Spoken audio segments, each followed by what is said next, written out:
Hello, hello, good evening, everyone. How's it going? Welcome. So, today, of course, we had Conanigans yesterday. So, today is we swapped yesterday to the. Ouch. I didn't dodge. I should have dodged. I should have saw it coming. Hey, Dragonic Dude, ASLS. Hey, Digi, am I ready to go where it all began? And what am I going to start over? I'm going to start over. We're going to start fresh. We're going to start fresh, new character. Hopefully you're all doing well today. Oh, thank you for the pet. So yeah, we're gonna play some more Final Fantasy 14 online. The one with the expanded free trial up to including Heaven's Ward up to level 60 with no playtime. Yeah,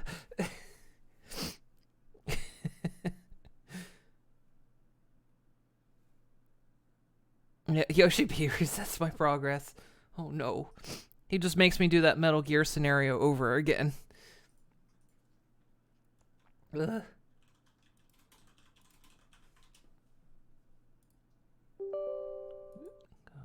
Launch in the game. That's the true Endwalker. You just have your data deleted.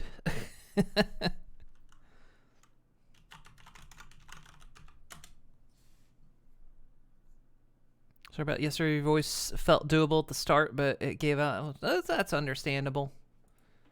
It'd help if I typed the correct password.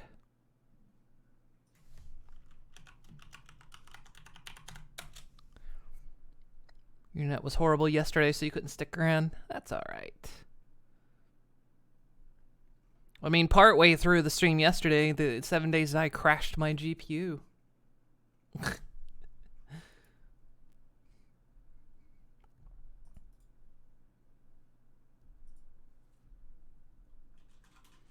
You don't know how it ends. It could happen.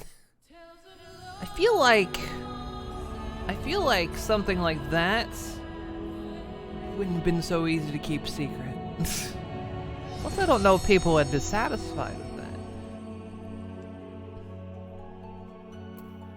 that. I don't think I've played again since Monday.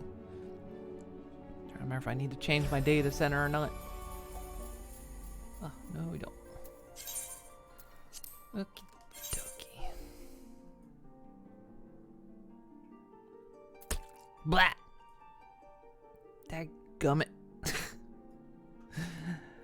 Final Fantasy 14 does a near and tells you to delete in order to help other players. Well, I mean, there was a crossover with Nier in this.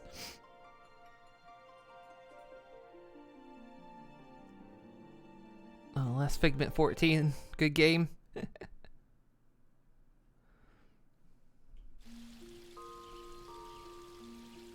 Where did we leave off? Where were we going?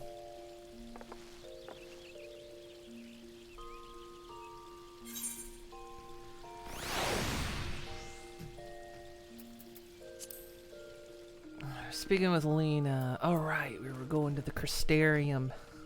We're going back to the first.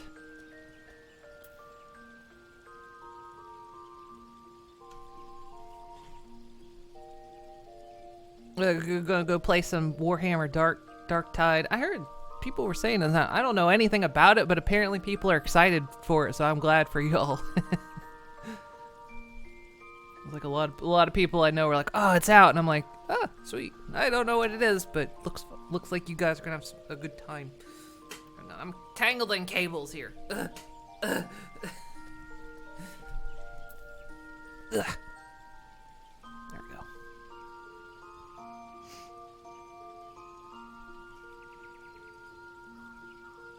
go. It's out. It's out at the end of next month. Oh, they're doing like a beta thing or something. Oh, thank you for the treat. Ah, closed beta.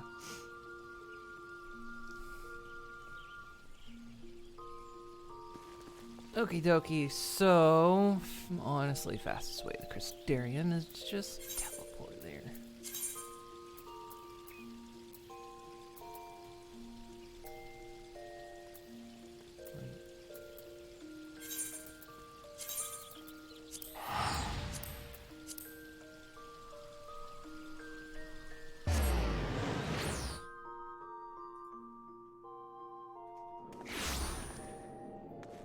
Now we're on the first.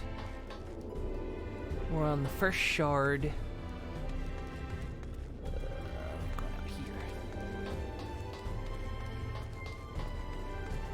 So yeah, where we left off, it was apocalypse. The weather was apocalypse. It's not apocalypse here.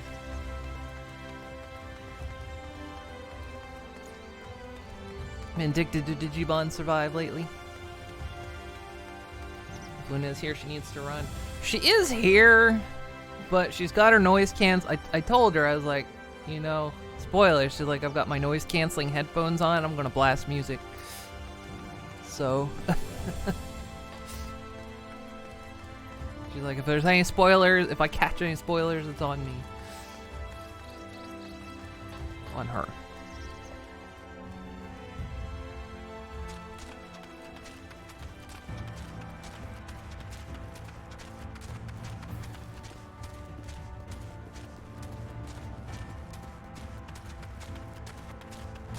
Yeah, Dee Dee has been playing it as well.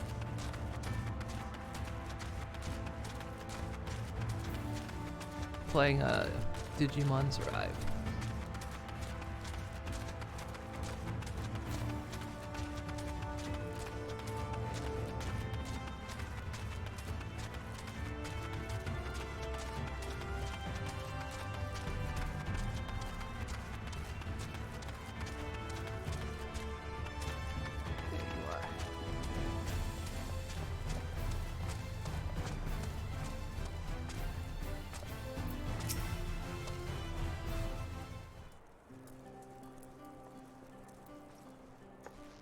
Elysium, you are returned. She's got a bit of an accent, I'm trying to remember it.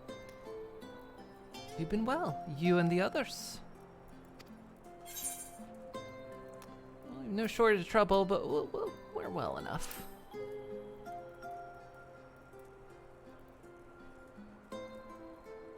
And things are much the same for you as they are here. My lord doubtless enjoying himself. She's got what, she's got a bit of an Irish accent, I think it is. I can't remember. Irish Gaelic, that's what I was thinking. I'd have to hear it again. I can do accents fairly well if I hear it, a little bit of it first. I tend to sometimes even accidentally pick them up. I can just do one if I get a little primed with it. He said this to you? These exact words? Oh, to know that he is happy fills my heart with joy. Thank you, Elysium, for taking care of him. You said bloody hell for so long. No, oh yeah, British slang and vernacular I've picked up. Mainly from watching a lot of British YouTube. I ended up picking up a lot of the vernacular. The next you see him, please tell him not to overexert himself. Futile request though it is. And tell him that all is well here. The peace you gifted us continues, and we work hard to build new lives for ourselves. In the course of this, we occasionally bicker, but we've never been more optimistic for tomorrow. If I had to mention one dilemma, it would be for the question of our governance. Even as we speak, debate rages on how we should run the city in the Exarch's absence. Most are of a mind that the settlement council should continue to oversee the general running of the Crystarium, while representatives are elected to determine policy and handle diplomacy. Thus far, nothing is set in stone. Oh, that's just a little mean. But however we choose to proceed, we will not replace our Lord. No one could.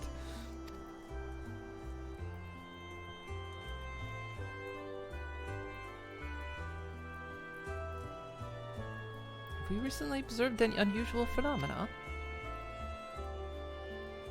No, I cannot say that there have been. Curious that you should ask me this question, though. Some days ago, Ring came and asked the very same. She was rather unsettled, in stark contrast to how cheerful she has been of late.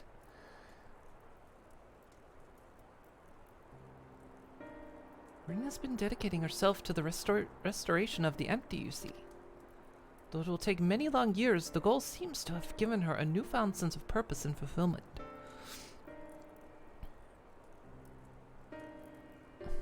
Yeah, he's a fine paperweight these days. So, for anyone that doesn't know, the big this world is the first. This one is one of the shards that split off from the source when the sundering happened.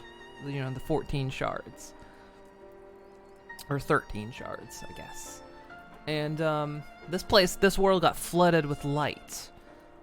But the light was actually then held back and sort of it saved like a very small portion of the world. But it basically left like the rest of the world like in solidified light, like crystallized light. And so it's now known as the Empty. The normal raid is actually about tackling the Empty. I haven't done any raids. But yeah, that's what the Empty is in this world. There's tons of Final Fantasy VIII references. Visually, the Empty kind of reminds me of the end of the sort of last era in Final Fantasy 13-2, I think? 13? Yeah, in 13-2. But of course, supposedly in this lore, that world was already voided, so... But so the burn also gives me that vibe as well. Which the burn is a place on the source where we come from. All the aether is just sucked out of the land. So there's nothing there.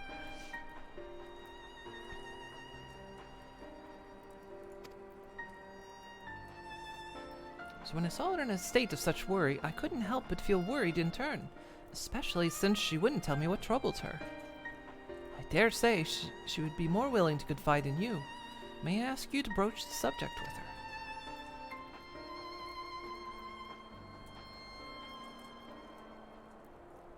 You wish to enter the umbilicus? Very well, I shall fetch the key at once, and take the opportunity to find Reen. All the Aether got burned up by mass primal summoning, thanks to the Empire's aggression, yeah. Because the primals, they suck up ether to maintain their form. And so they just basically drain the hell out of the land. And it's completely, pretty much unlivable. Please wait for me in the city in front of the Cabinet of Curiosity. Shall we say? I will be along as soon as I can.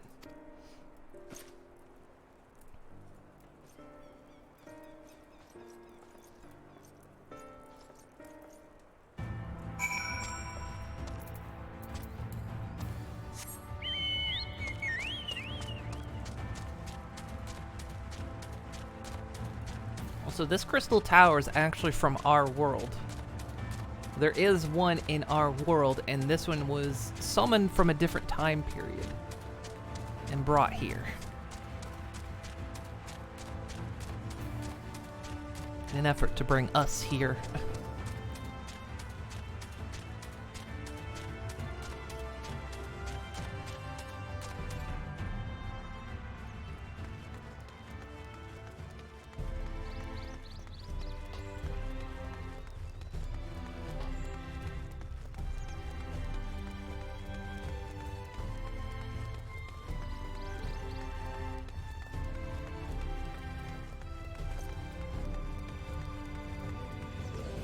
I got confused. I thought the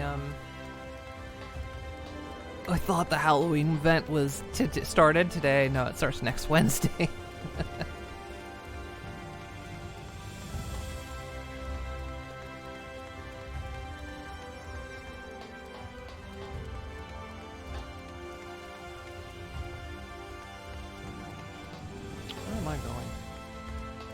I'm heading straight to the Crystarium. So let me close out that.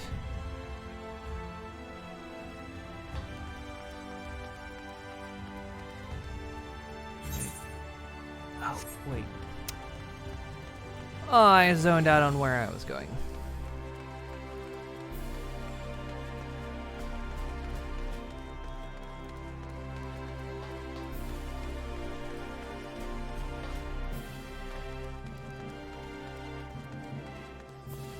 Side dungeon explains all that as well. How exactly they managed to bring the crystal tower to the first and through time.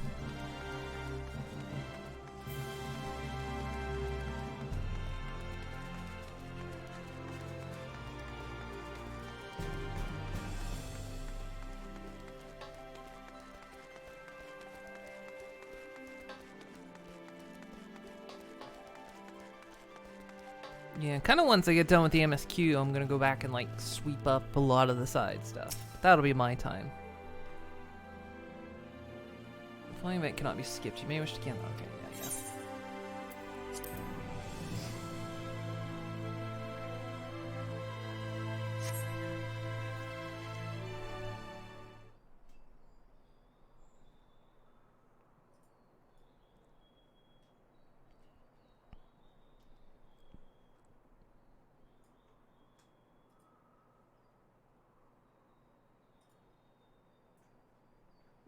Do my old eyes deceive? Is that truly Elysium?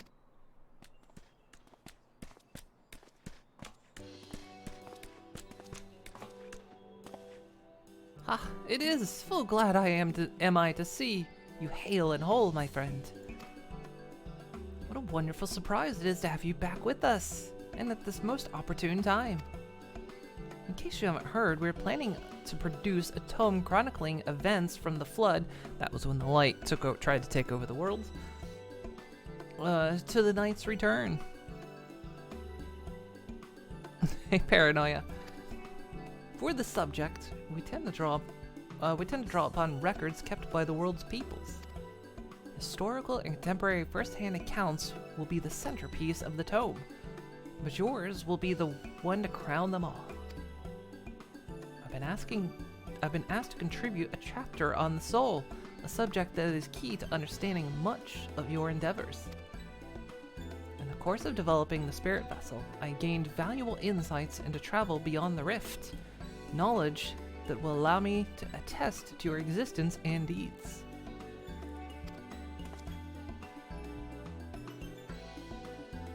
There's no end to the questions I would ask you, but if you would indulge me just one for now. In your quest to restore the night, you faced many a formidable foe. Among them, who offered the greatest struggle? Oh boy,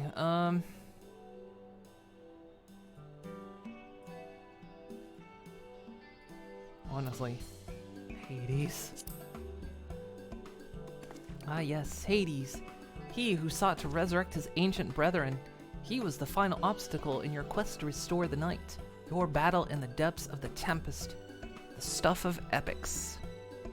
Your mum. Yet compelling as it is, I worry that mere words wouldn't do justice up to that fateful confrontation. Not that we would think to omit it entirely, of course. No, at the very least, we will impress upon readers that it was the climax of your hero's journey. I know you'd love to talk our ear off, Morin, but we really should be on our way. Those documents from Yulmar won't collect themselves. Of course. And afterwards, would you care to join me for tea? I was hoping you might clarify a few points in your treatise. Till next time, then, do tell the others to look after themselves. Our overzealous friend in particular, remind him not to overexert himself, again and again, till his ears fall off, if that's what it takes for him to take it to heart.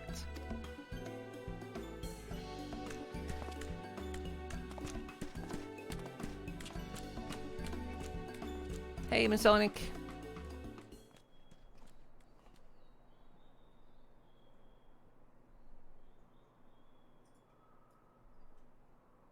Gasp. Is that the Warrior of Darkness? Oh my god, it's her! Ricky Tio! Remember this one? Nelly didn't like this one. She was too cute. It's her. It's really her. What are you doing here? If you're going to battle, I can give you some medicine. I made it myself. Best not, Ricky. You'd only give her a stomachache. We've come to see Morin to get his advice. One of the guard finally agreed to teach us how to fight, but first we need to choose a fighting style. While I know that I want to be a mage, Arkle isn't sure. Magic isn't really my thing, so I was thinking of taking up the axe, or the sword, or maybe the bow. They all seem alright, but it's hard to decide. I thought I'd ask Morin. He knows a lot about those things. I can already hear Nelly loading the flamethrowers. Yeah, we encountered her during, when I did this, stream some of this during my subathon. He isn't here? Aww. Oh, why don't you have the Warrior of Darkness choose for you? What do you think suits Arkle best, axe, sword, or bow? Oh, come on, you know I'm going to be biased.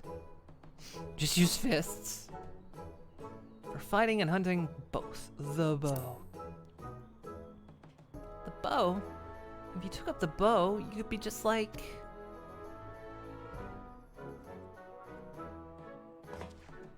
Ronda Raid, the Warrior of Light. So that was the heroes of this world. I love that tale. Let's borrow the book today. It's really popular though. I hope it's still there. Thanks for helping me decide, Warrior of Darkness. I'll start with that style and maybe something else later on. You know, you never leave your fists at home. Can never unregister those guns. When I get really strong, I hope to have a bout with you. So there's something also odd about the difference in worlds is that the time can flow differently. And it's very strange. Like it kind of ebbs and flows. So like it's almost like a pendulum. So at one point in time here it could be going faster. Yeah, it moves slowly, but it can be going faster. It can then be going at the same speed as the source, or it could be going slower than the source. But when Shadowbringer started, it was like, well, the time is, or when we got here, it was like, well, time is starting to kind of line up with your world. So it's kind of one-to-one for the moment. Have we traversed different worlds in this yet? We're in a different world now. We're on another world called the First. She's such fun she's been having basking in the adoration of musty old bookworms and wide-eyed younglings. But does she spare a thought for me? Of course not. Oh, please let it be her. Oh, it is her, isn't it? I waited and waited and waited, but she won't so much as acknowledge the presence of her beautiful branch, even though they're right here. Such a heartless thing our sapling is. Cold and cruel and heartless.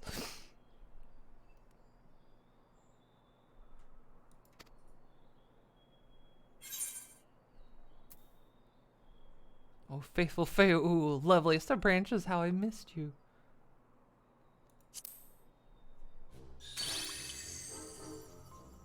If you truly missed me, you would have cried for me at the top of your lungs the instant you arrived. To make up for it, you will call with twice the passion next time. Though for there to be a next time, you've some few struggles to overcome. So, my adorable sapling, the world is on the verge of destruction, is it?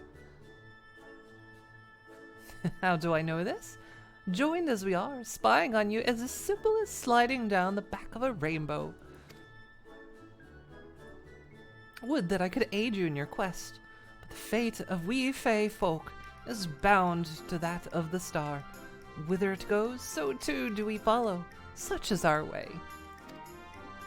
The most I could do for you is spare you the pain by gifting you the sweetest of eternal dreams. But if escape's not to your liking, then you must struggle with your fellow mortals. Ah, but there is one thing you were waiting for. I wonder what manner of conclusion awaits at Tale's End.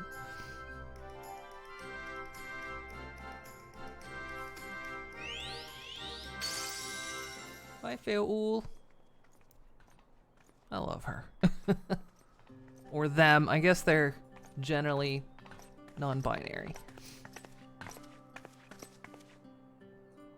My apologies for the delay. Elysium, it's so wonderful to see you again.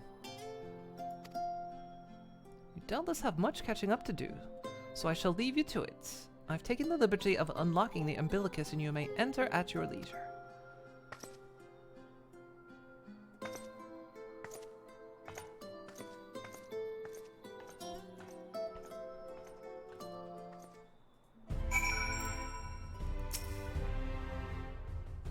Yeah, fair non-binary and the game never genders them, yeah. Because it's like, you've got... Because it was King Titania. Because like, Feoul is King Titania, but of course they all are... But they like wear a dress and kind of stuff like that, so... Very non-binary.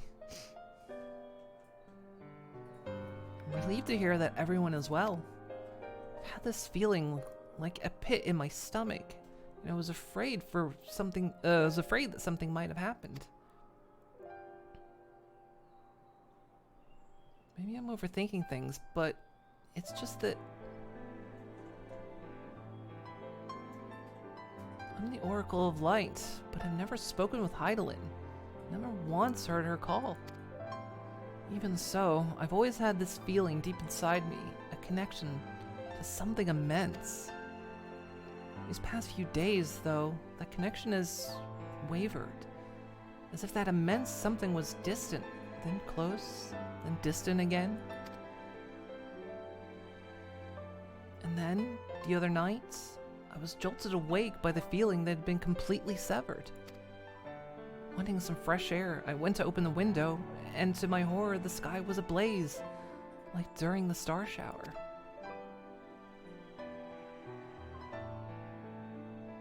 But then I blinked, and everything was normal.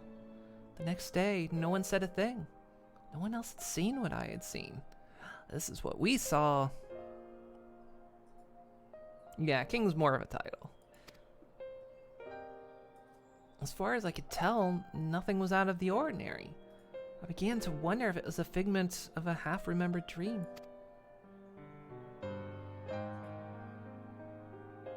Elysium? What are you not telling me?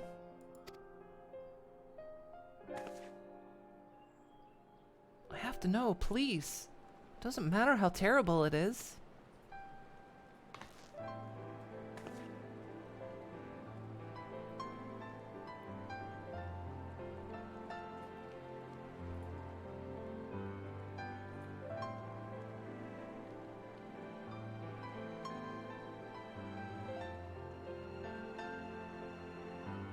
Was it my imagination then?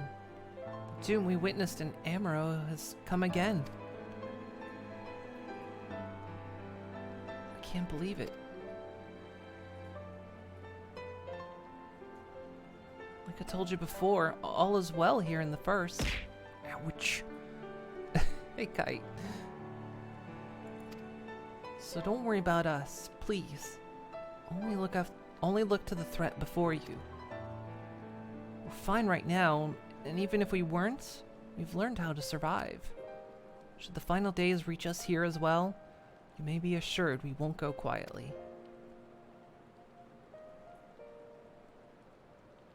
No, we'll hold on until you can find a way to save all our worlds. So long as you continue to fight, so too will we, united in purpose beneath a blazing sky. Yeah, no pressure on me, thanks.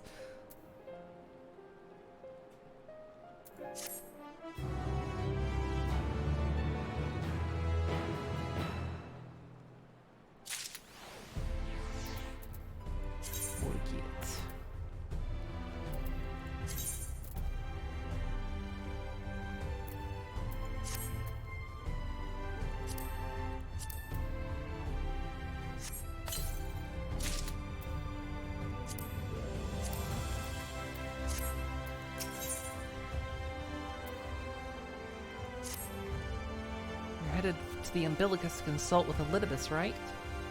I do some consulting on my own and speak with Lena.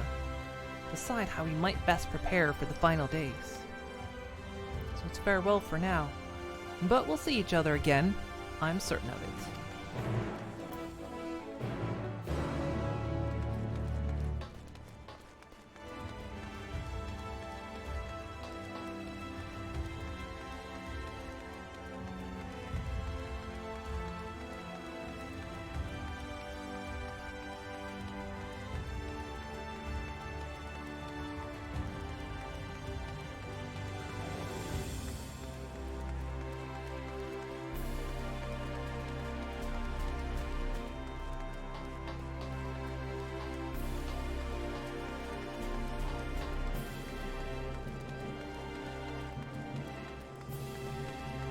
I mean, there's no apocalypse here, at least.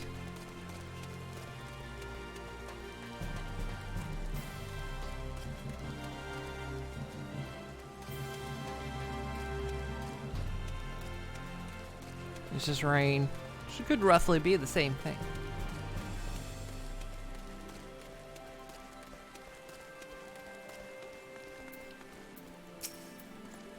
Ah, Mr. Silesium, welcome back. The captain has told me I'll give the word and I'll show you to the ocular.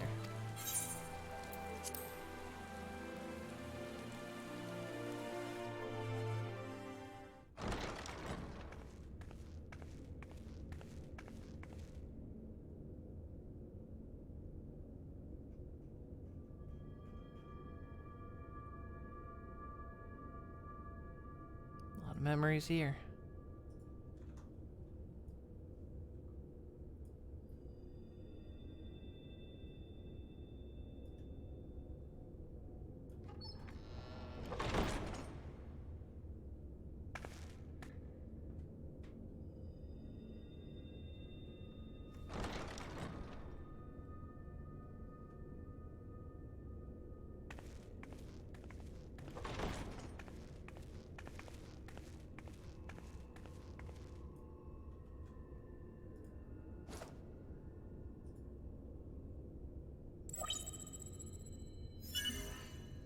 Biometric authentication complete.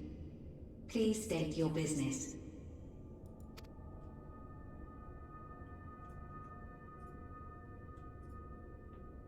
Acknowledged. Reinitializing Circus Tower systems. Searching for Elidibus entity.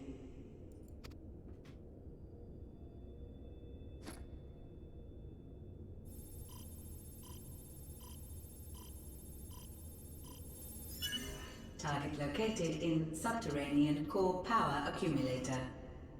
Projecting image.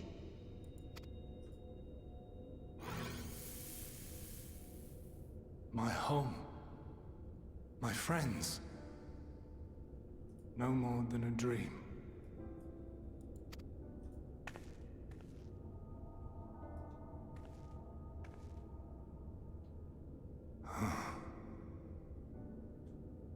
You. Why have you awakened me? Tiny baby man.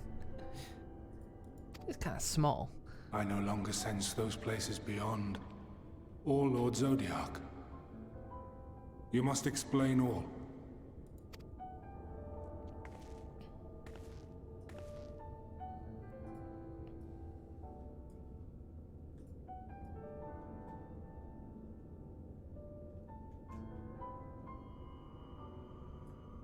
So, he is fallen, and my brethren's souls returned to the star.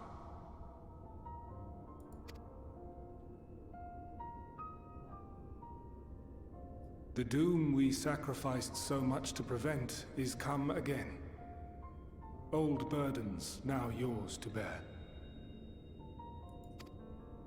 But if this is Fandaniel's design, then I, as Elidibus, have a duty to fulfill.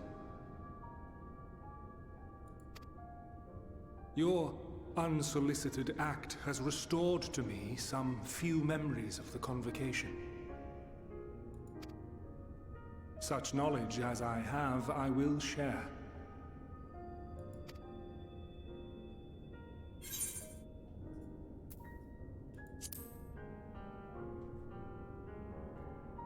I am kind of sorry. Why apologize for receiving a favor of the defeated? If it sits ill, consider it payment for freeing Lord Zodiac from servitude. Where to begin? Ah, the end. Your understanding of what caused the final days is consistent with our own. The decay first took root where the currents were weakest. Yes, a conclusion drawn by him, Fandaniel.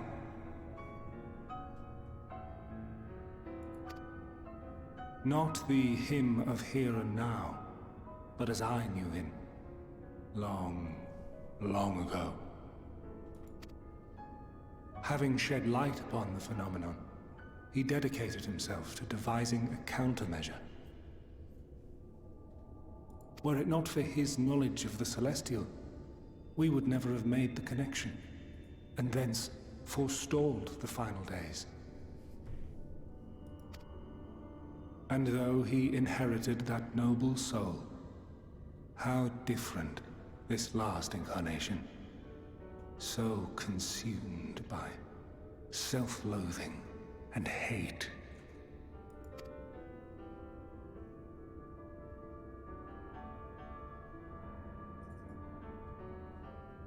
Elpis. Yes, the name is familiar to me. Yet I know it not as a flower, but a place. A testing facility for determining which of our creations were fit to be released into the world. Many worked there, and before joining the Convocation and assuming the title of Fandaniel, he was their chief.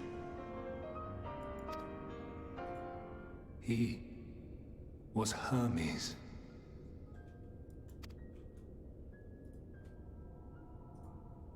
That means little to me. That is all I know.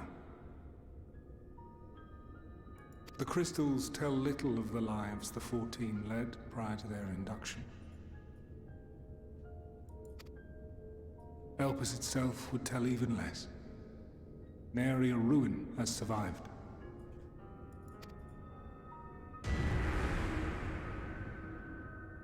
Wait. I saw you there. In Elpis. Oh, shit. No. I did not. But I did. I did. A lingering trace of impossibility. And a truth that fills my heart.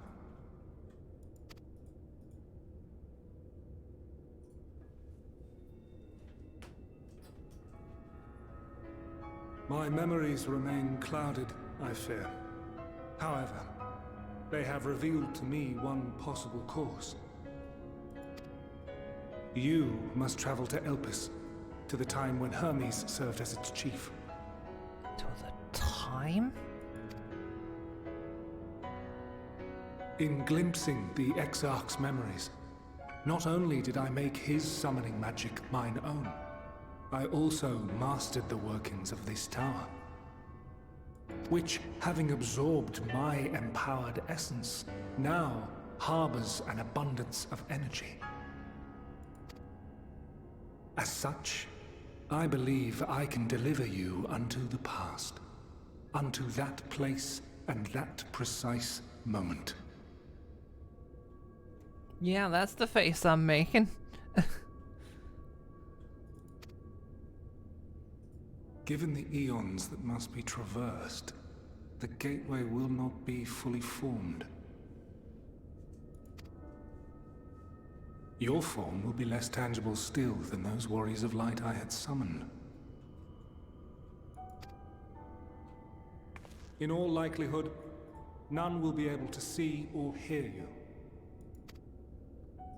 Yet even should you manage to interact with others, you will be unable to effect meaningful change.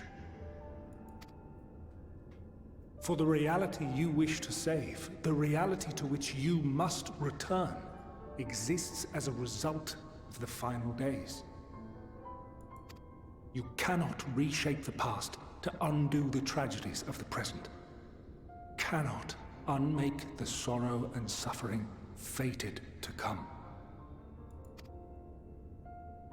In full knowledge of this, will you still entrust your life to your foe and make the journey?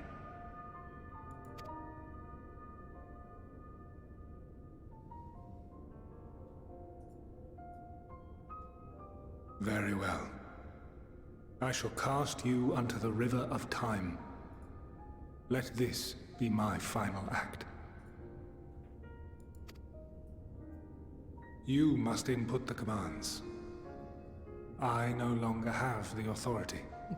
Fuck your timeline, I do what I want. First, you must reconfigure the systems, that the tower's ether may be channeled for the magic. Yeah, so I just flip it on and off again, right?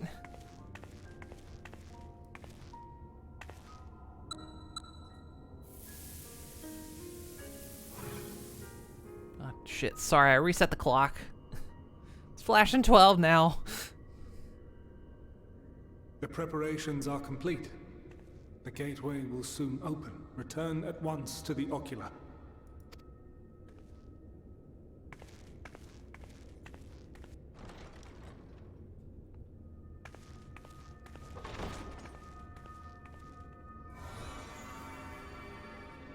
All appears to be in order. The ether flows unimpeded. My blanket's bunched up underneath me.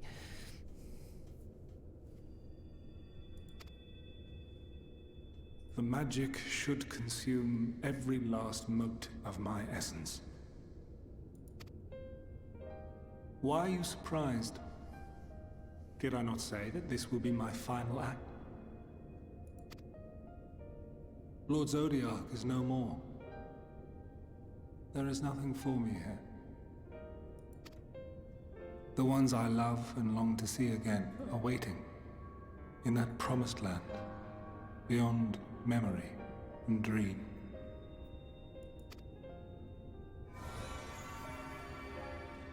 Now go, warrior of light. Go, and do not look back. How do I go from hating this asshole to actually feeling entirely terrible for him?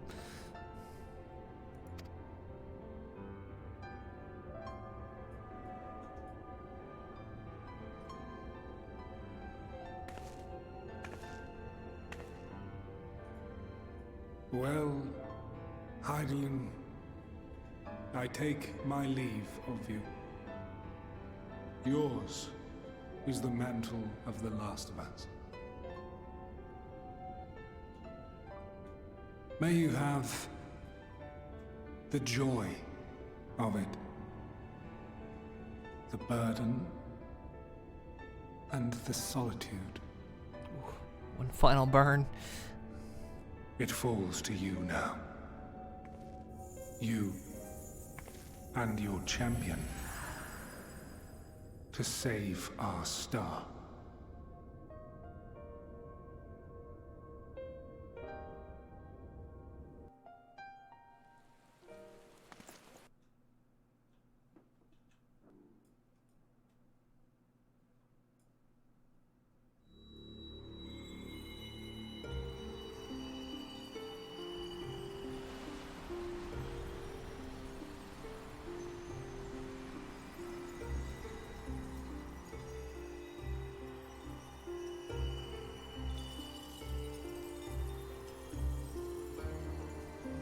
But the bitrate loves this.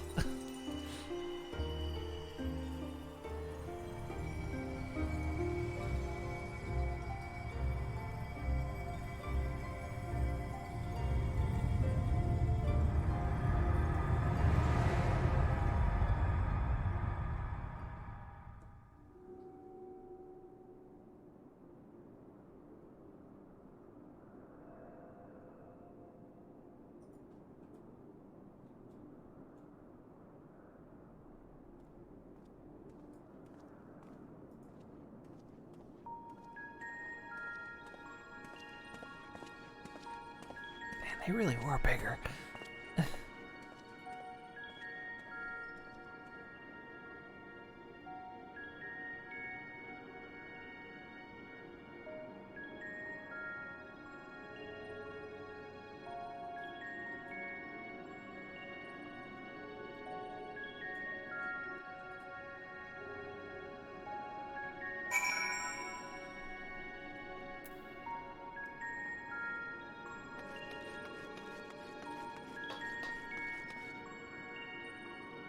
Crush all the butterflies.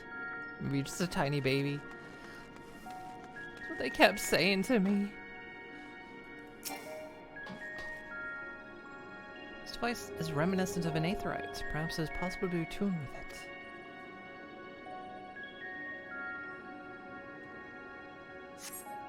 Despite attempting to channel... Oh, someone I see is doing stuff. Despite attempting to channel and focus your energies, you fail to attune with the device. You can only assume it operates differently. Or there's just not enough of me here. The man standing dutifully by the aetherite-like device. A guide for this facility in all likelihood. You attempt to get the man's attention, but if he sees or hears you, he gives absolutely no indication. As Elidib's warned, it appears your form is intangible.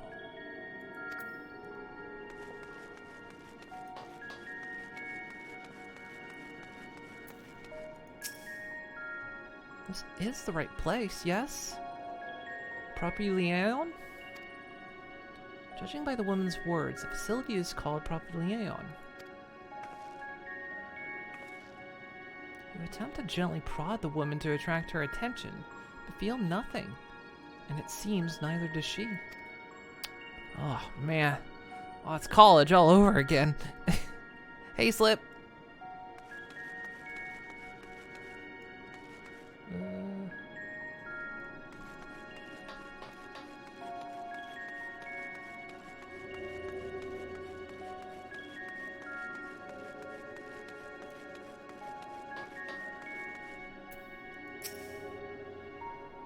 The remarkably large man wears a black robe and a half mask, much like the phantoms you encountered in Mare Lamatorium and the recreated Amaro.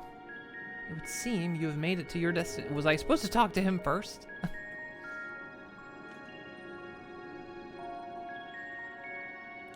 You gesticulate wildly and shout all manner of greetings and obscenities.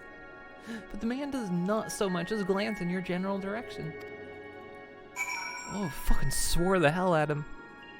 Did this entire area in one sitting and was wrecked at the end of it. Well, I mean, I got all night. I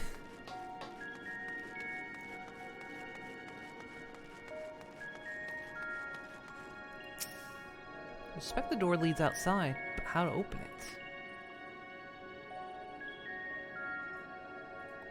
Am I just tangible enough to not pass through it?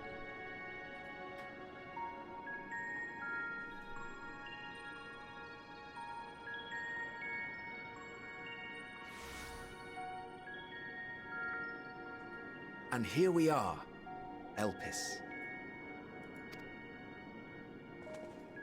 Well, well, how rare to receive you in person. To what do we owe the honor? I've only seen Toy Story 1. I've never seen any of the others. That's Toy Story 1 in theaters. Just a few odd tasks. We'll be here a while. You're welcome to stay as long as you see fit, of course. As a matter of procedure, however, I must ask that you kindly remove your masks.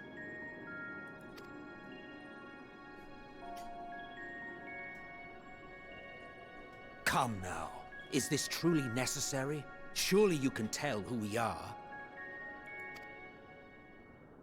Who you are, perhaps, but I am far less infamous. Regardless, if we do not follow protocol, 'tis our hosts who would be held accountable. So, please, do favor us with your handsome face.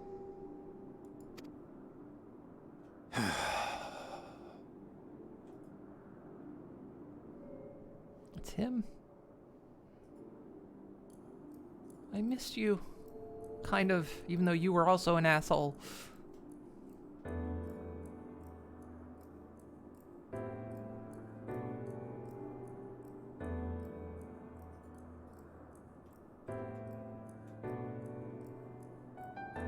Do you see me?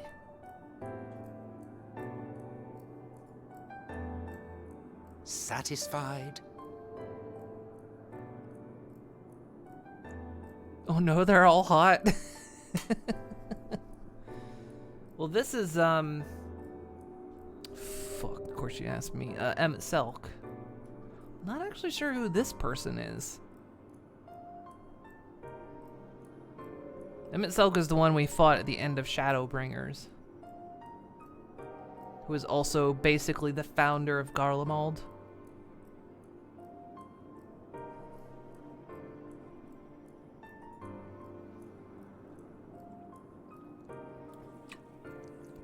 I don't know who the other one is, though. I thank you for your cooperation. You are free to go about your business.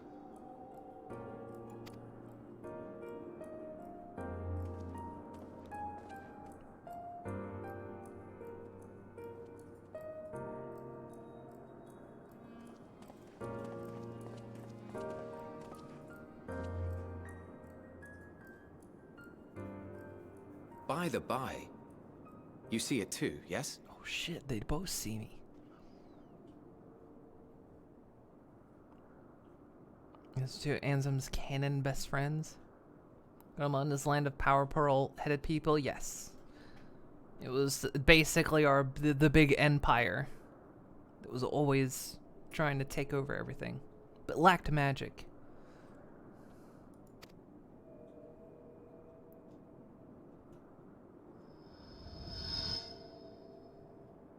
I haven't the foggiest what you're talking about.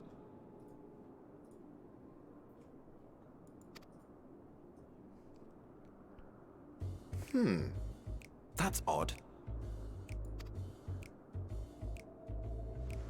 You do see me. It's right here. A bit thin in the ether, but there's no mistaking it. The color of its soul is almost identical to Azem's. Do you suppose she created it? Rather unusual for a familiar to have a soul, though.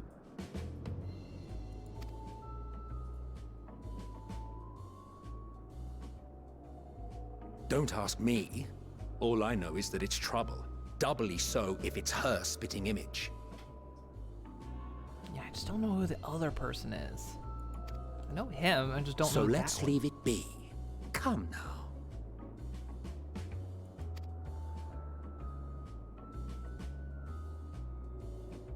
You hear me?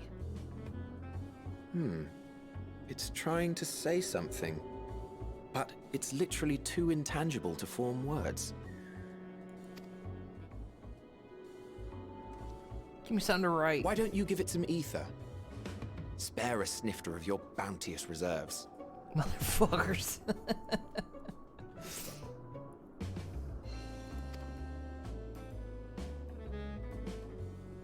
Who do you take me for? Why, a dear friend, of course. One who wouldn't let acts of kindness, such as my accompanying him on errands to far-flung outposts, go unrewarded?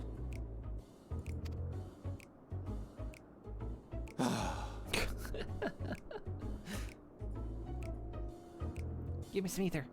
Gimme. I suggest you close your eyes, or this may be unpleasant. Gimme, choose your words wisely, or I will destroy your shins.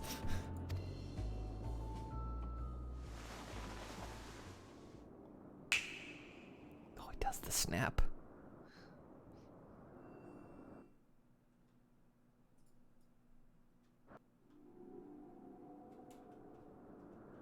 You may open your eyes. And I was like, oatmeal, are you crazy?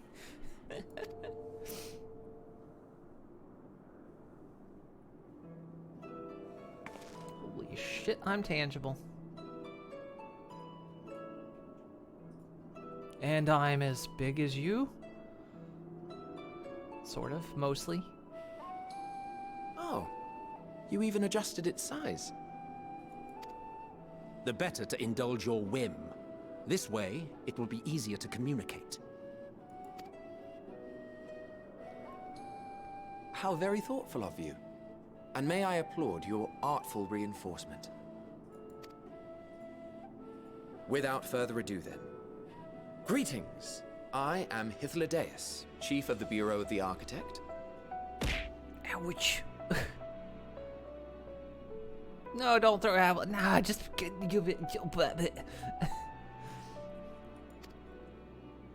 Sulking beside me is the most honorable Emmett Selk of the Convocation of 14. Thank you for the treat. And how might we address you, my new friend? It's our new old friend. Oh, is that who he is? Is it the, yeah, is it the one that was like, you're my old new friend?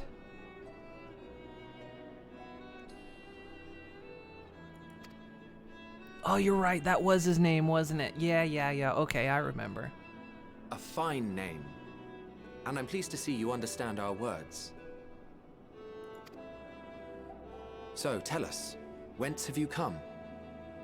The thinness of your essence suggests you weren't created here. Actually, that's a good reminder. They're not going, ah, They're actually speaking in a language that I can directly understand. Oh, he's hot. You do aren't not wrong. know? Or cannot say? Allow me to ask a different question then. What brings you here?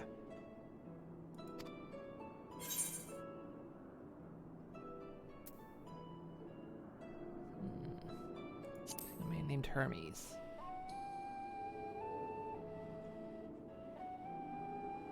Well now, the same as us. Perhaps Azim wished to come too, but had to settle for a familiar.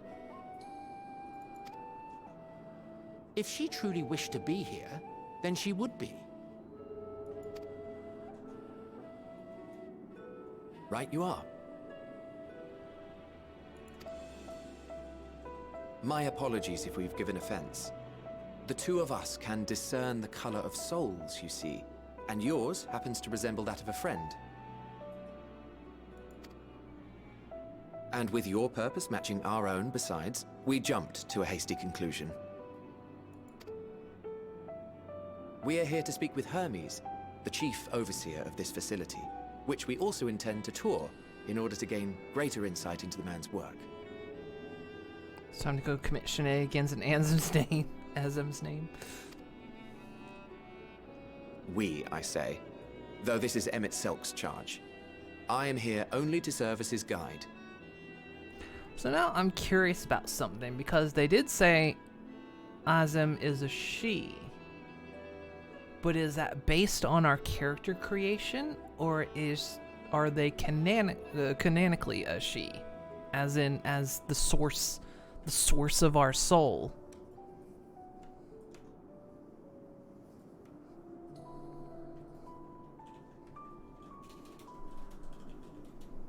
So I'm curious if it's based on...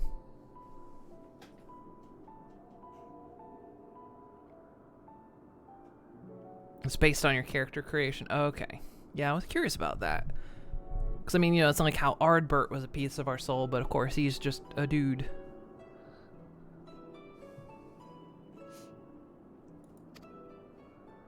And I should be happy to serve as yours as well, by way of an apology for the misunderstanding. Wait, are you suggesting that we bring it along on official business? This thing we know next to nothing about? Oh, never change, Emmett. If you harbor suspicions, better to keep it close than leave it to its own devices. Wouldn't you agree?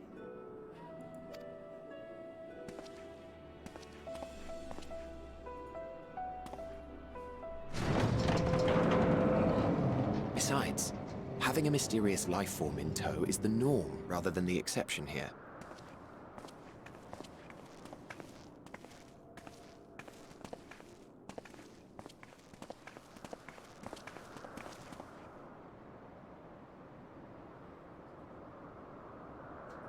Welcome, my friends, to the testing ground of creation at Heaven's Edge, Elpis.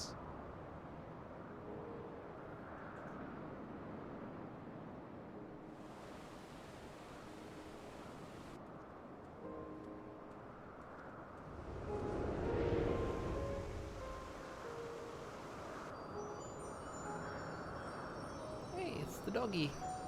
This presence. It's her.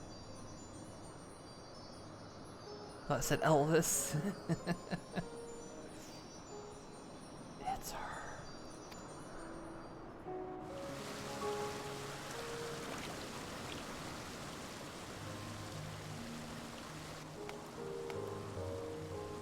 Hermes! Visitors! We have visitors!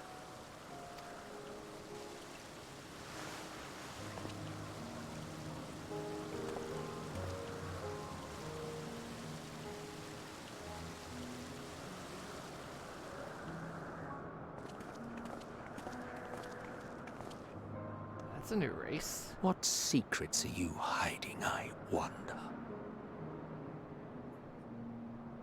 Hello, Moonraj.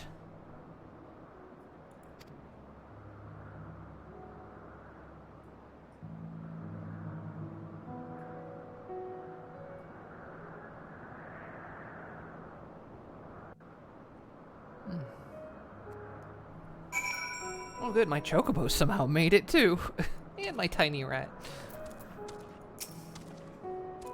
This is hardly my first time here, but the scenery never fails to take my breath away. Why, it feels as if you could reach out and touch the heavens.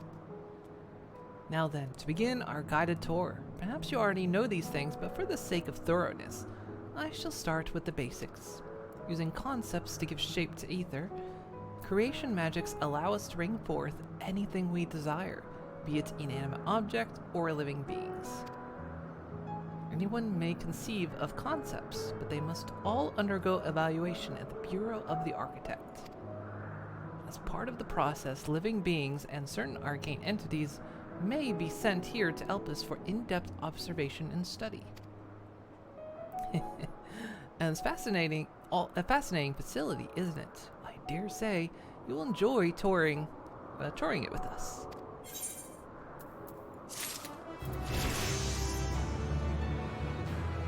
Almost max level.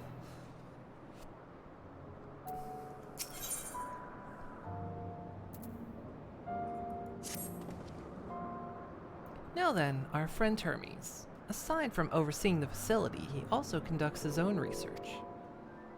Chances are he will be at the main observation hub, so let us seek him out there first. Tired as you are, however, you stand out a little too much. Our dear Emmett Selk wishes to keep a low profile for his errands, so... Do you know how to make a robe? The basic concept will do. I have no creation magic. No? In case, Emmett Selk? No, your whim, your responsibility. You're getting not another thimble of aether out of me. The way he scrimps sometimes, you'd think he wasn't a nigh bottomless font of magic. Very well, I shall make the robe. Perhaps you can assist. Come, let us search for the requisite materials. Material. Time to get a new glam. Glam which you never took off until finishing the story. I think I saw one of my FC mates wearing it at one point. I just happened to catch a picture of them in the guild Discord.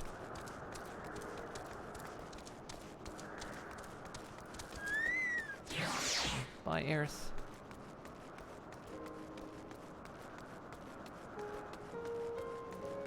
Suppose there are ether currents here, okay.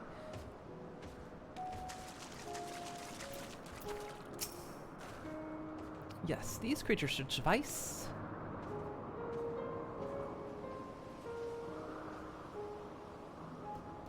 An etheric rope. I want you to use it to capture, shall we say, 2 Patolodi. There are 3 species here, I believe. Any 2 different kinds should serve. Now, I should mention that the strength of the rope is tied, no pun intended, to the strength of its user. As your aether is still thin compared to ours, you'll need to weaken the Patolodi first. Good luck. Alright, Eris, I need you back. Help me out.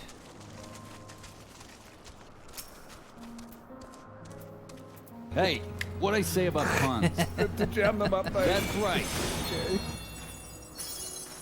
Well, yeah, we're gonna squash some butterflies.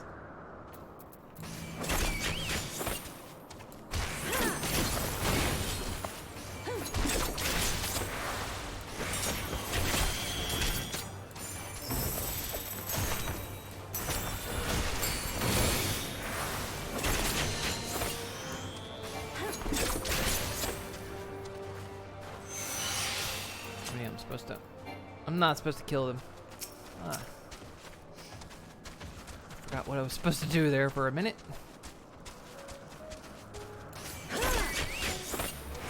Sometimes it'll like just take him down and then you do the capture after.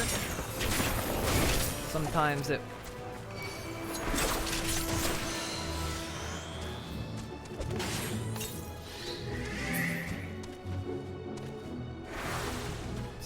wants you to do it during the battle. Sometimes the bloodlust takes over.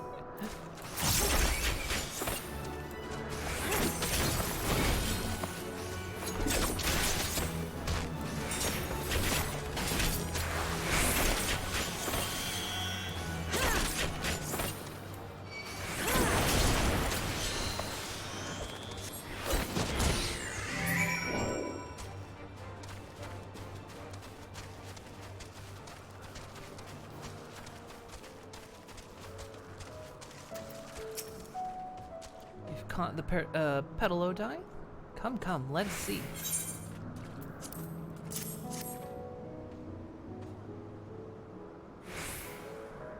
Yes, these fine fellows will do nicely. And now for a spot of reversion.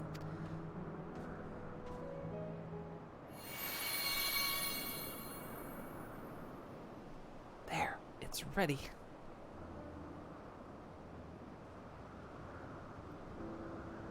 It's nothing fancy, but then we're trying not to stand out. Try it on for size.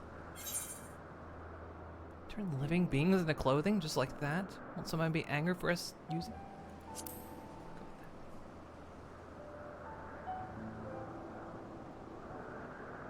Well, not just like that. You need to revert them to their constituent aether first.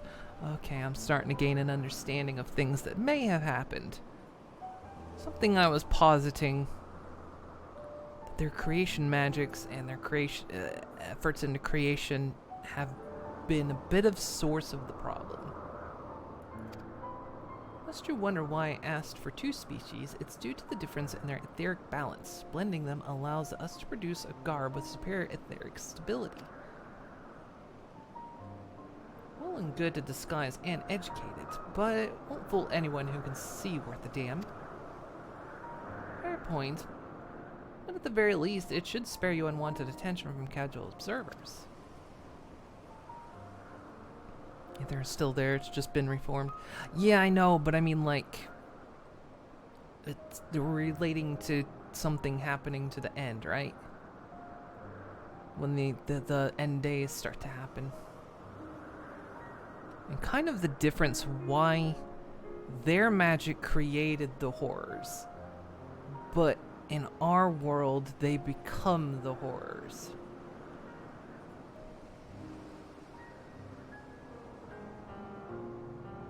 Mitzelt speaks true. Even just like us, your unusual nature will be plain for those who think to look. Should someone question your presence, don't make up excuses, much less try to explain what you actually are. No, best simply to say you're a familiar. The question is, whose? Ah, of course, Azems. If you say you belong to her, people will give you the benefit of the doubt for any and all outlandish behavior. Exploiting our associate's absence. Lack of her presence, absolutely. Were she here, she'd have been the first to propose the idea, and you know it.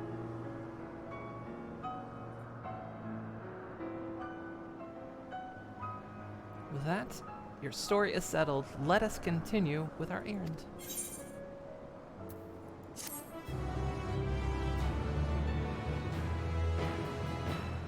I'm now free to commit war crimes in Anzim's name.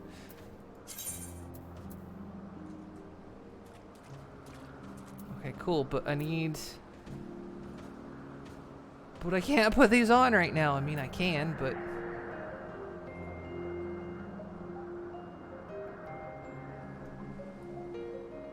I can't glam anywhere. I can't set up my glam anywhere. Is there somewhere around here I can set up a glam? Or am I gonna have to do it individually?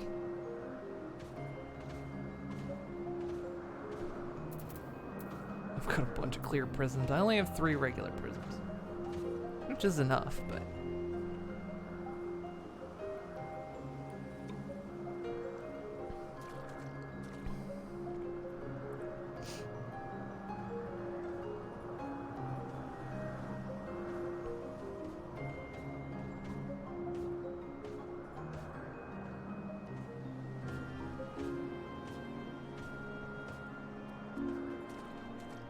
bit by bit, sadly.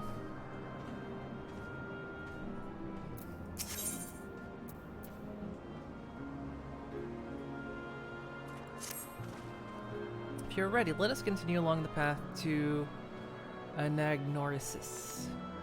The place serves as an observation hub, and the residents both. Someone there should be able to point us in the direction of Hermes. Yeah, that's what I was gonna say. I'm gonna go back, attune to that Aether, and then we'll travel back to the inn.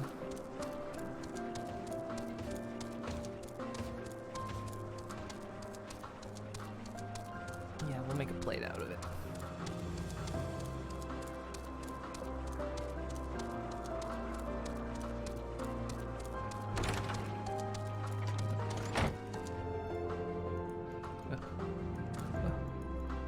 Can I? Oh, it's not actually. Wait. Oh, there's one up ahead.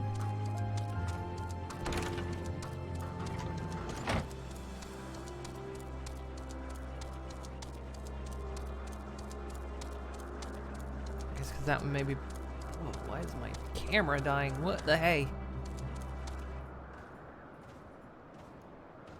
What's going on? Does that sometimes depending on where I look.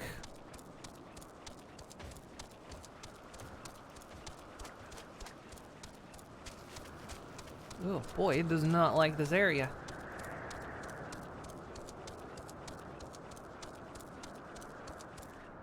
What the hey? Stop that. This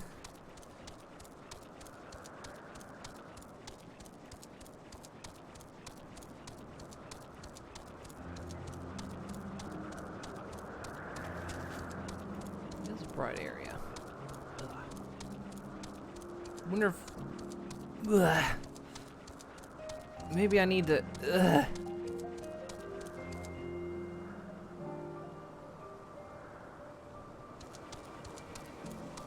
Let's see if it stays bad, I'll...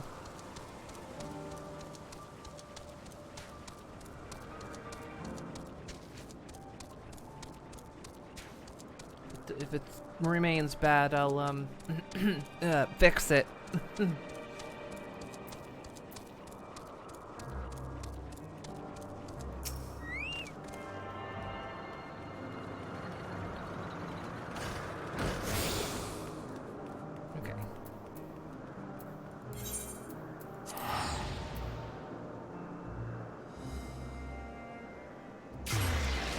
Hop back so I can make a glamour plate out of it.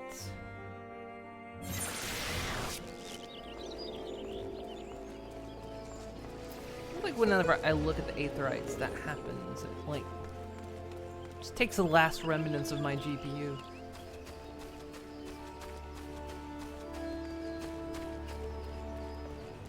weird. I just traveled back to the present.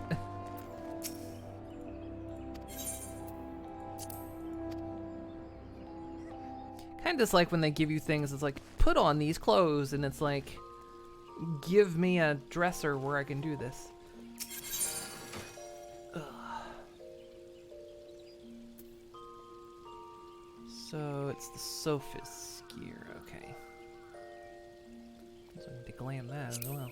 No, I've only got 3 at the moment.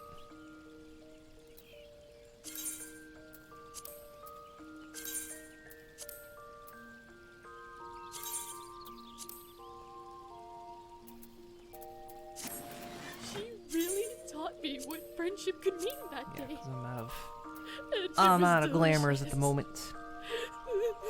Ray, thank you so much for the follow. Much appreciated. Hopefully you're doing well. Let's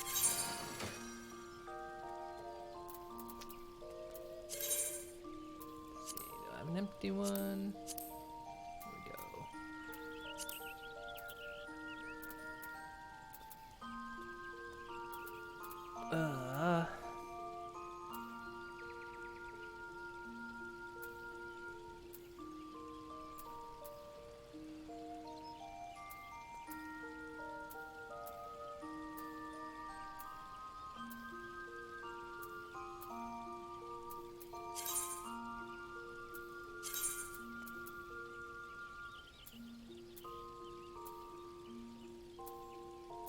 Where is it? There it is.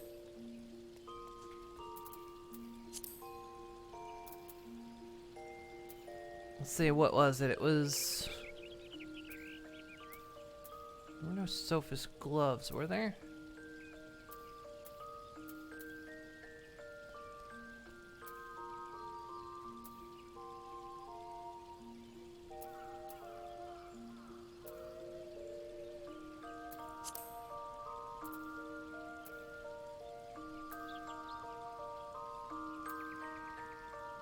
It was the robe, it was boots. What else? There were 3 pieces.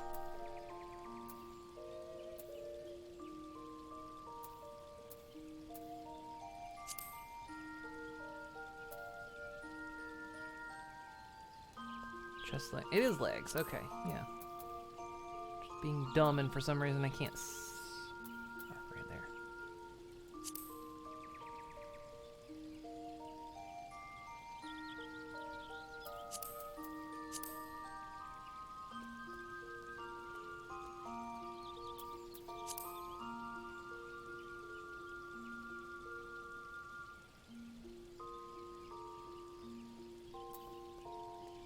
Okay.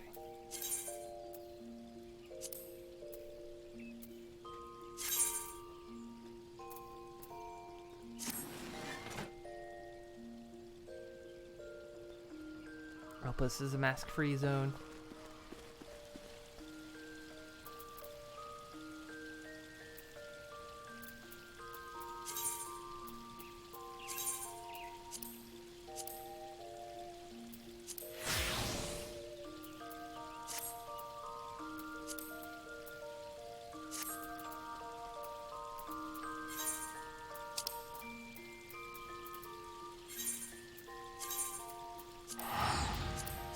Okay.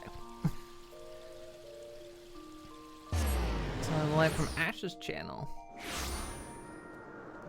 From Ash's channel? Which Ash?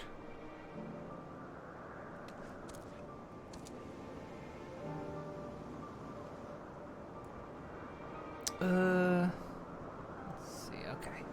Hopefully the frame's too nasty around here. In fact, let's. Oh yeah, I forgot when I do that. That happens. Oh, Ashen dies. Oh, okay, yeah. Sorry.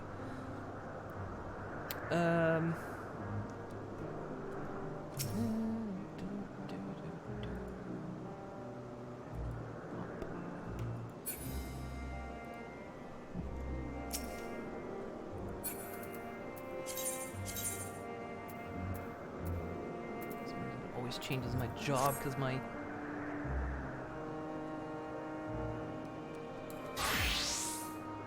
my Stream Deck's job changing and the hotkeys for changing OBS are the same.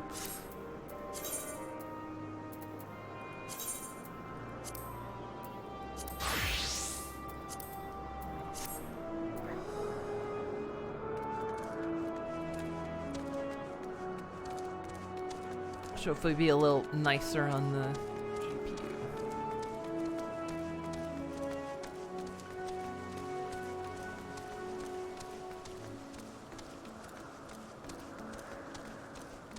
I absolutely wasn't using shaders that breaks the TOS or anything.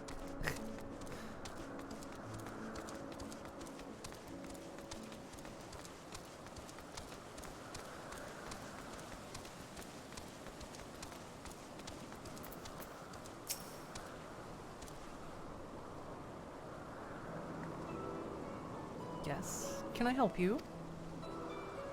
We wish to speak with Chief Hermes. Do you know where we might find him? Hey, I thought this was a mask-free zone. Well now, by your mask, I assume you're one of the 14. I wasn't aware there was to be a visitation. Between you and us, it's something of a surprise. Your discretion in the matter would be appreciated. I see. My lips are sealed. The chief should be out conduct. Let me try that again. The chief should be out conducting observations as usual. His focus of late has been aquatic creatures, so I expect you will find him at one of the pools here. The pools, you say? Many thanks and apologies for disrupting your work.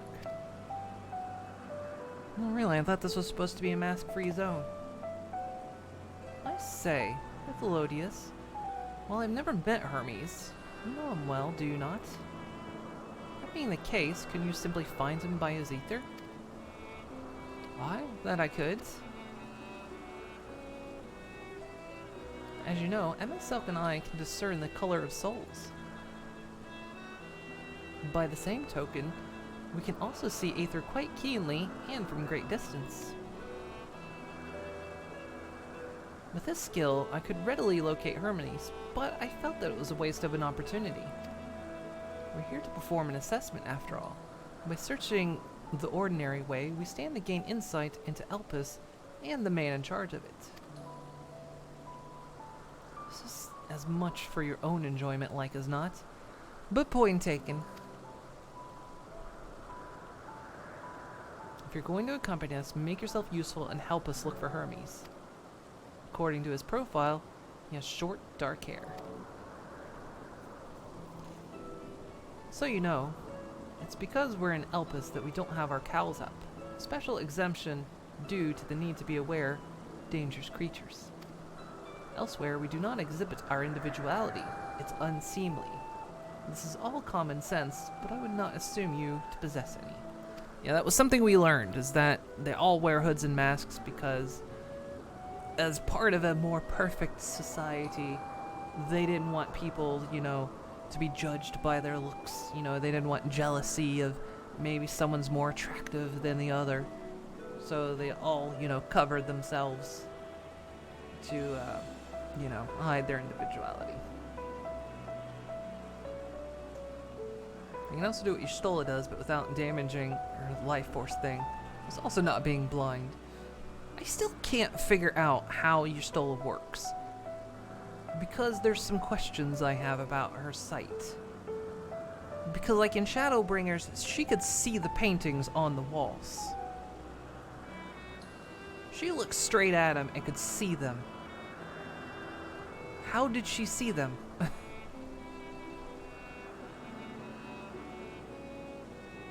That's something I don't understand, because there's a few times here and there she can see things that normally she can't see.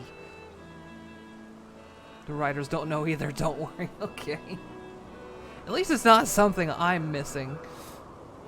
So I always sit there and it's like, you shouldn't be able to see that. The paints have etheric traces. Yeah, I thought about that sometimes. But it's like, yeah, her blindness is extremely inconsistent. Yeah, because, yeah, there are some times I'm like, you shouldn't be able to see that, but yeah, it's kind of a hand wavy thing, I guess. Sometimes you can just see things normally. Same as the links used to craft books. Oh, thank you for the pet. It's a rare treat indeed to be able to search for someone by their appearance, and I thank you for humoring me. Come, let's find our man. Maybe different materials for different paints. With each its own souls. I mean, like, I guess if you consider the world is composed of ether, it's kind of how she probably gets around anyway. But I figured things like paints would be a bit different. Like, you know, she can see solid objects because they're made of ether, sort of. Though I imagine in the burn, she'd just have to be plain blind.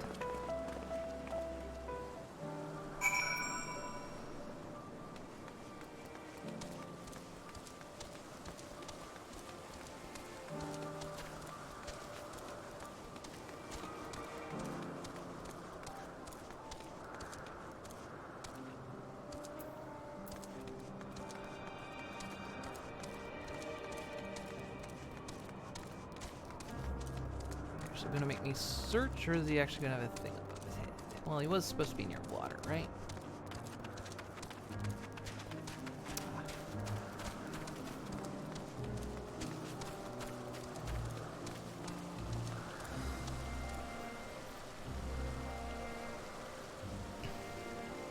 When you watch the Endwalker trailer, and you know she's just talking, she's just talking into all the tables and chairs when she starts marching off. And she just keeps walking too. They're just sliding out in front of her. She doesn't stop.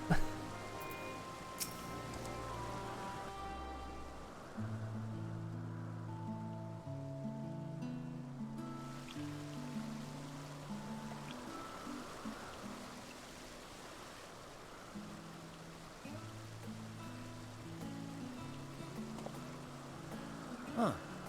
You are...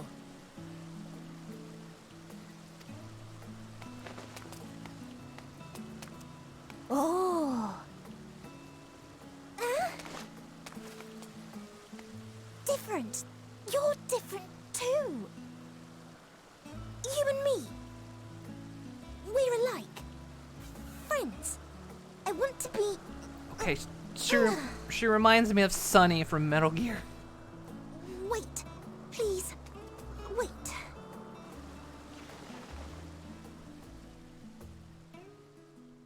Greetings and salutations. Can you hear me? Oh. Do not be alarmed. I mean you no harm. I wish only to hear your words, share your feelings, and know your thoughts. May we please be friends? Well. May we please be friends?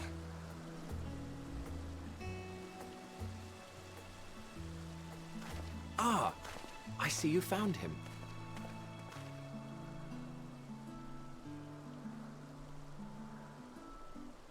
So Y'shtola is basically Toph but a hot cat girl. Not quite sure who Toph is. So, like, the way she speaks, I'm reminded of Sunny from Metal Gear, but, like, the wings on the head, I still haven't finished Xenoblade Chronicles 3 yet.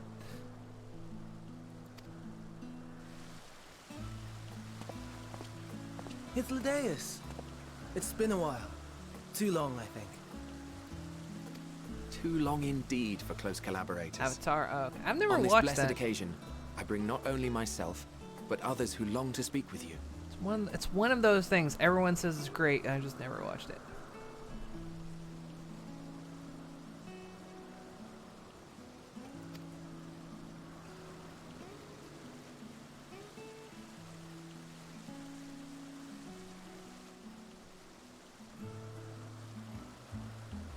You were of the convocation.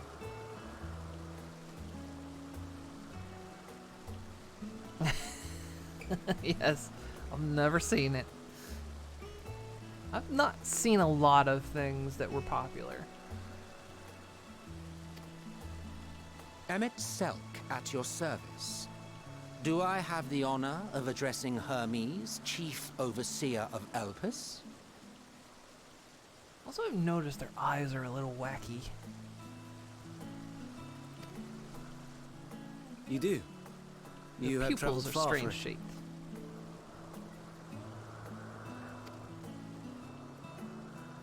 Given your facility's purpose, its remote location is something of a necessity.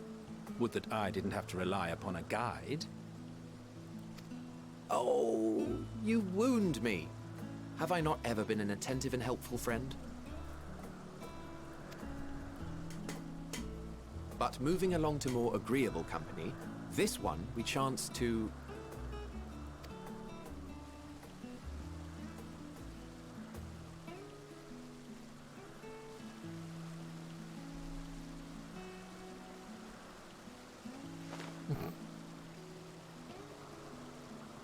Well, you certainly have her attention. Is she one of yours, Hermes?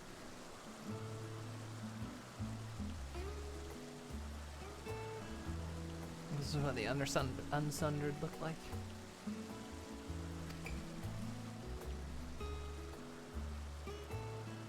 Her name is Meteon. It means shooting star.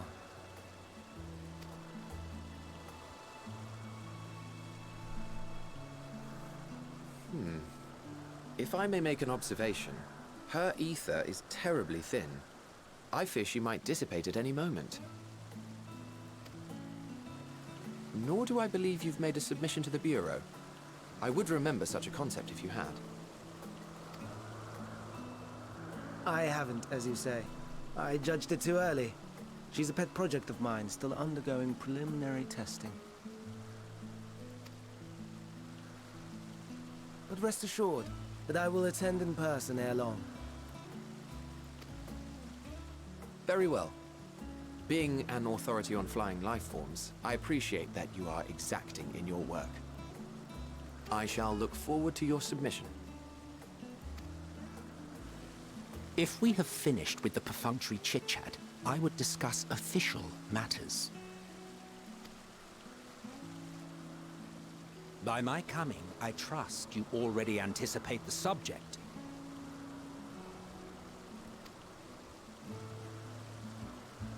I have an inkling, yes. Please wait to the main building yonder. I shall join you as soon as I've returned these creatures to their homes.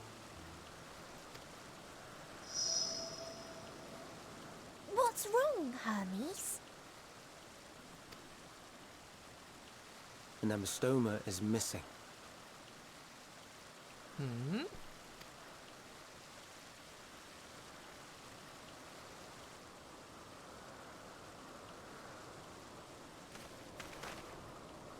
Sorry, I didn't eat it. I may have found it.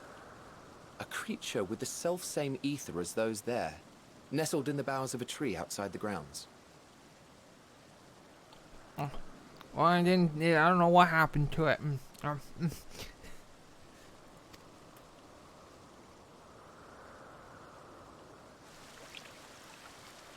You're saying they can climb with their sorry excuses for limbs? The fashion has been to imbue aquatic creatures with the power of flight, ever since the words of Metron created a sky-swimming fish.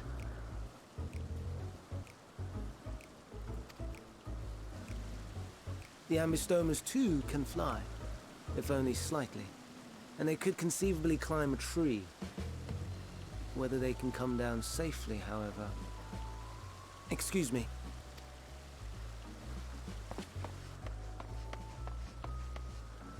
I'll help, too!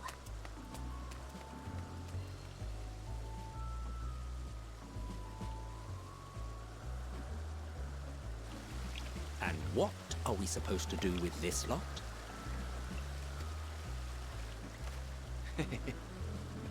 May I suggest we split up? If you would be so good as to assist Hermes, Emmett Selk and I shall keep an eye on these adorable creations in the meantime.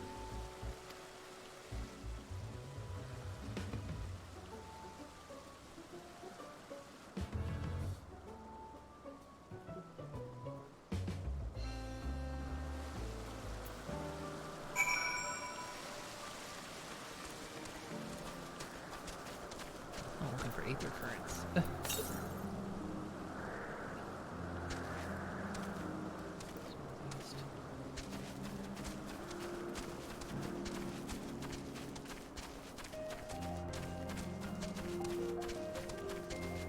Can find a lot of minions here.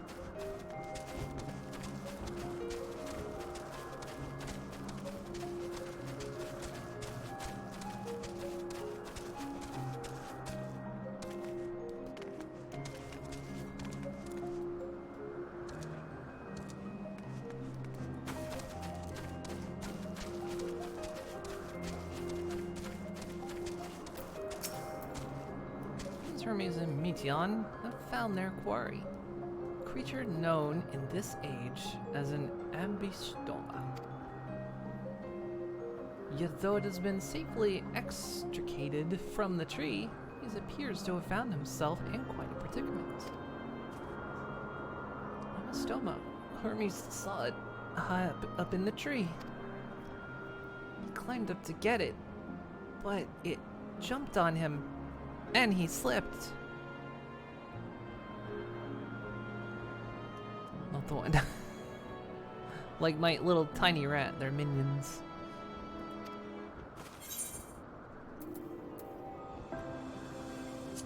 Need a hand? No, I'm fine. If a little embarrassed. Oh. Didn't even see him up there. Now, for your own safety, please stand back.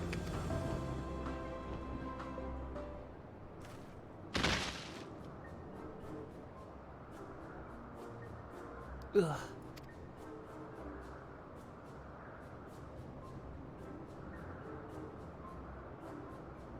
Hermes, are you alright?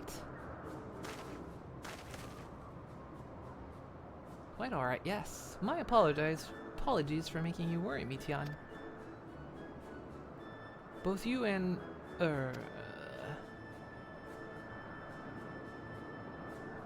Elysium Coral, you were called. An intriguing name. Somehow reminiscent of a new creation. Thank you for coming after me.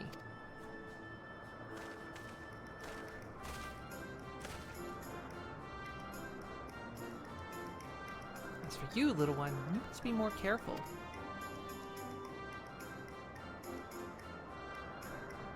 You may be able to fly, but it doesn't mean you cannot fall and hurt yourself.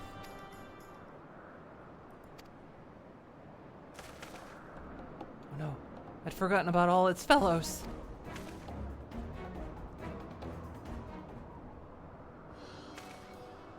Truly? What a relief. Must thank Emmett Selk and Hythlodaeus when I return to them. First, with the distraction out of the way, as Chief Overseer Elpis, permit me to welcome you to our facility. I hope you will enjoy your time here. Oh, my nose is itchy. Ugh.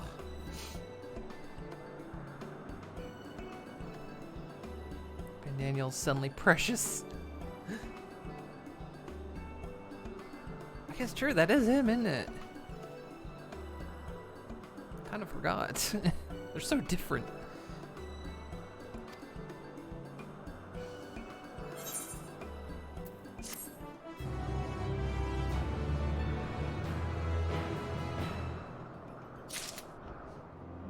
The one we experienced must be the one when he did one drug. Look what happened to him. His life fell apart.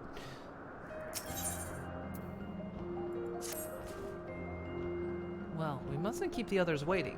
Let us return to Anagnoris. Or Anagnoris.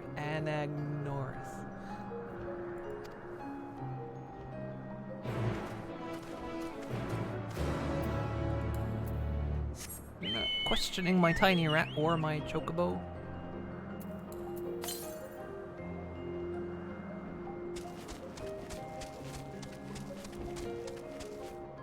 Steal one from...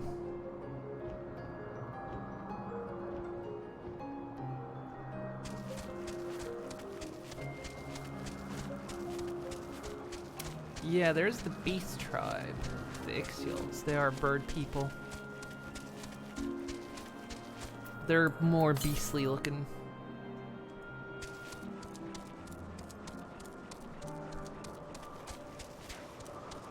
The Dragonic dude's never played Final Fantasy before.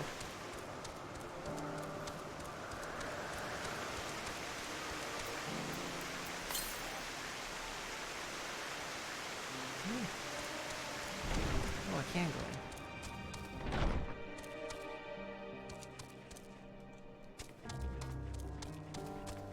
These are some very small stairs, actually. Wait, this building is kind of small.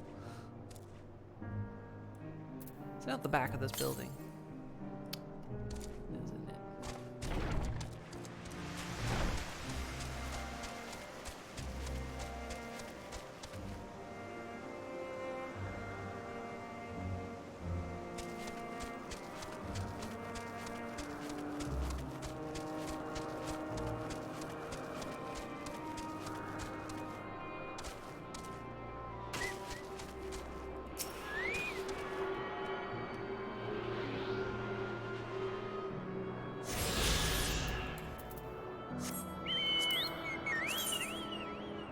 Oh, God.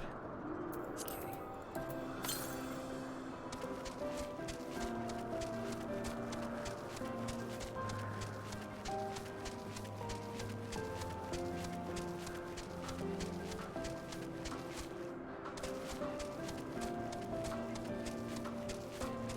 Might as well just get as many of these out of the way as we can. I know quest-wise they normally send us in these directions.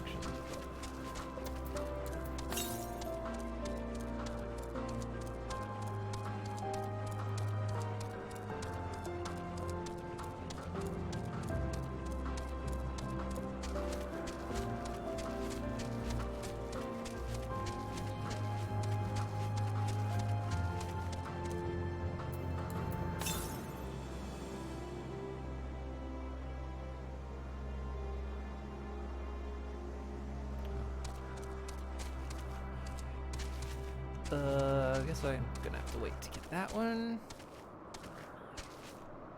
Oh, that's probably the way to get in there. Okay, we'll go back.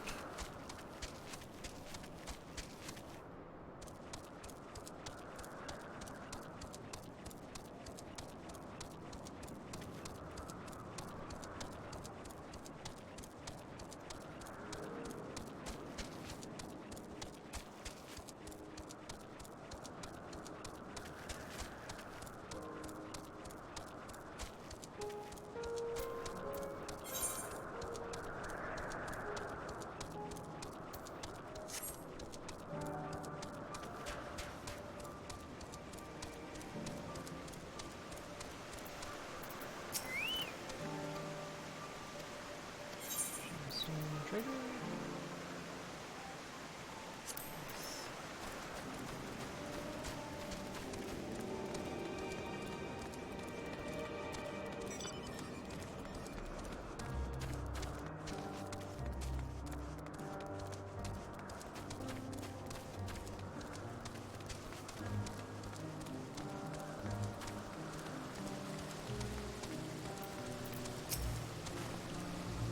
Apologies for the trouble.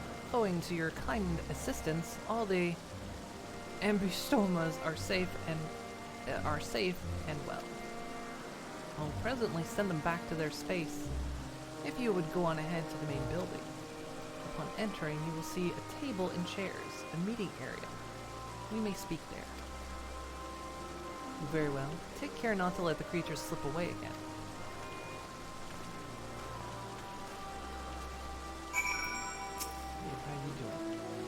As well. If so, you should join the others at the building.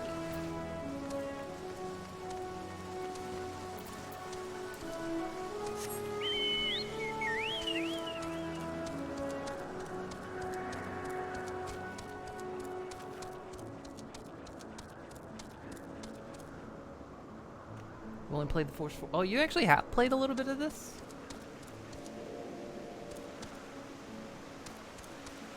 You doing is a precious being.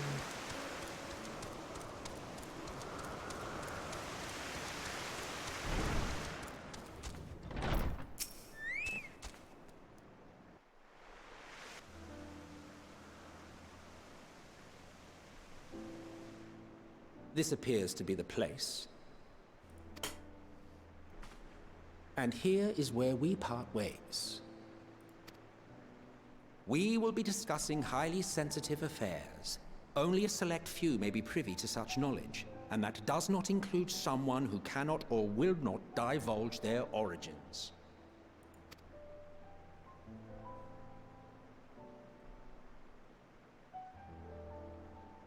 What? Will I have to remove you by force? You could try. We've done this before. I have important things to say to him as well.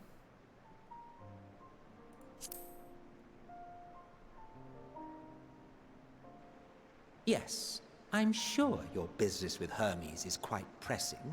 You may speak with him to your heart's content after ours is concluded.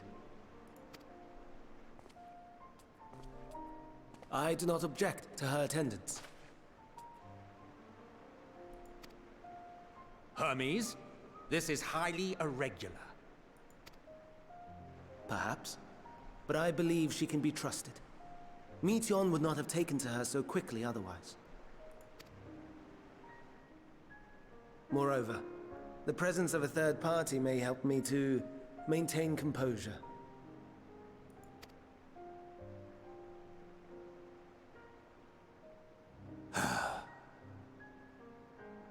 As you wish, then. Behave yourself, do you hear?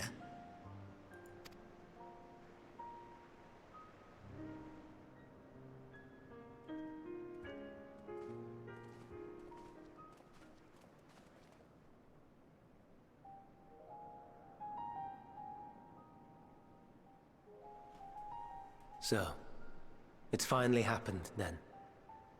I must imagine, you know, they made them all wear these outfits as well, because it's very easy to cosplay. Why is Granddad never impressed with us? Why do you never... Why can I not get your affection, Granddad?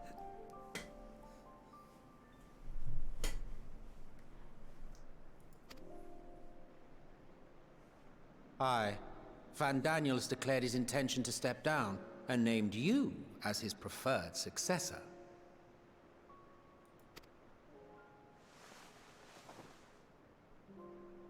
In recognition of your knowledge and your works, the Convocation is giving the recommendation due consideration. As one who does not know you personally, I am to use my impartial eye to take your measure.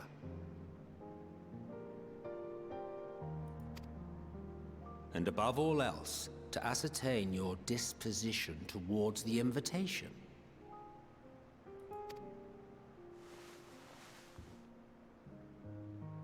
I understand that you and Fandaniel are close. He himself was once chief overseer of Elpis after all. I should not be surprised if you knew before anyone else that he wished to relinquish his office.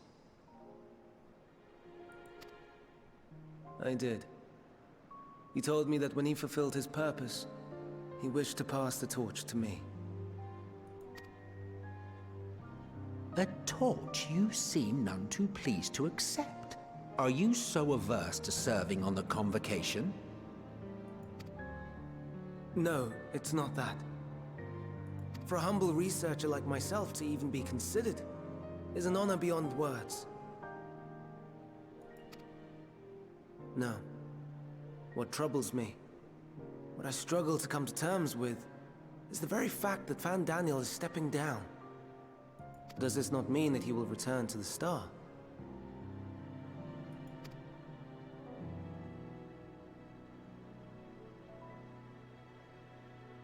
Of his own volition, yes, like so many others have before him. Return to the star? Does that mean die?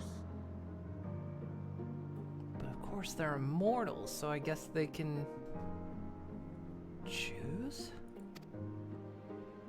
Well now, that's not a word I hear often. Is that what you say here in Elpis?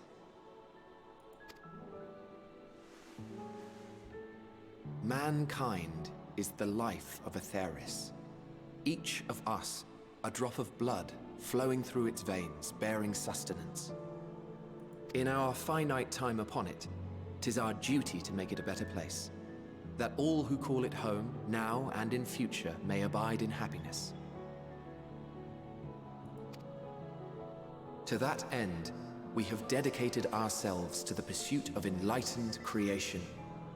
And by our efforts did we transform this once untamed wilderness into the peaceful paradise you enjoy today. Wait. Are they not immortal? Those of the convocation would be, right?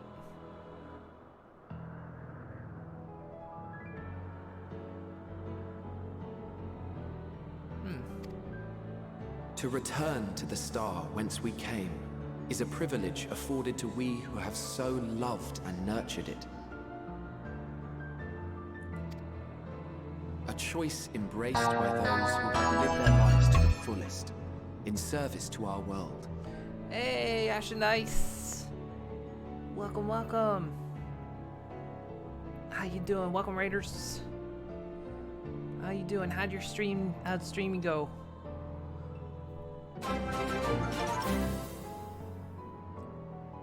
I'm a pony. Look, big if true.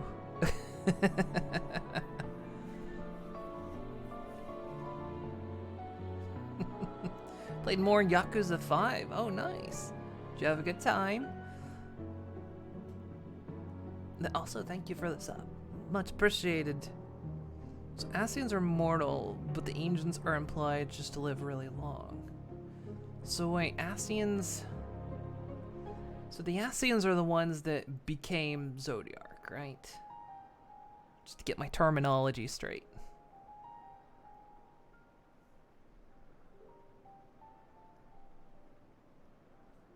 Mainly rhythm mini games. Shame you couldn't bully anyone. Aw.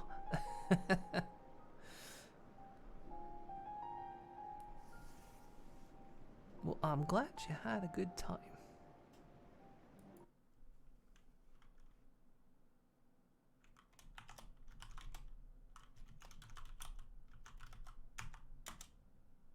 Ugh.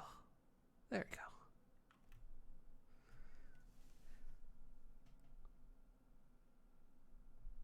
I believe it's due to Zodiark and the Echo that makes the Ascians immortal. Okay, yeah, okay. So, yeah, I just need kind of like getting my terminology straight.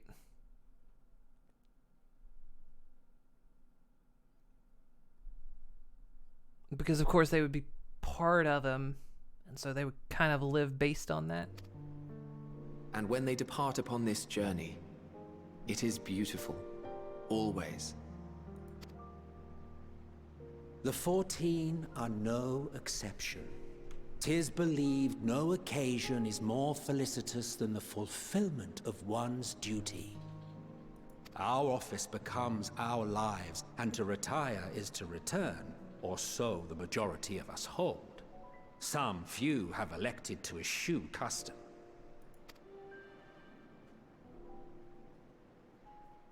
Mayhap you feel Fandaniel's deeds do not warrant his return. Yet you should know his accomplishments as well as any. During his time, he conceived of countless outstanding concepts. And channeling the wealth of experience he attained here in Elpis, he brought forth many new specimens. I know of all this. I do. It's just...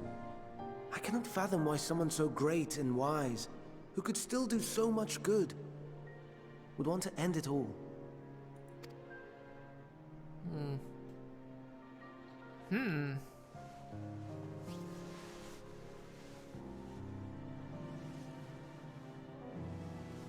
Whereas Whereas the other wanted to end no. everything. I've made her upset.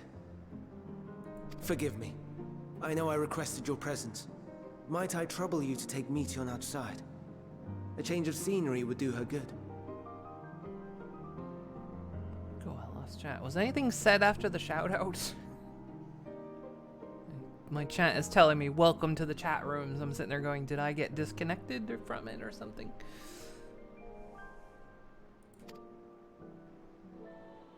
I hate when it does that.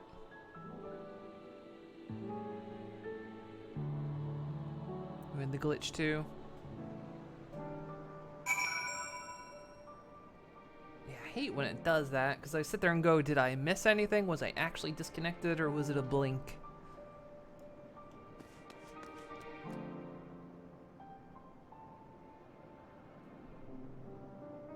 Oh, gotta stretch. Oh, I thought, hey, I'll even do a yawn.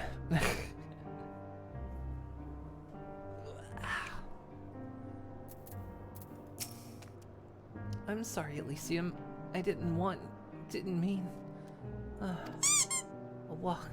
Perhaps we can go for a walk? Thank you for the treat.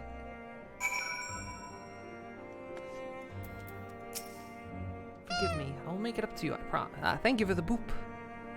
You know it's precious, and you will hurt a great score of people if anyone upsets her.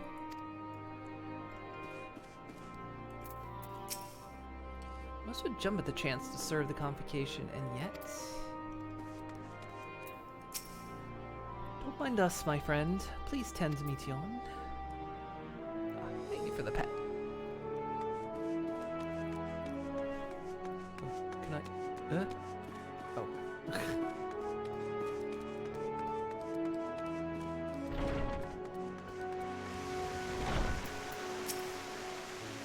Always gets sad when he thinks about death.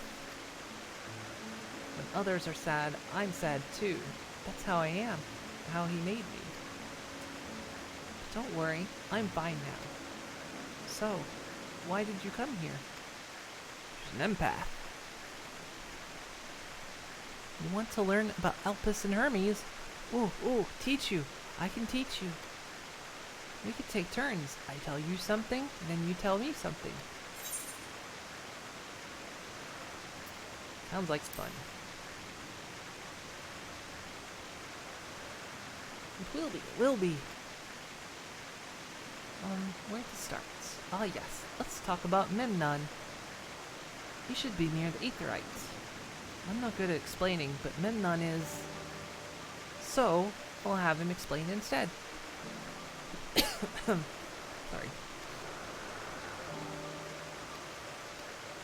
She's following me.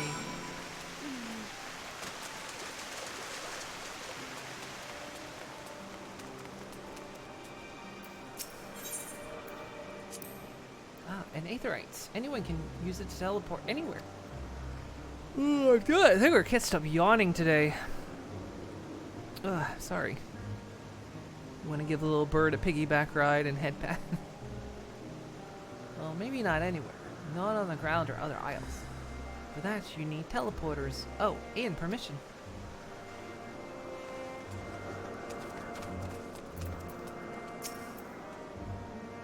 What have we here? Though you look like a person, you have the ears and tail of a beast. I assume you are a familiar like Meteon. Is there anything you need? This is Elysium. Could you teach her about Elpis? Ah, a newly arrived familiar, is she? Very well. I should be glad to introduce our fair's facility to her. As you know, it is mankind's duty to make the star a better place. As part of this duty, we employ creation magics to bring forth new life. However, we cannot simply release our works into the world, for it would lead to chaos. No. Any and all life forms must undergo extensive testing to determine their fitness to exist, testing which is conducted here in Elpis. Every candidate is subject to rigorous study, in which we identify their properties, surmise what habitats might be suitable, and speculate as to the effects they may have on the environments and other species. Should it be judged a beneficial addition to the star, it will be allowed to take its place in the world. The two of you, too, were created with the hope of making the star a better place. So heed your master as well, and be good, do you hear? We will, Memnon, we will. Thanks for the lesson. You had a turn, now I get a turn. Yeah, every monster and animal you see in Final Fantasy was tested here and all ancient approved. If you flip them over on the bottom of their paw or claw, there's a little stamp. Elpis approved.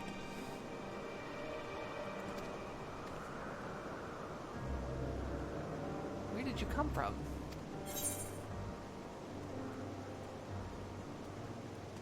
Place facing a great threat. There's such a place? I had no idea. This place is important to you. I can feel it. Oh, my power. I haven't told you about it. Creation. Let's find a creation. When not being watched, then I'll explain my power.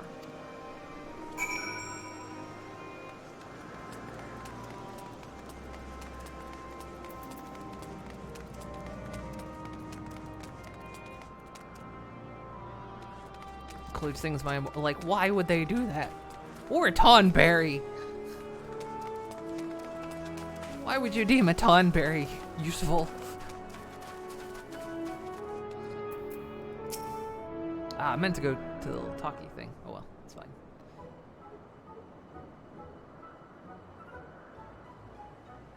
Oh, this creation is perfect.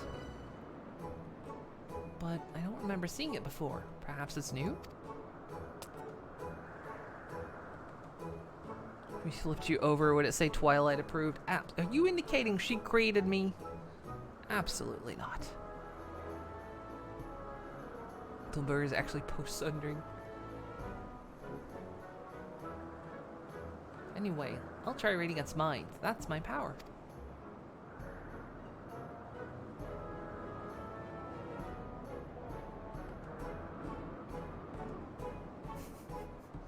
No thoughts. Empty head.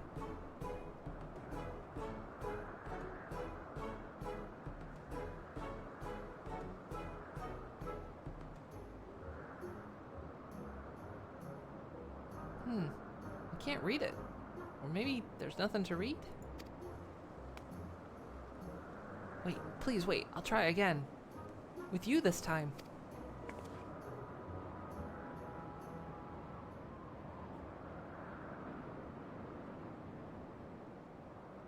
Greetings. Can you hear me?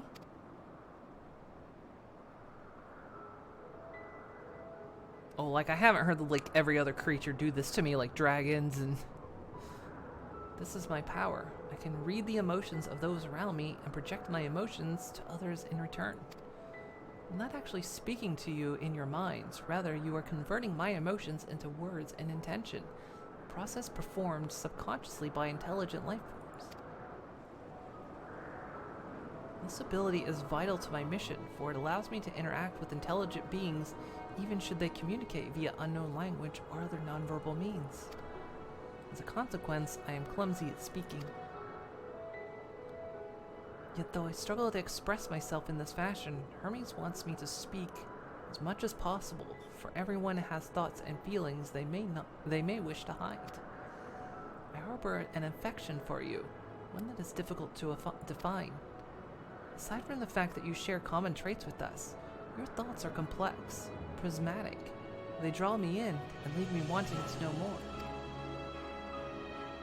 Out of respect for your privacy, I will refrain from using my power when speaking with you.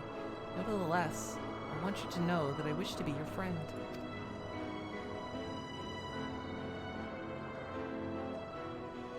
Did you hear me?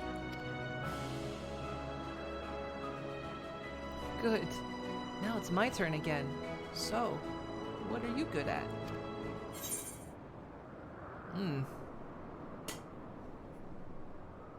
Virgo likes me. Look, it's the shoe bill that stalked you through Shadowbringers.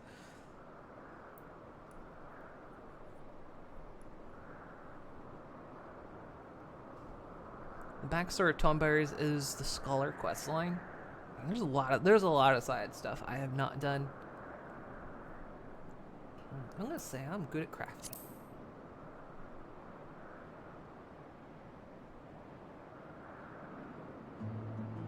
Oh, not creating, but crafting? Putting things together with your hands? That sounds like fun. I can't use creation magics, but maybe I can learn to craft.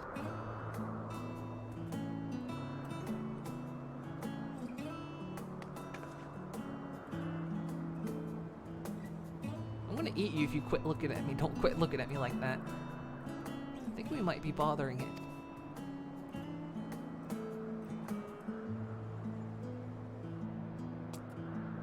Let's keep going. We'll go and see Yoon next. He's usually in a small building, one on the West Road.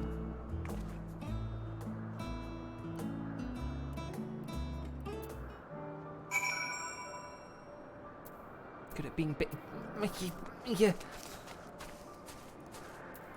Because I was smart. Spriggans. Spriggans. What are Spriggans? No, we call them Orei. If there's many, if it's just one, we say Orias. Though they're really cute, they can be naughty. Sometimes they run off with concept crystals, and Hermes has to run after them. Yeah, they do. I think I have one of them as a minion.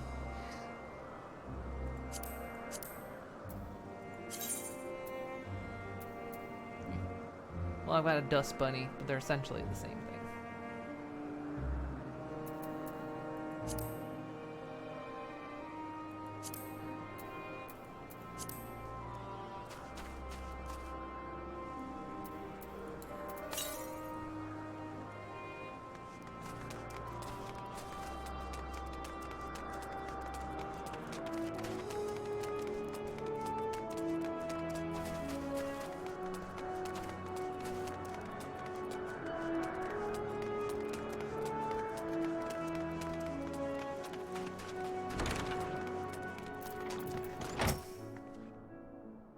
Well, if it isn't Medion, I see you've brought a friend today. Greetings, an apple. Could you make me an apple? The kind Hermes likes, covered in syrup. I want to share it with Elysium. Oh, candied apple. Hermes is certainly partial to them. But you know you can't eat, Medion. You weren't made to do so. But I like it too. It may seem that way, but it's due to your ability to share others' feelings. You've taken Hermes' likes for your own. In any case, I can't prepare an apple right now, but I'll bring one for Hermes soon, I promise. I'm sorry, Elysium. I wanted to show you my favorite thing. Then I could ask about yours, but I failed. Yeah, sure. I'll give you anyway. Oh, that's what you like? Yes, I can feel it. Your joy and happiness. We don't even say what it is. Thanks for sharing it with me, Elysium. Well, we've talked and talked a lot. Maybe Hermes has finished talking too. Shall we go and see? I didn't say what is my favorite thing. Bird girl can't have an apple. Bird girl can't have an apple. She can't eat an apple. She's unable to eat.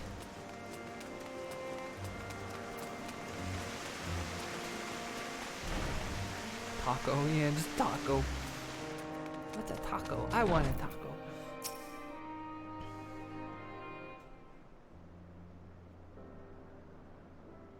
There you are. I can see the fresh air has done me on goods. Thank you for the treats. Elysium wanted to learn about you and Elpis, so I taught her.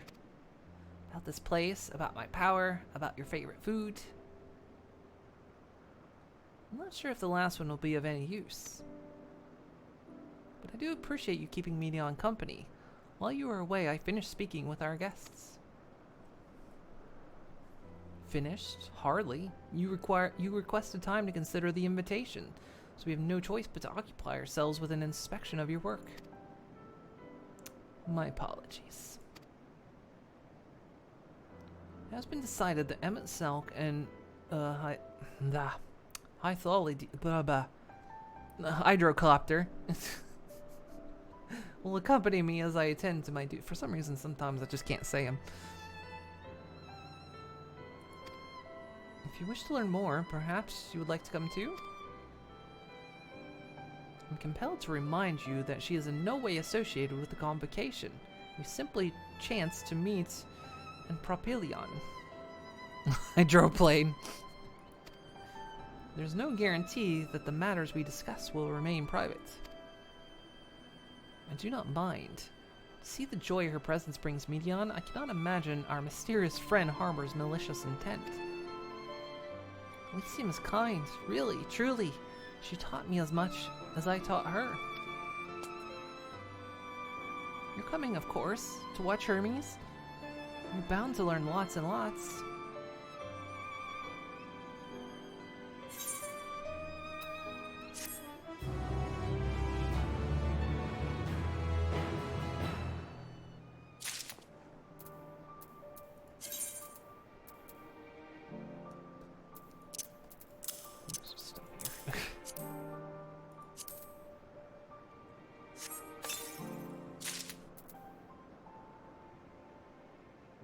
Scarlet Mocha robe of the last unicorn.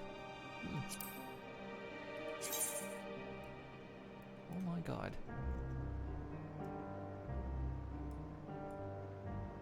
It's kind of cool, but I absolutely despise the collar on it.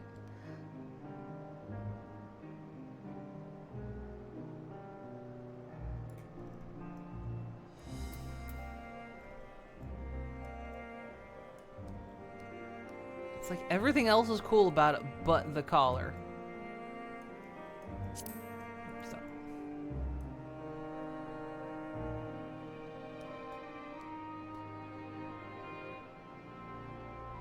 Sometimes it's hard to like them knowing how they turn out. Dark Unicorn here, you can get light colored one from EVP. Diet Purple, say it's Twilight.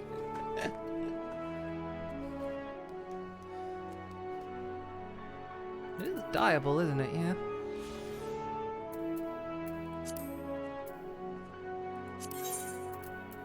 Not some purple. Look good, technically. But I'm gonna glam it anyway, because like I say, I don't like the collar on it.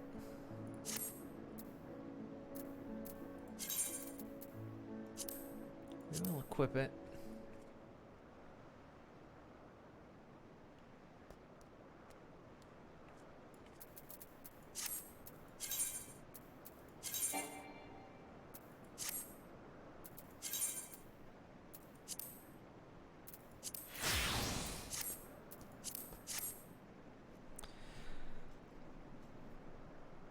Unicorn head doesn't die.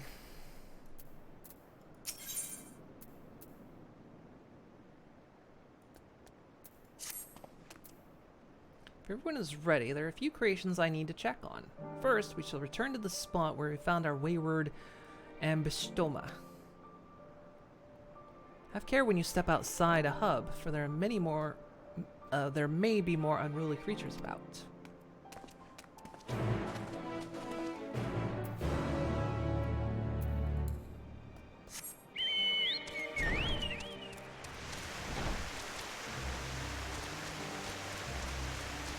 Sorry.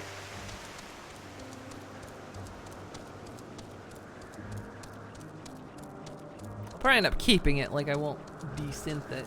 I'll probably eventually store it in my locker.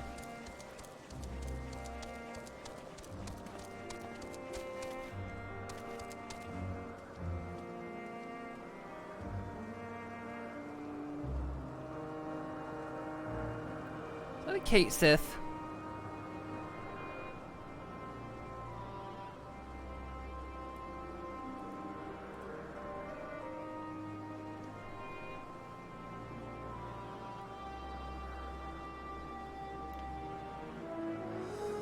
Sorry, I'm stretching. Ugh. I'm like suddenly very dizzy. Give me a moment. I think it's just because I'm really tired. I stayed up, well, of course, you guys know I stayed up really late last night.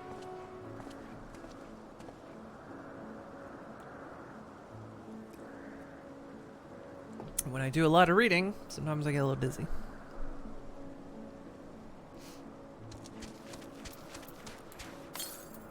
Small break time? Not yet. I'm good.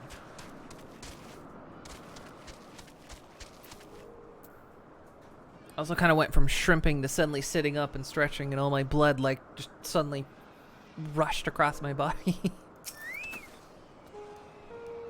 There's new species of Petaludo we recently set loose. It has been doing very well, managing to maintain a stable existence thus far. If I can see its observation period to the end without issue, I should release it unto the world. Tell me, do you know the difference between living beings and arcane entities? It is the presence of a soul. Yet soul isn't something you can choose to have at will. No, it manifests only in those beings whose forms adhere to the laws of creation, that can endure on their own. Beings that do not fulfill this requirement, such as those spontaneously born of magic or natural phenomena, do not have souls. No matter how much it might resemble flora or fauna, if it lacks a soul, then it is considered an arcane entity. So you see, it is not for mankind to decide what is living. That domain lies beyond our manipulation, and it is hubris to assume otherwise. But come, let us head to the nearby beacon. I received a report that arcane entities have gathered there.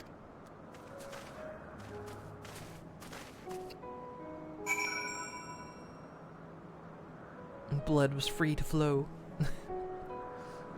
Have I asked my mom?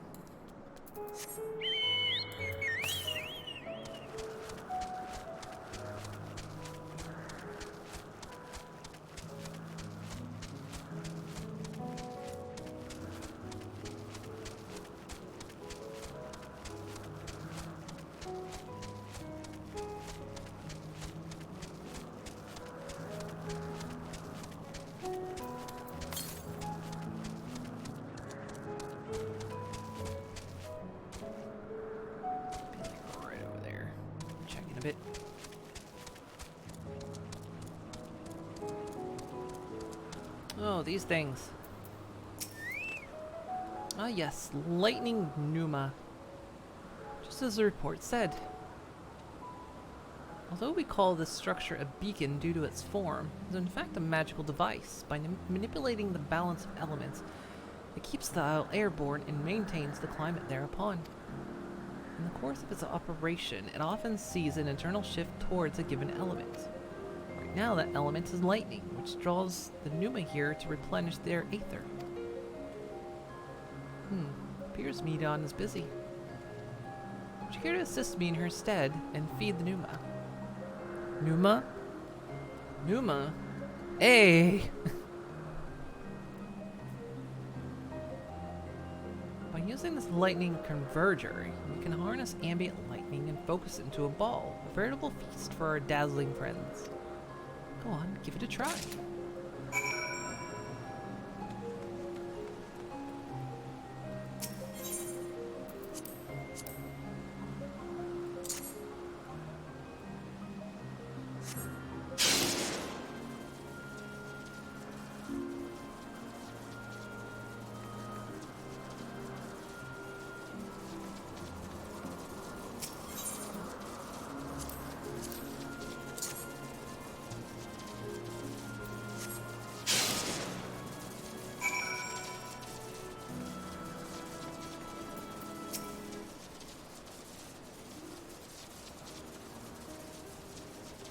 Perfectly done, Elysium. Look.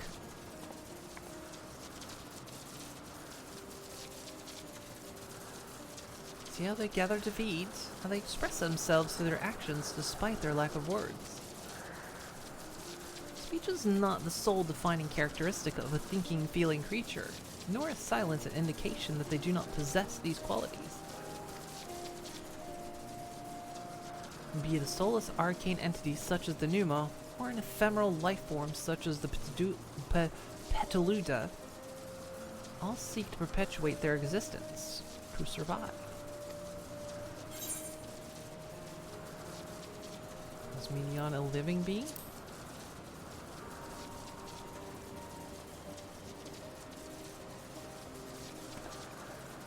A good question.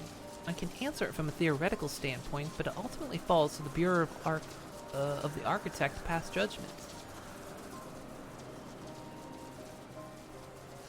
Those with exceptional visions, such as Hydroplane, may be able to ascertain her true nature.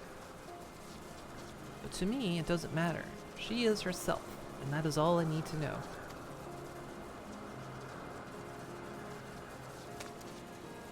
Oh, you finished already? I'm sorry. I was in the way. Not to worry, my dear. They miss nothing of note, and we still have plenty of work for them to observe. Next, we will head east to the Morning Dew.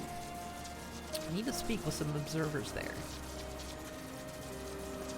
When you first met these creatures back in Aram Reborn, who knew the future you'd be feeding them like a pet?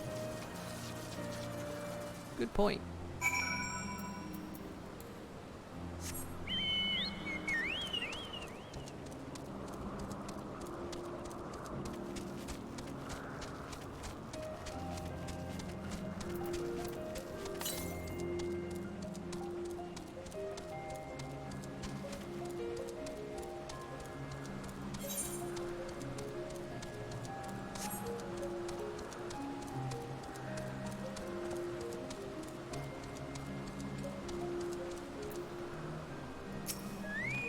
Keep stitching.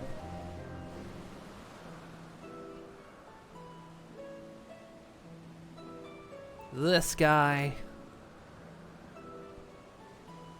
Amazing, is it not? The Ampelos, one of our newest subjects.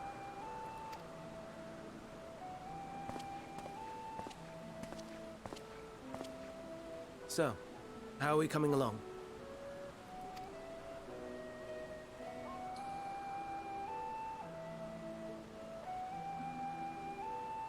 She must be a protagonist. She has the same voice I do. Chunkerhead. The flowers. Snooty, stop it.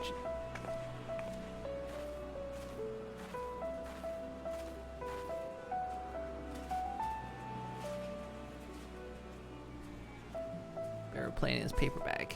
This place is Elpis. Those flowers. Elpis. Entelekis. Like me. Oh, empaths.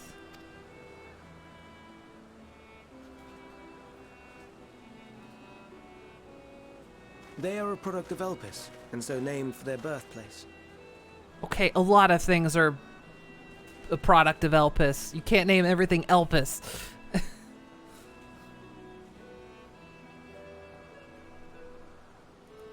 A happy accident, born of the hands of a former researcher who loved beautiful blossoms.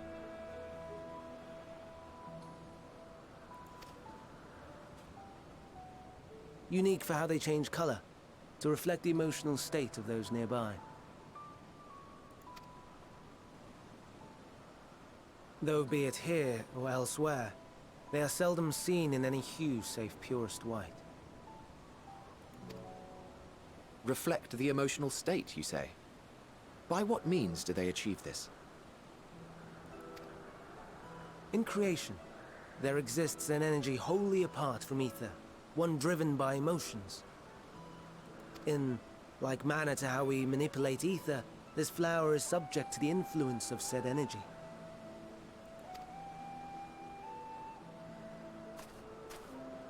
While it has no will of its own, it is sensitive to the prevailing emotion in the vicinity, and reacts by altering its color and vibrancy.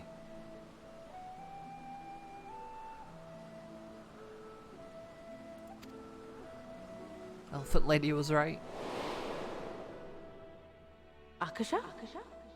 It is one of the unseen energies defined by Harnish alchemical theory. Though a gross oversimplification, some describe it as an essence influenced by feelings. There you go.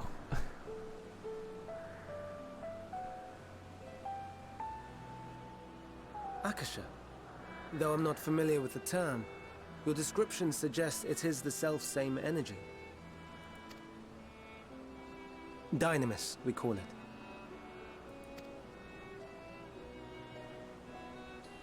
And those entities like the Elpis flower that have the ability to interact with this energy, converting emotions into tangible phenomena, are Antelekis. That's me! That's me! An Enteleki! Or an That empath. you are, my dear. And no ordinary one at that, but the first possessed of free will.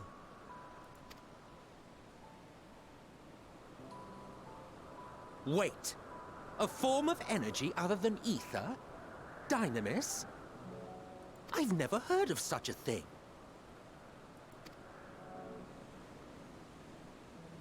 Hardly surprising. Dynamis cannot be seen, much less felt. And though its existence has long been theorized, we had no proof until the flower's serendipitous creation. What's more, Dynamis is far weaker than ether. Under normal circumstances, its effects are drowned out by the latter. On account of which, beings comprised of and reliant upon the ether, like you and I, are unable to make practical use of Dynamis. Oh. That's how it works. Because in the case of where people were turning, there was a lack of ether. And so this power, this other form of energy was taking precedence.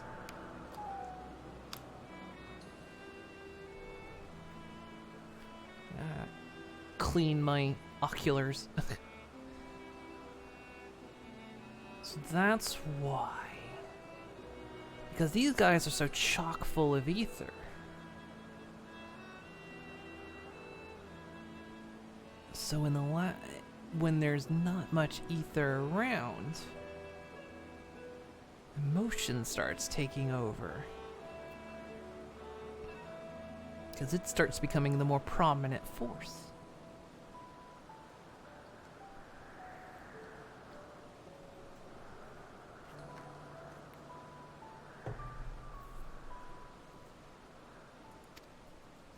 Tis a truly esoteric thing, known to but a select few scholars. And of course, when people just give up,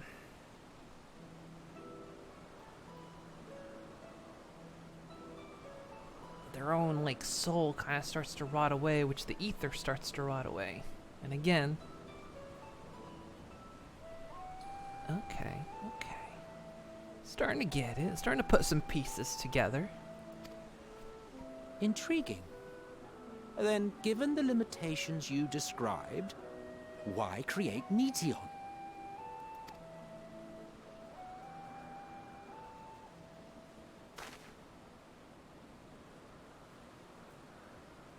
Our star, Aetheris, is especially rich in ether, so much so that its name is derived from it. However, when we consider all energy in existence here and in the vast space beyond, Dynamis may account for as much as 68.3%. That's more than half. The more abundant form by far. Were we able to control it, we could open the door to limitless possibilities. 'Tis not unlike a gently flowing stream, unable to break through the dam of ether barring its path. But if we could imbue the stream with the vigor of a raging river... No.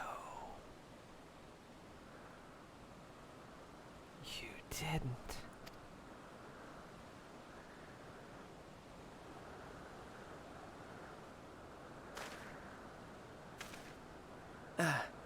Not that I have such grand ambitions.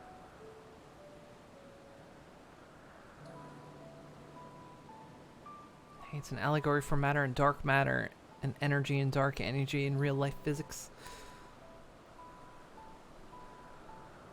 So by attempting to use this, you may have entirely upset the balance. You created a flood you could not stop. Nay. I merely wish to create a being that could traverse the great expanse. Created a flood that you could not stop, and it started infecting everyone. Much as we saw, it spreads.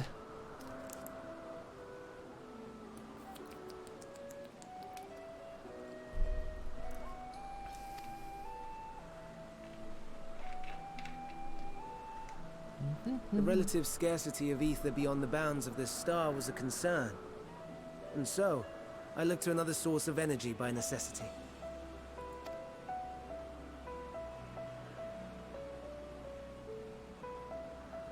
That being Dynamis. No wonder her ether is so thin. Precisely. Yours is thin too. Like an entelechy. Like me. Different reasons.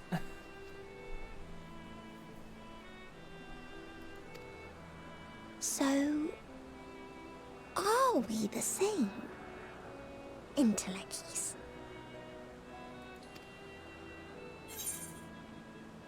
Sure, I don't see why I couldn't be one. While I have been known to transcend my limits with nothing but determined. Oh, that is true. If I'm thin, it's because M itself did do a better job.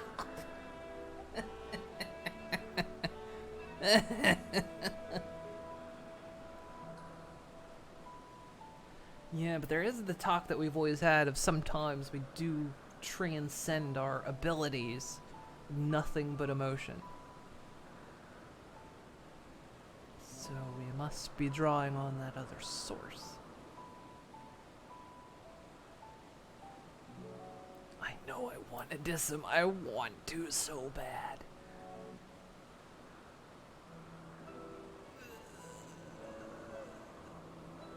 Ugh.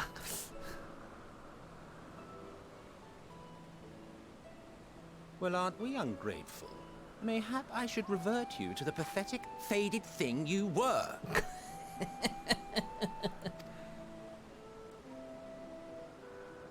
A deficit of ether alone does not an entelechy make. It would, however, make it easier for you to interact with Dynamis.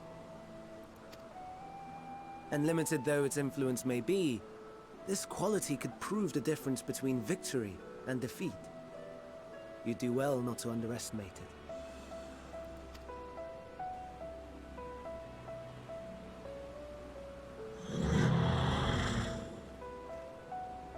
Oh dear. I'd forgotten about the poor fella. You must excuse me a moment while I go and verify a few more things. So that sort of begins to explain why we can become just uber powerful in the most critical of moments.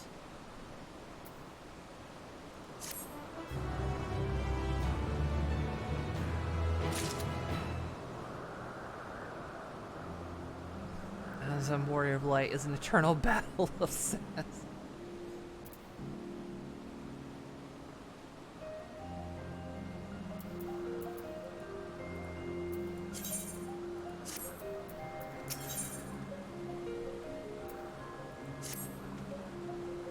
Not that I or anyone else would be able to make use of it even if we knew, but it irks me to discover that there is an entirely different form of energy, and no one told me.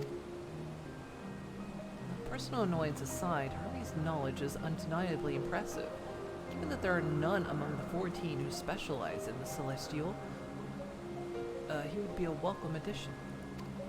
Assuming he can be persuaded to join, that is. I still can't understand his hesitation. When did you join? Oh, you wish to know why M itself was chosen for the convocation? I should be glad to share the tale. Ahem. It began when... Not another word. Lest you've forgotten where to learn about Hermes, not me. My misspent youth is not your concern. Well, no, tell me. Now. What about the convocation? If you would accompany us, I suppose you should at least know that much. The Convocation of 14 is a governing body that determines myriad policies.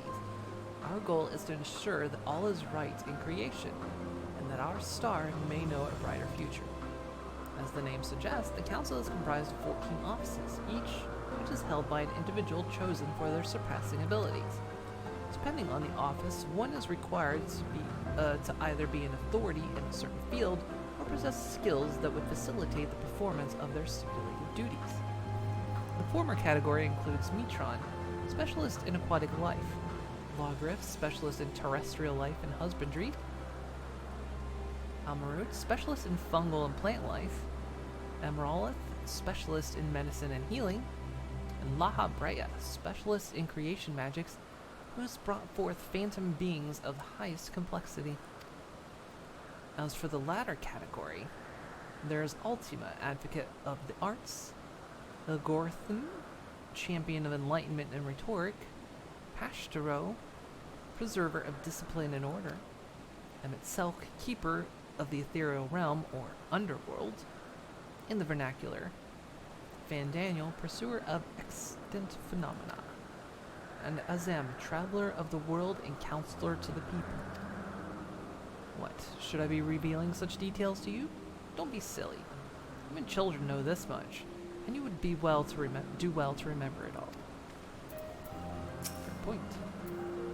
I'll tell you the tale when we're away from sensitive ears.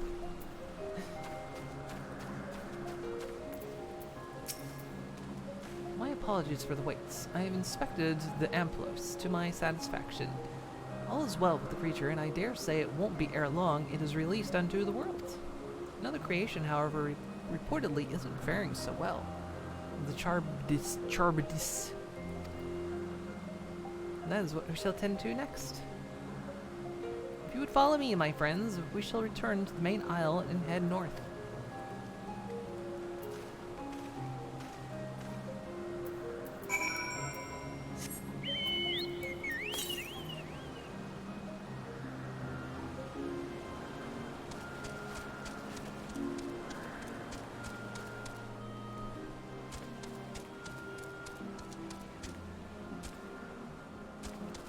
Somewhere in here.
This whole place is just a monster workshop.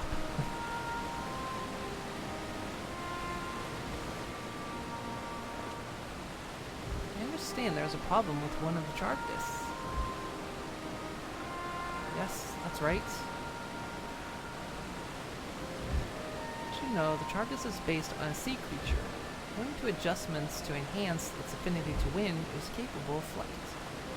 The specimens created from the concept could all fly without issue, but the problem arose in subsequent generations. The third generation creature was born with an etheric balance leaning strongly towards water, its aquatic origin reasserting itself, it would seem. The result being its affinity to wind is diminished and it cannot fly. No matter what we try, we can't get it to rise even the slightest bit. For such change to manifest in so few generations, I fear they're too unstable, flawed. With your permission, I will revert the creature and recommend to the Bureau that the concept be revised. Etheric balance leaning towards water, the Chargus would indeed struggle to manipulate wind. It is too early to conclude that it cannot fly. When failed at first, it may simply have developed a fear. I shall transform and fly with it, helping to manipulate the wind until it finds its wings. What? You can go to such lengths?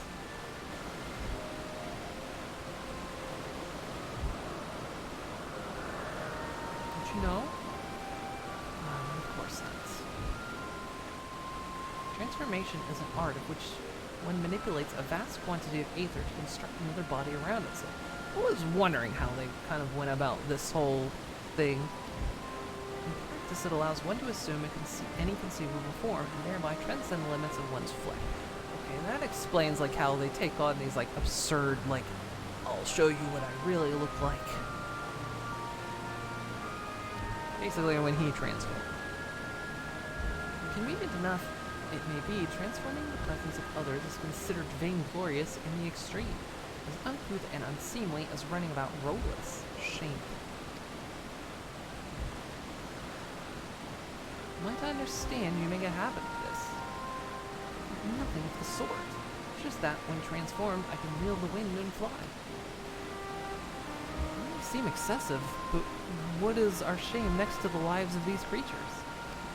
We deserve a chance, and we owe it to them to do all in our power. Be that as it may.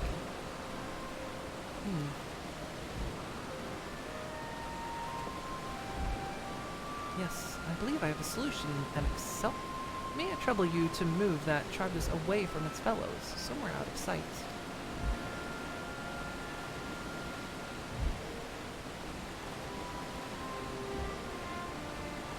Well, I'd like the rest of you to help me prepare here.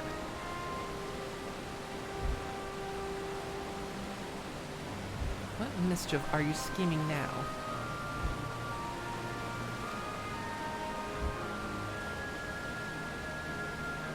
No mischief, I assure you. But, no mischief, I assure you. I would spare the need to report to your colleagues that Hermes committed an indiscretion. So have a little faith and run along.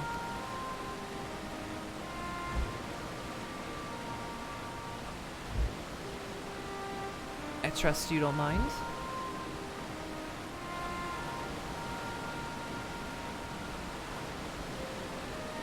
I'm starting to see why Emmett didn't see us as, you know, beings that could essentially be murdered.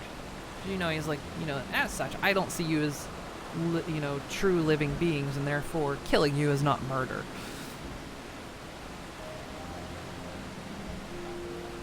Essentially, to him, aside from us just being sundered creatures to begin with, he didn't consider us to be alive. And that self is out of sight. Good. Let's speak of the plan. Stroke of genius, really. We have Emmett Self train the Chargus. Aside from being able to fly untransformed, he can readily see aether currents. And with his adept spellcraft, he can also employ suitable wind magics to guide the creature along. While he is indeed capable of all you described, it is not his duty. I am loath to trouble him with it. Don't be. As I mentioned, it would also be for his own sake. With that settled, let's begin at once. Elysium, I want you to go to Emmett Selk. Tell him that you have a favor to ask. You will be disinclined to cooperate at first, but you mustn't be discouraged. With our friend, the trick is to be unflaggingly persistent. Off you go now, and good luck. Chat mode say keyboard. Mask.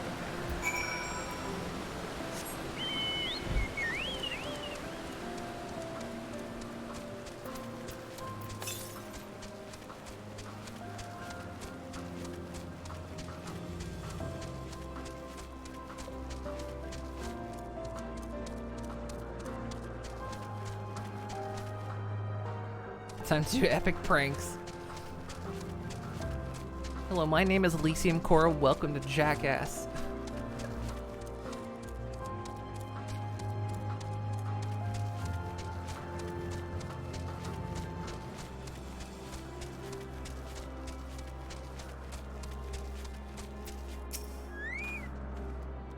Well, are your preparations for the scheme that is clearly not a scheme complete?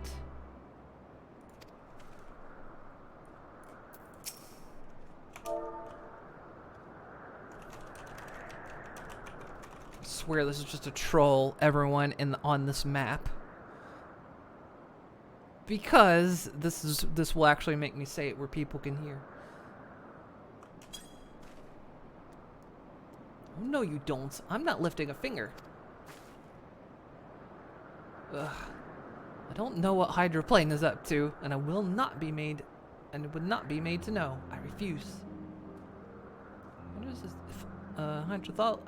Hydrology is to be believed. Relentless insistence may serve to wear down the ever-weary Emmett Selk.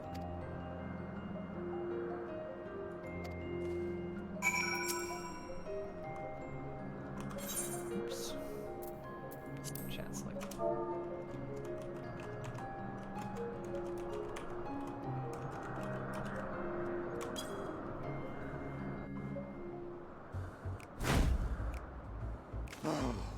No, no, no. You are not foisting this nonsense on me.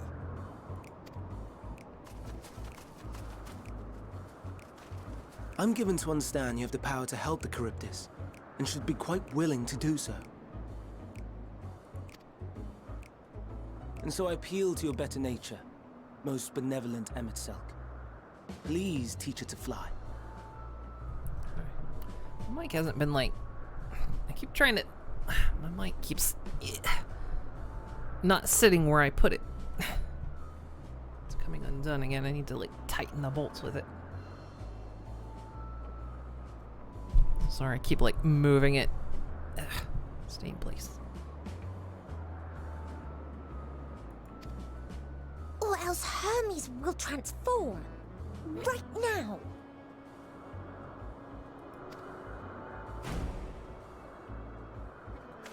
Now, there's no need to go quite that far. Altruism is its own reward, as I'm sure he would agree. Oh, would he now? And who contrived to put me in this position, pray tell? Nothing so devious. I merely suggested a possible course of action.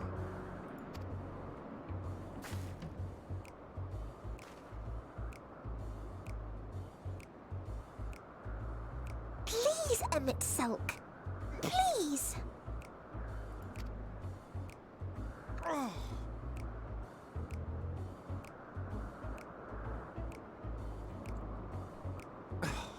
did not come all this way to play nursemaid to your creations.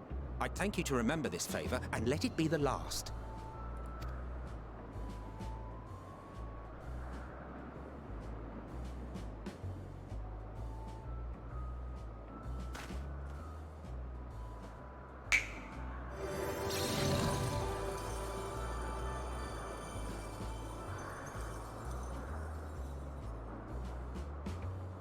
I will aid it once it has taken to the air. It falls to you to shepherd it skyward.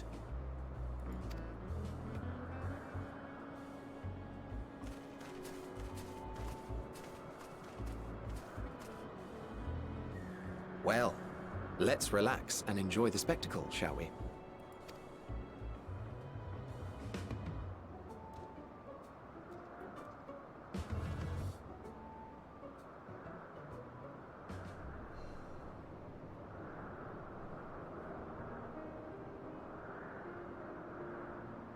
You were wondering why Emmett Selk joined the convocation. Hey, pre-ordered Shadowbringers to get that mount. Truth be told, he wasn't the first choice for the office. I was, on the strength of my ability to see ether. But I declined the offer. For though my vision is exceptional, I am pedestrian in all other aspects.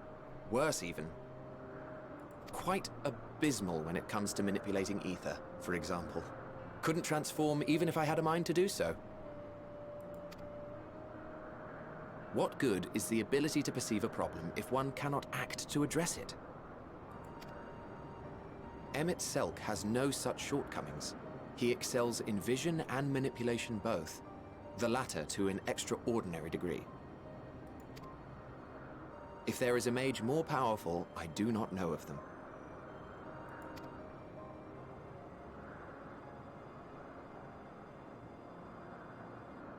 Thus did I recommend him for the office in my stead. And I wasn't the only one. Far from it. Countless others vouched for his skill and character.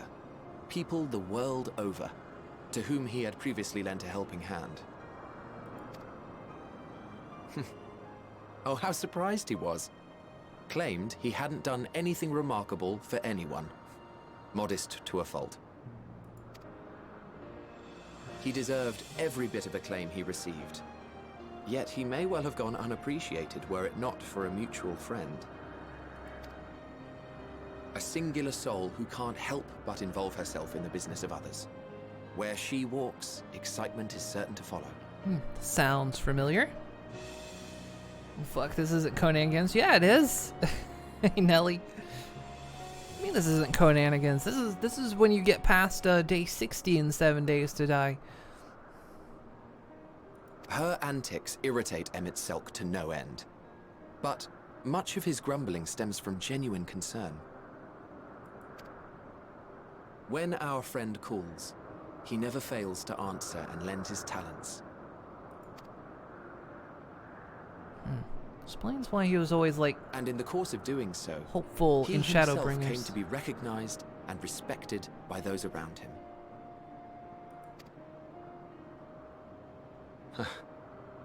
They are truly remarkable individuals, and I'm proud to call them friends. To help them realize their dreams. This will be my greatest contribution to our world. And when they have fulfilled their respective purposes,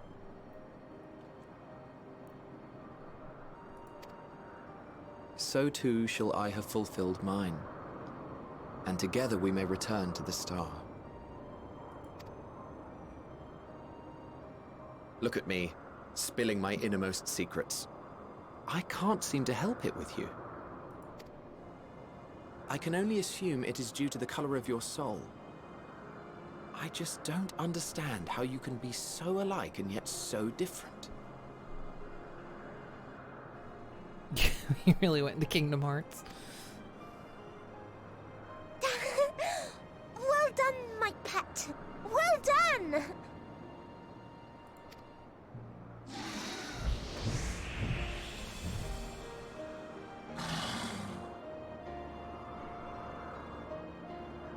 Ah, yes.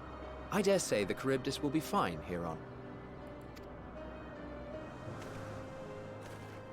Why don't you go and signal to Emmett Selk? Let him know that his arduous task is at an end.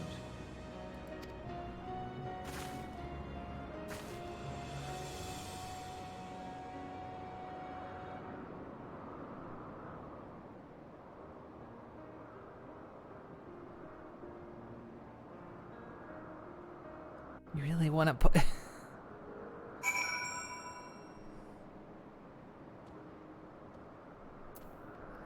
Well, yeah, remember that one girl we had met in Shadowbringers during my subathon? We met her again.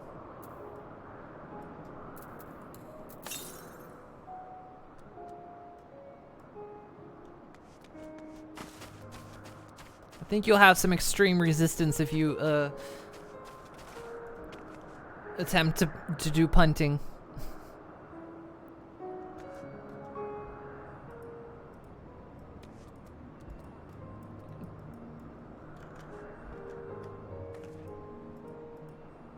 Is that... Huh?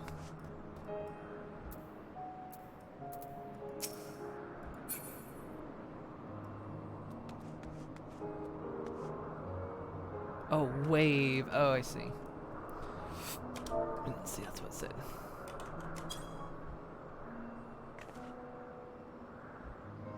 Emerging from his reverie, Emmett notices you and begins to descend with the Charybdis.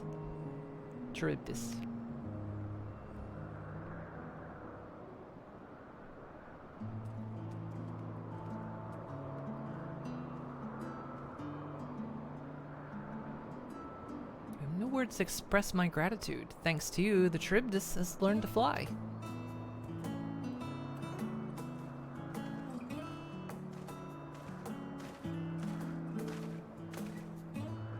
Elysium and I could relax and have a pleasant chat. I'm sure you did.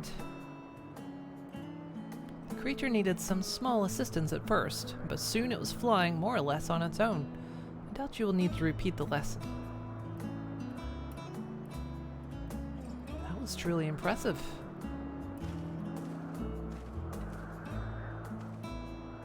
I witnessed it all from afar. The Charybdis flies. Indeed, with this, we've proven that even a creature with skewed etheric balance is capable of flight. Though we helped it to achieve this, the Charybdis is a herd animal. They may well aid in their struggling kin in a fashion if and when the need arises. Keeping this in mind, I bid you continue observing them. If that's what you want. But if I may say so, rather than hoping an idealistic possibility comes to pass, would it not be simpler to have the concept adjusted? That way, we could guarantee that anomalies such as this specimen are never born in the first place. These creatures are already here. We will spare no effort in giving them a chance to survive. As you wish, Chief, as you wish.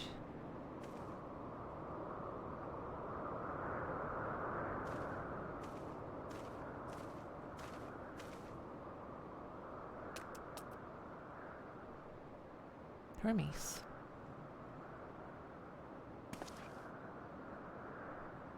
I'm fine, don't worry.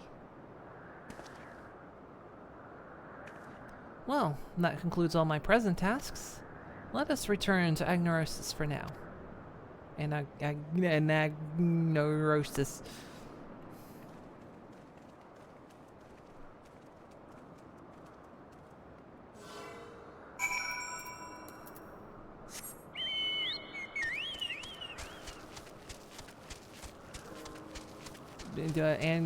Anaphylactic shock.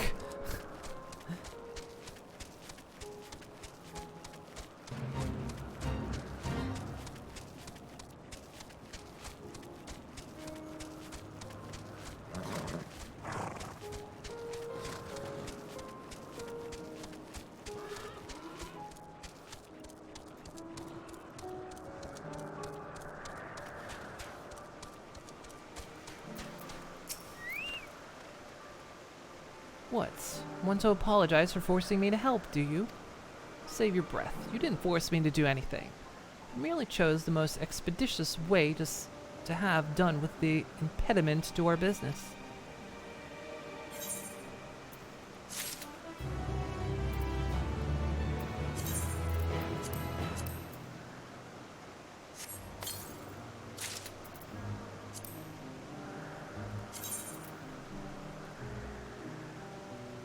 Again, this would go good with that top we had.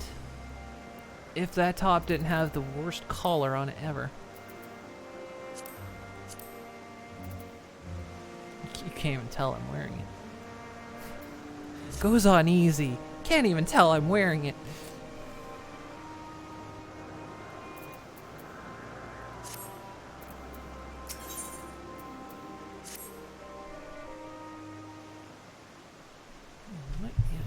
Adjust this thing. Tell me, Elysium, in the course of watching me, have you learned aught of value? Nothing so far, but I'm hoping that will change. Dynamis seem promising. I'm not sure what I'm looking for, but Dynamis seem promising.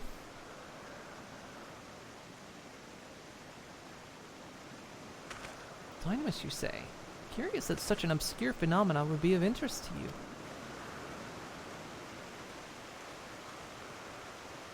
Chief Hermes, what good fortune to find you here. Is something the matter? So, let's see, so light yet filling.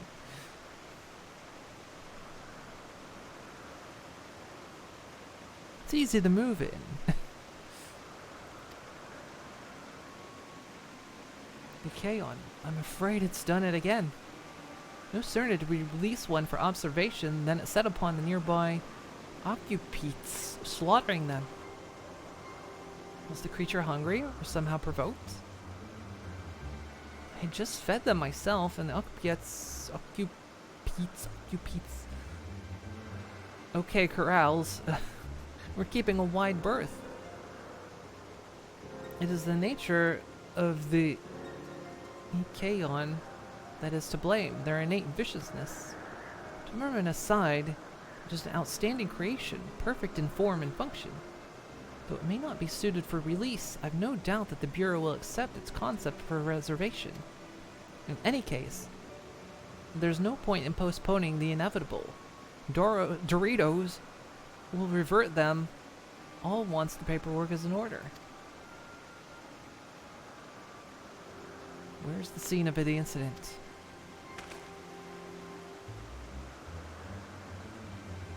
Just off the path to the 12 Wonders. As you make your way, you should see it on the left. I don't know if Doris is still there, however. Hermes, wait!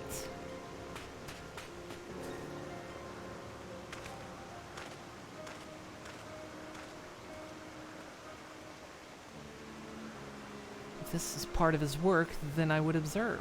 We follow.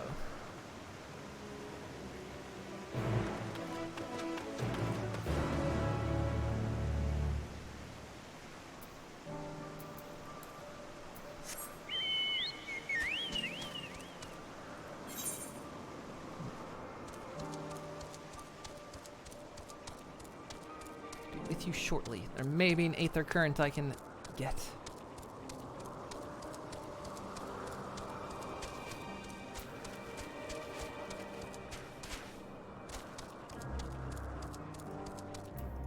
Oh, this poor guy is sockless. Welcome, friend, to anaphylactic shock. I'm sockless. I'm so sorry. And I manage this region under the authority of Chief Hermes, the head of Elpis. You are... Oh, how unusual. A soul-bearing familiar. A familiar that must have a mission, and yet you offer no message and carry no cargo. Are you perhaps here for the purpose of observation? Yes, that must be it. In which case, you need only mention my name to Charmian, and she will gladly give you a tour of our domain. Soak it all in. I'm just curious why you have no socks, sir.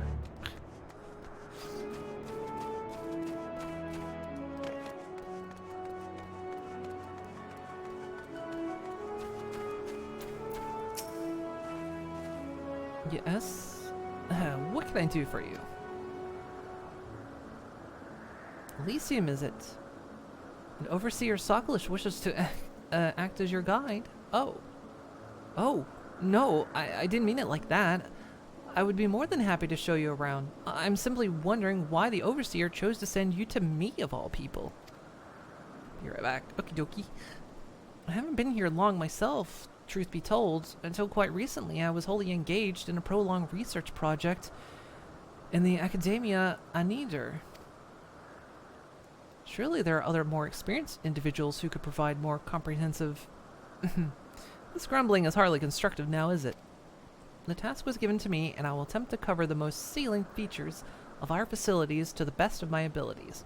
After all, it is not every day that one asks to indulge in curiosity of such rare and fascinating visitor. You can commence the tour this very moment if you like. Then let us begin. You know, rather than have me lecture you as we walk along, I think observing firsthand what we do here in Agnorosis should prove more beneficial. I will point you in the right direction, and you can question my colleagues to your heart's content. Once we've completed a circuit, we can return and speak to Overseer Sockless.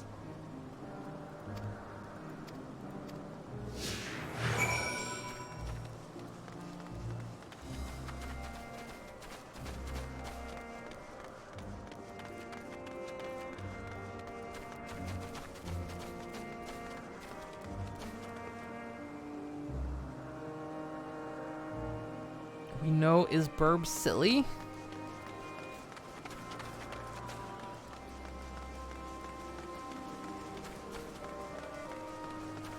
I mean, bird is the word. Oh, we know is Burb silly.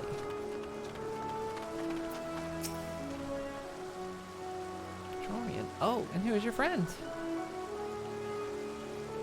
Did you said, oh, BRB, Burb.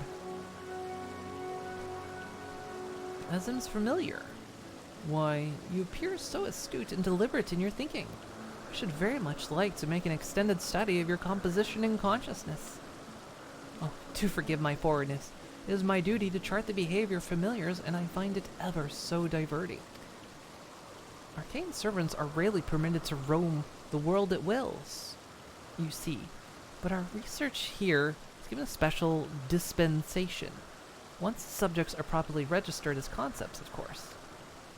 There are times when familiars are asked with tending cattle or must otherwise coexist with other living beings.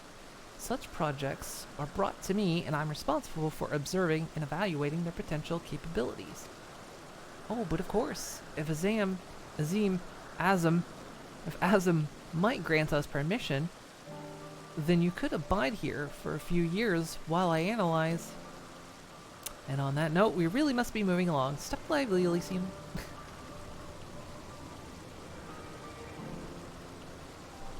It's all in the mind. Are you guys playing Bop It in my chat?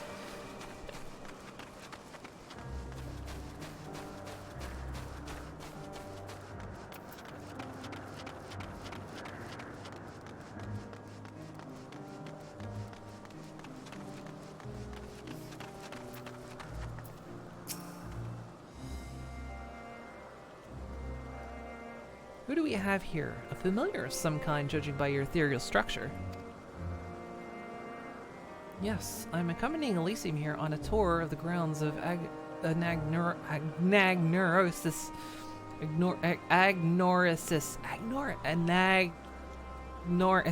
Anaphylactic shock. At the behest of the Overseer.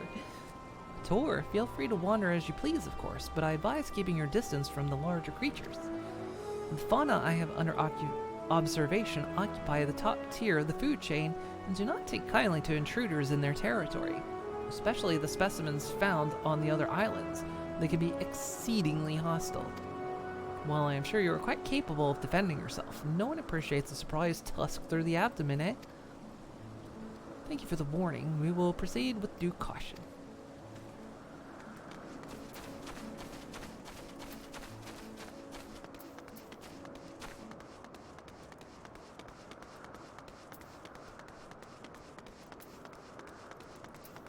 Did someone ask you earlier? Oh, we mentioned because Nelly said bird and you said burb. Hello, Charmian. Was there something? The Overseer asked that I give this familiar a tour of the grounds, and I thought the best way to do so was show her what we do here firsthand. I see. Well, as my work is rather difficult to demonstrate, I hope a brief explanation will suffice. Our creations are many and varied, but I mainly preside over the plant life. When it comes to watching certain grasses grow, one must be prepared to observe over the course of several years, and in the case of trees, sometimes decades. Maybe this guy can finally answer this question. Is corn grass? Tedious, perhaps, yet necessary. Plants are capable of altering an entire habitat, and their presence as a food source, has an enormous influence on local wildlife. Yeah, this place is yeah, pretty much it's a living lab. Kind of suspected that from the start. Was that the sort of thing you wish to know? So is Mook Inc. getting one? Well, I was doing one in the 7 Days to Die place. I was creating life.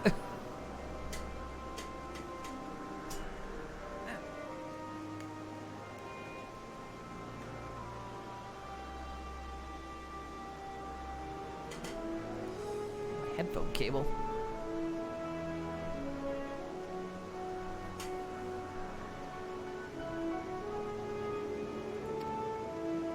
That was perfect. Thank you. I think we've covered the main areas of interest. All that's left now is to speak with Overseer Suckless. Zombies are unlife, though. We create soulless homunculi. Look, I created chickens. I created cows. The horses were a little bit off.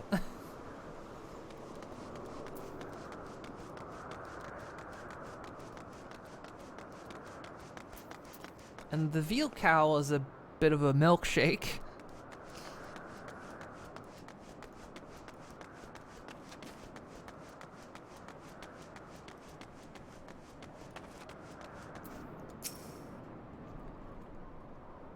Moving the horses. Look, let's be real. Horses are soulless homunculi. See, I'm a pony. Ponies are magical and sentient and smart, and horses are soulless homunculi. We know this. They really milked it with the cows. Why, did you have a beef with it? There was a lot at stake here.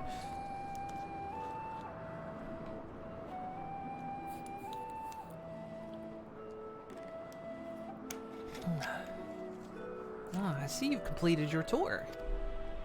Almost. We spoke with those in charge of the various facets of anaphylactic shock.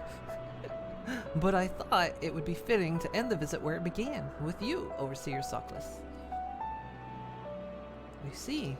What is your impression of the work we do here? Requires equal levels of passion and patience. I am glad we can help further your worldly education. And I'm glad to see you enjoyed the experience. At least I hope you did. You're truly a masterpiece of creation. Only a soul-bearing familiar could demonstrate such robust cognitive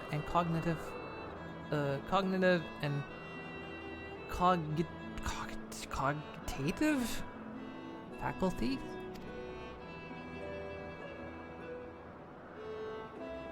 How do we feel about zebras and giraffes and donkeys and mules? Well, look, if you've read Fallout Equestria, the zebras might be a little suspicious.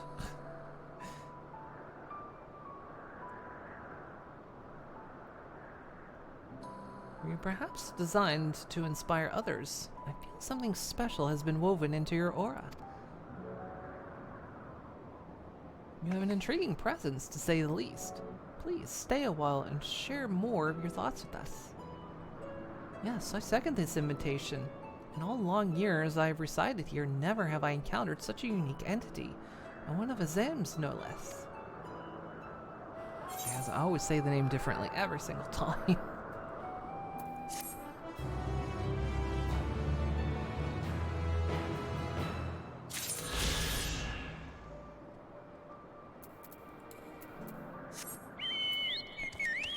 Let's go do the thing.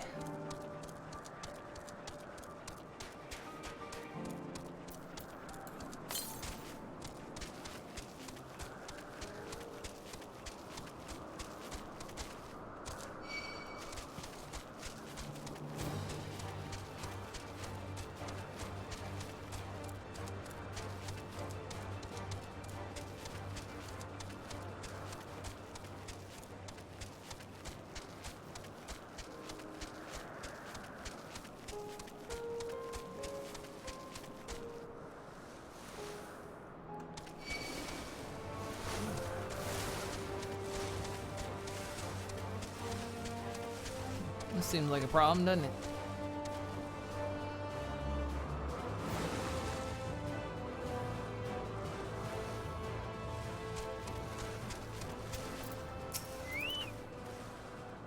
Lacerations and burns are unmistakable. Lachian was indeed responsible. But the creature is nowhere to be seen. Doris must have taken it away. The man makes his base at the 12 Wonders. I shall go and seek him out there. Ametselk and I will search the area for good measure, just to be sure the Lechian did not escape. My thanks. Let us meet at the 12 Wonders when you have finished. Go on ahead. Please follow with Elysium. Come, come. It is down the path and over the bridge.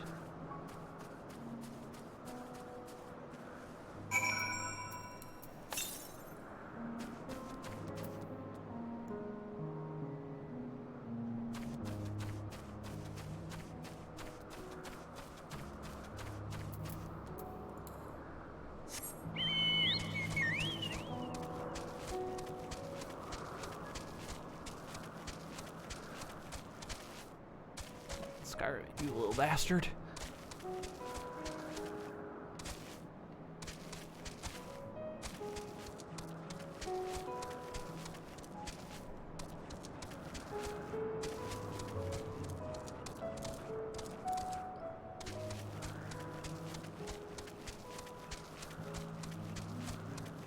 Got a brain blast from Moon Inc. corporate logo. You're excited?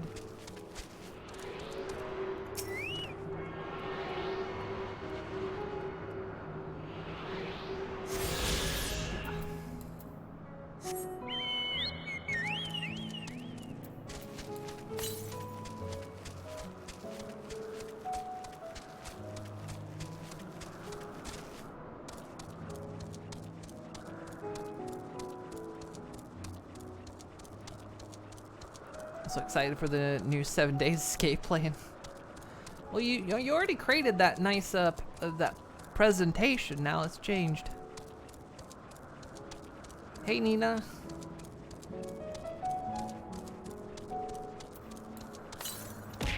Ouch! I saw that coming.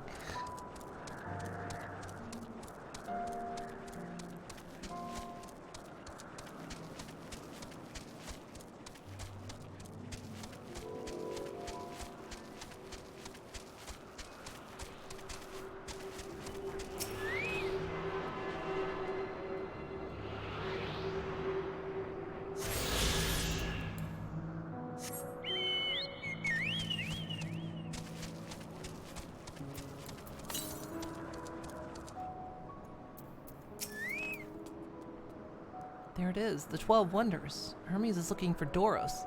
Let's go look for Doros too. Is it Doros the Explorer? He is a man with long blonde hair. I think I'll know him when I see him.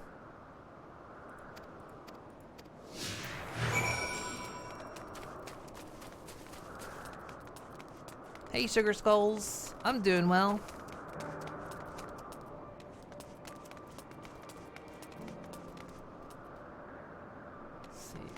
Oh yeah, let me align with the threat.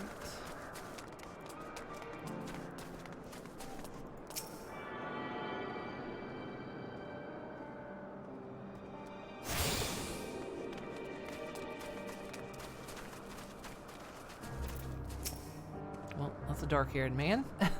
Once I get back and record today's results, I should finally be able to put that report to bed. Not Doros. His hair is long, but color is wrong.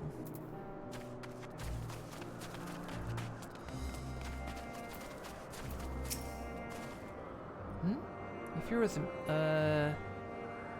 Medion, oh, for some reason I forgot how to pronounce her name all of a sudden. If you're with Medion, then I assume you're on an errand for Hermes. What can I do for you? Sorry, wrong person. Looking for Doros. Ah, I see. You do have similar hair, so people often mistake us from afar. I hope you find him soon.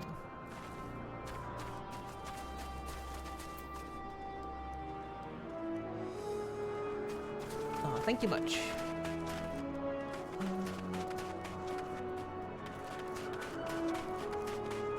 Come blonde-haired man. Here we go. Doros, that's Doros. Well now, if it isn't Medion, what brings you here?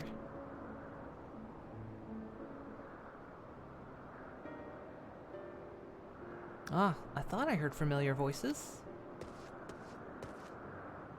I didn't realize you two had decided to help me search for Doros. Thank you. You're in charge of the Ikiones, I believe. Where are they now?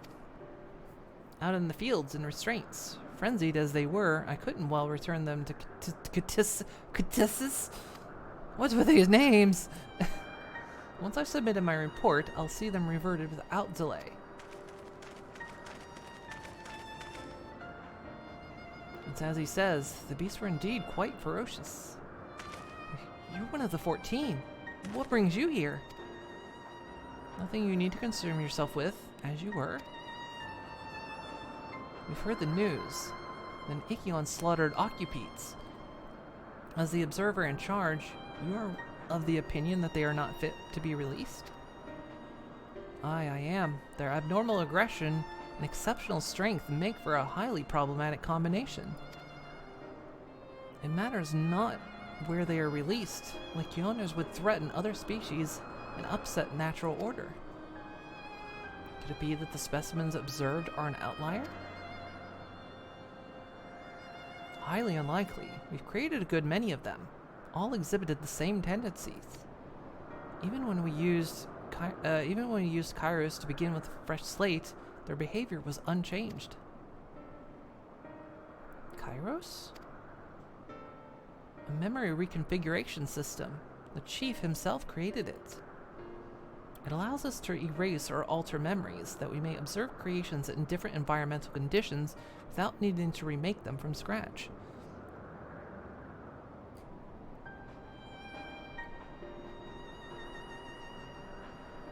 Her name of the author is Christoph Phantasmos. Return to Kisses. Knitted a black blanket and paws and a cat's face on it. Oh, that's nice. I believe all the names are based on ancient Greek naming conventions. Yeah, I think they are, and I can't pronounce a single one of them.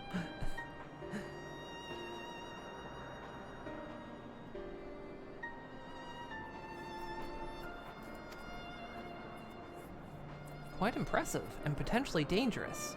Depending on the intensity of the etheric emissions, Pastero may wish to have a word with you. Rest assured, I've kept all values within prescribed limits, and to prevent misuse, its applications are limited to those authorized by the Chief Overseer. Do not misunderstand. To manipulate a subject's memories is an intrusive act I deeply abhor, but is still preferable to execution. Come now, Chief, let's not be so melodramatic. What is born of Aether is simply a being reduced to its original state. I know the distinctions concern you, but we mustn't lose sight of the bigger picture, making rational choices for the sake of a more prosperous star. If a creation cannot be properly studied, even with the aid of Kairos, we remake it. If a creation is deemed a detrimental existence, we unmake it. It is all for the greater good, and none question the necessity of such routine process. I understand these things, I do, but I would never think to unleash a clear and undeniable threat to the world. Yet insignificant though their individual lives may be, next to all creation, it is all the Ikiones have. Before we seal their fates, we owe it to these beings to exhaust all options, to ensure that nothing has been overlooked.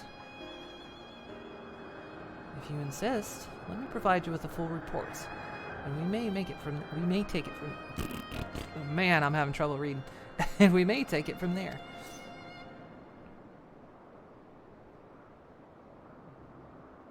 Would it be possible for us to attend the discussion?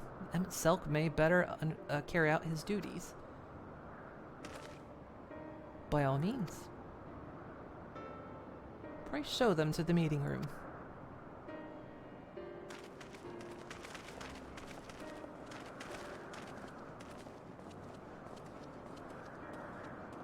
How come some wear silly bird masks and some don't? Technically, because we're here, we're supposed to remove our masks, I guess, so they know who we are. But the general idea is that, like, they're supposed to... That showing your individuality is considered inappropriate.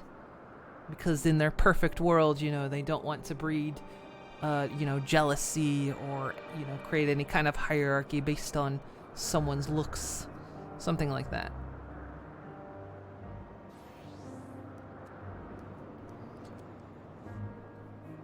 Is Moon a spooky name for a black cat? I mean, it could be.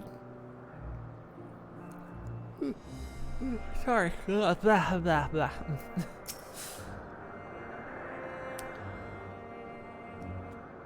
To man, other beings are just things, to be used and controlled, like magic. That's what Hermes told me once.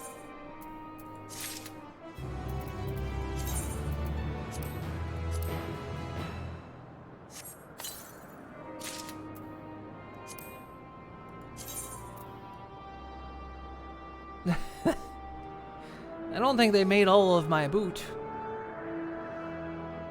It's like you look and it's like, ah, hey, look. Full boot, and then you turn it around. I think my boots are shin guards.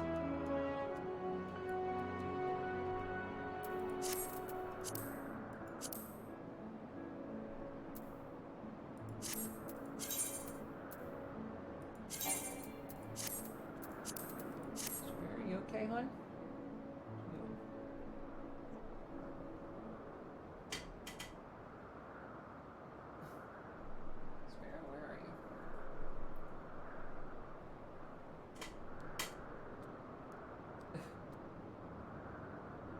Snorting somewhere. How could you be tired? We only streamed for 10 hours yesterday. Yeah, streamed for 10 hours and what? I stayed up until party stopped streaming.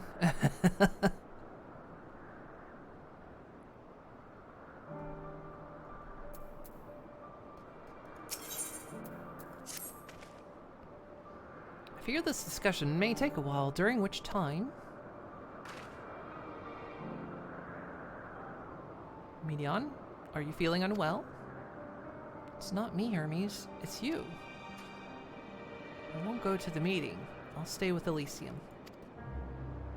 Although I am to impose, may I leave Medion in your care again? I'm in your debts, if you'll excuse me.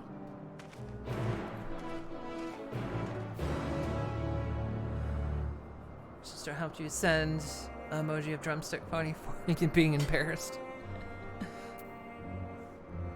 It's cute. Can you help me with something, Elysium? The meeting will make Hermes sad. I want to cheer him up with a flower. Hermes likes flowers the most. Of all creations in Elpis. Most creations are expected to be interesting, or beautiful, or strong. Better in some way. But flowers are different. They're designed to suit our emotions, what we feel and want to convey. Hermes likes that. I can't make flowers, so I'll search for one, and I want you to search with me. Let's start here at the 12 Wonders. Shade a game, but you don't have to tell me over and over that she's gonna follow me. It's just a repeat mechanic, in case, you know, you haven't played in 6 years, you know. I'm gonna lurk and vibe to Moonstream Audio, cause tired. Have a good night, Nelly.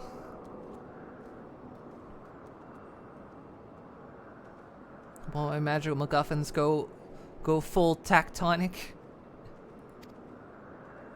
Ooh, so big and bright. I love them, but they might be too bright. You have to think of the recipients. That's what Hermes said.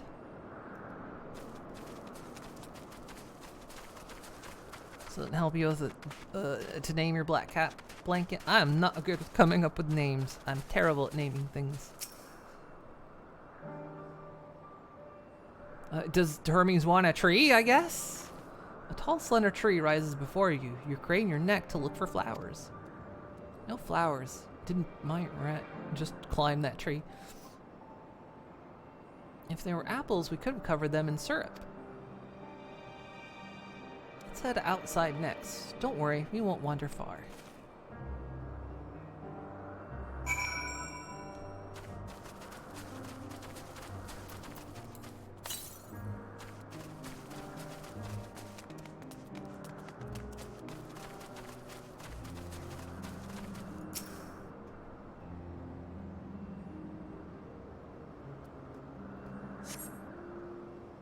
An array of beautiful flowers grow in the bed and mix their colors, forming a pattern. These would be better for Hermes, but they're hedged in. That means we shouldn't touch them. They're either under observation or poisonous. Any other place should be fine, though. Let's keep looking. Poisonous, you say? Ah. Ah. Ah.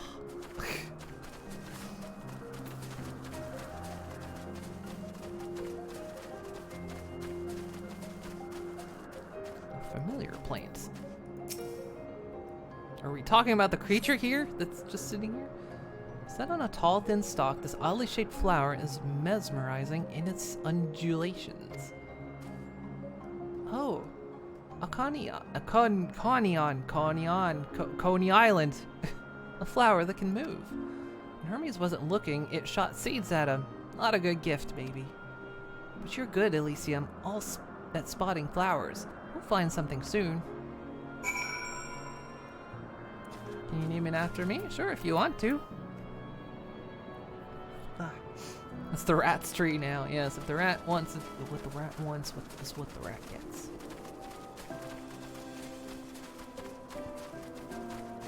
Well, me and my girlfriend were talking today about the potential of maybe, because Sparrow needs a companion, and we've been talking.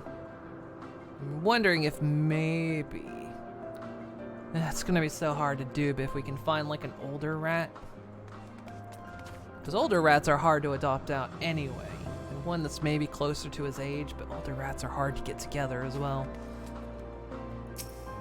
But he needs a companion. And if they don't like each other, then, oh god, we're gonna have 2 single rats.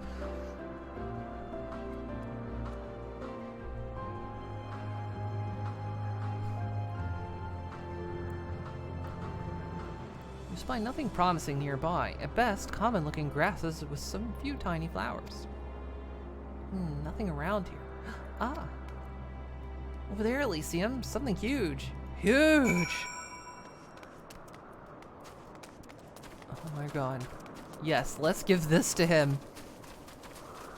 No rat speed dating service. Well, the thing of it is, we actually could get a female rat, because he is snipped.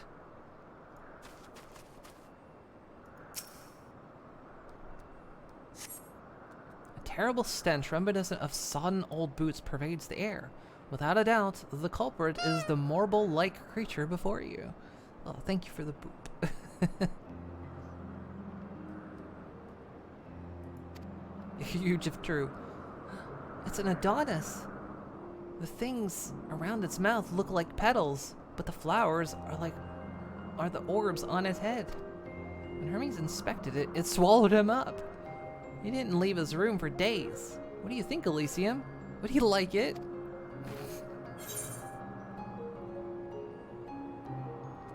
Probably not the good sort of memory.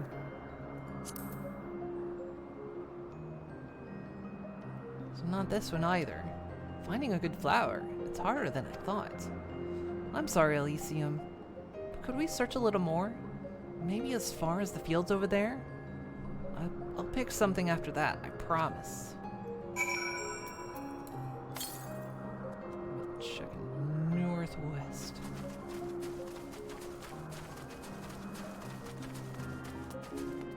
There it is. No, that's not it. There it is.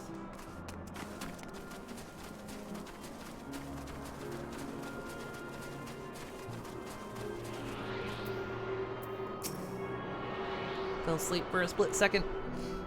Go take a nap if you're sleepy.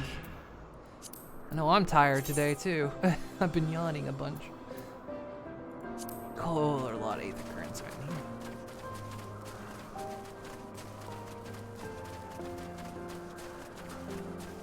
Bird girl is very precious. But it has no soul.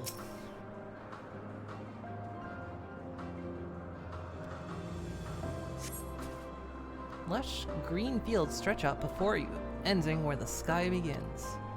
That is demonstrably not true. Well, actually... I guess demonstrably it is true, because where there is no ground, there would be sky. Oh, there's nothing. A shiny thing over there. What could it be?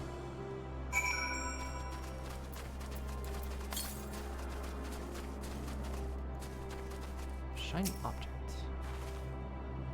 Is it more of these flowers?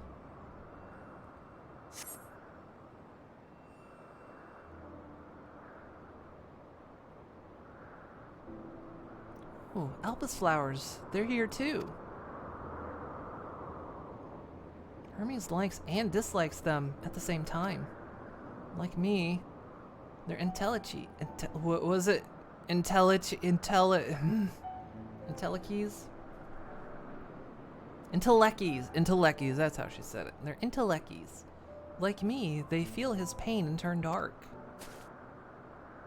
That's only for Hermes though. For others, they're always white and bright.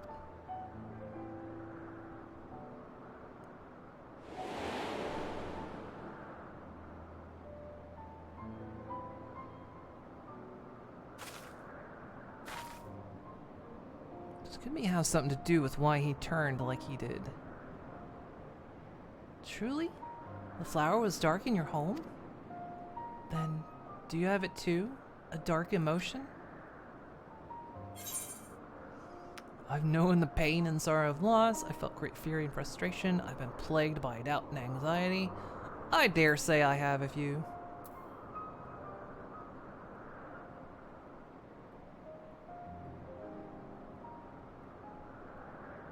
So your desktop is on its way to your friend for repairs.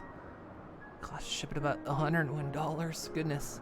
Well, I hope your computer is able to get fixed, Twilance. I've known the pain of sorrow and loss. Sorrow of loss.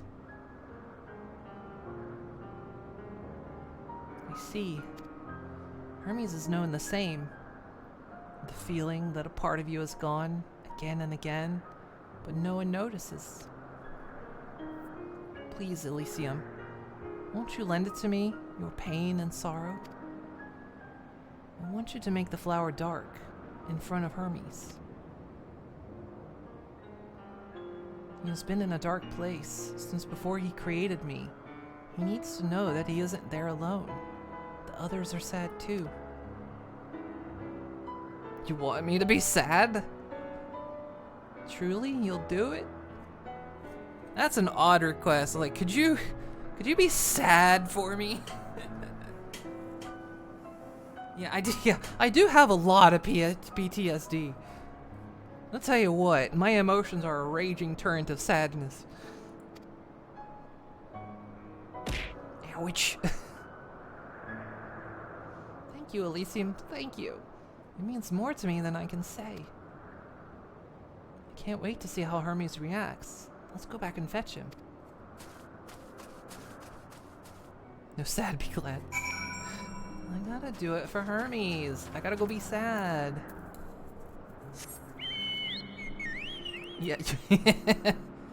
You need to get used to sadness, according to Dying Light. So when you get used to sadness, the better. That's my secret. That's my secret, burp girl. I'm always sad. Can I seriously? Seriously, there we go.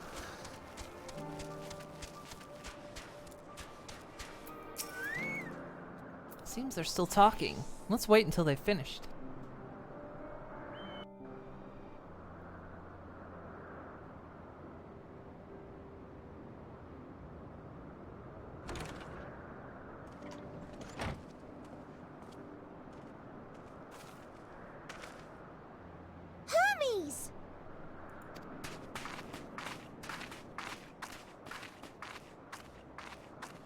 Oh, you were waiting for me.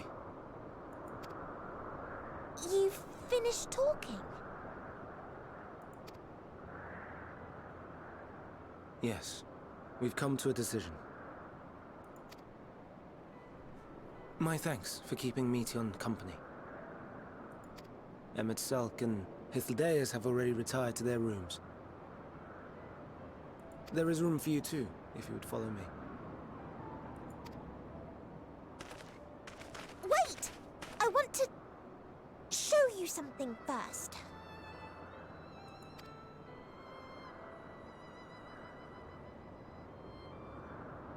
I want to show you how sad I can be.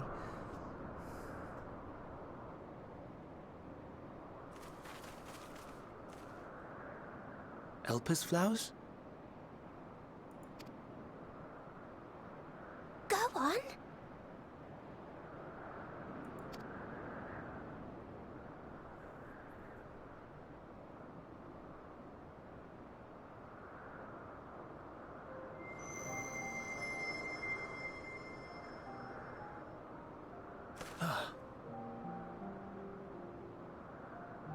You're not the only one, Hermes. Others feel sad too. You're not alone.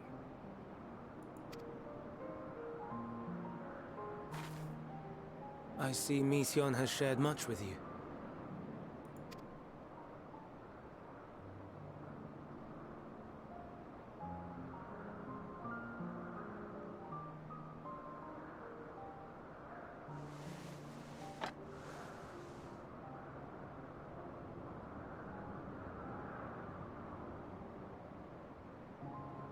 May we talk a moment? Made him purple. I guess you can't really make a glowing black flower.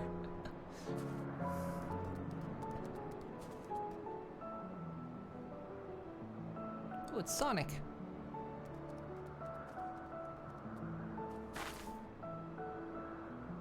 I do not think it wrong that we live for the star, that we strive to make it a better place. And yet, in carrying out my duties here, there are times when I am plagued by doubt. Do you recall what Hythlodaeus said when we first spoke of my nomination? Death is the privilege of those who have fulfilled their purpose, a choice they embrace of their own free will, and when they depart, it is always beautiful.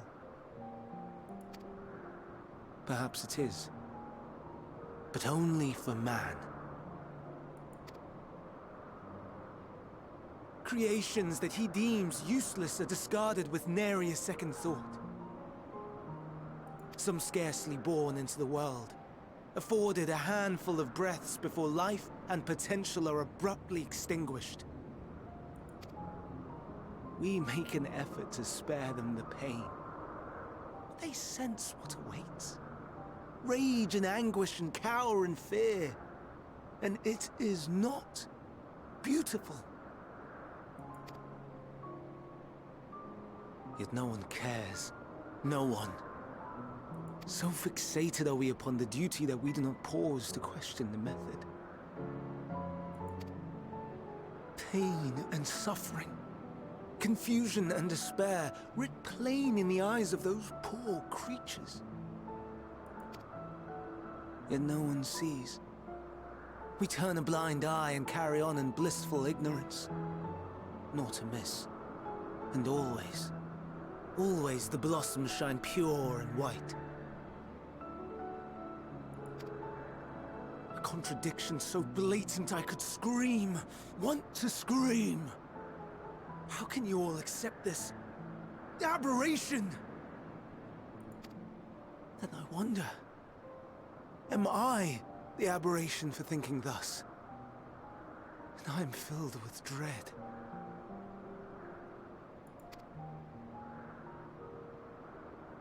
But now I know I'm not alone. Not the only one for whom the flowers weep. I won't ask what you thought as you kneeled beside the Elpis, or if you only did it at Meteon's insistence. Nevertheless, I thank you. To know that you too have experienced suffering is a comfort.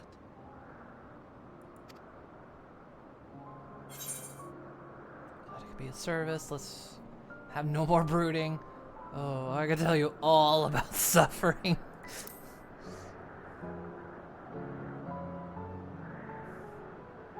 Lest you misunderstand, I derive no pleasure from your pain. It's just the fact that you are still here in spite of your suffering gives me heart.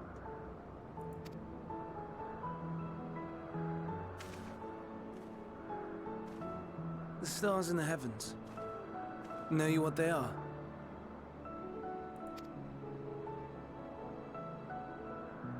Though it is too far to tell, each glittering light could be a world not unlike Aetheris.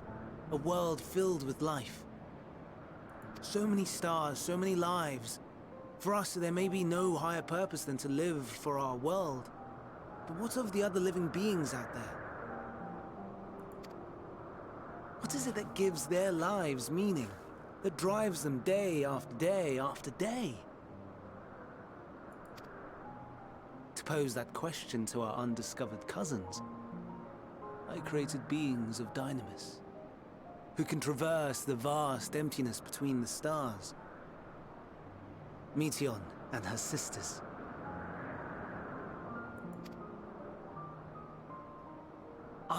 Sisters. She has a great many of them, and they have already departed on their journey, traveling to one star and then the next in search of life. As one might expect, exploration on such a grand scale is rife with difficulties, and thus far I've naught to show for it. But I have faith that we will make some manner of discovery ere long. Well, we know there's a star with dragons on it. And when we do, I should be glad to share our findings with you, in gratitude for your kindness.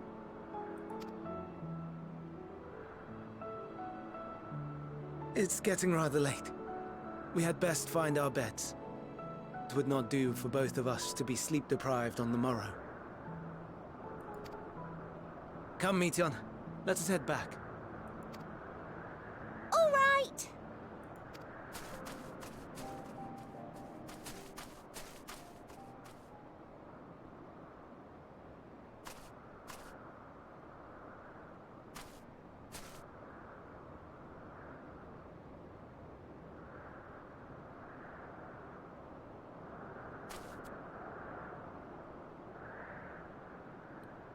Girl, what did your bird eye see?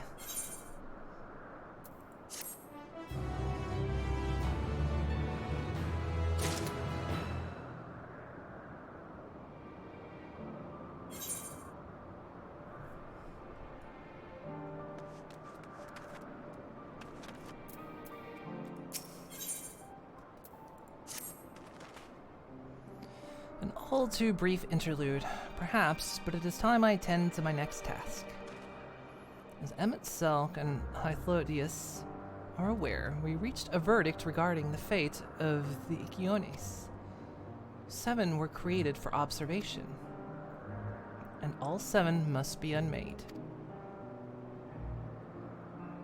Doros has followed the correct protocols and, as Chief Overseer, can find no fault in his judgment.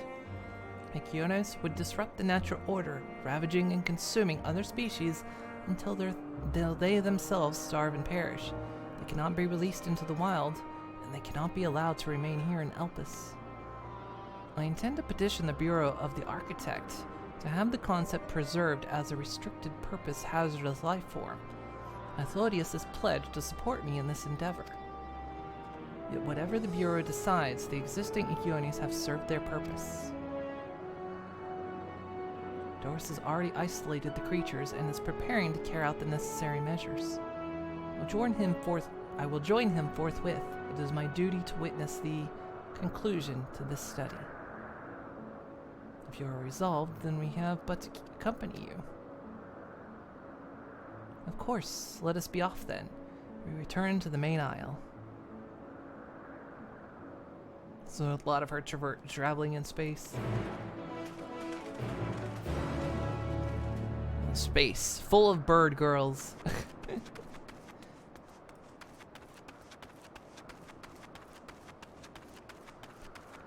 Hey, it's one of those things that live on the floating islands from Heavensward. The Gala cats or something. My, what a familiar essence you have. Like that of a familiar, if you're familiar with the concept. Oh, just my little joke. Elysium, was it? I'm Hippotho. Mew mew. Yes, yes, we're getting to that. Elysium, say hello to our familiar friend here. She's an Alioros.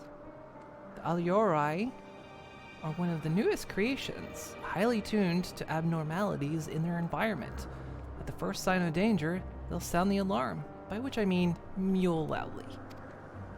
Though we do our best to observe all of our creatures, Elpis is simply too large to maintain a constant vigil over each and every temperamental species. A more efficient means of detecting conflict between creatures was in order. Thus have I taken to the Lorax under my wing to further develop capabilities in this area, and she does enjoy our little walks. Today we are testing her ability to pinpoint sites of conflict. Would you like to observe? Simply tell her the task has begun, and she'll do her utmost to locate disruptive creatures. Please do subdue any unruly subjects once you found them. We can't have beasts running amok.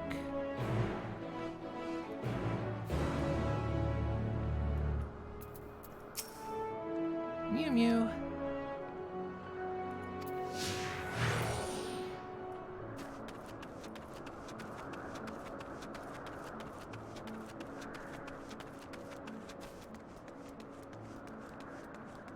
Space is full of bird girls.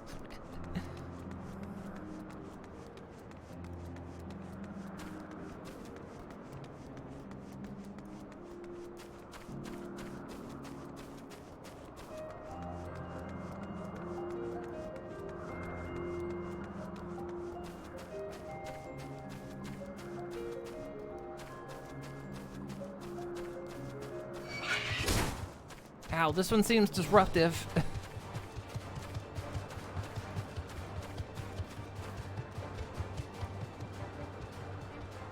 Mew. Bellows alert you to two nearby creatures that are facing one another down. Looks at you expectantly.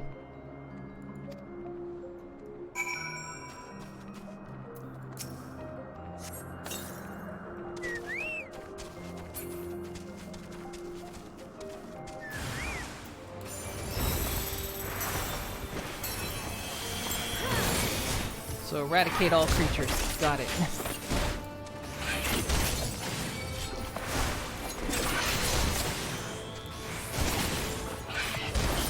Extinction level event.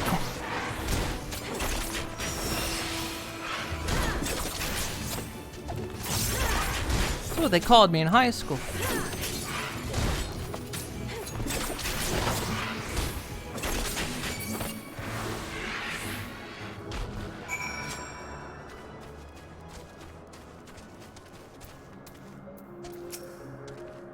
Merp.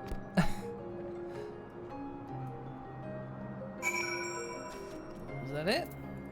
Just that, huh?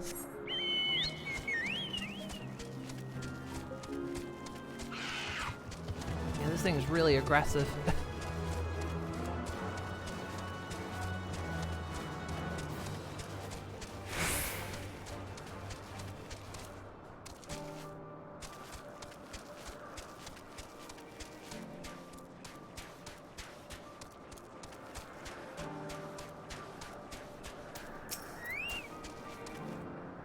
Seems quite content, but in the name of science, what were the results? As I expected. Well done, little one. Magnificent creatures, the both of you. It's a shame we cannot give you a pair of my tiny wings and a bell too. A pair of tiny wings and a bell too. But it's against protocol, I'm afraid. Oh, come on. Give me wings. Extinction level event, that's what they called me. You were waiting for that one, weren't you?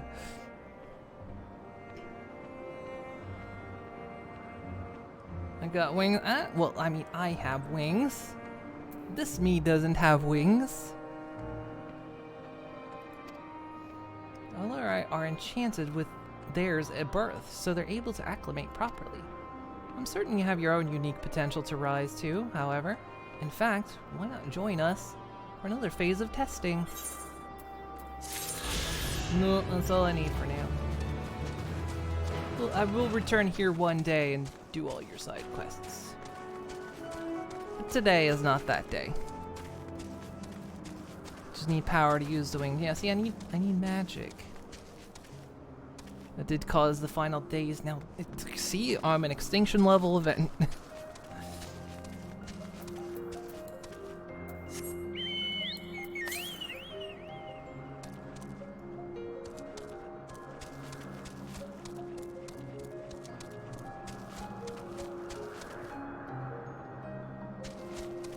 It's pointing to the north.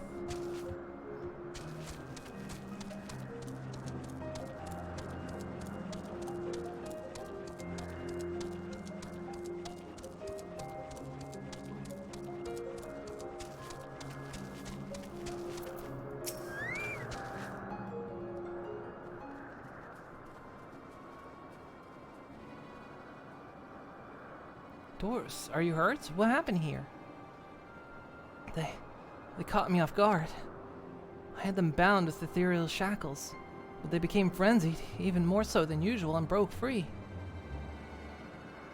I was able to stop 4. The other 3 escaped.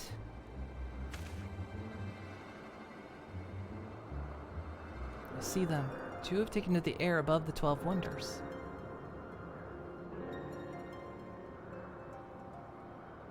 The last is up ahead, lurking in the fields. You and Elysium handle that one. The pair in the sky you can leave to me. If this is how it must end, then so be it. I will render assistance to Emmett Selk, unneeded though it is.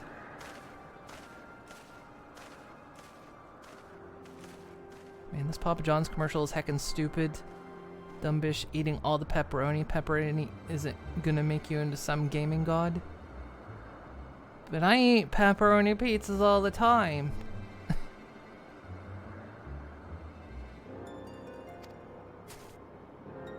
Hermes, the humans must be reverted. I'll spare you their pain. I would spare you their pain and mine. This is my burden, not yours, but if you are intent on helping, then please follow my lead.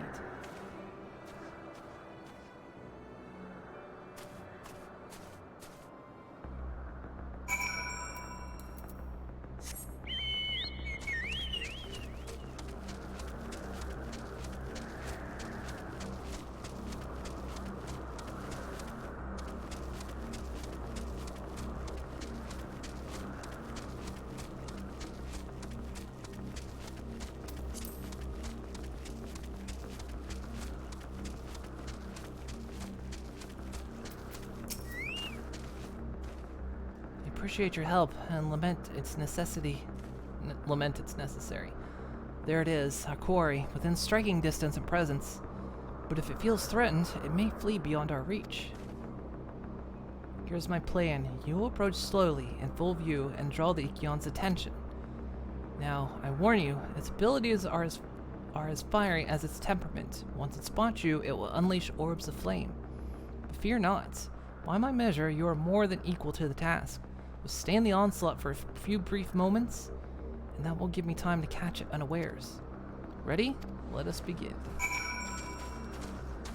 No, I'll just kick its ass, don't you worry.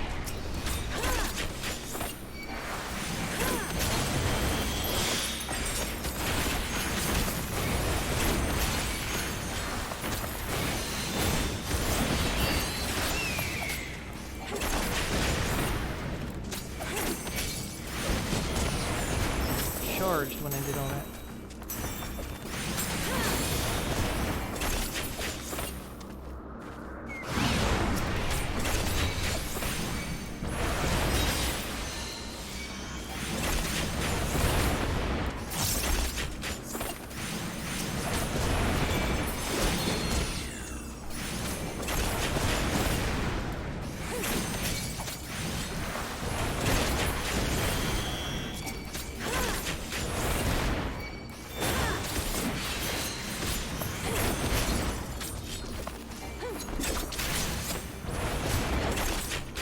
Hermes, I don't see you doing anything over there.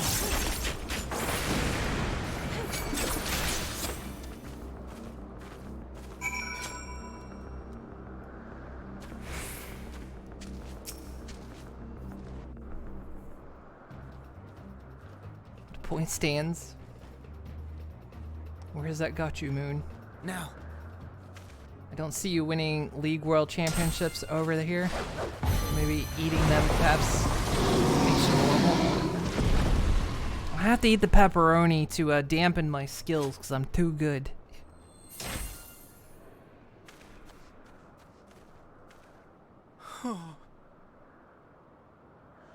Forgive me. Please, forgive me. May you and your kin find peace. Wherever your souls may drift in the underworld, may you find tranquil seas.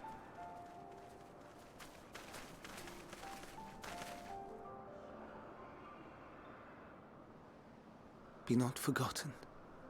In concept endure, to reclaim form and one day live again. Serve not the star, or any purpose save your own. Live again, if that be your desire.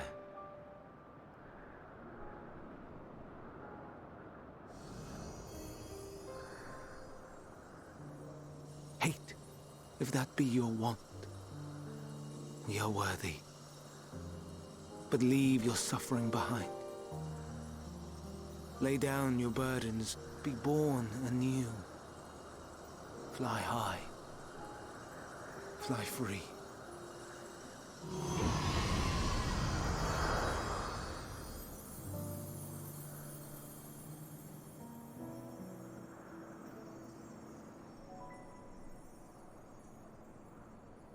Why did he make it look so evil? It's very meaty, didn't it? Join the convocation, Hermes. Ouch. You do not belong here.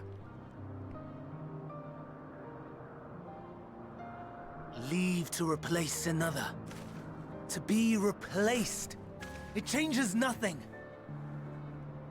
Tell me, do you think it right that we sacrifice all these lives for the sake of the star? And when the star has reached perfection, what then? If all who are satisfied choose to die, shall we all die in satisfaction?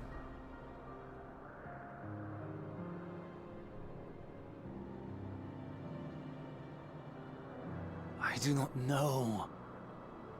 Were I to take up the seat of Van Daniel, it would be tantamount to approving my predecessor's death.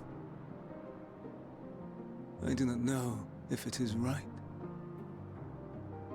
And to be torn by such thoughts, I do not know if I am fit to represent mankind. Hermes! Please don't be angry. It hurts so.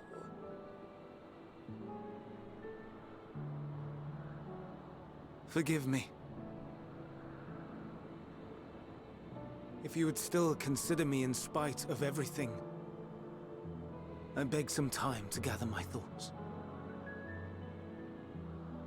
Meanwhile, Hythlodaeus, I fear I must trouble you to attend to the others. 'Tis no trouble at all. Take as long as you require.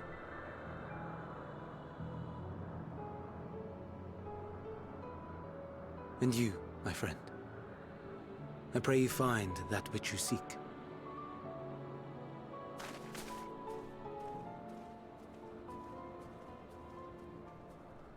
I expect we have some few matters to discuss. Shall we return to the 12 Wonders for a time? I just hate the English dub so much. Aye. Why? It's good. The English dub is excellent.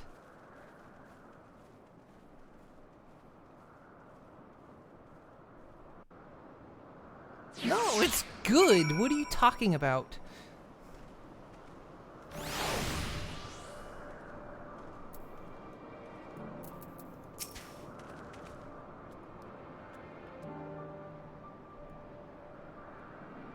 I think you're just biased. I think you're just biased. The other Yukunis have been taken care of. Incident is resolved, and the life in Elpis continues as normal, or ends as the case may be. Rationally speaking, I understand Hermes' argument. No matter how well deserved the rest, there's a pang of sadness when a colleague leaves us. Yet never has a departure caused me much grief as Hermes appears to feel. What must it be like to experience such torment?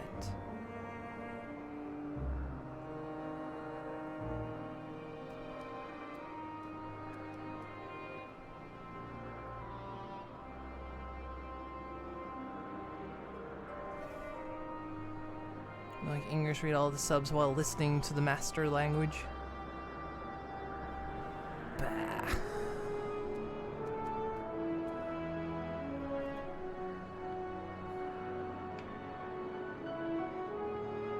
To heck with the other language. There, I said.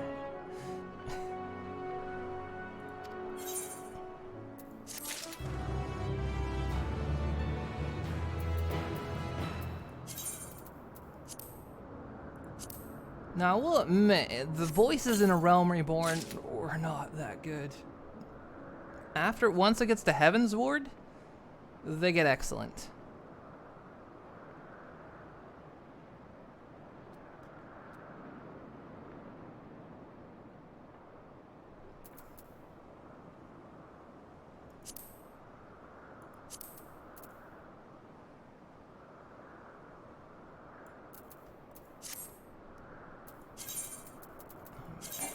Go ahead and glam plate.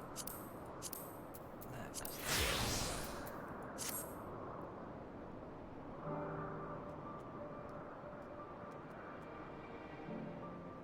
the only language is Klingon.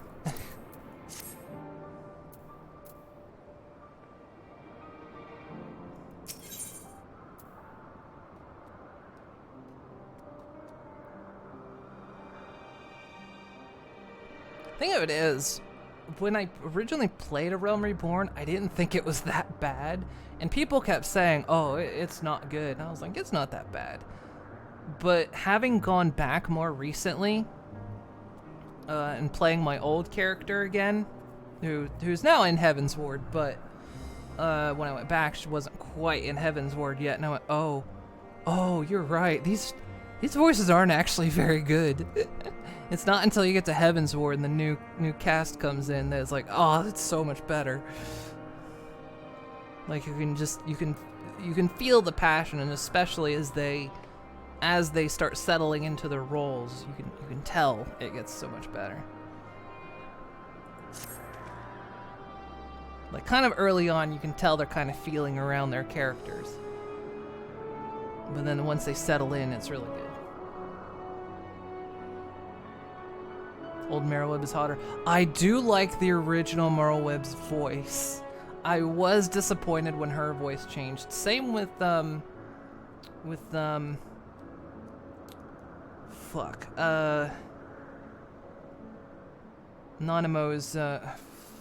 bodyguard. What the hell was his name? Suddenly I forgot.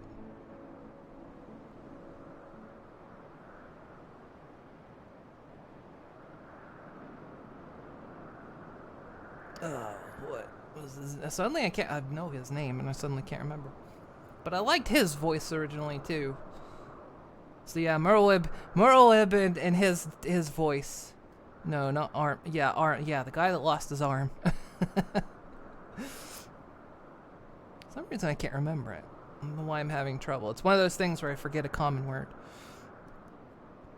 Raubon. Yeah, that's it. Raubon. His original voice I really liked. So yeah, those were the two voices I kind of was like disappointed that they changed. Even if everyone else is better and the acting's a lot better.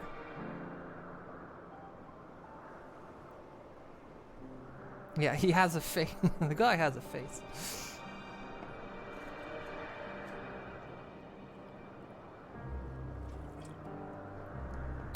Rub on with English Vegeta voice actor.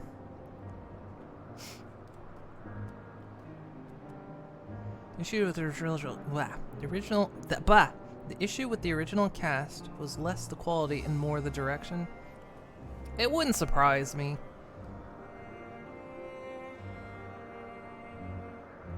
It honestly felt like a lot of... you could tell, like, the actors were good. They weren't bad at what they did. It just felt like a lot of... They weren't quite sure how to do their parts sometimes. Like, the readings are always a bit off. Like, their voices were fine, but, like, they're...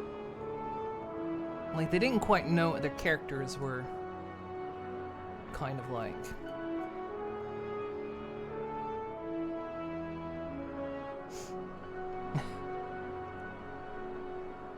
Anyway, where to now?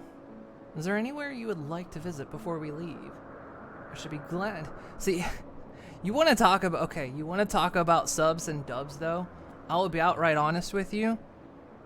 A lot of times I do prefer subs over dubs. But I will frickin' claw my ears out on the original voices in Dragon Ball and Dragon Ball Z. And the music. Both of them are fucking awful in Japanese compared to the English one. And I will fight you on that.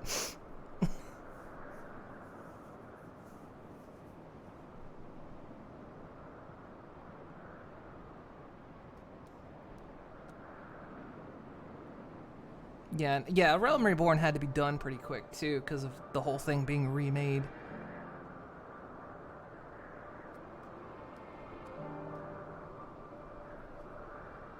Dub quality has gotten a lot better over the years. That is true as well. A lot of more current dubs have truly gotten a lot better.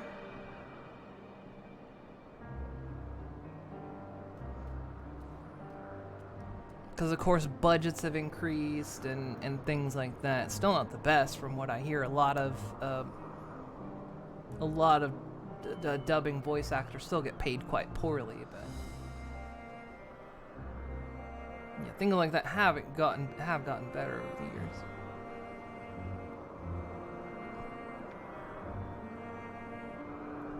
Yeah, case by case basis for dub sub, exactly.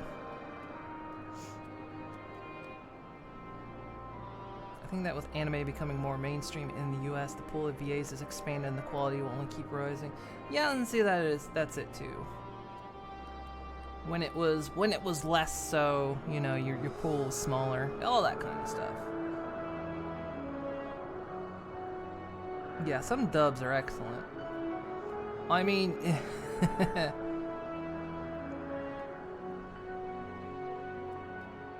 prefer Wakfu's sub of the original dub. It was written so poorly it had gotten character names mixed up. English Naruto is like Moon's JPDBZ. That is true. Cowboy Bebop has excellent in English. The English dub of Cowboy Bebop is excellent.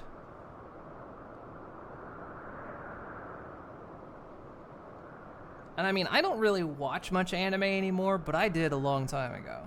I used to be deep in anime. I used to be pretty deep in anime like over a decade ago.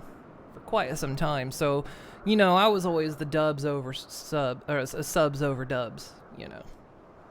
But, you know, you have yourself a good night, Sugar Skulls. Thank you for stopping in. So, I mean, I don't deny that a lot of time in the past, my past experience, subs were always better than dubs, but there were case by case bases.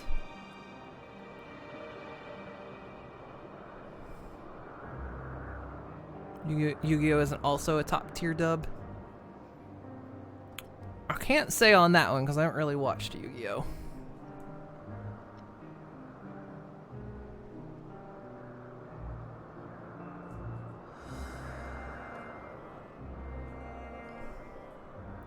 Especially that monologue from Spike about how he wants to get messed up by that hottie.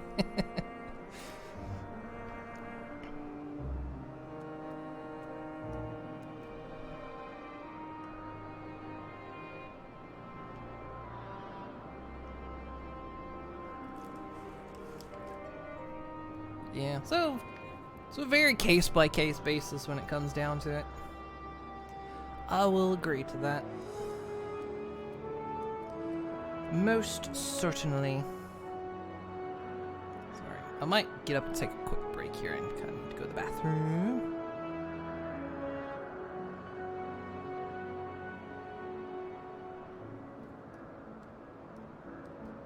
Get ready, we're going back to Night City. Wait, why are we going back to Night City?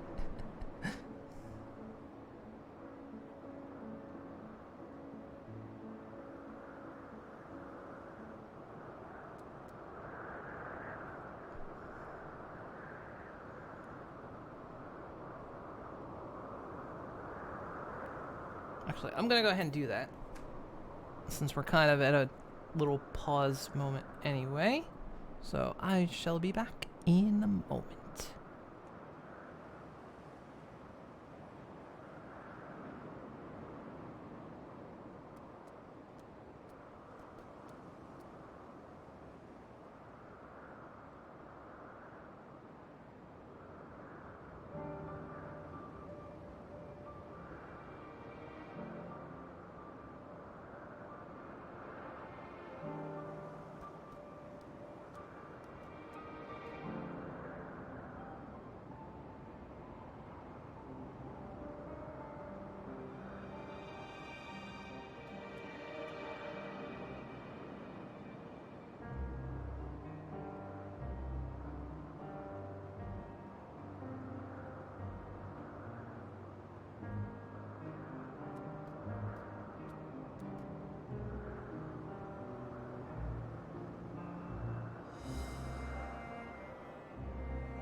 Okie dokie, I'm back. You guys having a discussion? Anyway, alright. Let's get back on it. Where to now? If there's anywhere you would like to visit before we leave, I should be glad to show you the way. Hermes has not yet outright refused his position with the convocation, merely postponed the decision. As such, I may as well resume my assessment. If we cannot accompany him, then I will content myself with questioning his colleagues. You guys are the content now? Okay, that works. Makes things easier for me.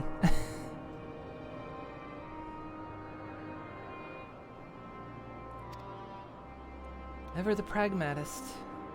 Pragmatist. Then allow me to remain your humble guide.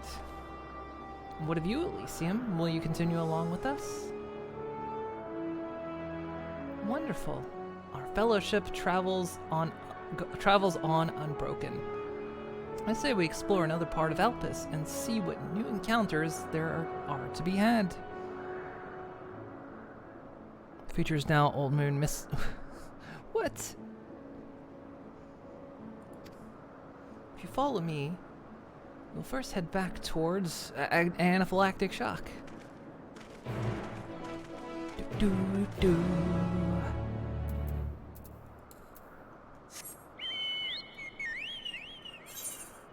Sat there that whole time and my chocobo ran out of time, didn't they?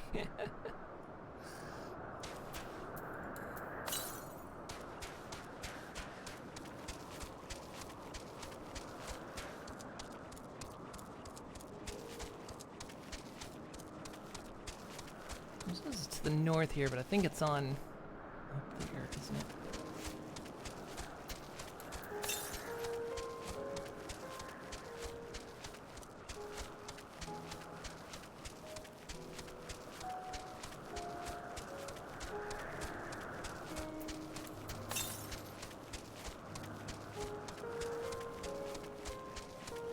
Yeah, it's up there.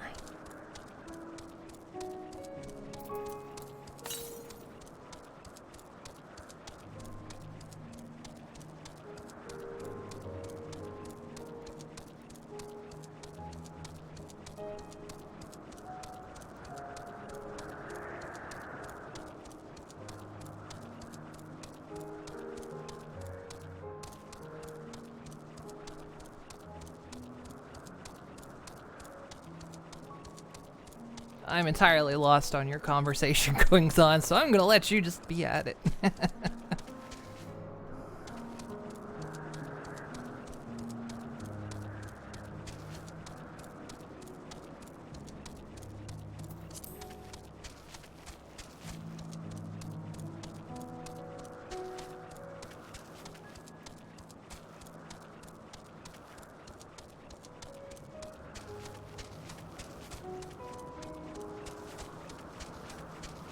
Like little lanterns on. I was wondering what that glowing was. From here, we follow the path northwards to Netonius. There we will find one of the noose, which facilitates travel between the islands of Elpis. First-time travelers must be accompanied by someone with the requisite permissions, which I have previously been granted. We only need to use the device together once, and henceforth you shall have leave to use it freely. Shall we? I have to engage you every 15 seconds? Oh, hell no. I can't engage you every 15 seconds. What if Twitch shows an ad?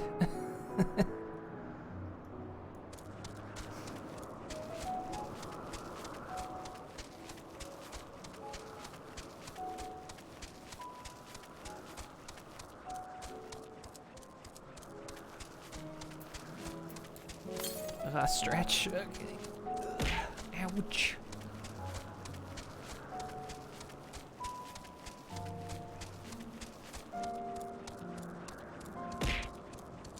Ouch.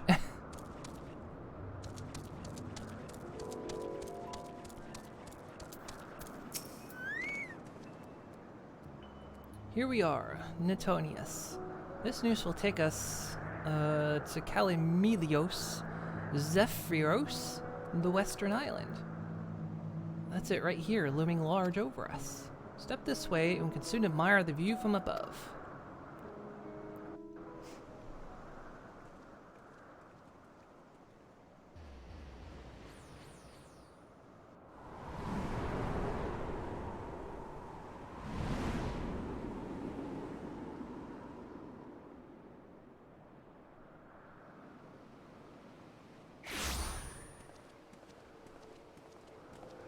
I present to you Kalimelios Zephyros.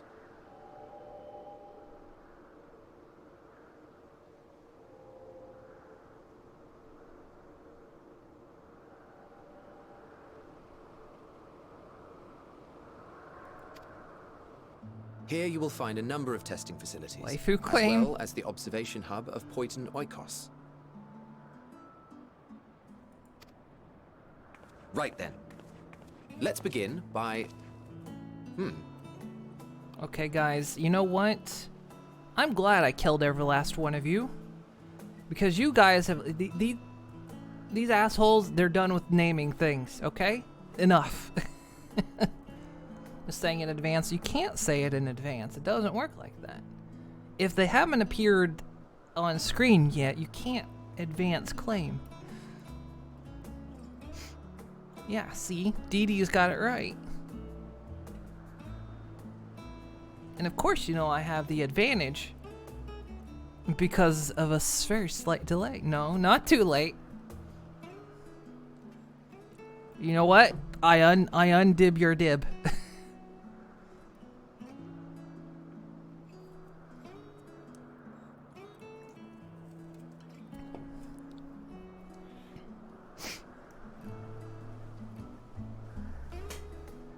And besides, you can't pre-order in the UK.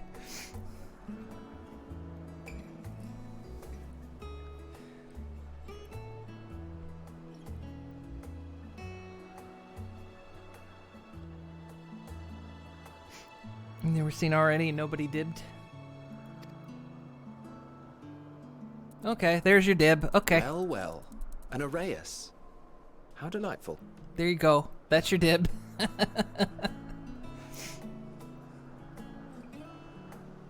I'll let you have that one, did you?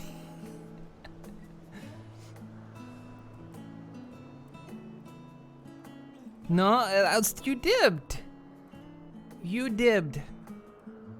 You threw your dibs in the queue, and that's what came up next. Are you new to dibbing?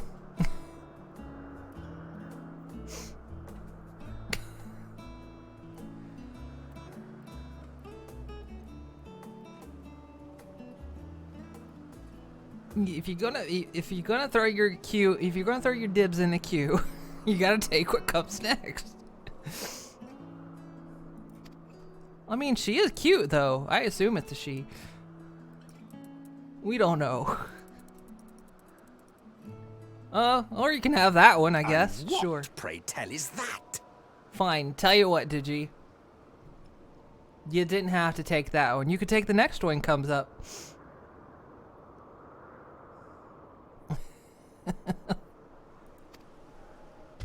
There you go. Yeah, that was pretty cute. That's a new species of shark. We approved the concept but a few days ago. See, I'm even being lenient.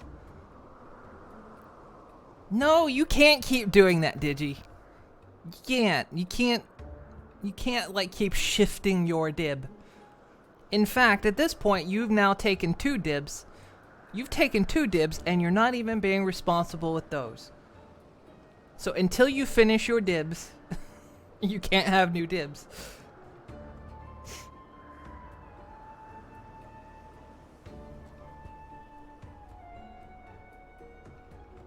You can't have pudding till you've eaten your meat. Oh, is this retribution? Is this retribution?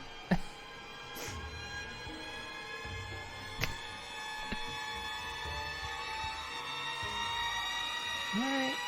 Alright. just know that your dibbing has been revoked.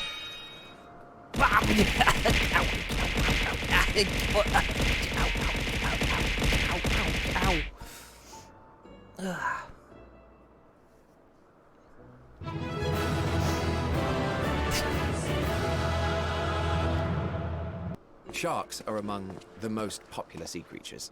Rare is the day when someone does not submit a new concept. Come on, that's a fucking street shark. So now we know that the ancients created the street sharks.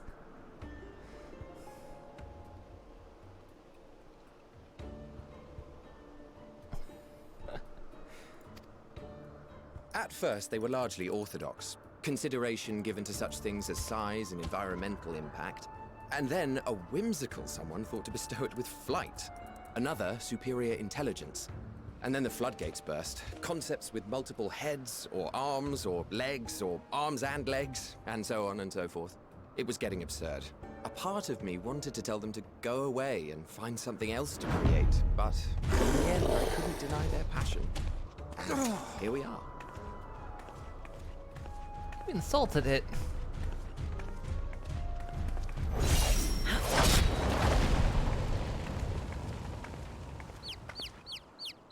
Dibs.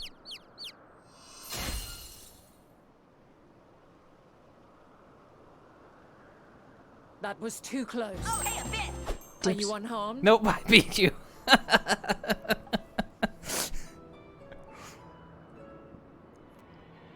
Oh, come on.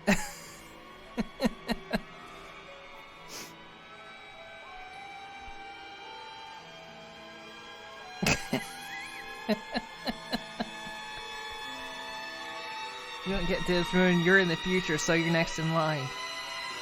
You know how this works. I get all the waifus. You know this. You only get waifus if I deign to be generous. Ow, ow, ow, ow, ow, ow, ow, ow, ow, ow, ow, ow, ow, ow, ow, ow, ow, ow, ow, ow. And all of you are being poor sports, so why should I be generous? Call bull shark. Missed. You missed.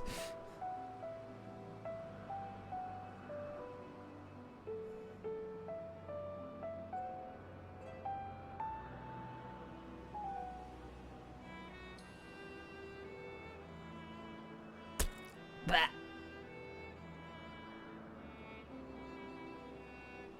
Okay. Actually, no, I got an idea.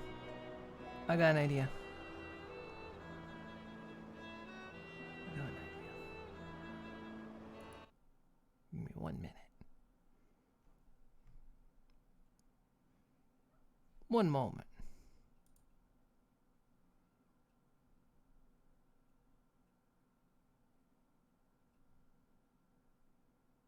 Oh, hey, a bit!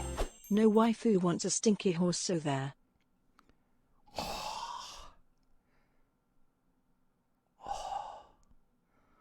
Oh.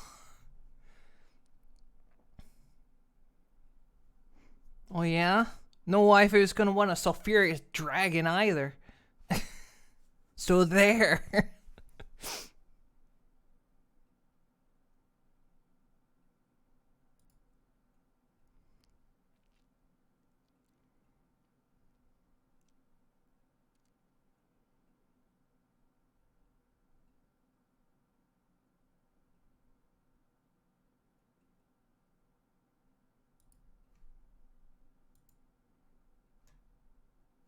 Actually know how to do this.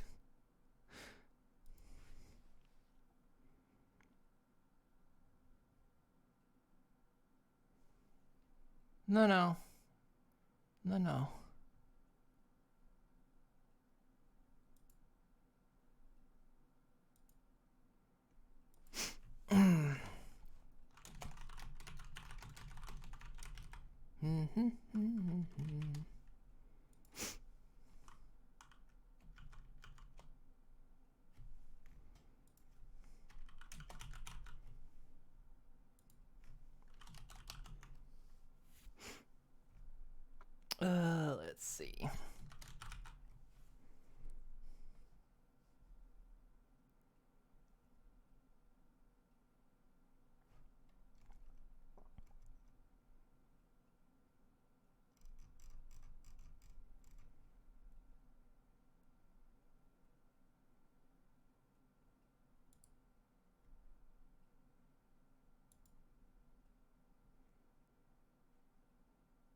I'll be generous on this. Oh, hey, a bit! Dibs on friendship. There you go. There you go. There's a poll. And you can vote as many times as you want. How many points are you willing to spend?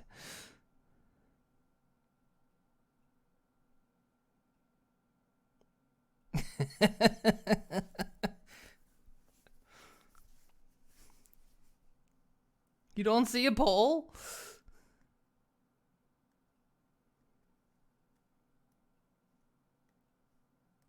There's a poll in the chat.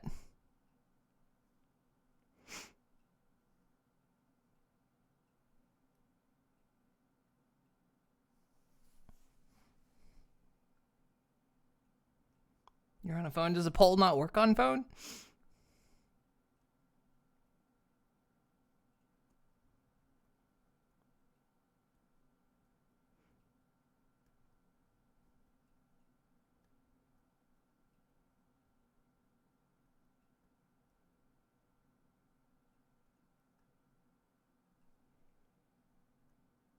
What's the poll say? It's a poll on who gets the waifu. And you all get to vote and spend points. You can vote as many times as you like.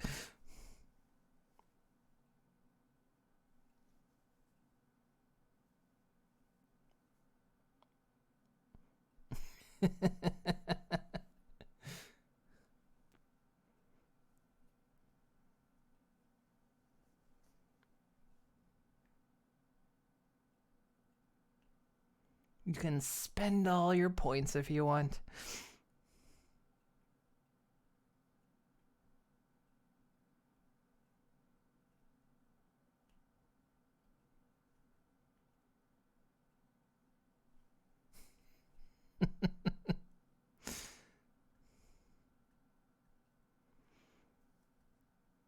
But see, if you spend all your points on trying to get the waifu,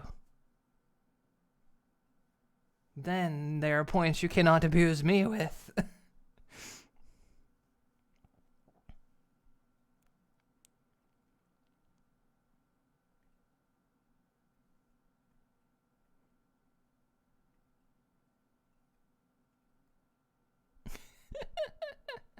You suspect shenanigans? Well, so far, Nina's winning. Looks like the poll's almost over.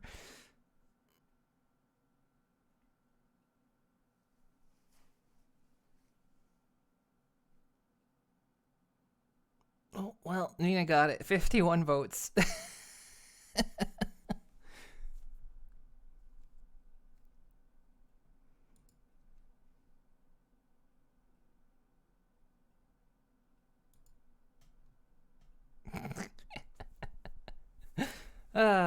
See? There you go. I gave you all a chance. I, in my infinite generosity, gave you all a chance. And I didn't even put myself in the poll. Now don't you feel bad for punishing me with all those apples?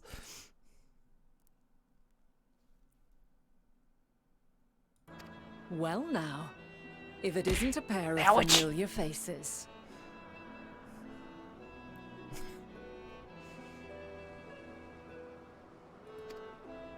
Banar, that we should meet you here.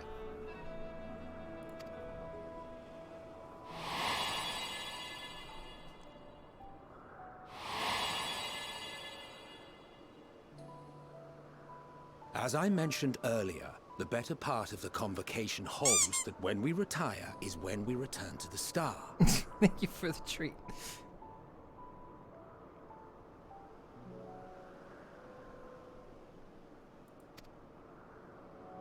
Well, she is not among said majority. Even after stepping down, she carries on with her work. Vanar is her name, and she is the previous Azem.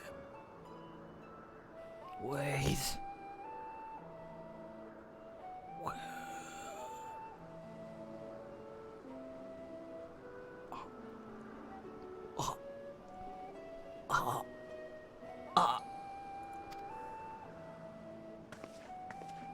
It has been a while, Hythlodaeus. You look well. Less so, Emmet Selk. I dare say the lines upon your brow have both deepened and doubled in number. A shame for one so young. You must make an effort to frown less often. Oh my god, did she just tell him he should smile more?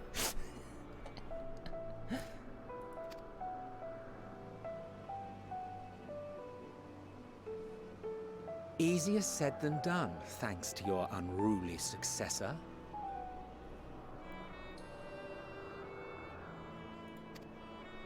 How is she, if I may ask? Incorrigible as ever. Rushed headlong into a volcano on the brink of eruption just the other day. I should be glad to share the tale in its entirety later, if you're so inclined.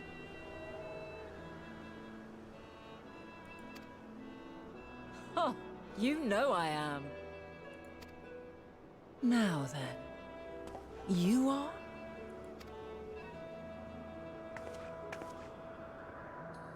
I believe we're going to become well acquainted.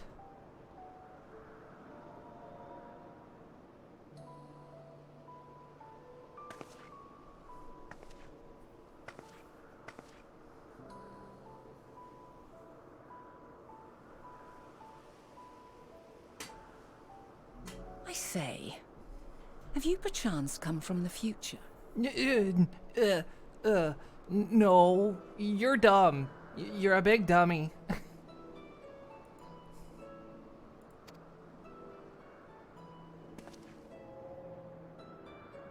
I do not believe we have ever met, yet I sense my magic upon you.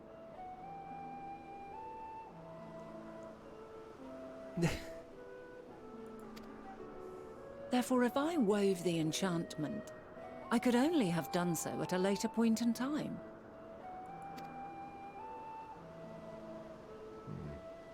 What manner of magic is this, if I may ask? A traveler's ward, of course. It prevents the corruption of one's ether.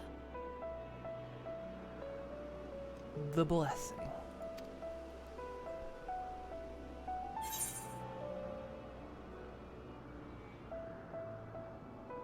Sounds rather like the blessing of light. She probably won't know what this is. I'm betting? Primals, you say? But I'm not familiar with such beings. But if they enthrall by warping the balance of ether, then yes, the magic would afford you a measure of protection.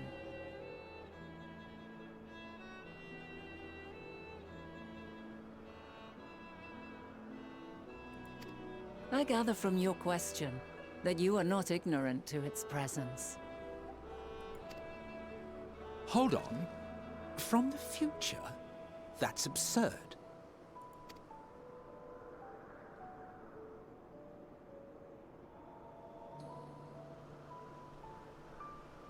What is it?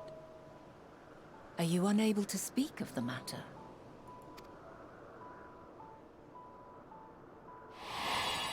I dropped my Pop-Tart. The reality to which you must return exists as a result of the final days.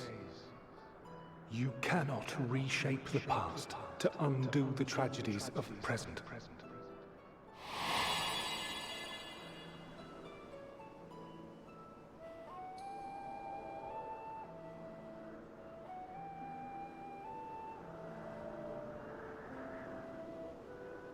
So, your actions here will not change your history, but they may yet affect the course of ours. So you were never tempted? You mean never tempted or never tempered?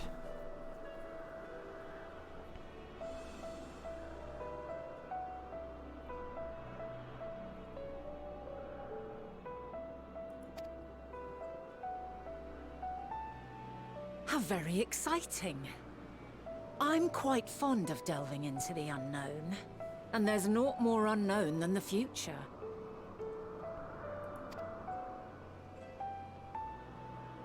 Until a moment finally arrives, We cannot know for certain what will come to pass, regardless of our supposed foreknowledge, so you needn't worry for us. More importantly, that you should go to such great lengths as to travel unto the past bespeaks the gravity of your quest. Will you not reveal it to us? Mayhap we can be of aid to your cause.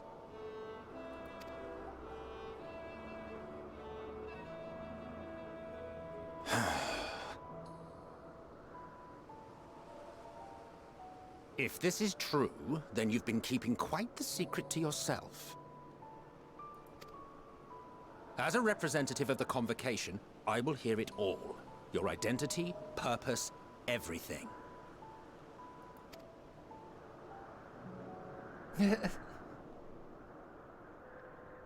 That look.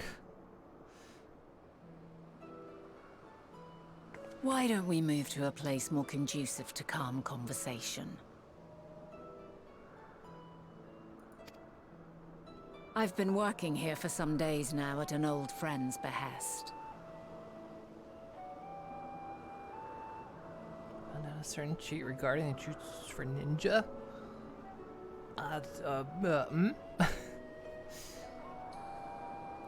If it is agreeable, we may make use of my accommodation at Poiton Oikos.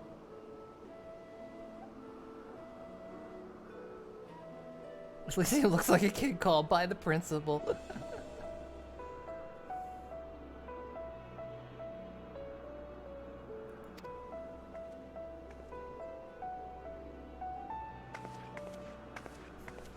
Please don't hit me or take my juice box. We were meant to meet. I am certain of it. Else I wouldn't have marked you so clearly and sent you unto myself in the past. Well, you didn't quite do it. It's precisely the sort of mischief I would get up to. And quite inspired, if I do say so myself.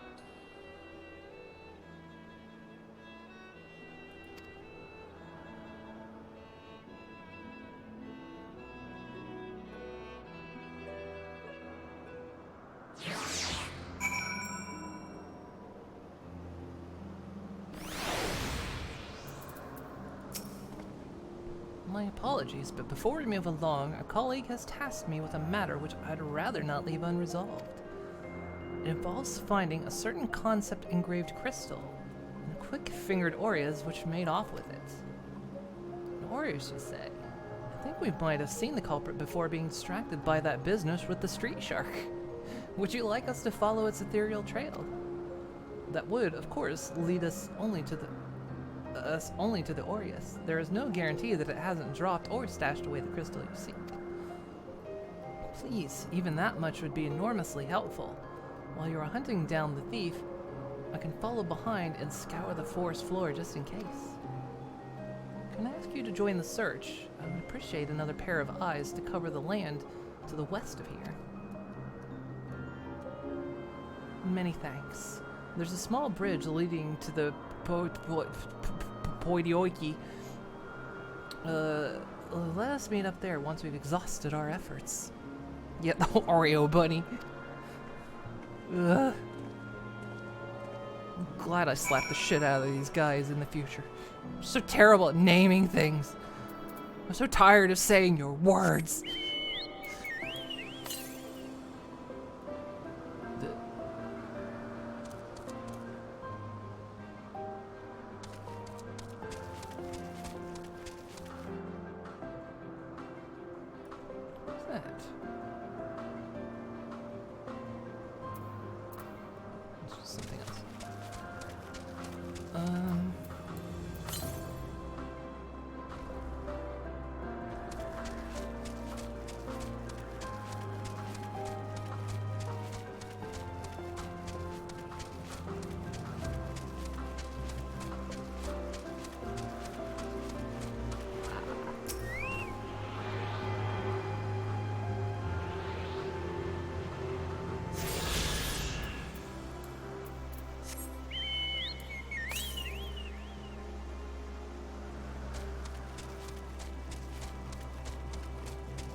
Jesus. It's like the one we fought in Shadowbringers. Except it was a Sin Eater. Was it a Sin Eater? Can't remember if it was a Sin Eater or not. No, it was hunted by a Sin Eater. I don't think it itself was a Sin Eater. I wasn't paying attention. It said it was to the southwest. This way.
It's gotta be up on the hill then, right?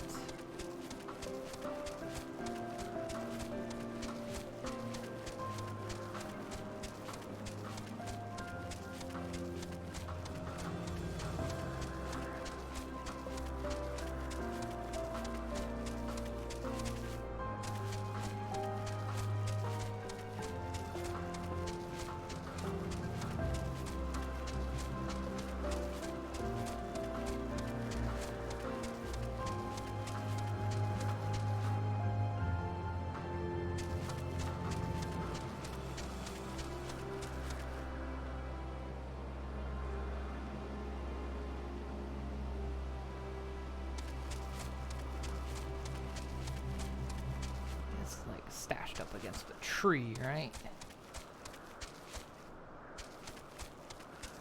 Well, where the hell?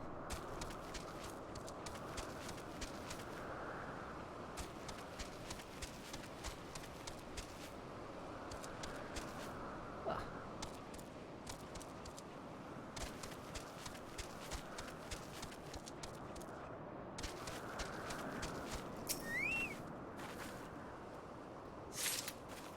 Got it.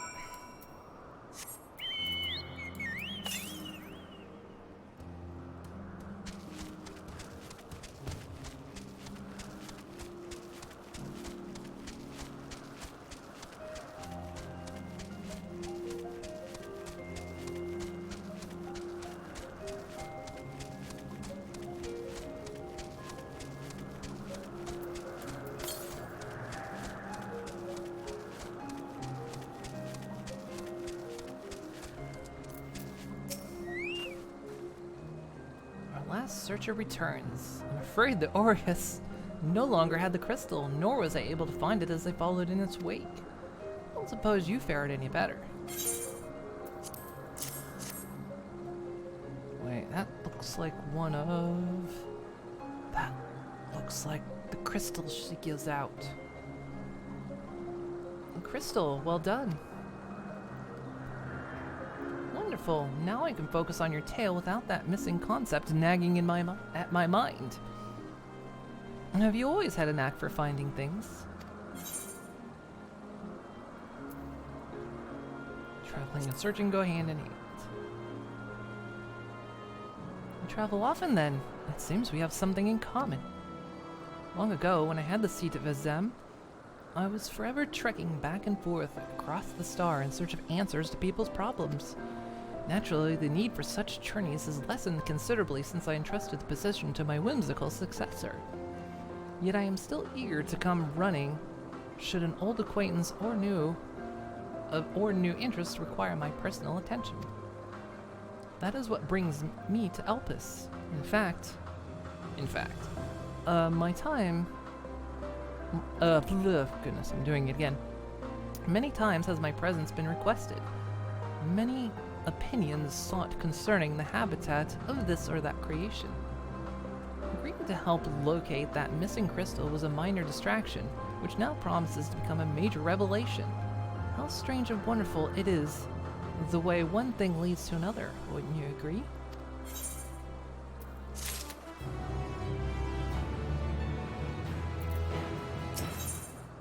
Level's 87. We're getting close. Thank you again for your timely help. Now then, 'tis time I return this stolen property. If you would go on ahead to my accommodation, I will join you as soon as I have attended to the task. Follow that path straight ahead to the building at the top of the slope. I have the entire place to myself, so we can speak without fear of being disturbed or overheard.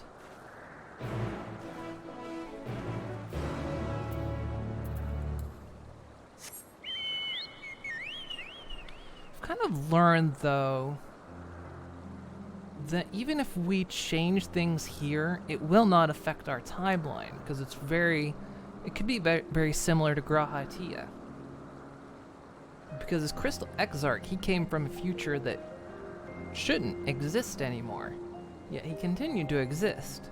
So either his timeline went tangent, or like he said, he entrenched himself so well into that timeline that he actually couldn't disappear. And maybe it could be a similar case of even if we tell them we're so deep in our own timeline that we can't change it. Dunno.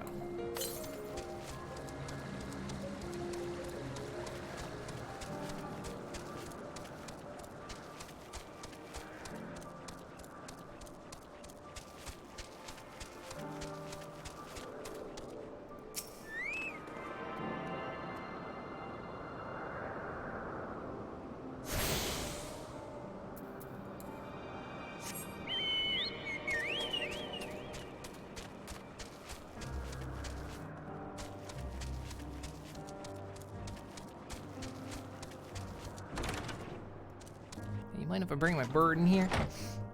Or something has already happened here, so it always ends with the same result. That is also possible as well. Whatever we do here happens there. Welcome to my temporary abode. Please make yourself at home while I put on some tea.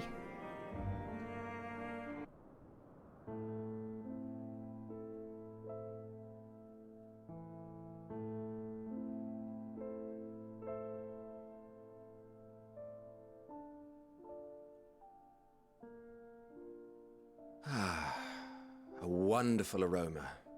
I feel more relaxed already. This is a song that plays at the end of A Realm Reborn, isn't it? Or it's the one that plays at the end of the bridge of Realm Reborn?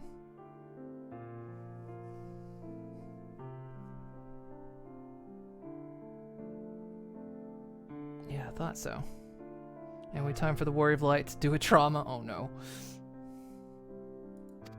Would that I had sweetmeats to offer, but I travel light out of habit. You'll be hearing answers a lot.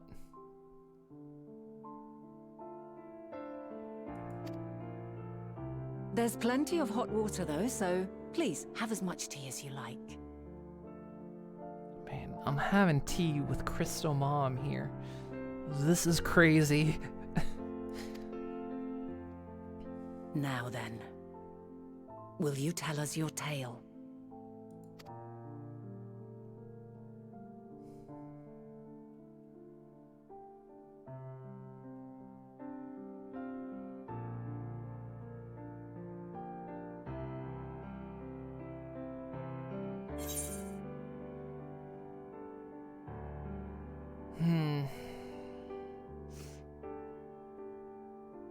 Calamity called the final days has befallen the world. The world has been sundered, broken into shards. I mean, let's go straight to the core of it, right?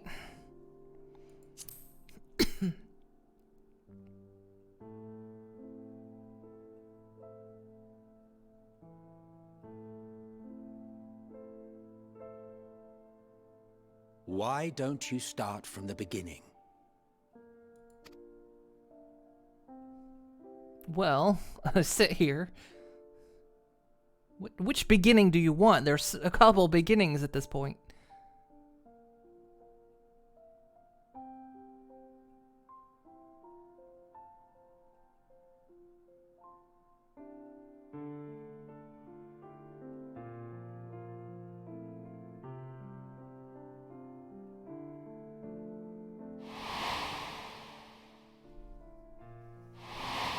Well, you become giant space candy.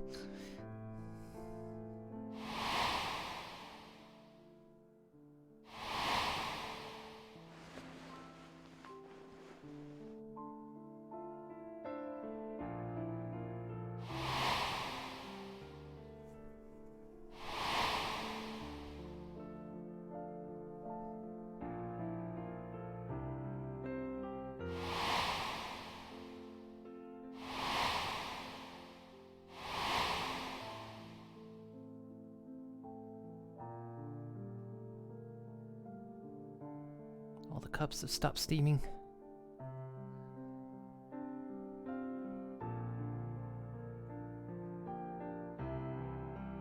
Preposterous. Utterly preposterous. While not the words I would have chosen, I too have my doubts. Much of it borders on the incredulous. What of you, Vanar?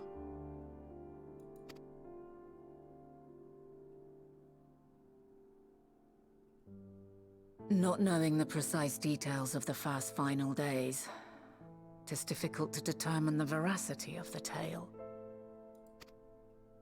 Supposing it is all true, I must ask myself why I would do what I did.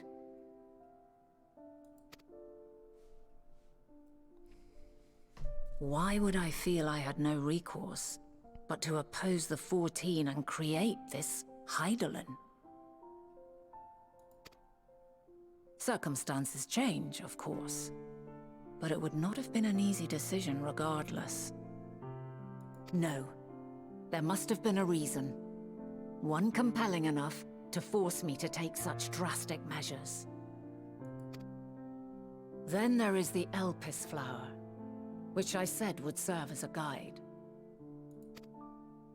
That it's of import to your mission is plain, but your presence here leads me to believe that this place also holds significance. But what could it be? What are we meant to accomplish? Might it not be simply thus?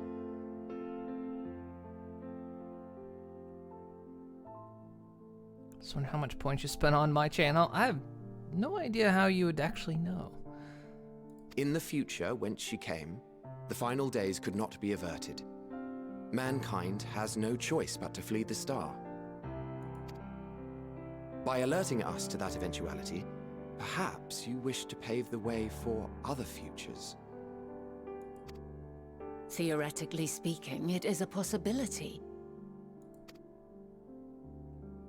Yet if that were my primary objective, I see no reason to guide our friend to Elpis specifically.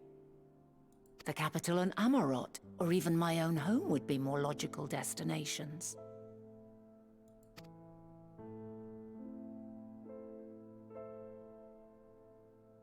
True, true. I note also that Hydaelyn did not specify a point in time to which she must return.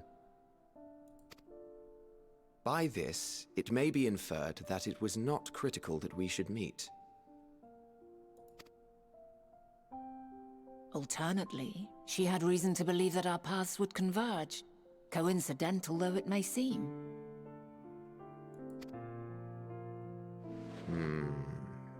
This is quite a puzzle, and we do not have all the pieces. Hardly any. But we do have one immutable fact. If the final days are indeed as described, they will bring death to all that I hold dear. Yet despite being afforded long years of preparation, the only provisions I could make were for flight.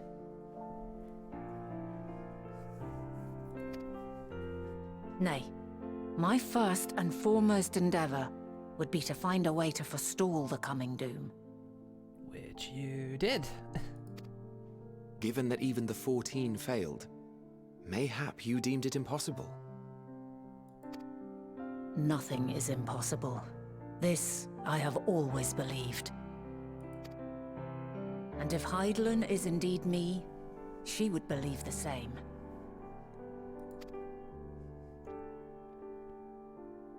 Listen to yourself. Are you seriously entertaining the notion that you are a messianic figure in some far-fetched tale?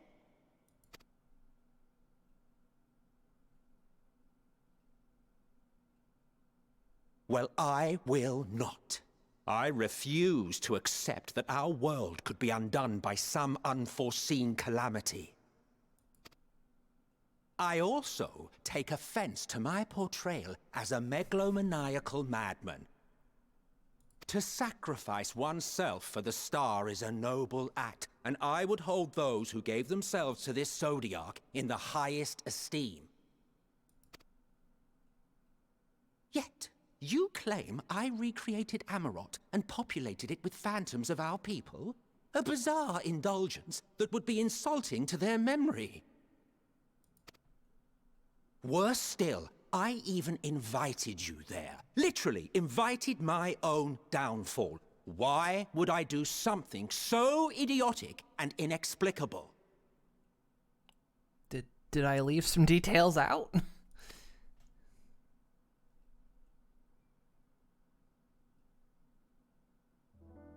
Now, I will allow that the hypothetical task of restoring our world would be daunting in the extreme.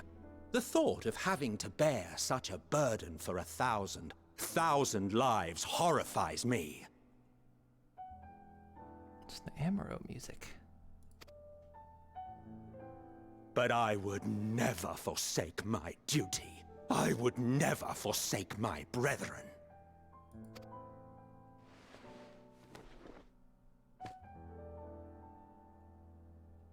You do not know me. I've had my fill of your fiction. I will return to my duty, and you will not bother me again.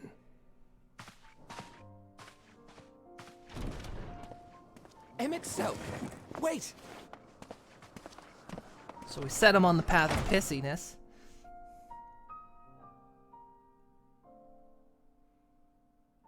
You've seen much of Elpis already. If you have any observations to share, I should like to hear them.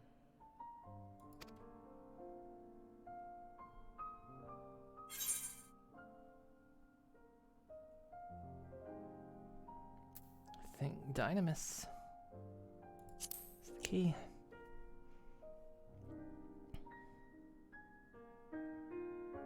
Ah yes, the energy distinct from ether.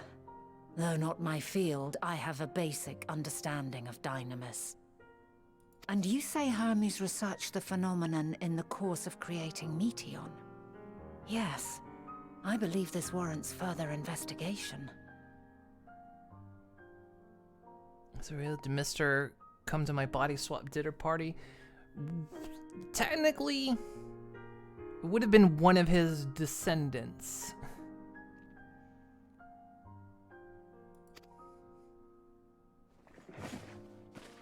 With that settled, it is time for action. The missing pieces of the puzzle are here, I'm certain of it.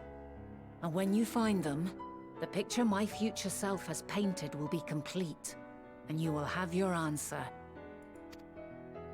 Now suffice it to say, I will aid you in your quest.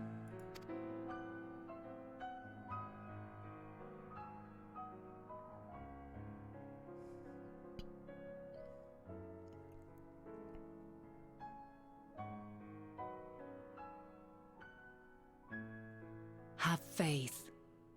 If Emmet Selk is the man Azam described to me, we've not seen the last of him. Oh no. Most assuredly not.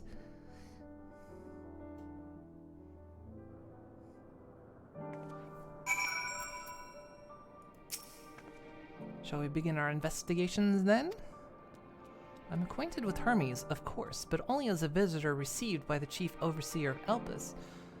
Of the man himself, I know only that which is common knowledge. Thus I suggest we fall back on the tried and true method of conversing with the locals. The observers who live here can surely tell us more of Hermes and Meteon. I have a good idea of where we might begin. Man, if this is the moment we set him on the road to pissiness.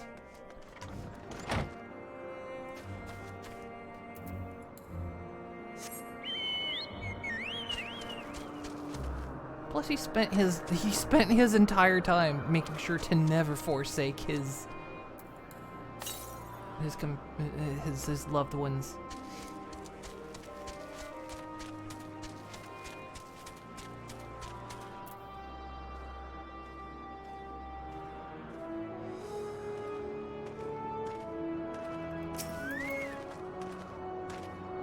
See you the woman standing in front of yonder building.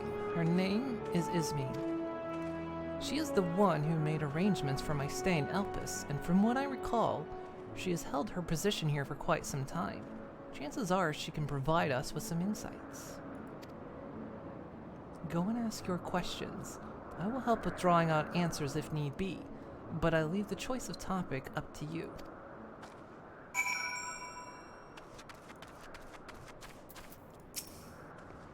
Questions? For me?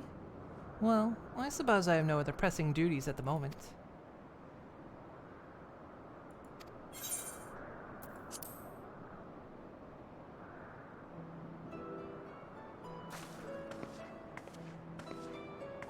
Yes, because we smashed those butterflies early on. Greetings, Ismene. My friend here is desperately curious about Chief Hermes, and I was wondering if you might indulge her. Certainly, Mistress Vinat. Anything to be of service? What do you wish to know? What kind of person is he? Well, I can only answer from my own experience, but I would describe him as a quiet man, reserved, you might say, and occasionally is somewhat poor in his choice of words. His reticent nature, however, does not prevent him from carrying out his duties as chief overseer. The man is a walking archive when it comes to life forms. He can discuss any species in incredible detail, and is the leading authority on concepts with the power of flight. I hope that answers your question. Was there anything else? You know Mignon's abilities? It is no secret that she is a highly unusual familiar. Of late, the chief often makes his rounds with her, like a mother hen raising her chick. I understand that she is able to read emotions and communicate directly with one's mind. Exactly how she was created with that intent, however, is a mystery to me. My apologies, I wish I could explain her nature in more depth, but I've not had occasion to discuss it with Chief Hermes. Do you wish you knew him better? The Chief may not be the most gregarious individual, but he engages with us as is necessary for everyone to perform their duties. I wouldn't want to intrude upon his privacy for the sake of curiosity. Though if you wish to learn more about Meteon, you could try speaking with Tamias, another expert in the creation of flying concepts. He should be conducting his observations on the banks of the stream somewhere to the east. Oh, and unless you take particular joy in rambling discourse, I suggest keep your questions concise.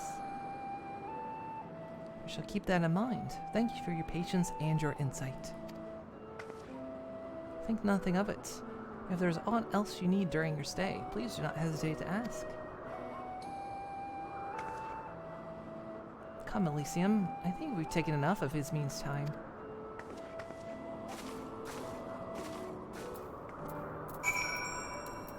Oh, they're right here. Never mind.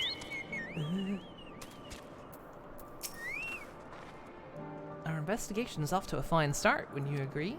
From here, I propose that we split up.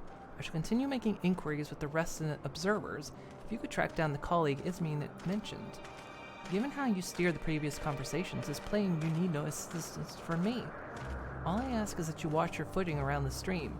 We can meet back here once you've finished speaking with this Timios.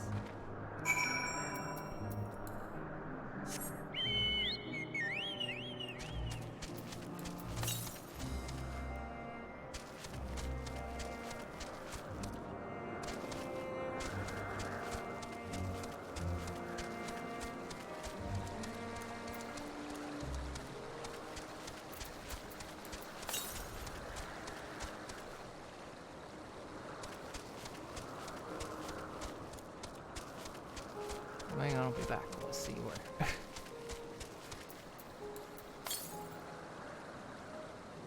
Hit?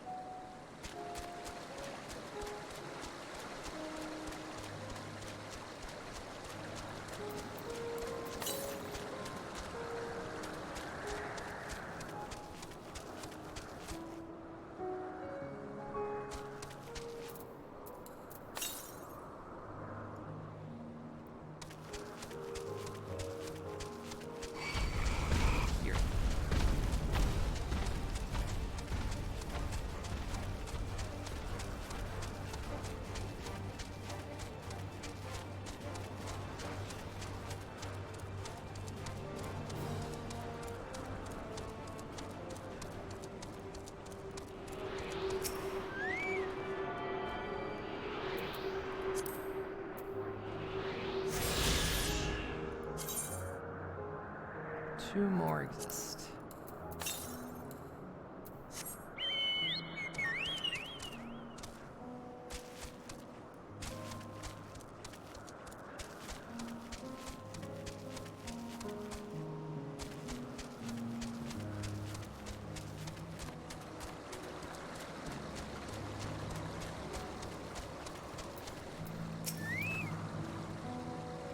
Yes, I'm Timios. Please keep your voice down, you'll startle the birds.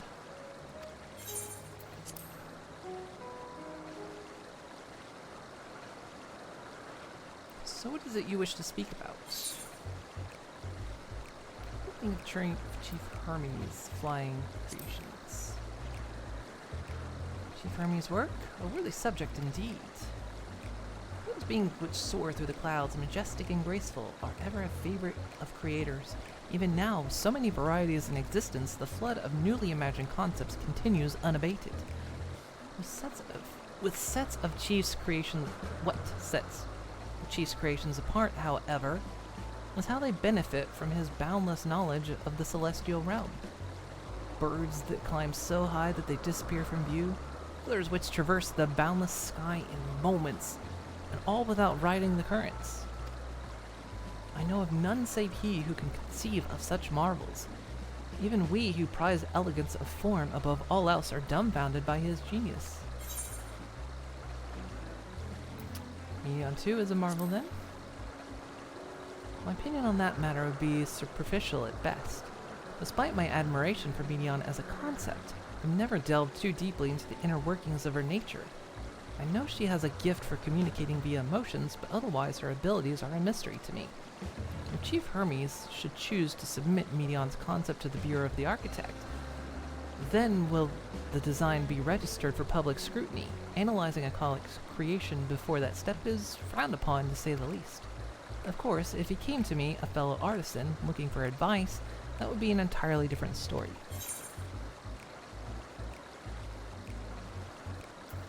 Do you know of Dynamis and Entelechy?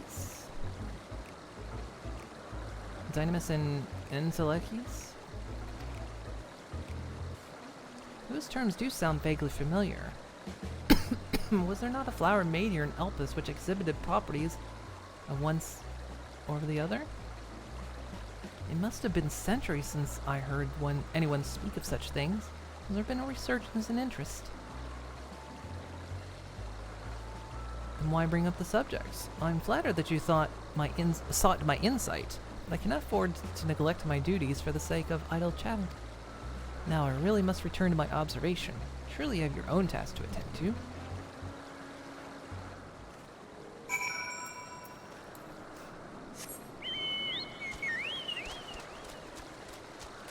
Might have slightly flubbed the end there.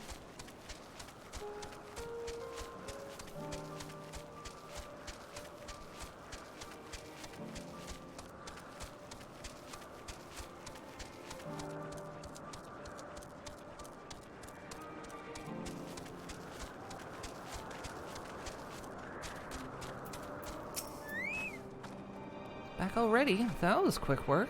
You were obviously clever enough to head off any of that rambling Ismene mentioned. So, have we any new findings to share? You see, even an expert in the field had little understanding of Medion's capabilities, let alone an awareness of Dynamis. My questions resulted in much the same answers. Hermes' colleagues view Medion as his personal project and could provide no details beyond those which you just told me. Which leads me to believe that the only person with any significant knowledge of Dynamis is Hermes himself. Yes, we've made some progress here, but more information is needed if we are to reach any definitive conclusions.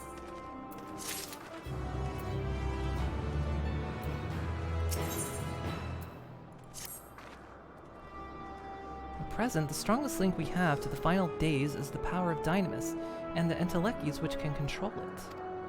Yet most scholars are only vaguely aware of these terms, let alone study them in any depth, except for Hermes, it seems. Thus, I'm inclined to stay our current course, and learn all we can about the Chief Overseer and his familiar. On that subject, was there aught else of note you could tell me about Medion, aside from her unorthodox method of communication? Yeah, she and her sisters created a journey to the stars to search for intelligent life. I rather wish you'd mentioned that earlier. In any event, would you care to elaborate?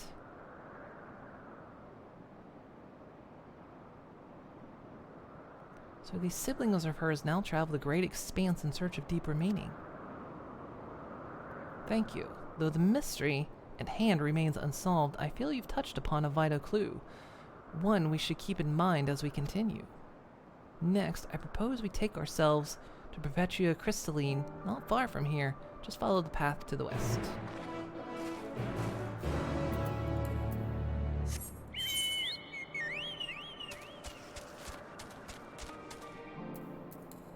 Next one to the southwest.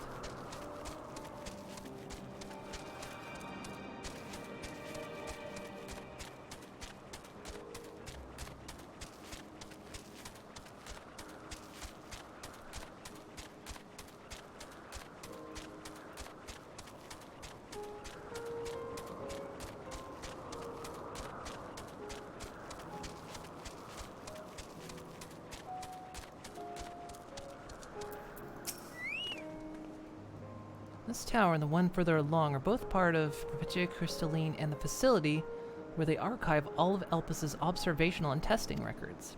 Despite how they appear from the outside, the interior is actually a vast area of magically interconnected spaces which, while fascinating, is not the reason we are here, is it? I shall cut my architectural lessons short and see that those two archivists what those two archivists have to share. If you could find someone to speak with over at the tower, I shall join you there anon.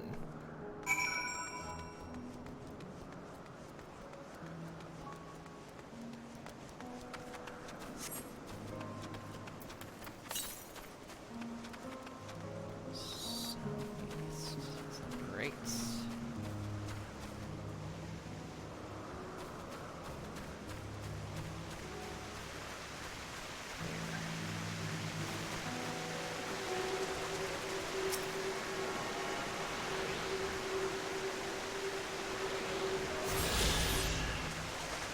Should leave one more.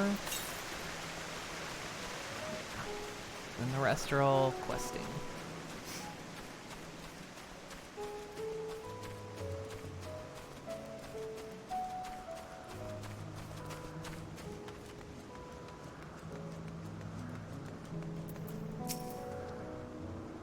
You have questions for me? Certainly. Just a moment while I conclude my current appointment.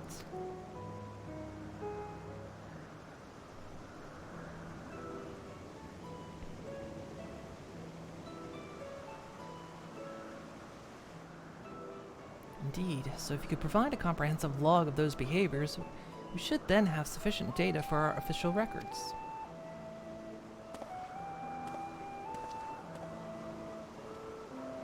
Now, what was it that you wished to speak with me about?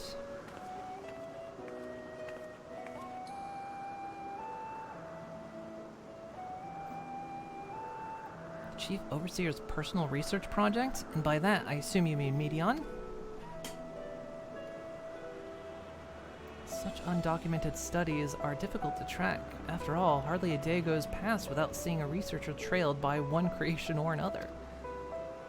I'm afraid I cannot tell you exactly when Medion appeared, only that she now spends much of her time at Chief Hermes' side. Although, I do recall an interesting tale my dearest Galeen shared with me. Ah, Galeen is my partner and fellow researcher here in Elpis. She was returning late one night when she caught sight of Chief Hermes sending Medion heavensward, a host of them. For several days, she would speak of that scene with wonder, describing it as one of the most beautiful spectacles she had ever witnessed. That sounds like a story I should like to hear.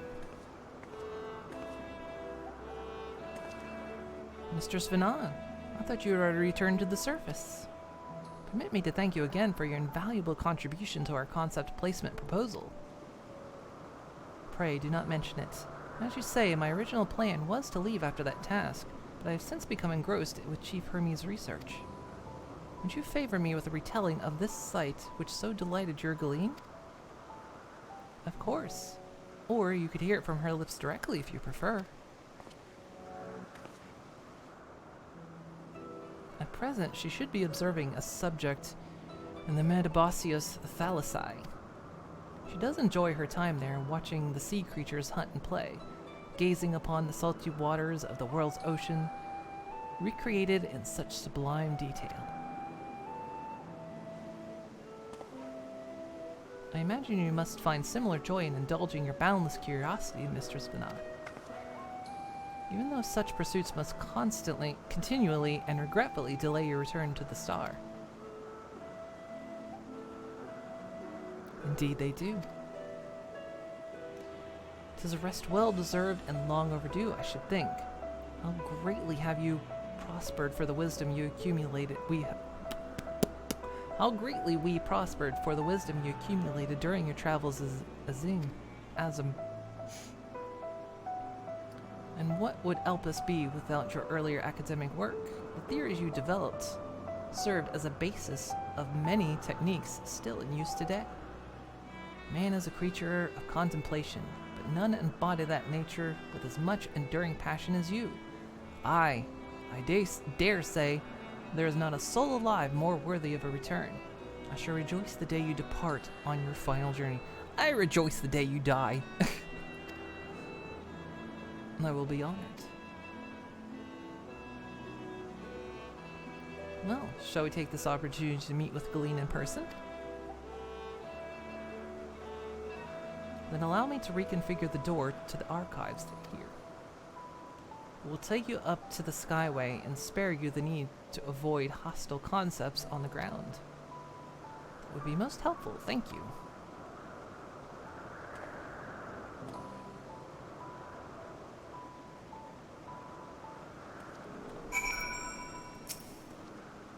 I have opened the path to the Skyway. Once you pass through the doors, simply walk straight across the next tower and ask for admittance to the upper tier. Upon arriving at the upper tier, walk straight across the Skyway and you will find yourself at the entrance to the Metabiosis Thalassae. Galeen will be eager to share her tale with you, I am sure.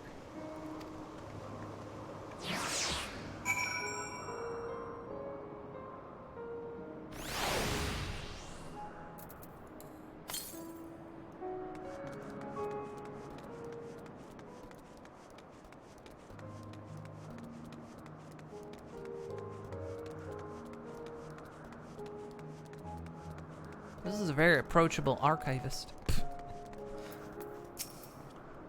Mistress Vanan, just passing through? Then allow me to prepare the path. If you need further assistance, there is always an observer or two on the upper Skyway.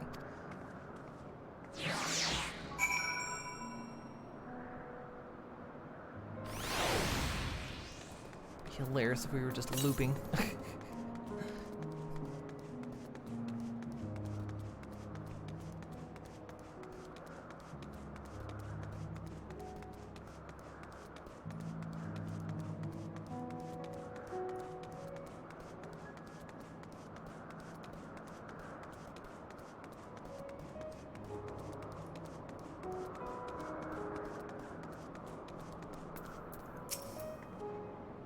Mistress Vanon, I was not told to expect. We would have prepared an official welcome. Please, there's no need for fanfare. I only wish to speak with Galeen, if that might be arranged. Yes, Galeen, of course. I will inform her immediately. But she may be engaged in a testing phase. You could be in for something of a wait. Should I let her know your business is urgent? That won't be necessary. This lovely view will keep us occupied until she is ready to receive us.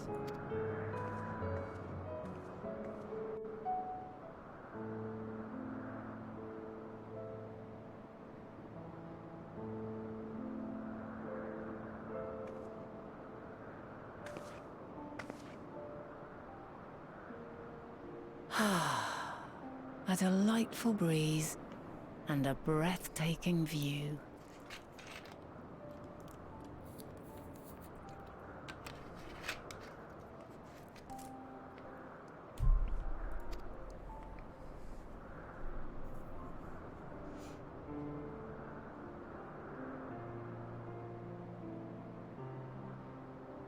What is it like in the future?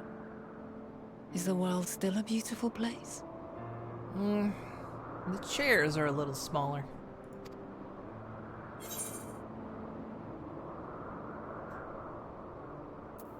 As beautiful as ever.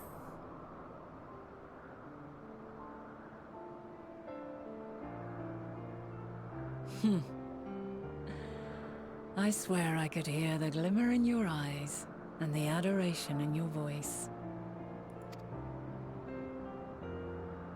While we wait, will you not tell me about your adventures? Well, not the portentous events which led you here, but the simple delights all your own. By learning about the future world, I may gain insight into future me's plans. But more than that, I have an interest simply as a fellow traveler. Short of going somewhere oneself, there's naught more stirring than hearing another's account.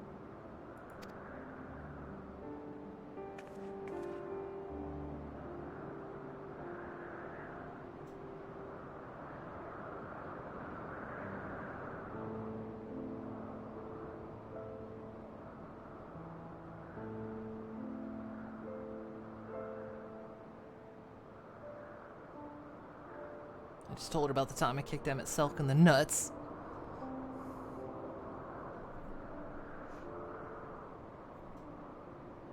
How much poop have you cleaned?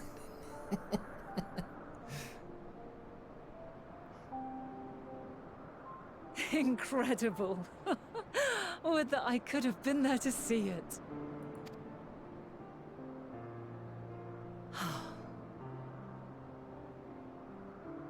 Yours is a harsh and unforgiving world. Yet in spite of this, your brethren hold fast to their virtue. To know that the light of mankind's potential still shines, even in that faraway place, it gives me heart.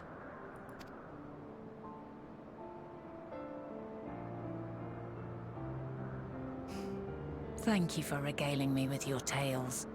I will treasure every word.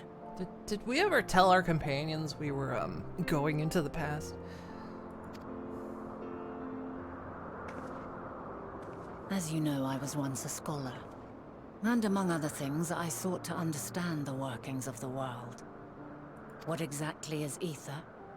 How formed the laws of nature? Whence sprung mankind? Riddles and mysteries beyond counting. Over the years, I have managed to find answers to some few of them. Yet rather than attain a sense of mastery, the more I understood, the more I came to hold the world and its miracles in awe. No, I have a stalker who I'm pretty sure is telling another we're dating. Oh yeah, Xenos. We too are miracles. Each and every one of us. Born of the warm breath of life that traverses the heavens, swirling through eternity. When I fully grasped the improbability of our existence, nothing felt impossible anymore. If it could be imagined, it could be done.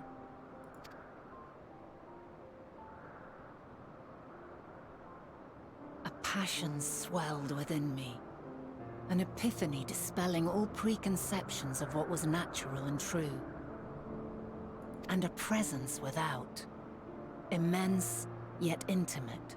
Fate, perhaps, holding us in its tender embrace. And this guy with no pants fell from the sky. As reassuring as it was intimidating. How keenly aware I became of creation's fragility, built as it is upon precarious happenstance.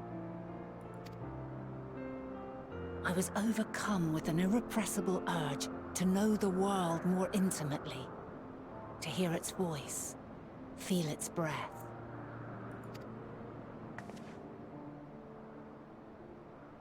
I ventured forth on a journey that very day, so very long ago now.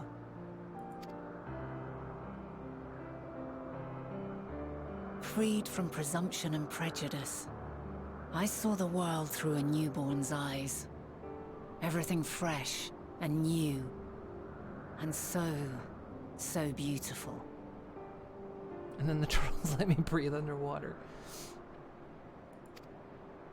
Lands that stretched on forever. Skies one could drown in. The heartbeat of nature, silent yet strong. And amidst it all a people. Beacons of light and life. Laughter that warmed my heart like naught else before. The soup. A taste that eludes me to this very day. Still can't get that fucking soup. They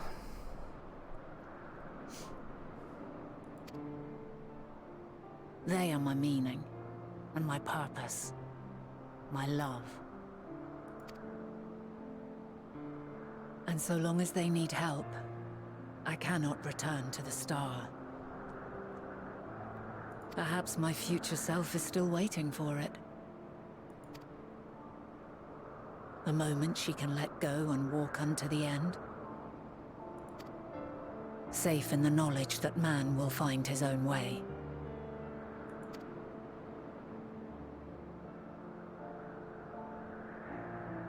You, who are our future, tell me this, and tell me true.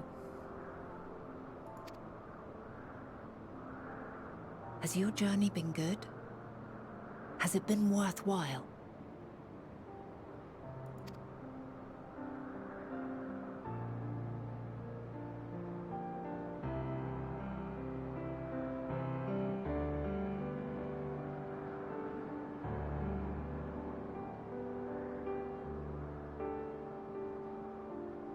Pray forgive my lateness. Oh.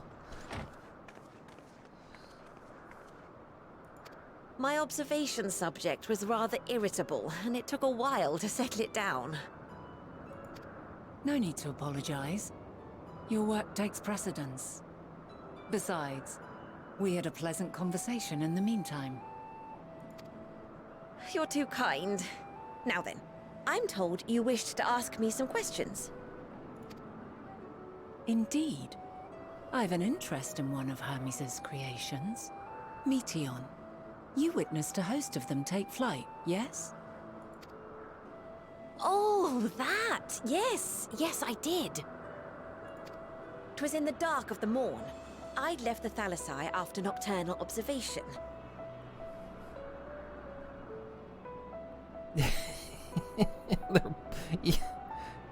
Writers knew how to blue ball that moment. Before I answer that, let me tell you about this place called the Praetorium. Oh. As I walked along, I spied a bright light climbing high into the southeastern skies.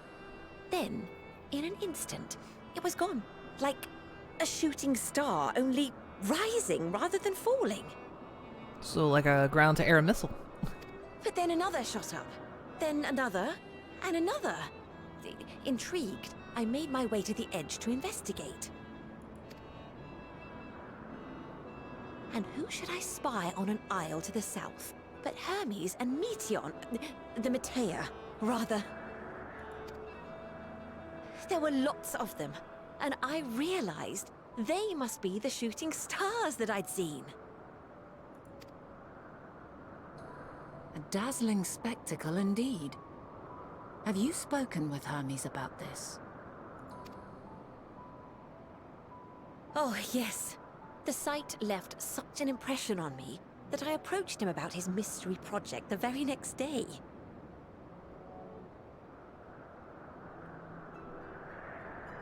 Do you believe in Eorzea? For whom do you fight?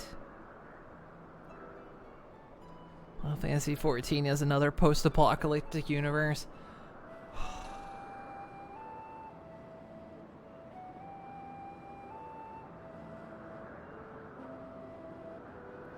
It never ends for me, does it? My journeys always take me into the post-apocalypse.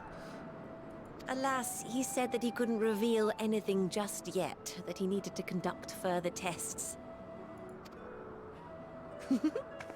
It shouldn't be long now, though. He often returns to that isle, and I have a feeling he's nearing a breakthrough.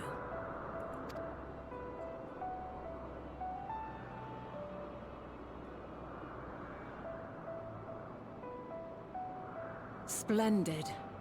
We are likewise eager for the details. Well, that is all we wish to ask.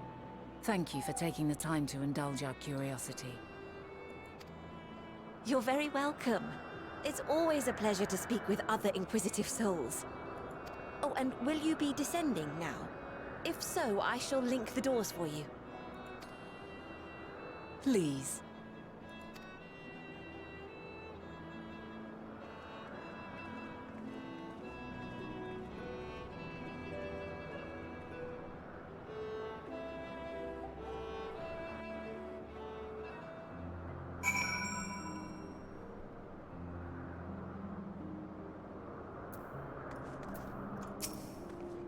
So, another piece of the puzzle falls into place.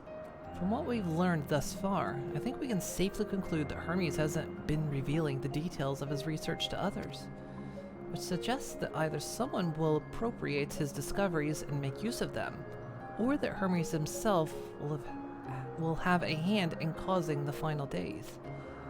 Since we have no reason yet to suspect the former, we should consider the latter to be more likely possibility. Proceeding under that assumption, our next step should be to divine why, or even if, he might desire such a terrible fate for our star.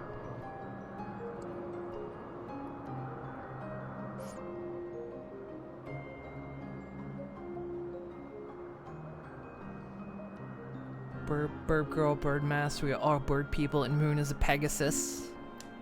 More like Megasus. God.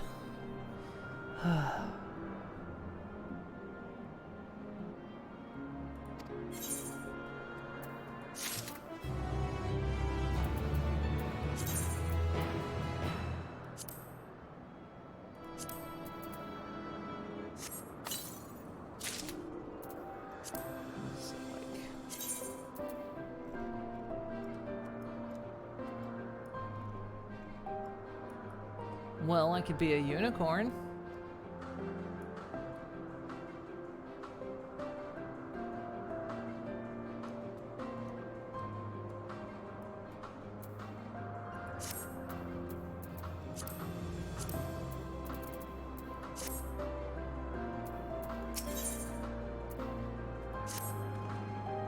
I should like to visit the site from which Hermes sent the Metea. If we are fortunate, we might find some hint of what drives this research of his. Covers the yeah, it does cover the eyes.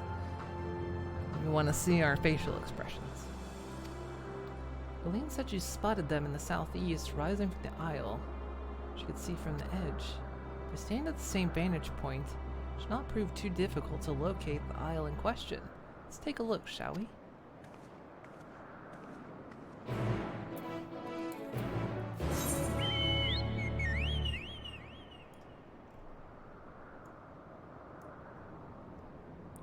Just not sure there is.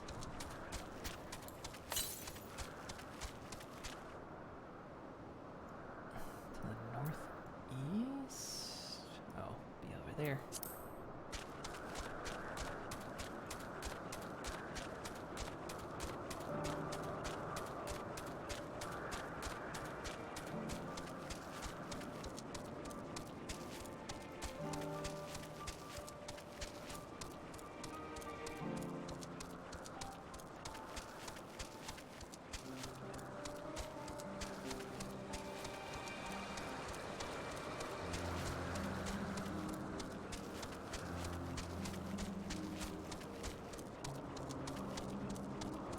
I've reached this point where I don't want to stop, you know.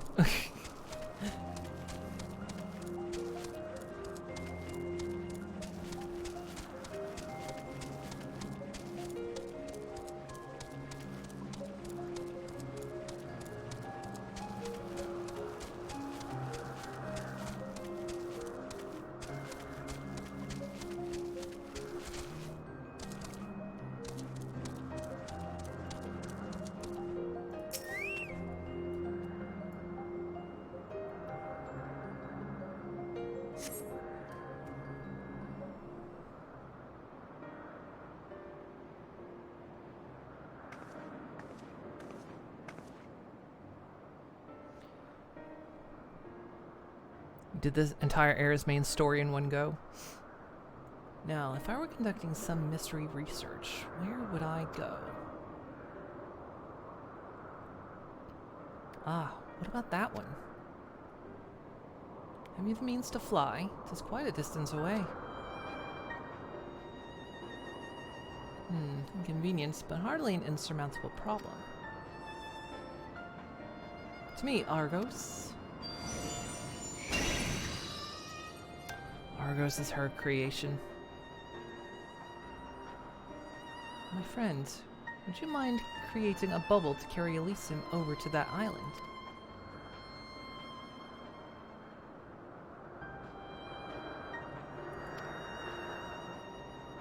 Stubborn creature.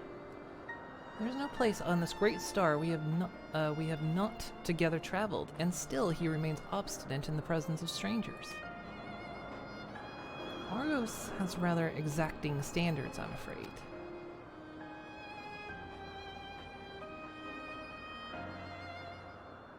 What? You've ridden him before? Ah, your before meaning my after. Not at all confusing, that.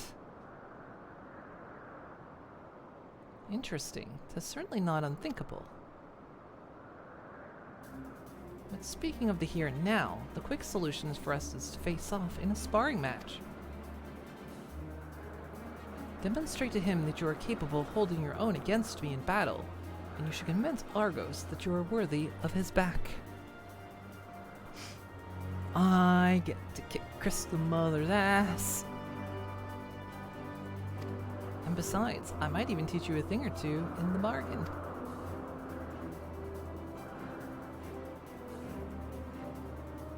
You seem doubtful, but useful lesson or not, it will certainly be a moment to remember. A memory of the distant past to cherish. What say you, traveler out of time?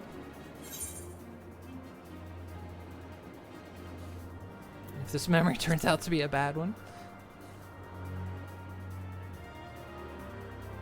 It's up to you, isn't it? If a loss would sting, then you'd better win.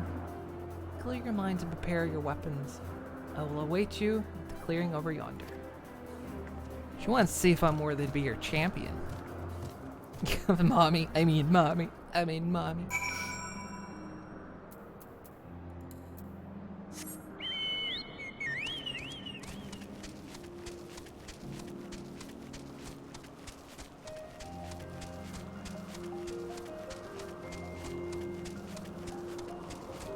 Dibs, alright, there you go.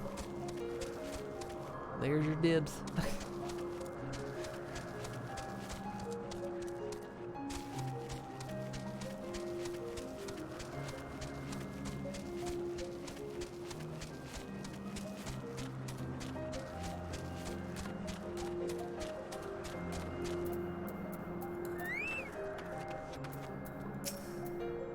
Shall we begin? Be warned, I'll not go easy on you.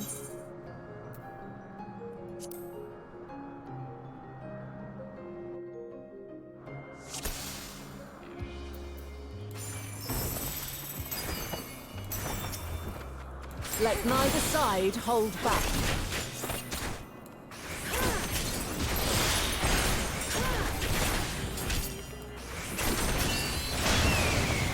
Ow!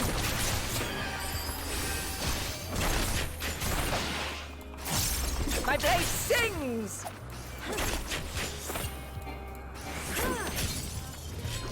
Shit. Get there in time. Alright, fine.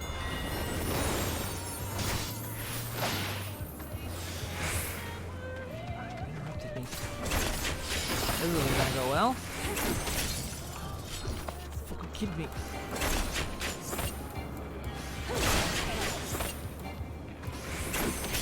Oh, this is so isn't fair.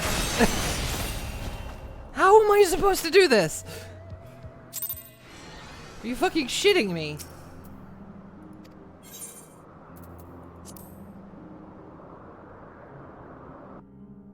I have dancer dashes. I know. I gotta remember which fucking button that is. That one.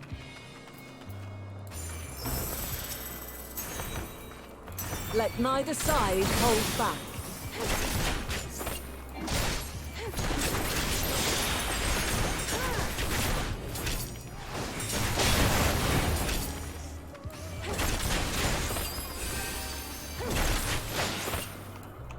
My blade sings! No, you don't. No, this time.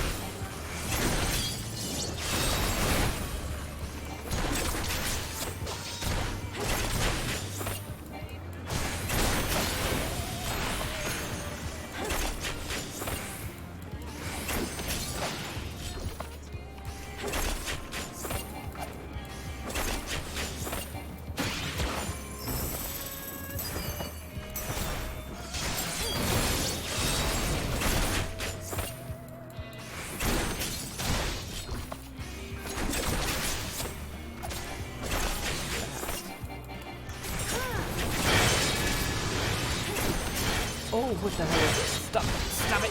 Oh, what the shit is this? What the hell is this fight?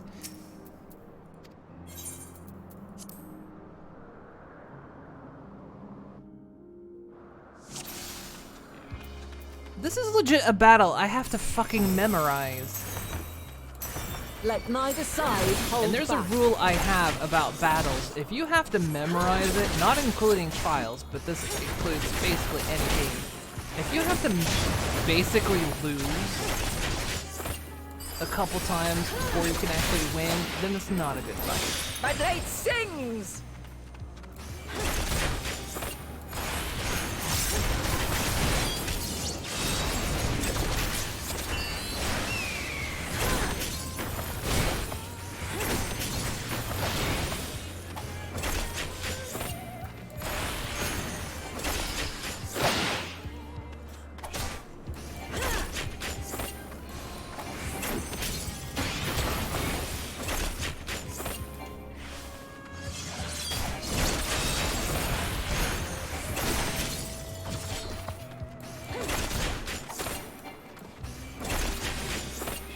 Something there. What is this?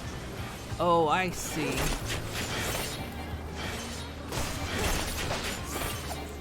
My blade sings!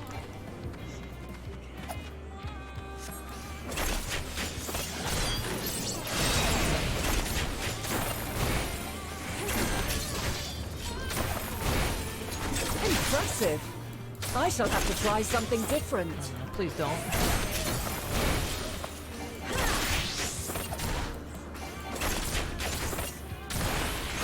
Don't try anything different. Just stay away from me. No. Give away. No quarter!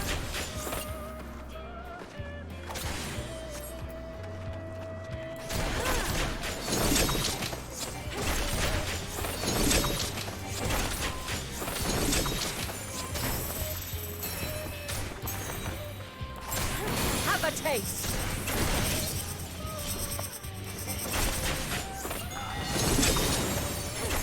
God.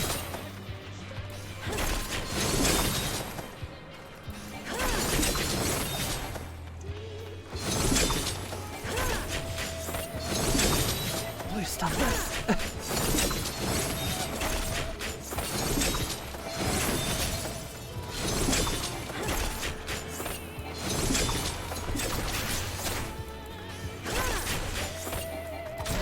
I see you won't be easily overcome, but neither will I.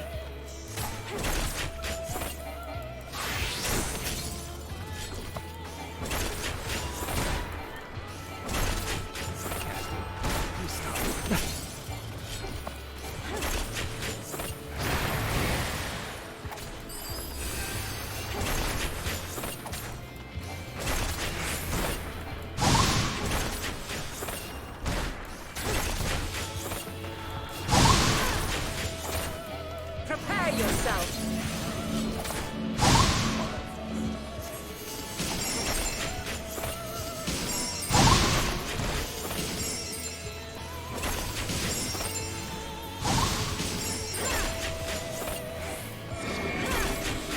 Oh, God.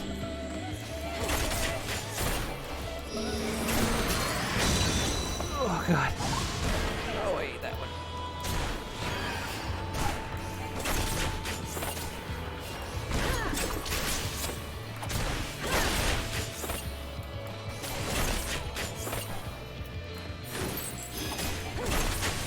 Oh, God, no. Okay. Almost fine.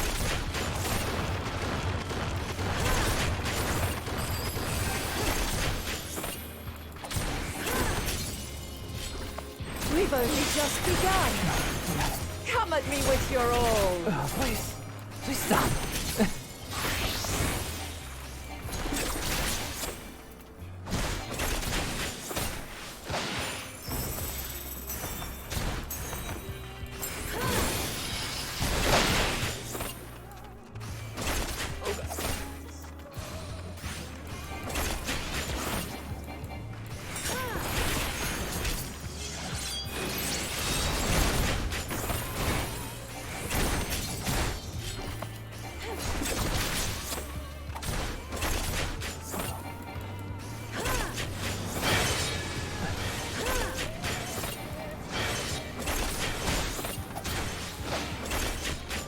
My blade sings! Please stop.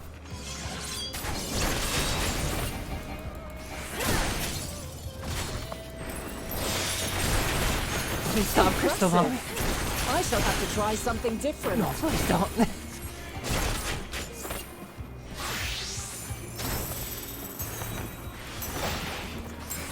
Very well. Let us move to the final trial. Oh, no, it's not.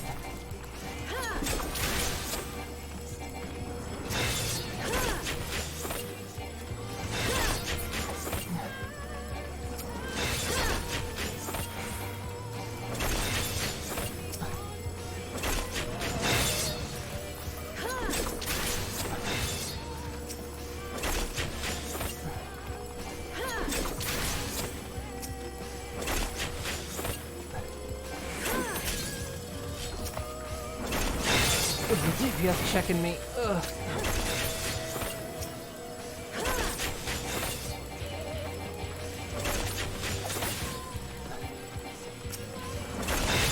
No.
your chains, shed your burdens, and show me your strength of will!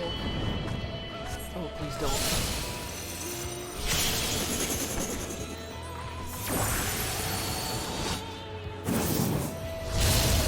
Ow!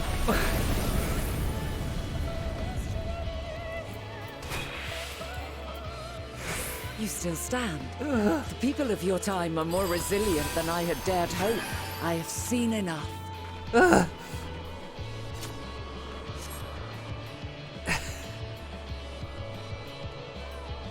Jesus.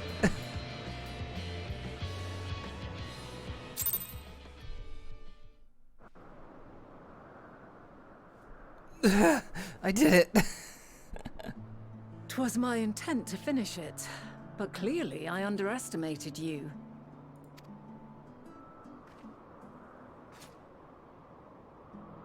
One would think I never learn.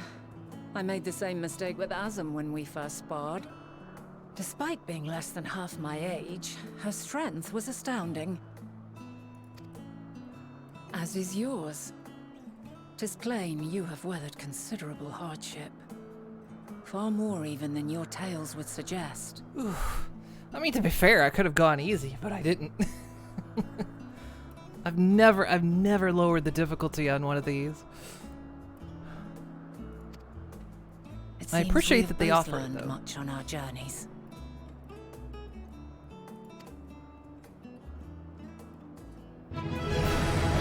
Oh god, I thought that was in game for a second.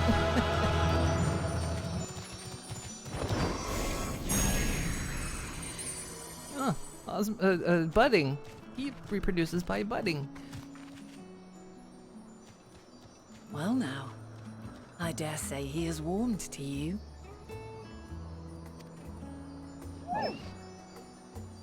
A boon to be sure. He never forgets his favorites, and is ever eager to come to their aid.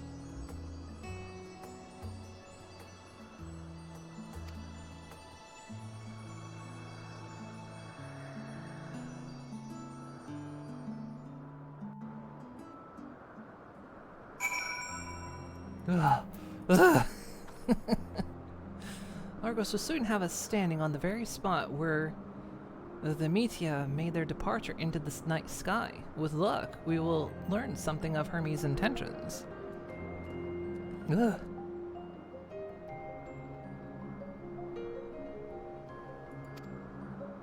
My hope is that we find no connection, no festering wish for oblivion. Then we might have Hermes and his considerable expertise working for us rather than against us.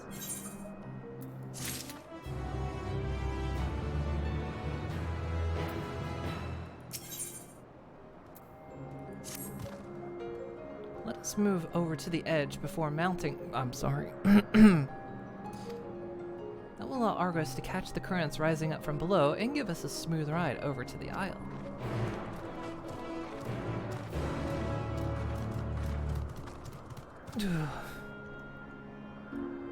I'm proud I did it, though. I actually feel like, as much as I hate things like that, I feel accomplished when I do it.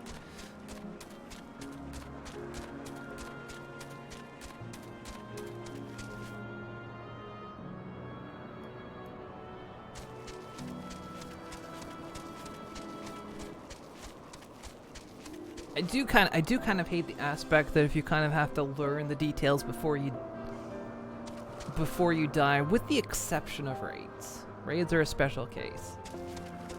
Then I feel like they're not quite so good, but yeah, there's definitely a lot of observation once I kind of learned what I was looking for and understood the nature of the battle. I felt quite accomplished.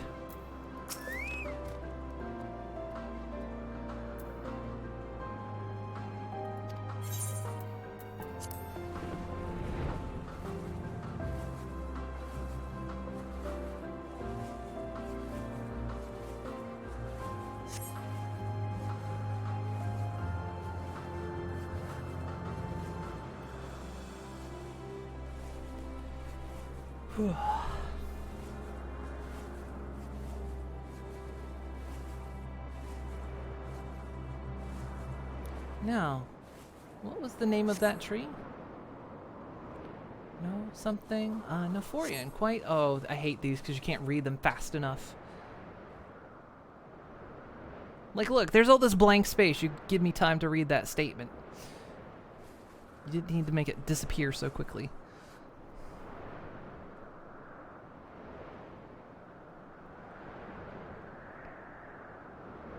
Brace yourself for landing. I wouldn't want you tumbling off at the last moment. Go pretend I'm doing a Micro Machines commercial. And I mean, with flights like those, they give you the option to, you know, do it easy. They give you the option to change the mode. So, and I have no idea how easier modes are because I've never switched. Quite a small place, lacking even the most basic equipment. It's got grass.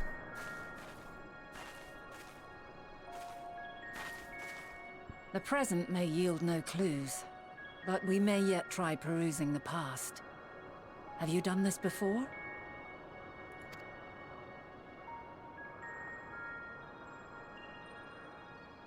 So you cannot control the power freely.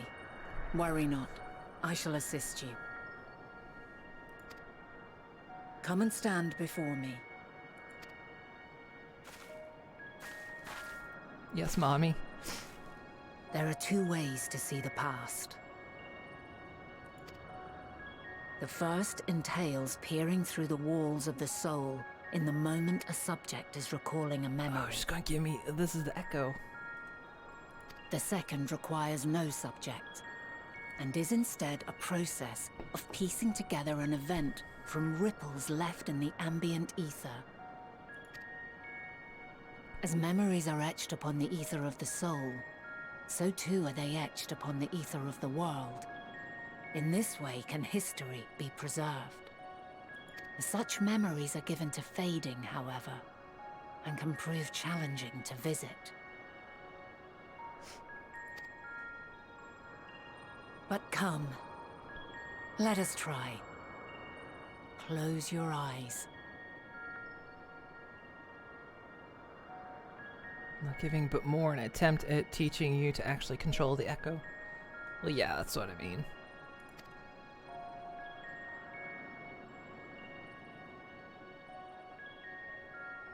Now, now look up at me. Close your eyes. Now look at me.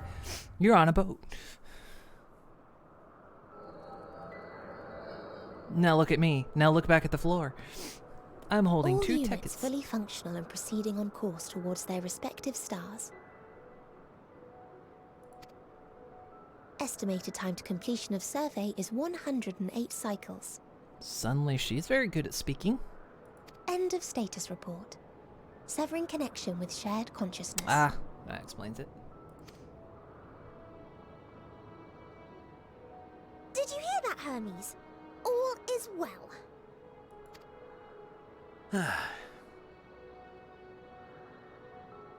Yes. Good tidings at long last.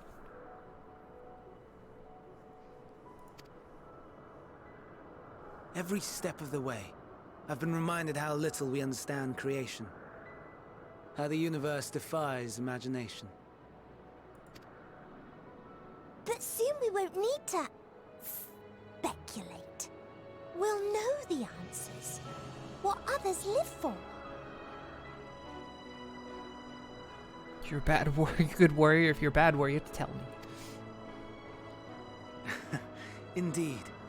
And we'll owe it all to you and your sisters. I wonder what answers we will get. Whatever intelligent beings that exist out there are bound to be vastly different from us. Diverse in form and culture, possessed of unique ways of thinking. Their conception of life and its purpose will be no exception. Completely and utterly unlike ours. Utterly unlike... how? I have no idea. God, that neck. Yet He's whatever answers got we so much receive, neck. I will not dismiss them out of hand. No. I will think earnestly on them all, and I will share them with our people, that together we may contemplate our own existence. Perhaps then our star will become a better place, not only for man, but for all life. Nick. Meteon, as though I gave you wings to soar the heavens, I did not teach you how to walk the earth. So loath was I to bind another living being. In the course of your long journey, you will learn from those you meet, learn to walk and run and so much more.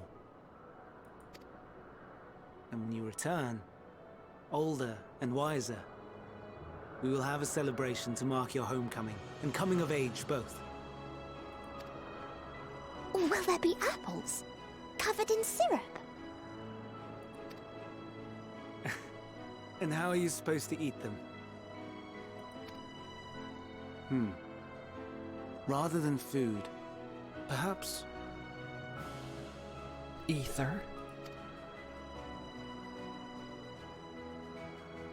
A flower. Oh, you gonna eat a flower? Yes. Upon your return, I will gift you a beautiful flower.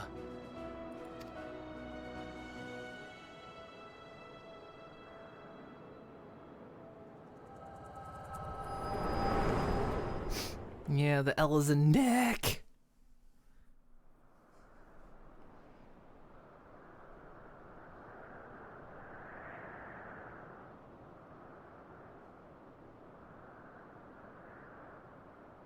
So, what is your opinion? Hermes didn't wish for the final days. Hermes is a gentle soul, and yet... I couldn't say just by this moment alone.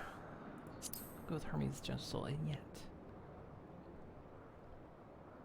Flower is less than soup. I Yeah, give me soup. understand.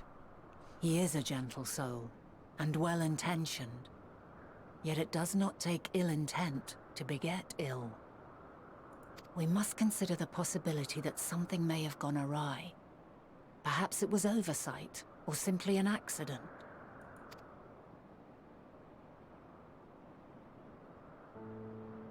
In light of this, I propose that we reveal your tale to Hermes himself.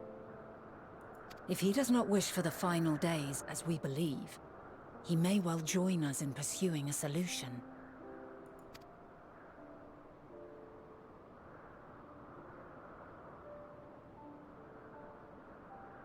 Then it is settled. Let us seek out our friend with all swiftness. 'Twould not do to let such a pure soul be blackened by tragedy.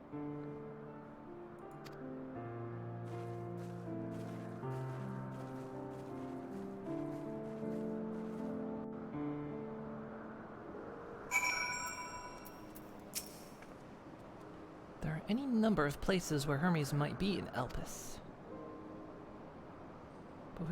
But we could do worse than to look in Kitsis Hyperborea.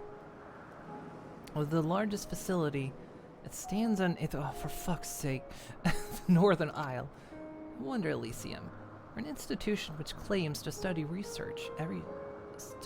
research every species destined for release into the world. Do not question how they find room for them all on so few islands.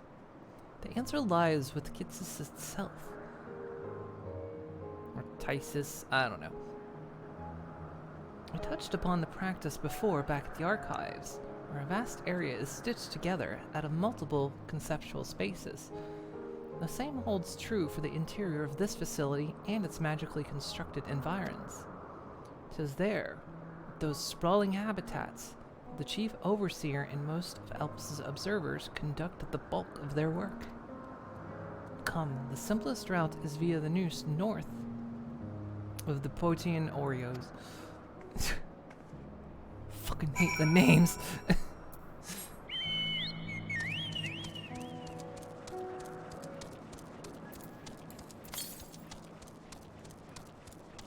Is there? Yeah, okay, we got you.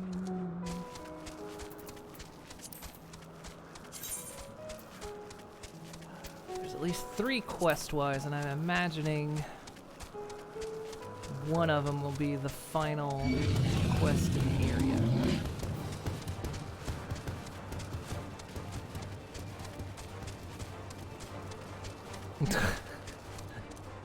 Welcome back, Digi.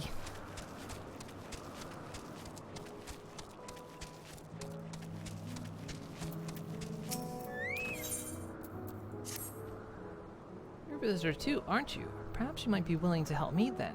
Did you happen to see a blue-haired woman in the area? She wouldn't have been wearing a mask.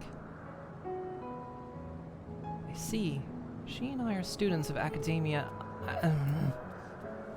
And we had intended to spend our downtime visiting Elpis together.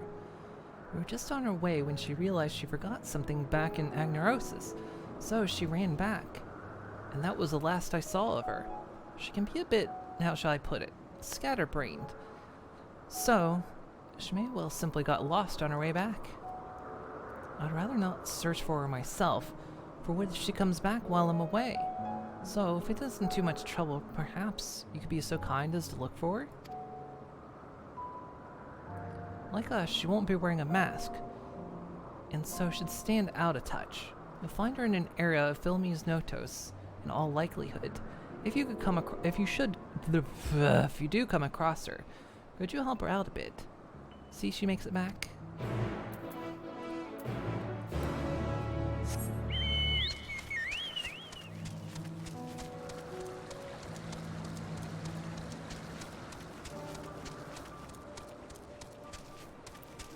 Thing is worth 310 euros.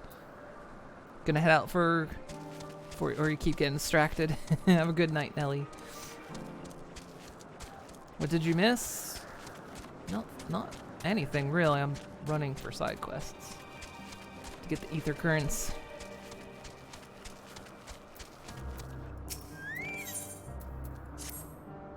Well, this is a pickle. Whatever am I to...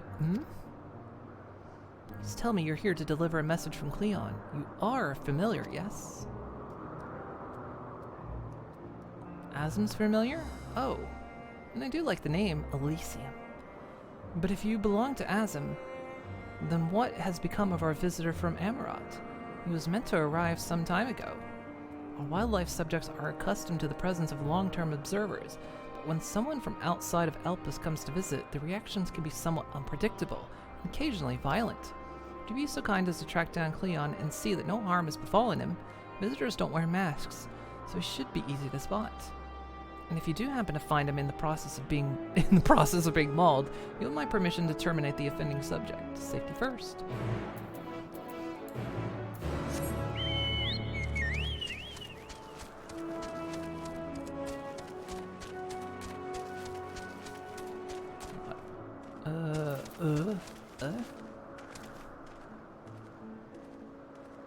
That's the MSQ.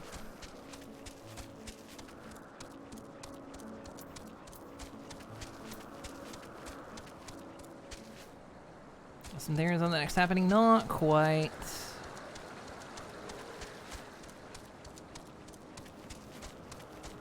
Not really sure.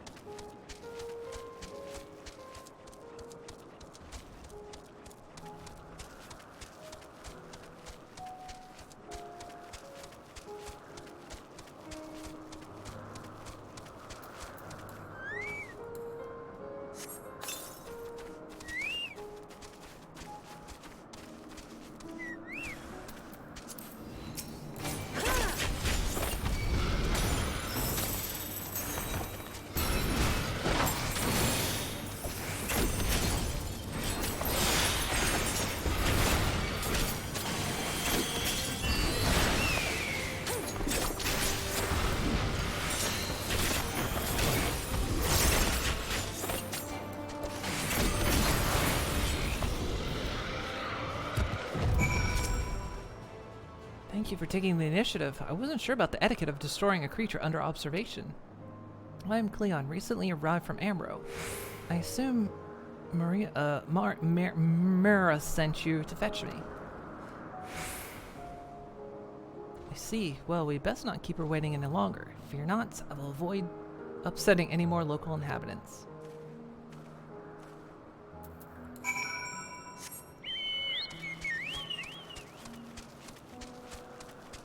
this? Oh, this one's off the freaking.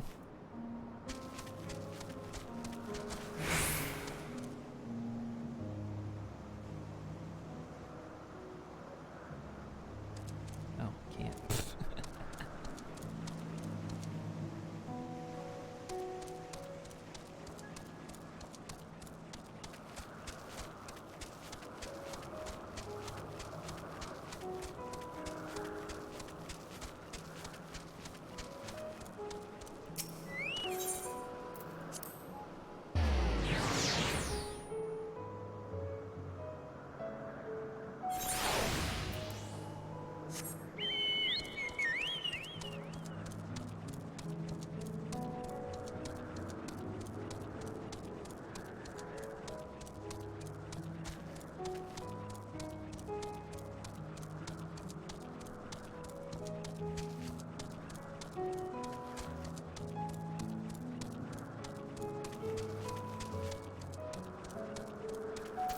Still far away, 'cause I think it's up there, right? Yeah.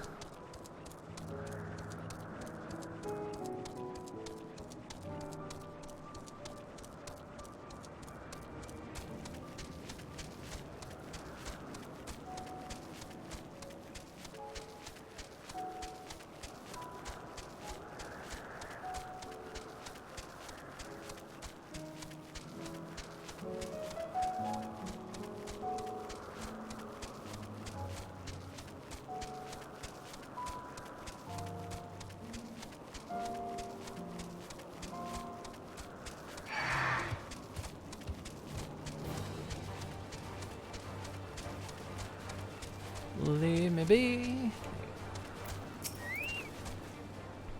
Yes, can I help you? Oh wait, do you need directions somewhere? Not to be rude, but I beg you, please ask someone else. I happen to be lost myself.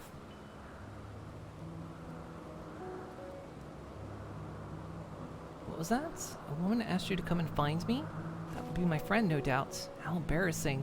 I'd hoped to keep this hopelessly directionless side of myself under wraps. Feel terrible leaving her like that, but I'd clean forgotten a task from one of my professors. I rushed back to collect the item I was asked for, which I found thankfully, but got rather turned around when attempting to return. Don't you worry about me, I'll be just fine on my own. Now, if I'm right, then following this road east will lead me to the teleporter, I think. I mean, I know. I can escort you.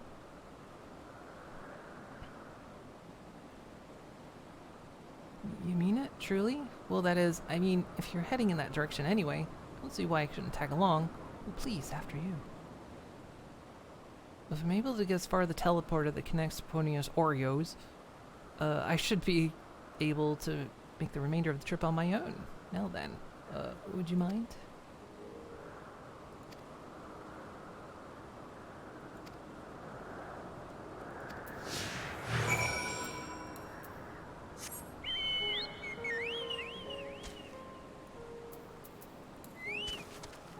Oh, does she go, do they stay on the mount with me?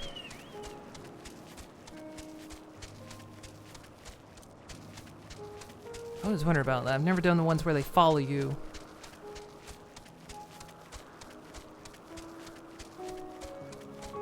It's a mount.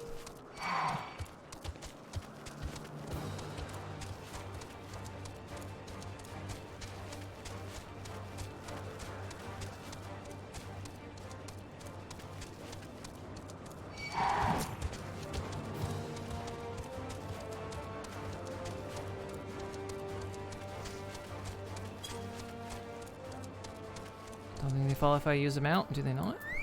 Huh. Oh, it's right there.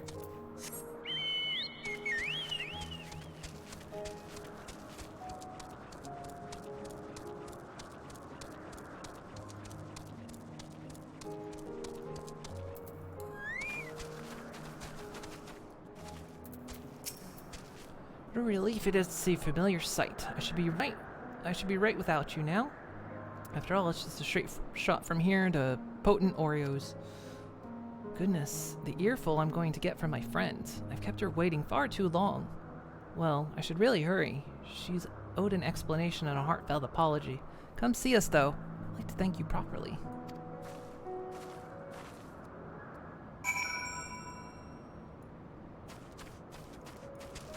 Gonna be very handy for later. It might be conditional as well. Maybe conditions where you can't. I mean, most times we've had followers was in a non-mount area anyway.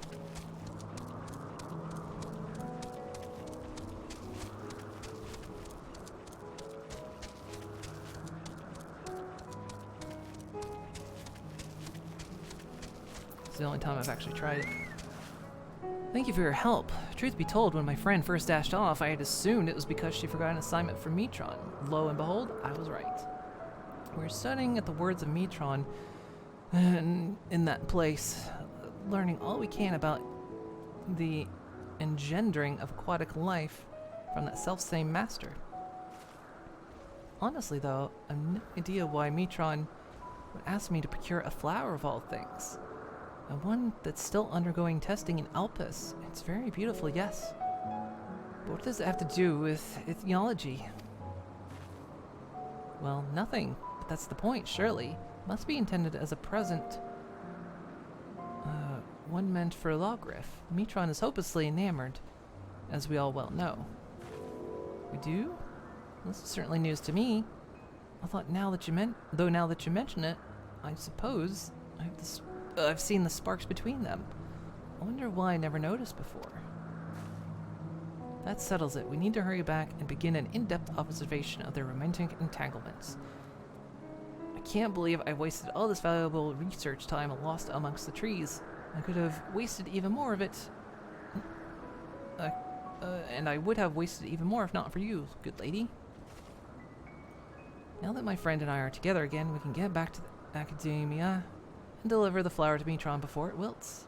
Before you rush off, a reward. For fuck's sake, I didn't need all that backstory.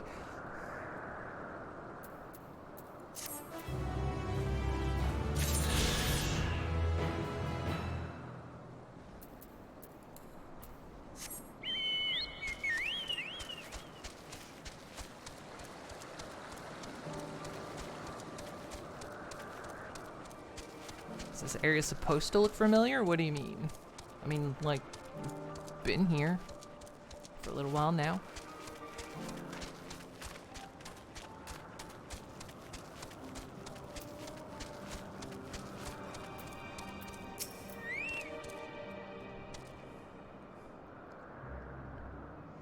Elysium, thank you for seeing to the safety of our guest.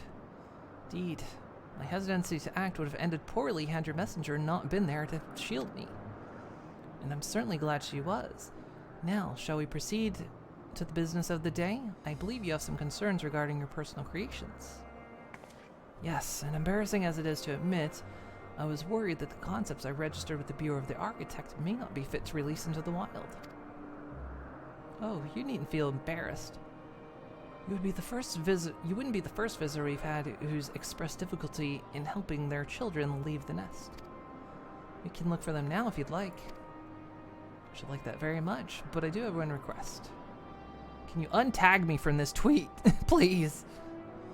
When you swooped in to rescue me from that beast, I was treated to an impressive display of battle prowess. An entity with your strength and instinct would be perfect candidate for evaluating the worth of my modest creations. I must insist that you join us. What a fascinating notion. Yes, I quite agree with your assessment. We shall all do it together whenever you're ready, Elysium. It's going to be a continuing quest line that we're not going to follow up on. I will do that later in my own time.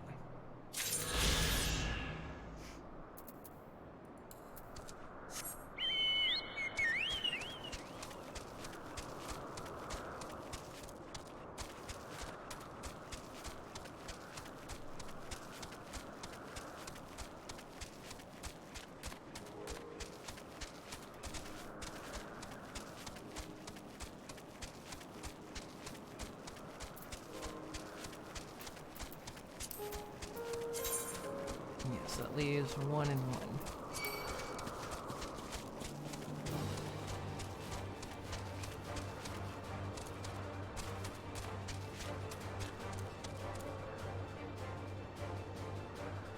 that Pegasus?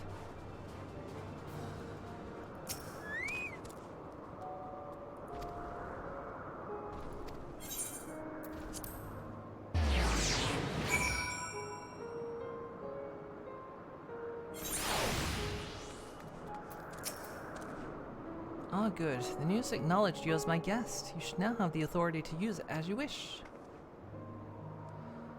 As for the way to Kaisa's Hyperborea, we follow this path and turn left at the crossroads. Ugh, so much reading.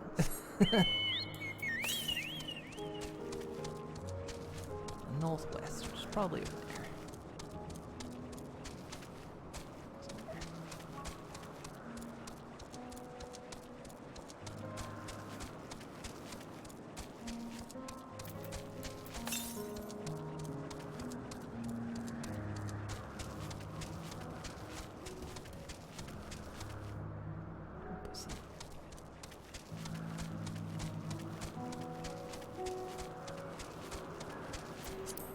Good, this is the last one I have to search for.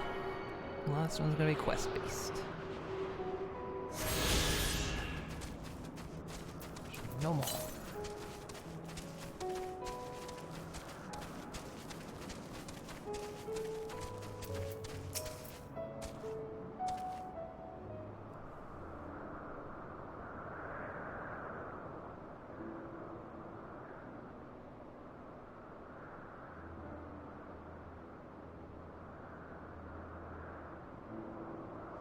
Here we are, the grandest research facility in Elpis.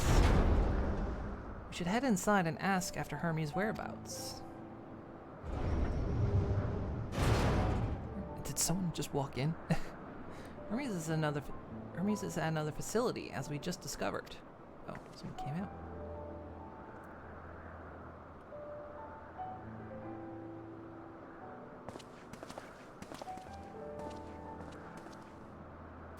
Furthermore, we've confirmed that his studies into Dynamis as well as his creation of Medion were entirely private pursuits.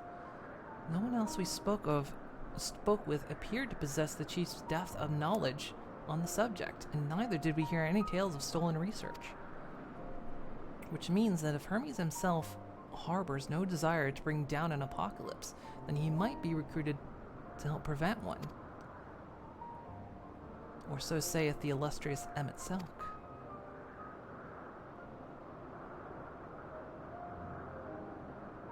According to your story, the 14 divined the connection between the celestial currents and the final days, but were never able to pinpoint the root cause of the calamity. With our people's greatest minds, not to mention Hydrox cookies, sharp eyes, committed to the pursuit of a solution, such an outcome seems inconceivable. The only possible explanation is if the nature of the catalyst was so inexplicable that even we failed to perceive it. And what better fits that description than the invisible, intangible Dynamis? Which in turn leads us to our next question. How did Hermes, in his role as Fandaniel, not recognize the subject of his own research? We must assume that he either knew and was unable to help, or that he was otherwise prevented from identifying the cause in the first place. At this juncture, all we can do is speculate. To be clear, the Convocation does not tolerate acts of deception or malice. We are practiced at perceiving truth, and would have known had Fandaniel lied to us. Hermes has no conscious wish for the world to end. Of that I am certain.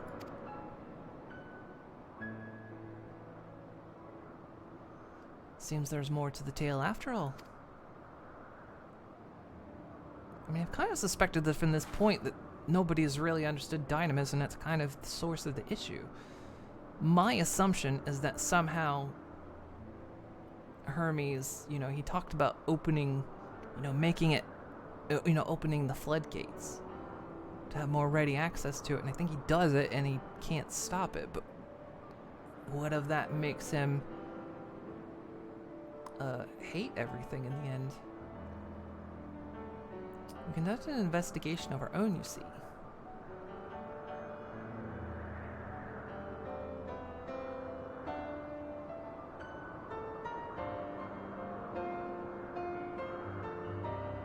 how comforting, we seem to have reached the exact same conclusion. I see no reason to delay further. Just time we brought Hermes into the fold, as it were. Thanks for understanding. Save your thanks. I did not say I believed your ridiculous story. But as Emmett Selk, I have a duty to examine any potential threat to our existence, no matter how ludicrous or personally offensive I may find it.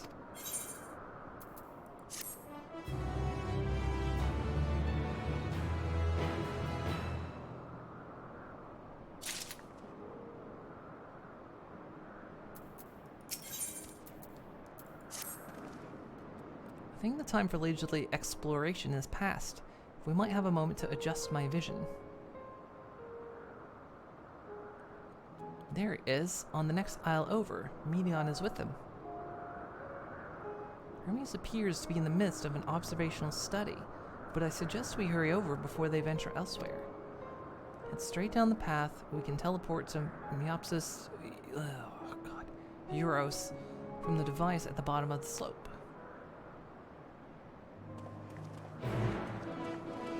I've reached a point in my life, if the writer can't say the name 10 times as fast as possible without flubbing up, you can't use it as a name.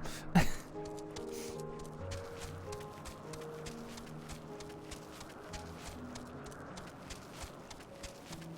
the creator's Japanese, ain't no fucking way he spoke these words out loud at any point in his life.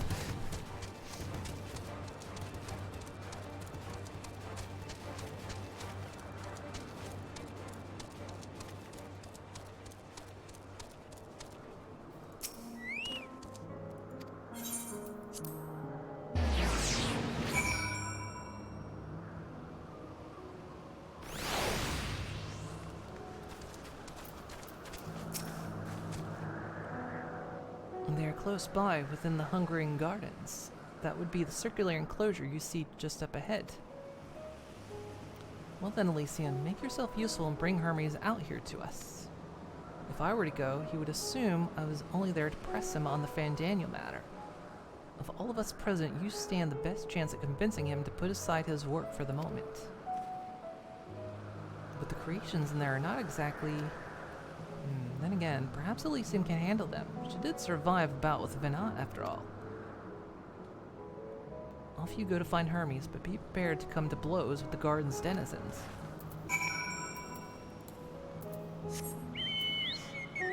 It's a brave choice.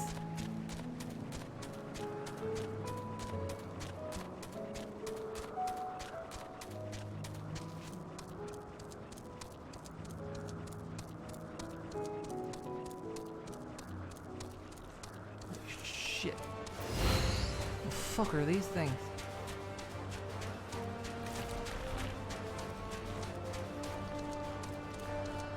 Alright, whoever created these abominations should be fired. What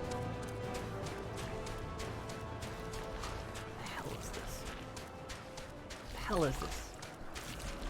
Whoever's creating these?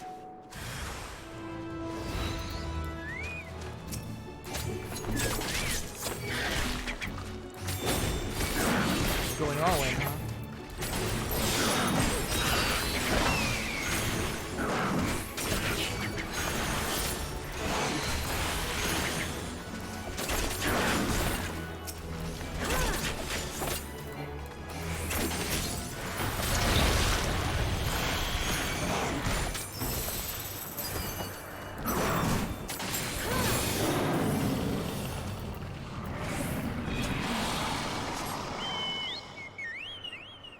Hey, this quest bit took you way too long to find him.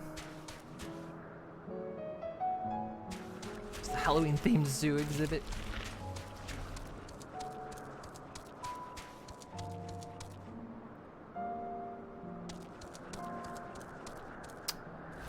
Wait.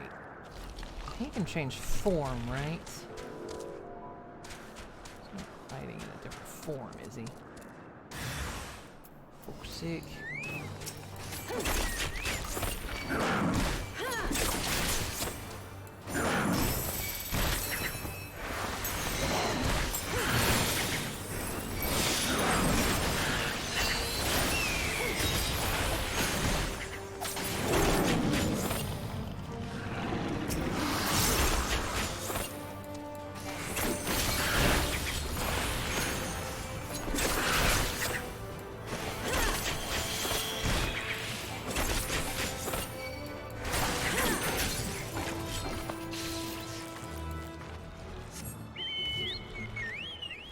Well, if my memory tends to serve with these things, they love hiding them on the outer edges. It's like their favorite thing to do. So we'll skirt the edges and look inward.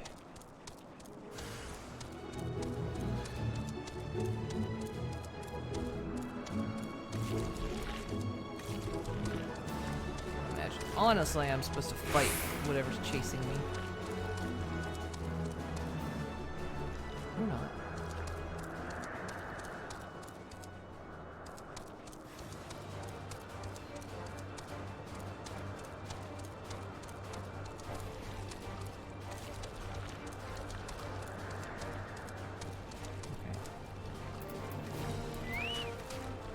I think if I fight enough of them, well, the better, right?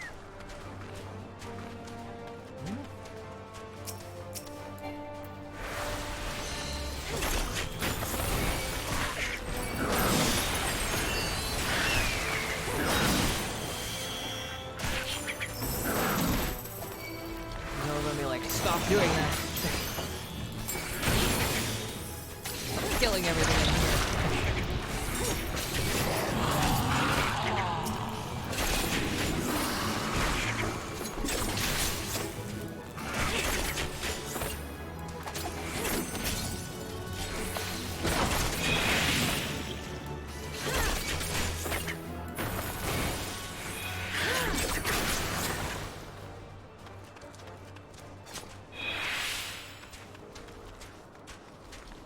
Fuck's sake, man, where are you?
Bastard. How did I— wait. This is bullshit. How did I not see him? I literally walked by him. He wasn't there before, was he? You see him. What are you doing here? I thought you were keeping Hythologist and Emmett Selk company. An important matter? And unrelated to my decision on Fandaniel, you say? And yes, I will come, as soon as my work here is finished. It will not be long, I promise. But you should really wait outside the garden. With the others, this is no place for idle exploration.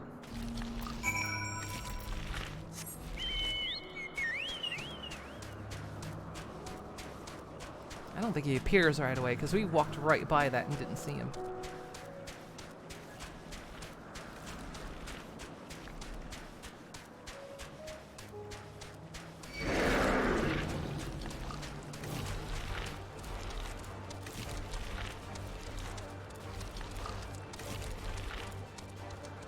Return to Labyrinth, there's an NPC finding again, and it's universally agreed to be the worst quest in Endwalker. Oh no. Even after the Metal Gear one. Spoke with Hermes then? And were briefly entangled with the denizens of the Hungering Gardens as well. I see. Or should I say smell? Yeah, I think you have to fight him a few times before he appears. I cannot speak for certain Convocation members, but I for one am impressed with your fortitude. Well done indeed. Now that you've convinced Hermes to confer with us, let us pray that findings will soon take a turn for the better. For as fascinating as it would be to meet the Emmett Selk who would recreate Amaro in the depths of the ocean, I think it best for all concerned such tragic events never came to pass. be it in our future or your past, assuming yours is not truly written in stone. Naive hope that it is.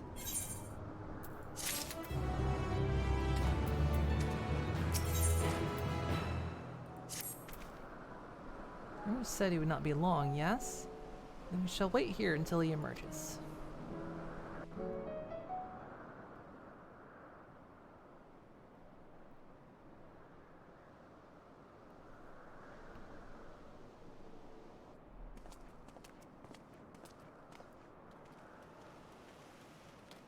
My apologies for keeping you waiting.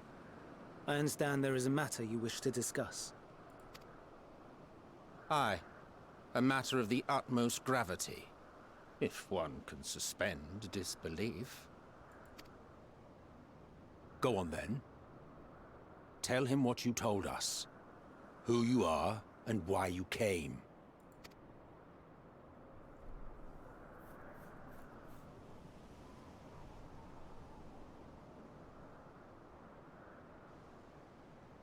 The final days.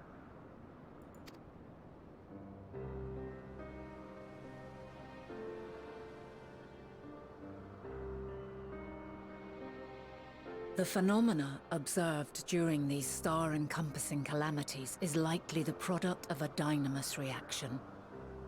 And none is more versed in the applications of this energy than you, Hermes. I must stress that we do not believe you would desire such destruction. We come not to lodge accusations, but to beg your wisdom. And so, distressing though the exercise may be, I ask that you share with us your opinion on the matter, on the assumption that our visitor's tale is true. Big if true. Even you, Vana.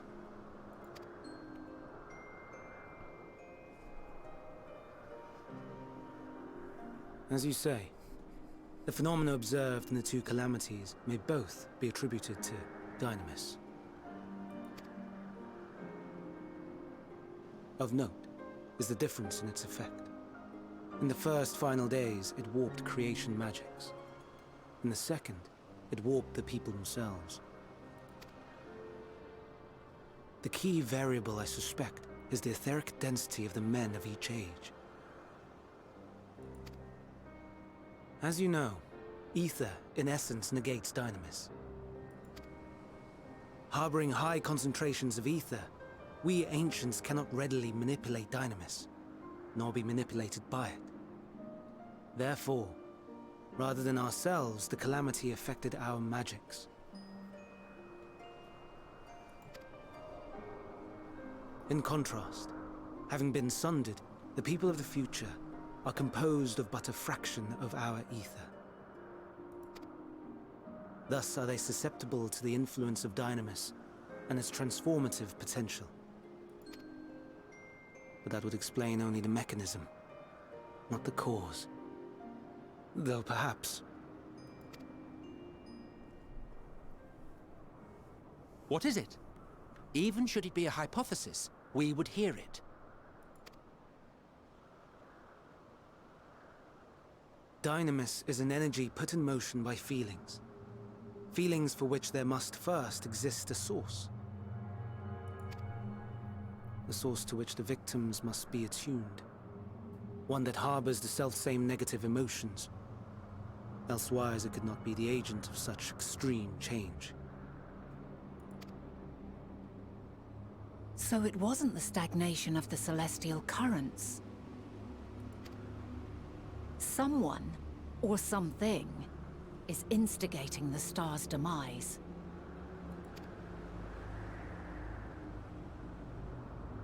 So, we've a villain on our hands after all. Any idea who or what it could be?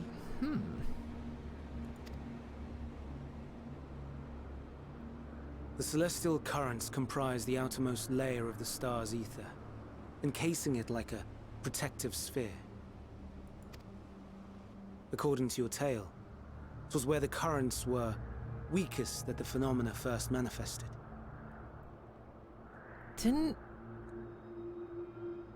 After we defeated Zodiac, didn't we hear a voice?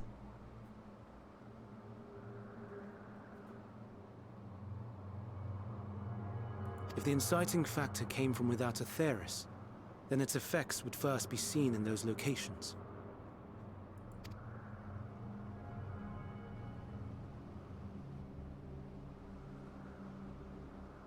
Greetings. Can you hear me?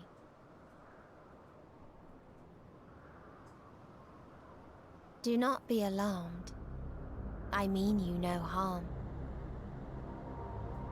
I wish only to hear your words, share your feelings, know your thoughts. May we please be friends? Meteion. What is it? Executing scheduled task, suspending individual self and connecting to shared consciousness. Connection established. Commencing status report.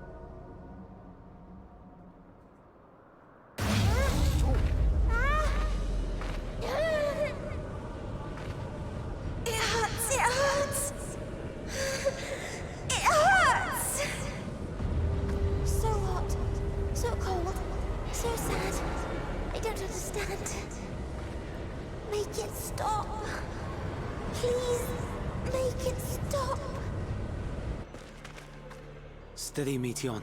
Steady. So scared. So lonely. The pain. It's too much. Why? Why do we... They hurt. Hurt.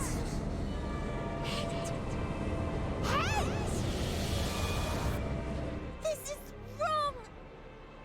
All wrong. She's gone? But how?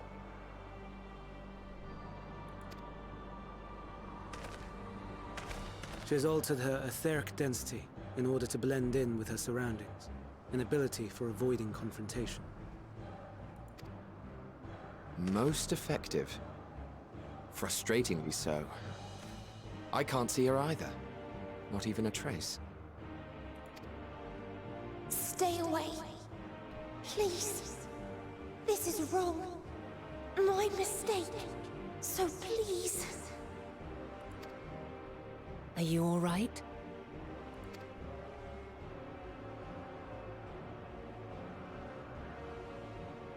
In your mind? No. We only heard her speak the instant before she vanished. What's that Morse code the Crystal Tower received? And what?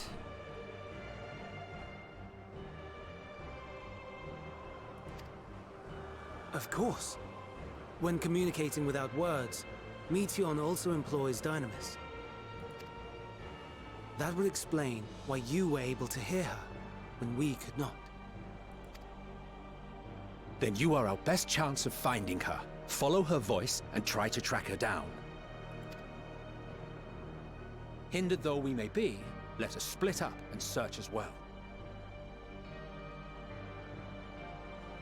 This is what we call a 10-year setup.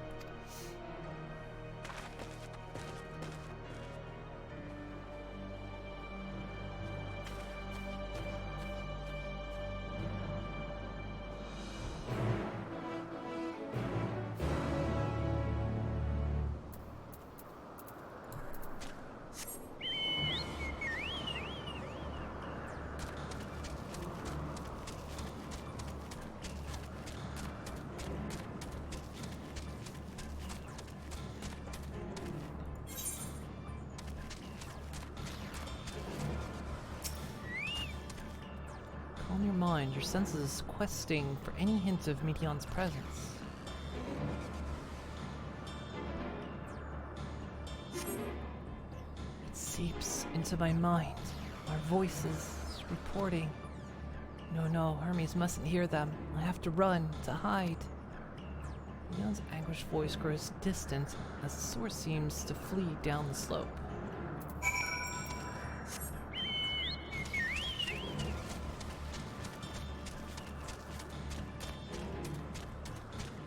Begs the question, what did Meteion see that made them all go this is all wrong and caused her despair and pain. I don't know, I'm trying to piece what it could be.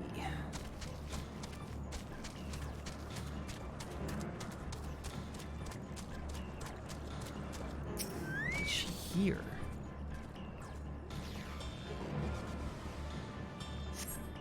We strain to catch even the faintest whisper, but fail to hear Medion's voice. She must be elsewhere.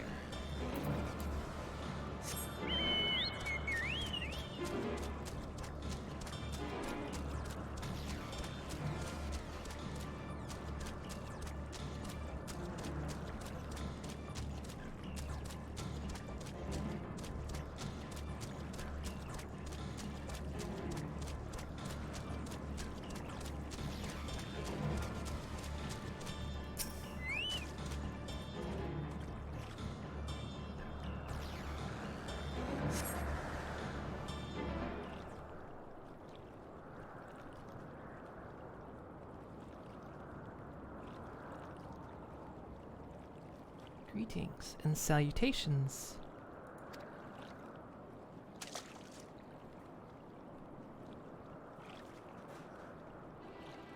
Commencing report.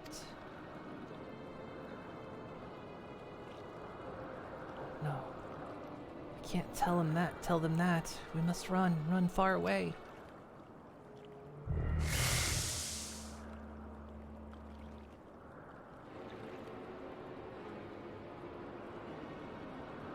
Please, don't follow me.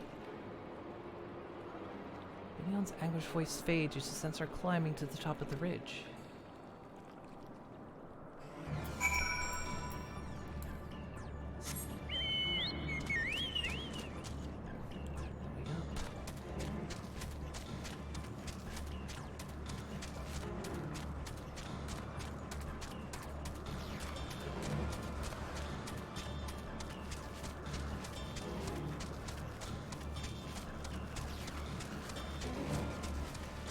So they found something out there. Found something out there that now knows we're here.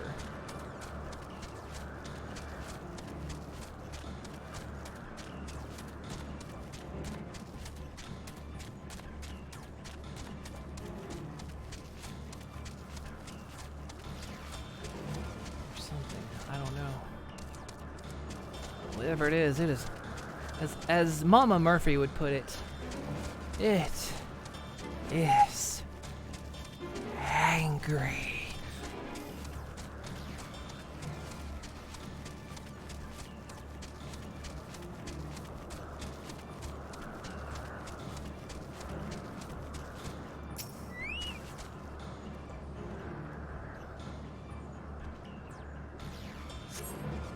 Trying to catch even the faintest whisper, but fail to hear Medion's voice. She must be elsewhere. You.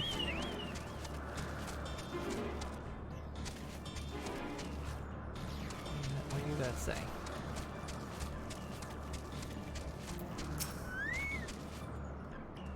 This is an exercise in futility. You have to be the one to find her, Alicia, and follow her voice.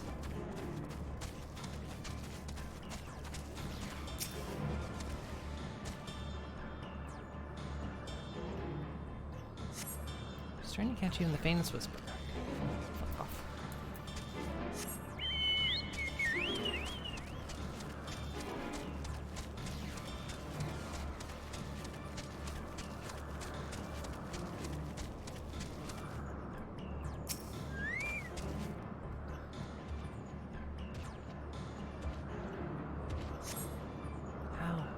How did it come to this? Is this the reason we traveled to the stars? Why we sought out other life forms? Is this it? Is this the answer? No, it cannot be. It cannot be. His anguished voice drifts away to the south.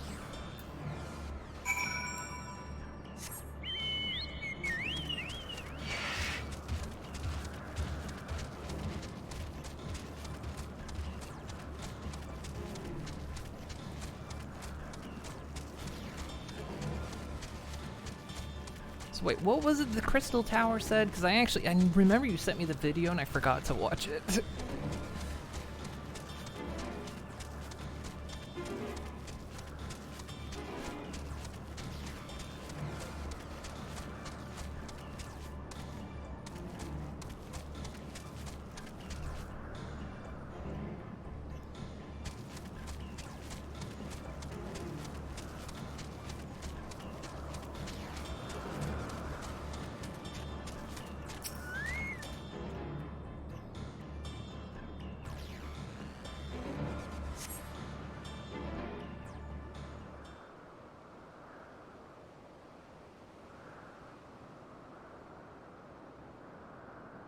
Compiling report for dissemination to Hermes and all peoples of Ethres.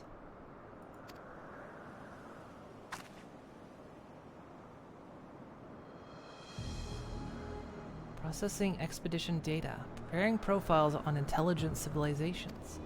Formulating answers to the question. Morse code that plays on the ending cutscene translates to "This is all wrong." Okay.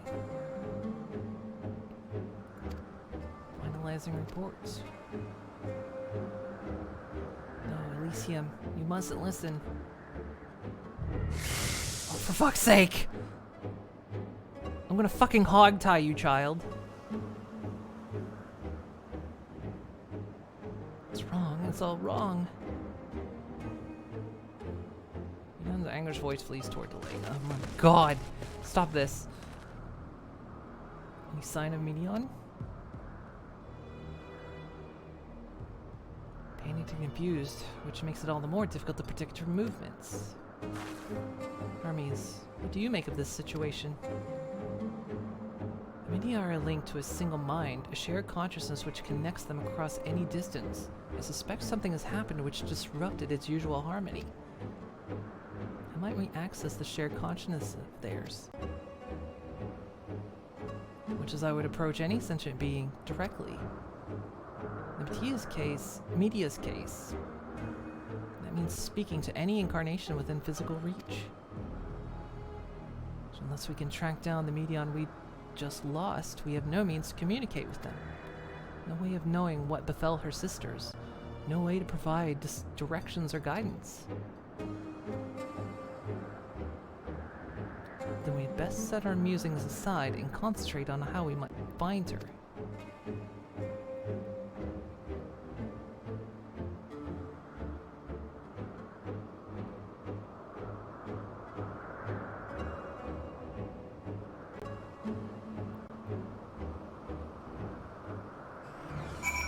Not doing well. Oh, my dear Medion, what did you witness out there that frightened you so? Why do you seek to keep it from us? How terrible could it possibly be?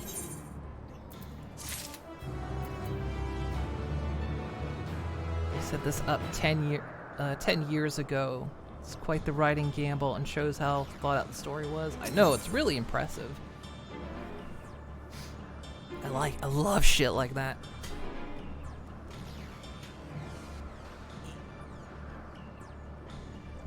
Myself comfy.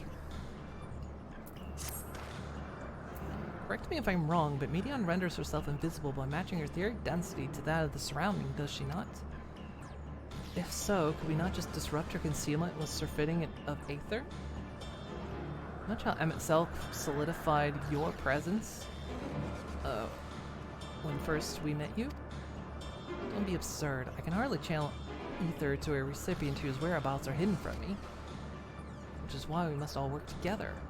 Elysium will continue to search in the same manner as before, but this time with you in tow. Once she ascertains Medion's likely location, you proceed to reveal our wayward familiar with a swift ethereal downpour. Very clever, and thankfully, she has made herself easier to capture by fleeing toward Leith. Assuming she's... Leith, of course they would name it that. Assuming she is made visible, it would prove no great feat to herd her into a corner. When we have our plan, Elysium and Emmett Selk will be our trafficker and trapper. Our trafficker. Tracker and trapper, respectively. While we others predict and obstruct Medion's avenues of escape, Emmett Selk and I will keep an eye on each other's ether to help coordinate our efforts. Let us be about it. The moon rabbits were hinted as early as Heavensward, apparently. Really? I'm just on my other character. I'm in Heavensward. I'd have to like think about that. I think there were, as I'm going through Heavensward on my other character, there are definitely details that I'm like, there's some details here that happen later. Well, it seems like we are partners for the time being. Let us return to where we last saw Medion and pick up the trail from there. I'll keep myself in a state of preparedness, ready to rain down ether at a moment's notice, meaning it falls to you to keep the way clear.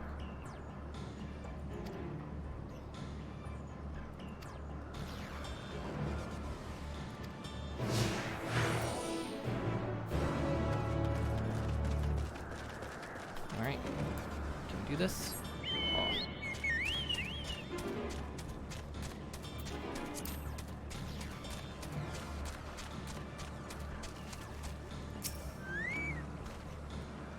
Calm your mind, your senses questing for any hint of Medion's presence. But you fail to hear a voice. She must be elsewhere. Nothing this way, then we try another route then.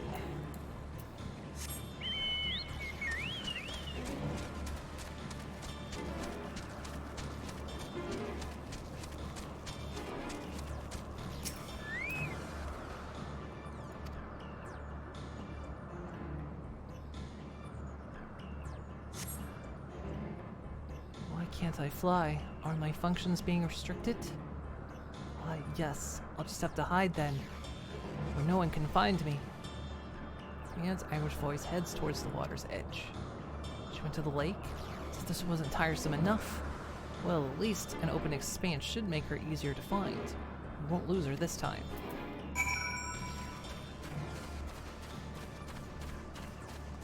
Call this place the Lead. Place where you would forget.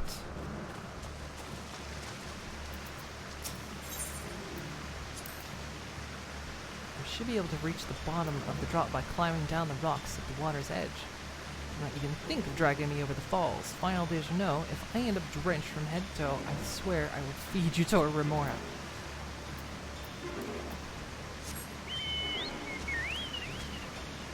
Well, those things.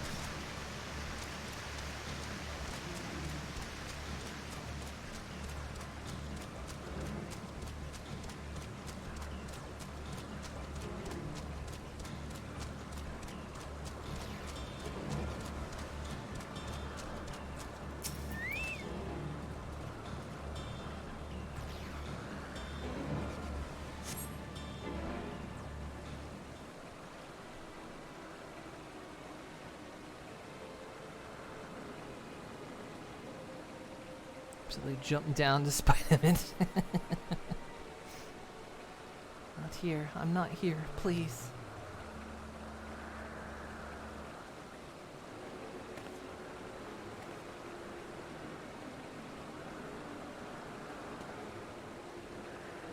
By that rock, is she? Very well.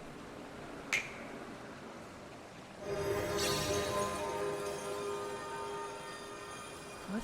Why can't I hide?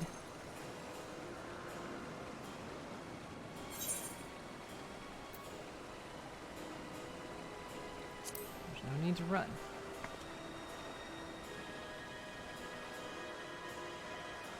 You see him. What are you saying? Everything is so faint. I'm sorry. I'm not strong enough. Stay away. I'm begging you. Don't make me say it. It will break him. His poor, fragile heart.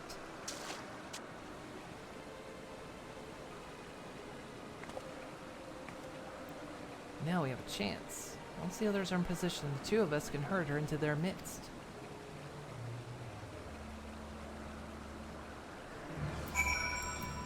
Say, can't we just fucking hog tie her?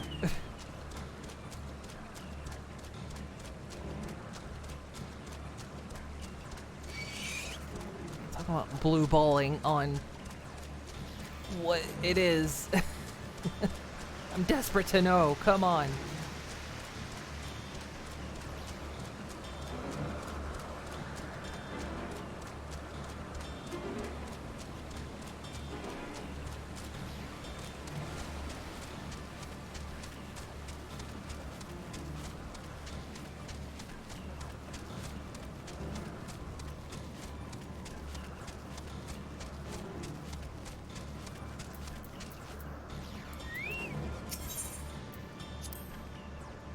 noose not in use? It seems to have been left at the mercy of the elements. Either way, it bears no trace of Mion's essence. Remove.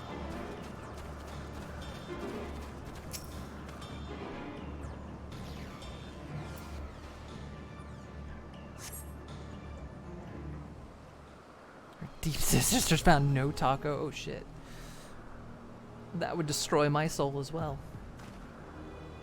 There, I see her. Oh God. I'm about to lose my shit.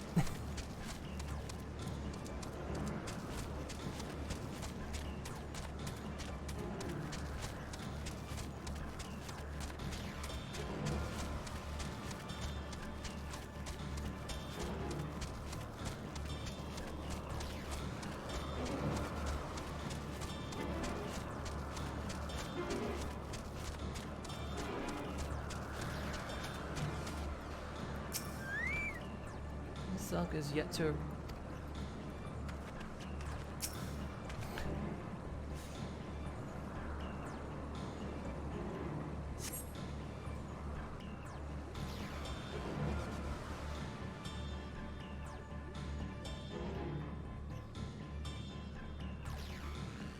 For fuck's sake, how does she do this? Someone get a sniper rifle. Shoot this chicken.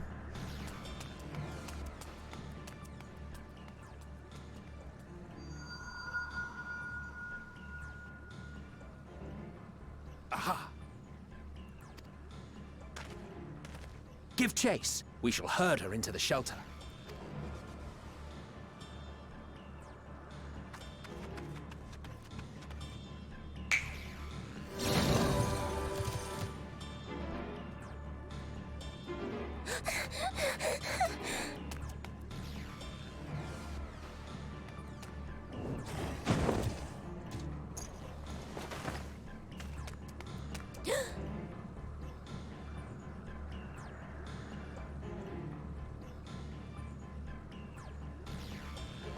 Give that I'm not angry, I'm just disappointed look.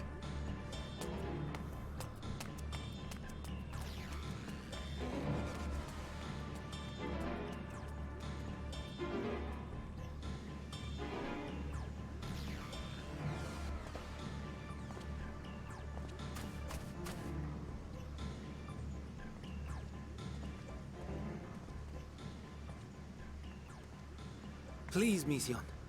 We must speak.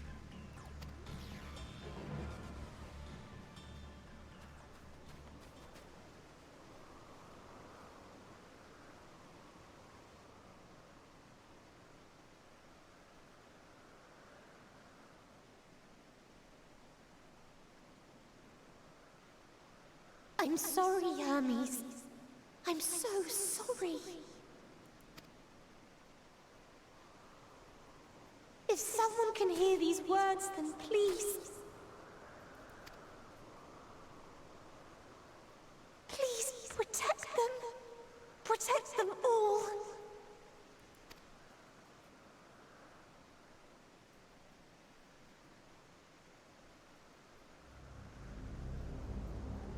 Individual self-suspended.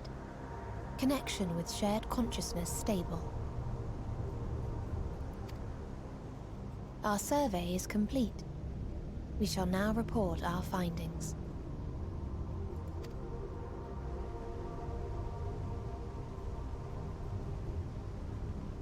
All units safely arrived at their respective destinations. Seeking answers to Hermes' question, we attempted to make contact with the intelligent denizens of each star. Results are as follows, in order of numerical code. Enna. Traces of civilization found. Structures believed to have served as domiciles. No extant life forms detected. Dio. Ruined remnants of buildings scattered across star, surface of which is encased in ice. Presence of life could not be verified. I'm going to guess this is going to be a pattern. Tria. Evidence of large population centers, akin to cities, recovered. No extant life forms found, only their lingering essence.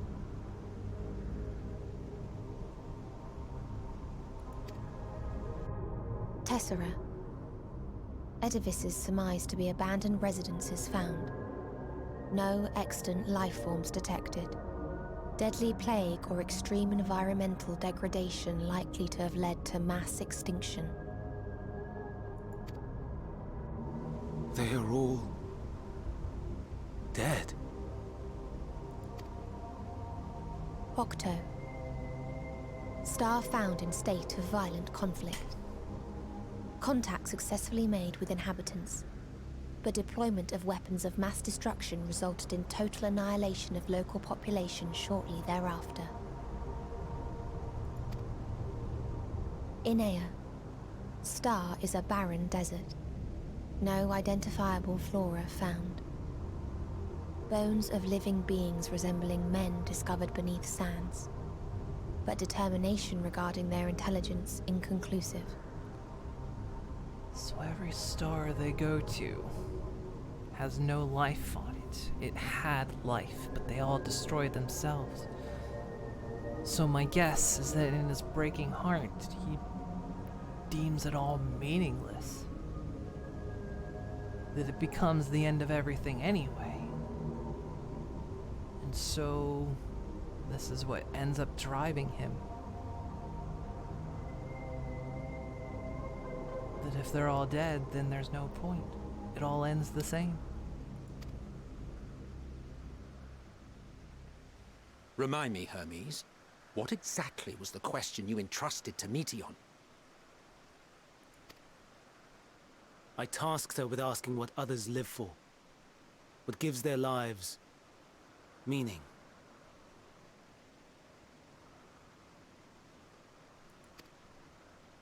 Did you consider what may happen if the premise of the question is flawed? To be able to answer it, one must be living and desire to continue doing so. But if Meteon finds no living beings in the course of her journey, or none who desire to live, what then? What answers would she derive from their silence?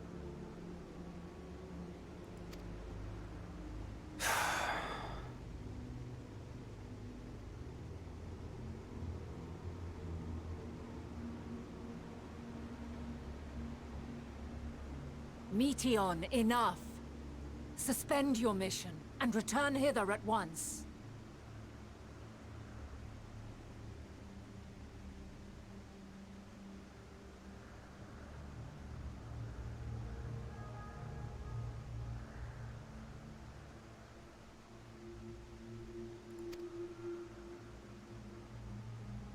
Decapente. Local civilization once flourished under auspices of higher power. Said power later laid waste to civilization in fit of rage. Upon revealing this to me, entity elected to self-terminate in lieu of providing answer to question. No other intelligent life forms found. Turning a deaf ear, are we? We are taking Meteon back to Amarot. As I understand, we will need her if we are to bring back all of her sisters. Yes.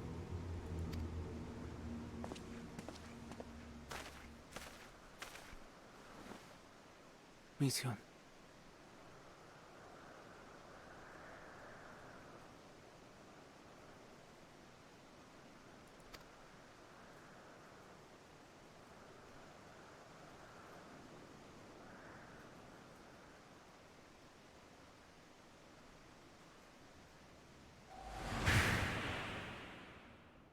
It isn't right, is it? It isn't right to turn away from the answer. Even if the answer is pain.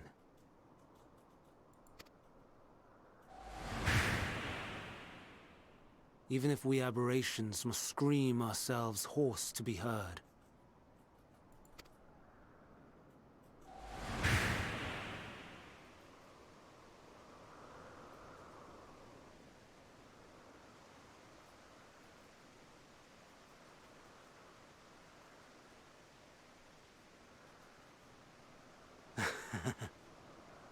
Aye. Whatever answers we find, I will not dismiss them out of hand. These words I said to you, and I will hold myself to them. Hey, Stellar. How you doing?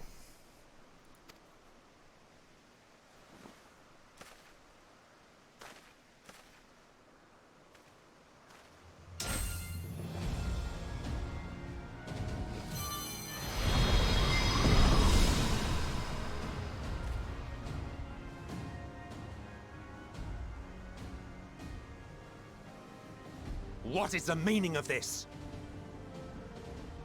Oh, I should have quit some time ago, but I don't want to quit anymore.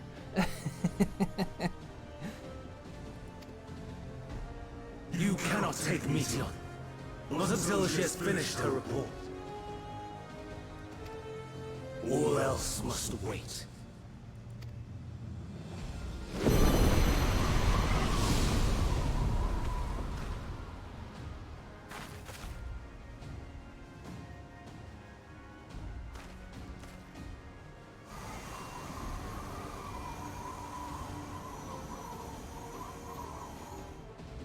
You fool!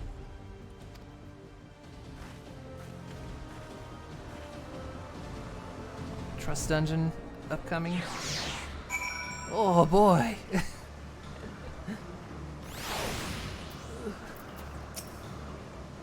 Why, Hermes? Why could you not leave well enough alone? Will these answers assuage the pain you feel when a creation is returned to ether? Had you never cast your accursed question to the distant stars, you may have one day learned to be at peace upon this one.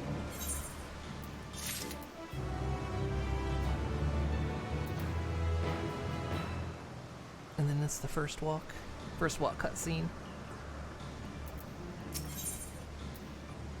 Okay, it's our last ether currents. Ugh. Hermes is headed to kiss. Considering the expansive dimension of the place, even we may have a difficult time locating his ether. I've read so much today. All I can say is that he entered from the rooftop and likely arrived at the uppermost point of the facility. So, do we pursue him? Of course we pursue him. No matter what Hermes might be thinking, Meteon is a potential threat that needs to be brought under our control. The Convocation's duty is to safeguard this star takes precedence over any personal stake in the matter. Venata? Elysium? It is clear we stand on a precipice, but we have yet to determine beyond the shadow of a doubt that Meteon is the hand which tips us over the edge. Nevertheless, if we are to learn the truth of the final days, we must give chase, and even if neither Hermes nor Meteon is ultimately responsible, we cannot leave them to suffer this torment alone. Agreed on all counts. To kiss, Hydrox cookie as we go. First two bosses are simple, but the third one is actually hard, so you highly suggest copying and following the NPCs. Okay, then I will stick to my usual way of doing it.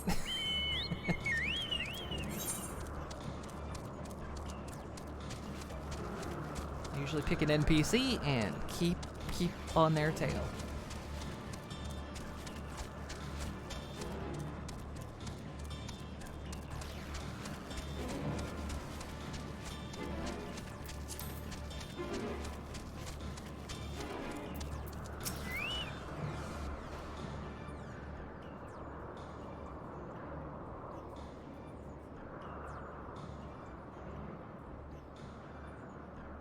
What have we here? Excuse me, has something happened to Tysus? Mistress Vinan, I'm so glad you're here. No one knows what prompted it, but the alarm was sounded and Tysus put into a state of alert. Procedure dictated that we evacuate immediately, and we've yet to investigate further. This is Hermes doing, obviously. And what does this state of alert entail exactly? A field of dampening magic is draped over the entire facility, usually in response to escaped entities and the like. Tysus scholars and observers are unaffected, but everything and everyone else is weakened to a fraction of their usual capabilities. And consider us forewarned. We do, however, have urgent business with Chief Hermes, and must enter the premises regardless.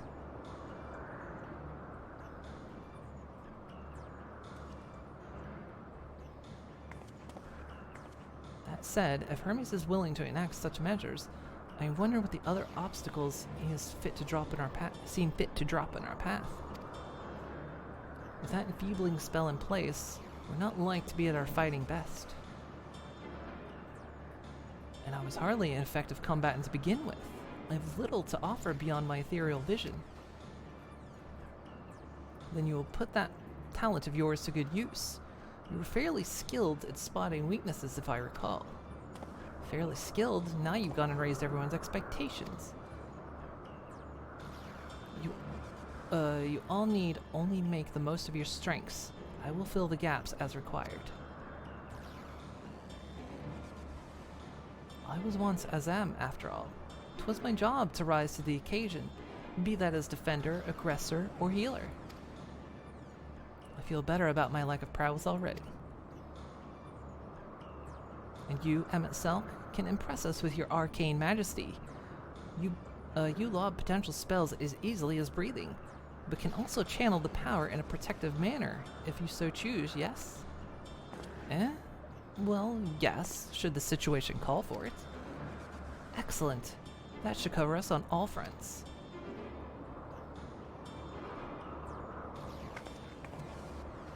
Your tale led us here, Elysium, so 'tis only right that you lead us now.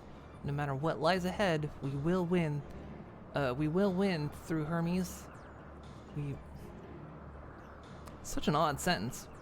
We will win through to Hermes in Medion. That is a strange sentence. And then we will face the future together.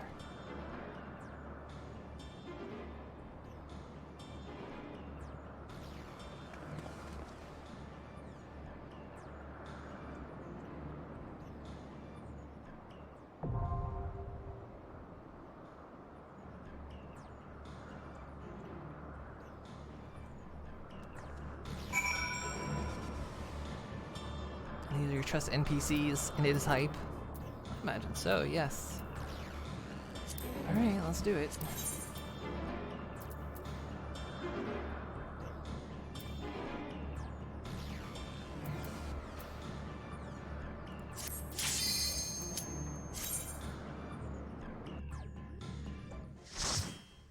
I don't think I need to eat food because I'm about max level anyway.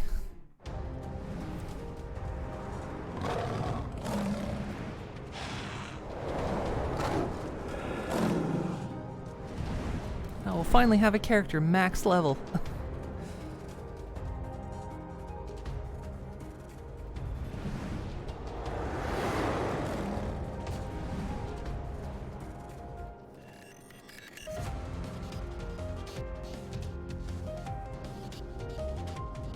Who's gonna dance with me?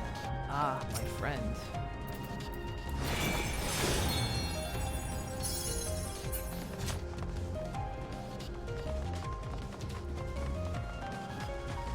Please, turn back, else I might be forced to. Shut up, I've kicked your ass once. I'll do it again.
John's report did indeed confirm, no taco. That is true.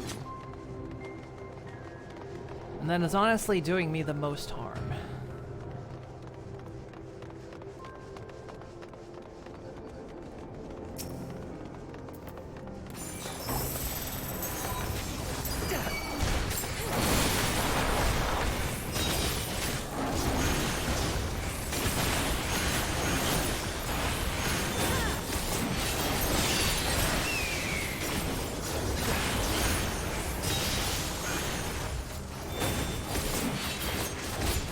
Standing over there the whole time. I was looking at my hotbar.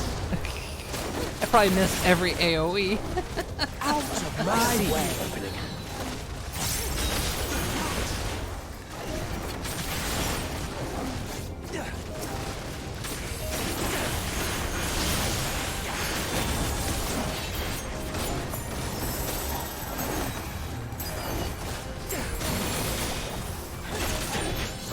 Out of my way!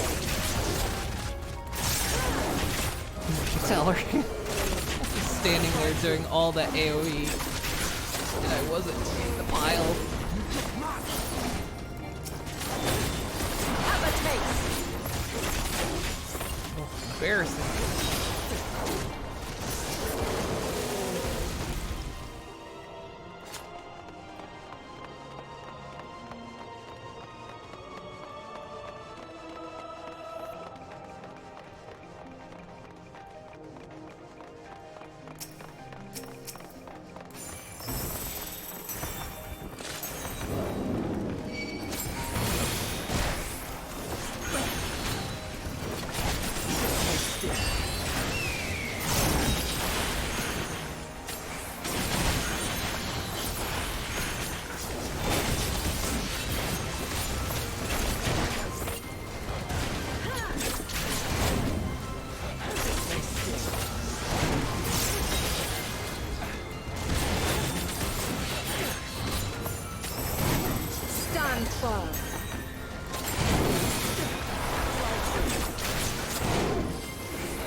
I have no idea to this day if I'm a good dancer, but...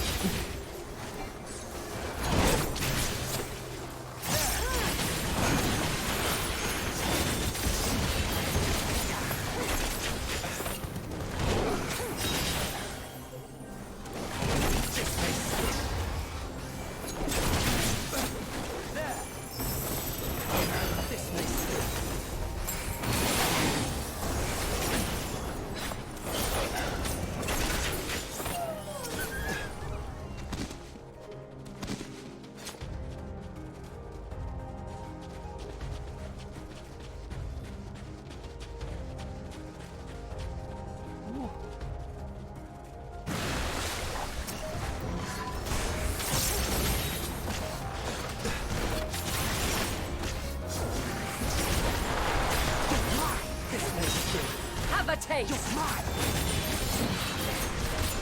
Slide through. Slide through.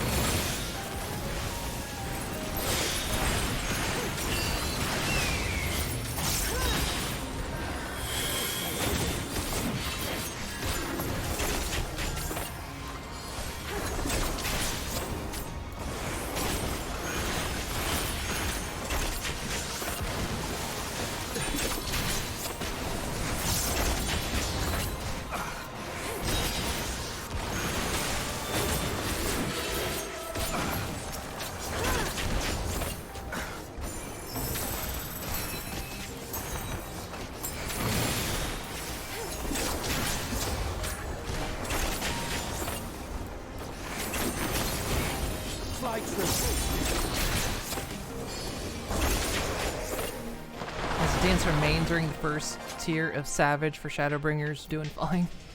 Thank you.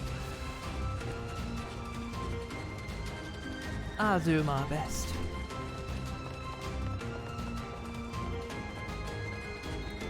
Oh, it's Lisa, and Lisa needs braces.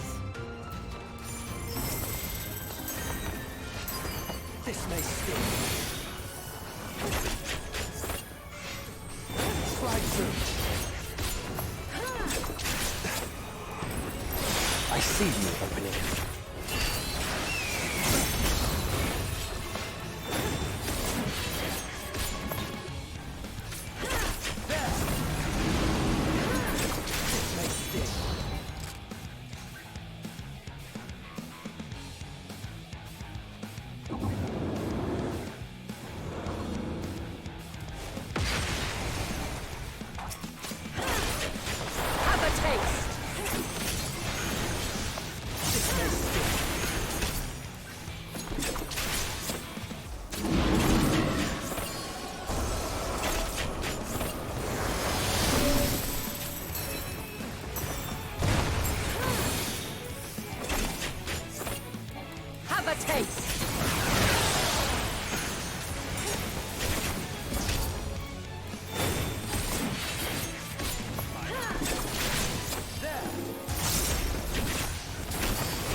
I'm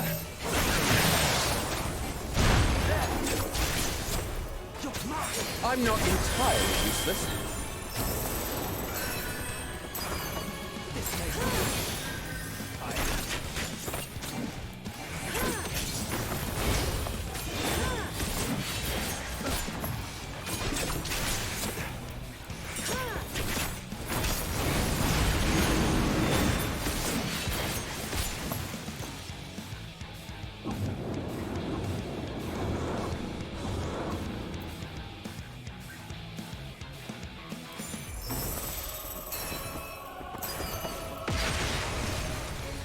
Stand firm.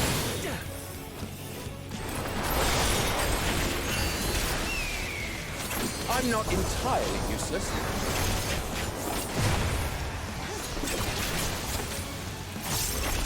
Fly true. Have at you!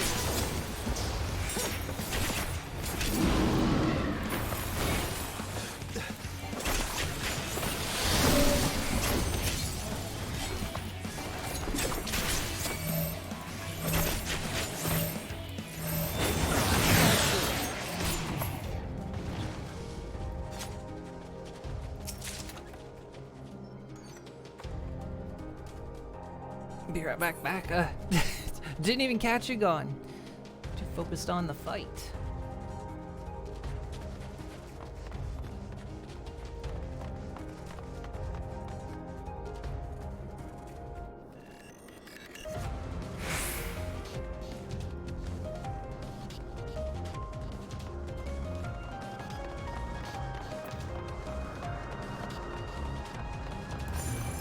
Speak off!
Out of my way!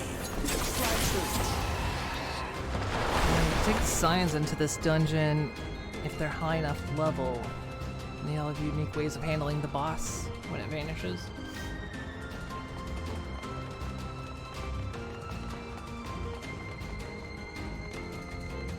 I warn you! Stay away!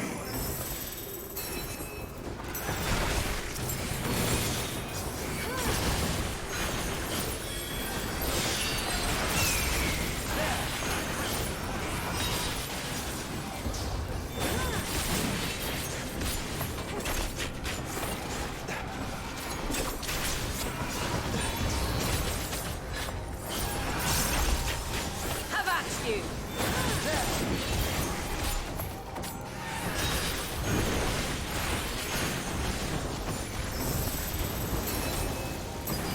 Have a taste!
I'm not entirely useless.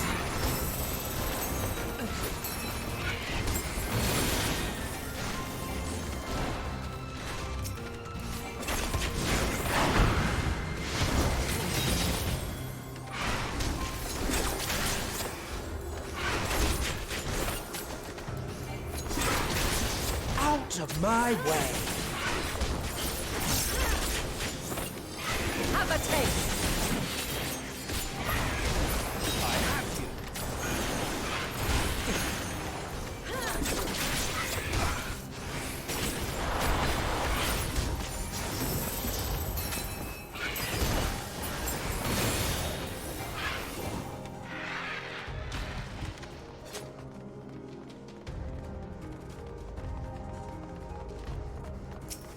Lore. According to Mistress Lisa, her creation is based on a concept of bipedal wolf, and indeed is impressive, man-like in its gait. It's also highly intelligent, as evidenced by its ability to employ tools, while the gleam on its eyes give it an impression that it comprehends our words.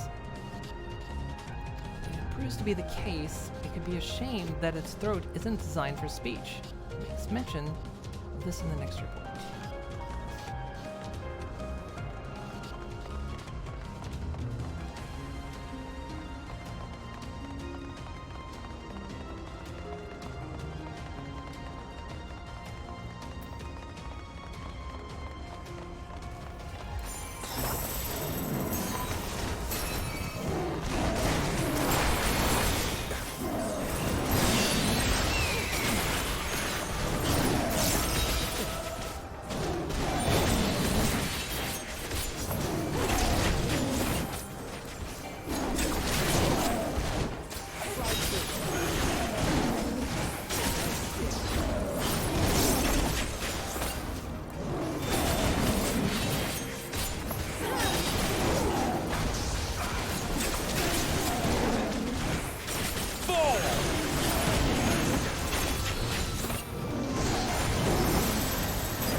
Okay, next one.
taste!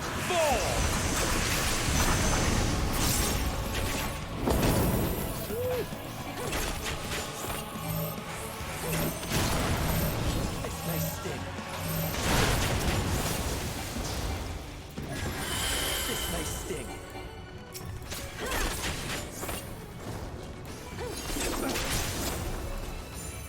I'm not entirely useless. Have at you! Forward!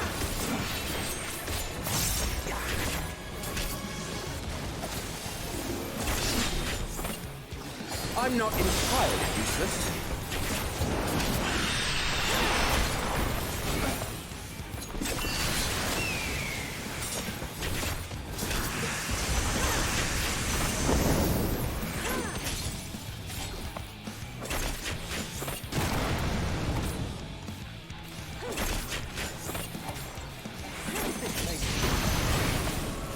Out of my way!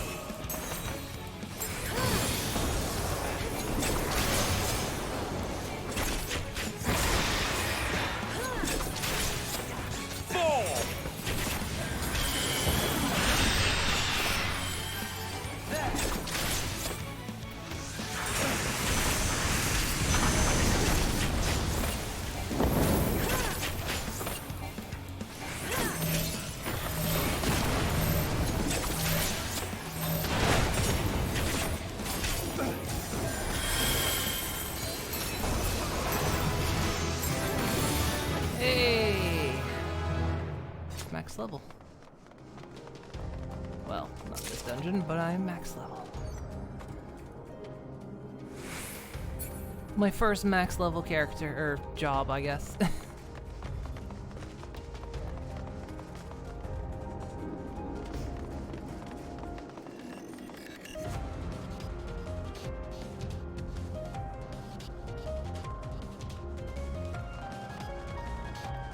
I cannot let you take Meteon.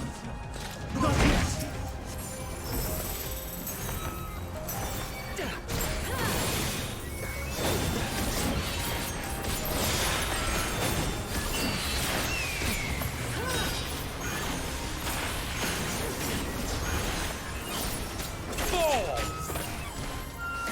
This may sting.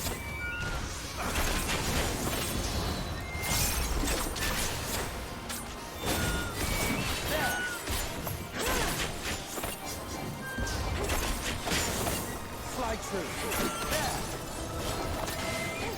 Will give? I don't know actually. My level's actually lowered for this dungeon, so I don't know exactly.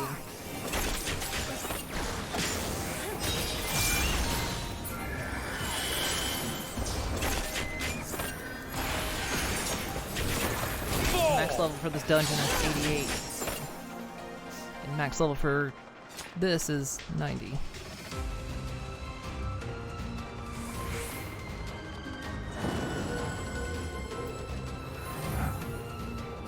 I've never had a max level before.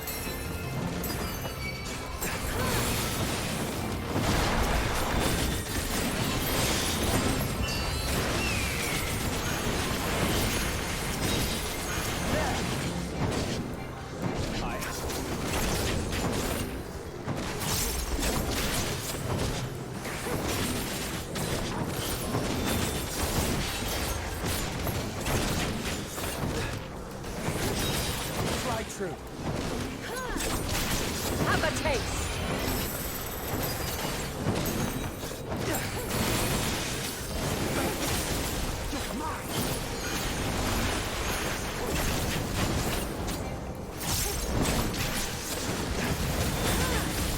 I see you.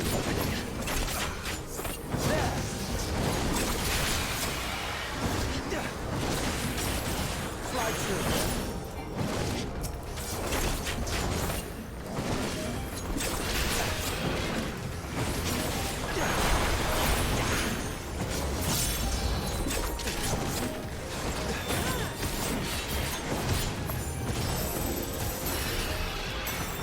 I'm not entirely useless.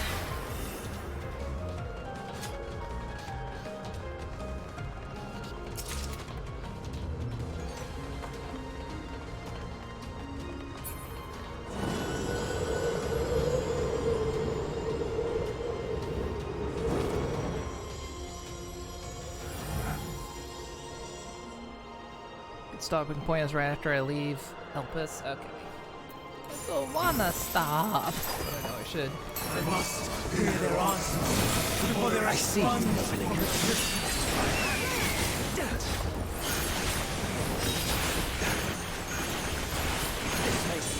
mean, it is almost 7 in the morning. And I've been streaming for over 8 hours at this point.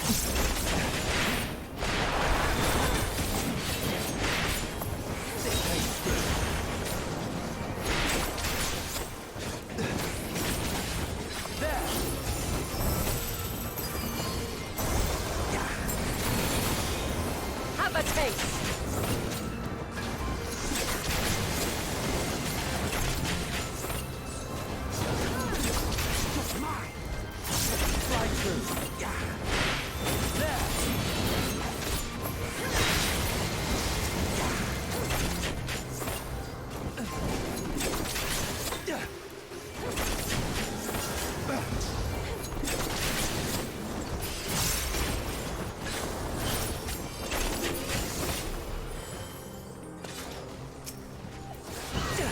How about you?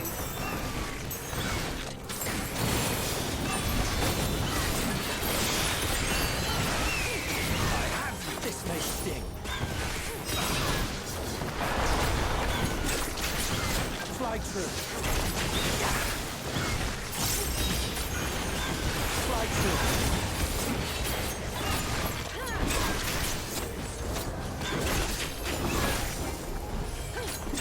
I'm not entirely useless.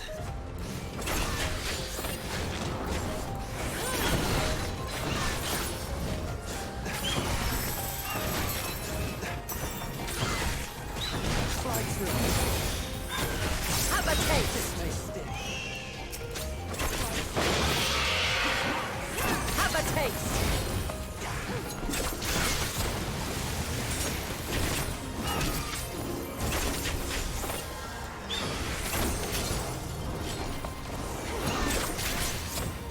Out of my way.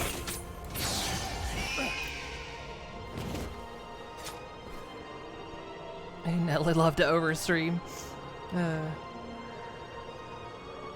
when you're really enjoying a game, it's easy to do. It's very easy just to keep going, especially when I don't really have anything tomorrow.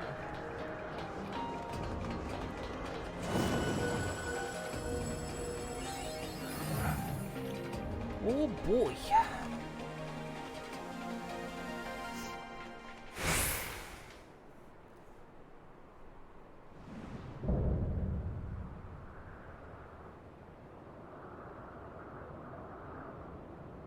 So, it comes to this. I have no wish to fight, but this time, I cannot yield. Though the world may think me a mad, desperate fool, I will hold fast to my conviction.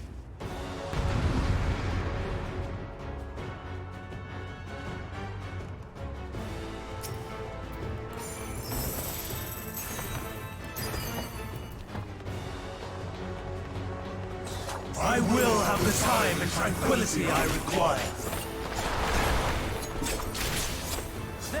Dust and gale, gather to me!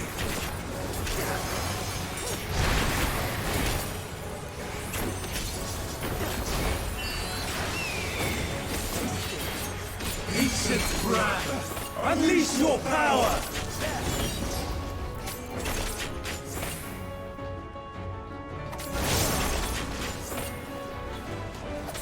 Dancing winds, pierce my foe!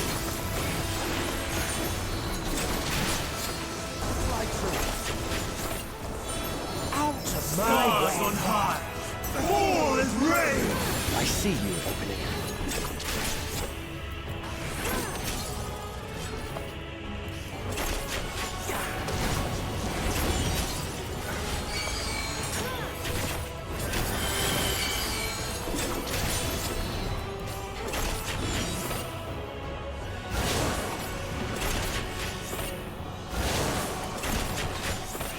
I'm not entirely useless.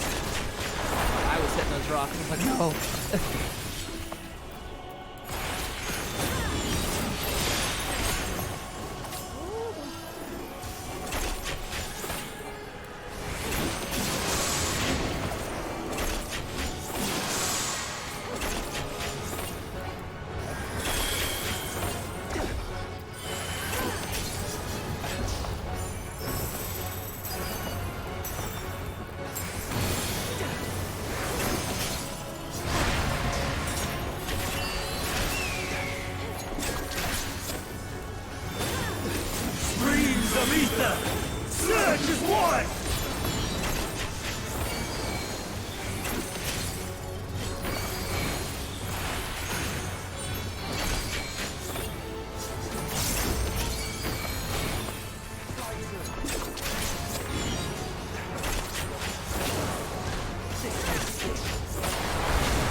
Dancing winds, pierce my foe!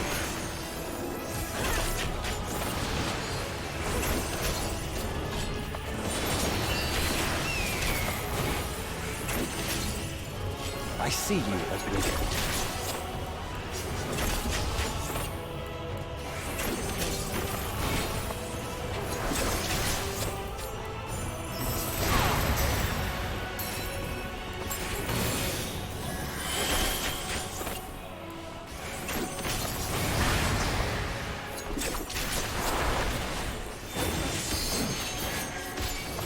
Stars on high! All is raised!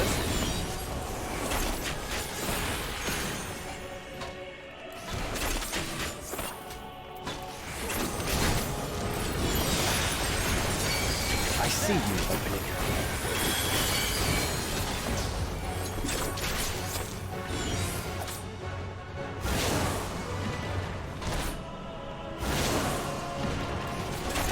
Out of my way!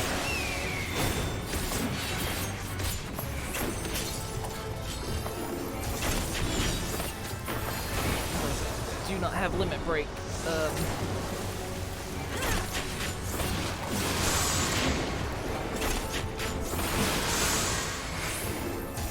Set up on my hot bars. I'm not even when transformed.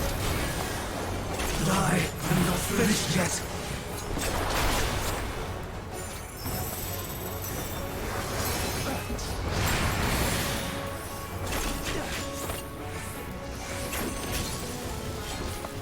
Streams of ether! Surge is one! Oh well. No! My power!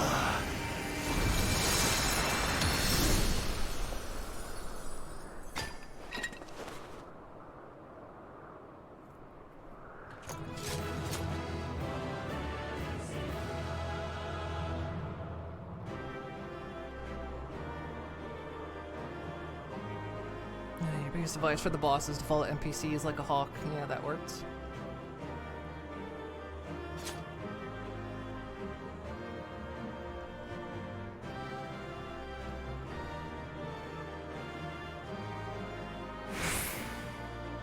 As bad as Emmett trying to force Media onto the city, which caused Hermes to escalate.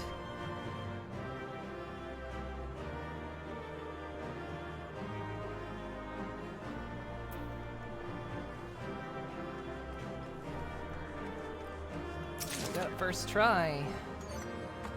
And got an orchestra roll as well. Nice.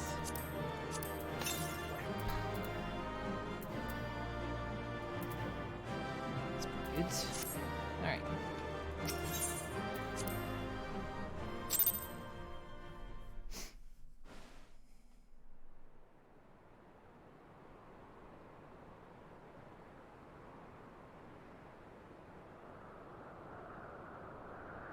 It's over, Hermes.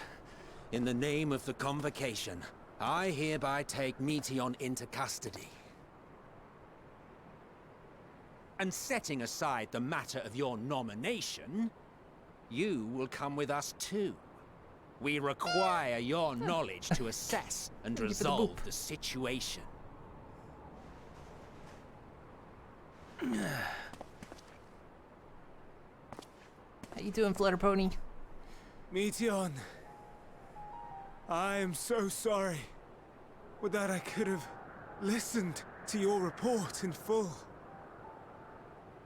Reflected upon its meaning and conveyed it to others. That they might reconsider their chosen course. But I have failed. And that wish will never be realized. However, ere our fates become the province of others, I bid you tell me just one thing. Was there happiness in those distant stars? Was there a reason for living?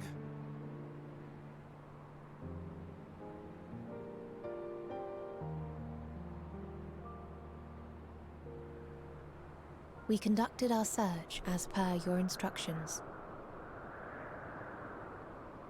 We scoured historical records, communed with the spirits of the deceased, heard the final testaments of the dying, welcomed their shadowed hearts into our own. One race had striven to create a world bereft of animosity. They renounced relationships to avoid interpersonal strife, and in so doing brought about societal collapse. One race had renounced war and devoted itself to the enrichment of its people. They were conquered. Though they destroyed the enemy in reprisal, they could not regain their former glory. One race had concluded that finite time was the root of all woes. Aspiring to shatter its shackles, they went in search of infinity. They discovered nothing is infinite, and that neither time or death can be cheated. Disillusioned, they gave up on the future and themselves. One race had discarded all things that gave rise to sorrow, hoping to have only joy. They found joy lost its savor in the absence of sorrow, and lost their will to live. And sorrow Though find joy. worlds apart, these peoples shared a belief. The belief that they had tried their best. That they had tried to fulfill their potential with every step and success. In the course of which, they learned the truth. That they would never be free of fear and sorrow, anger and despair, of loneliness, so long as they yet lived. Even now their souls cry out for oblivion. And to this song of anguish, I lend my voice. We lend our voice. Shit, ow. Oh, beloved mankind, shimmering jewels of beautiful Etheris, rejoice, for we will free you from the cruel yoke of existence. There is no need to struggle in vain, for in nihility awaits salvation. You will know peace and serenity, and it will be beautiful. The question was flawed. We will make our nest at the edge of the universe, and there in the dark of dead worlds hoard sorrow and suffering. There we will sing, our chorus ever louder and ever clearer, that our song may reach even this ether-shrouded star. Such is the answer we have found in the stars. Such is the gift we now offer to Etheris.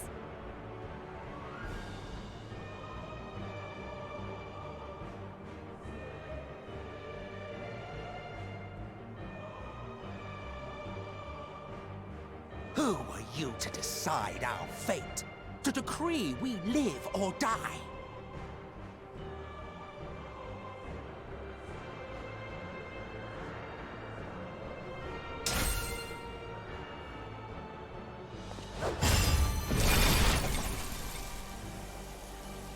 Have you lost your mind? You heard what she said. She means to destroy us all, yet you'd still take her side? In the name of the Star, we have discarded those creations that we deemed flawed.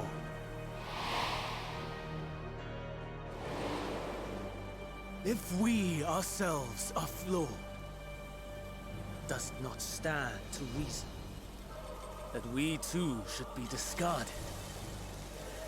That is sophistry, and you know it! Perhaps it is. Perhaps I am wrong. But who is to say that you are right?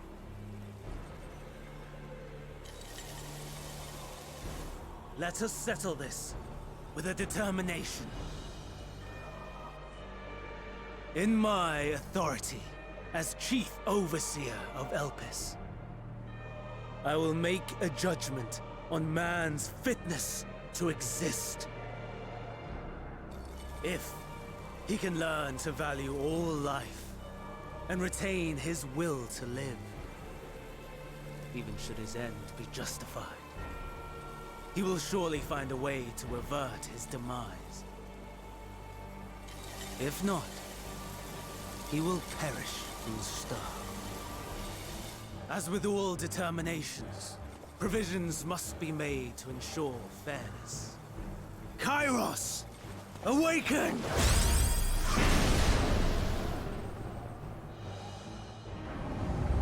Memory reconfiguration system Kairos activated. Awaiting instruction. Command. Universal memory alteration. Target area. Catesis Hyperborea. Starting point. Arrival of Emmett Selk of the Convocation at Propylion.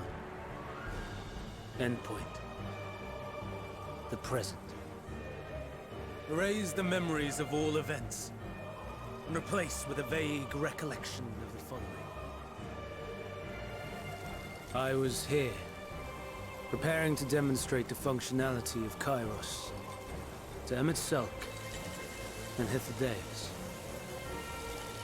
Meteon's shared consciousness became unstable.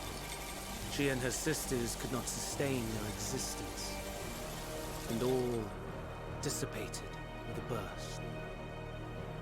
The resultant shockwave accidentally triggered Kairos, which erased several days of memories from all present. Execute. Command acknowledged. Initializing. 3 processes remaining to execution. Bravo. I dare say one would be hard-pressed to make it fairer. Everything that you told us, everything that has happened, the fact we've even met, it will all be gone.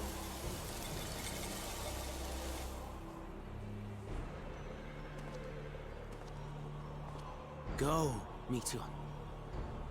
To the edge of the universe, where none can reach you. Hermes, won't you come with me? If you were to shed your flesh, I should be able to carry you.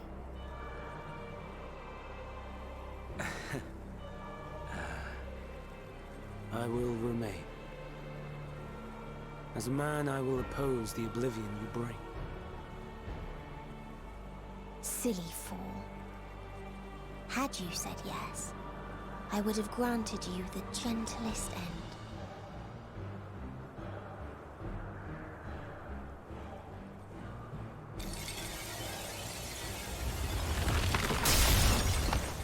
This ends here!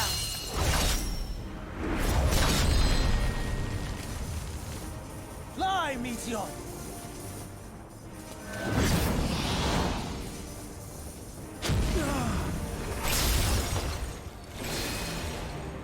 That is far enough, Hermes! Argos, to me!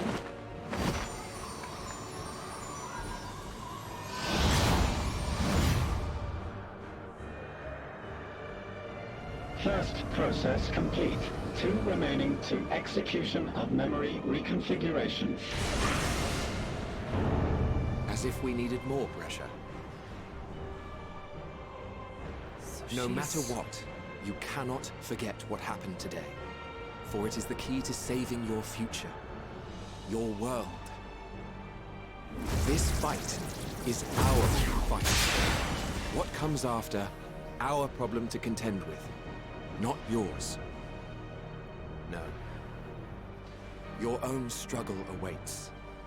And no one else can take your place.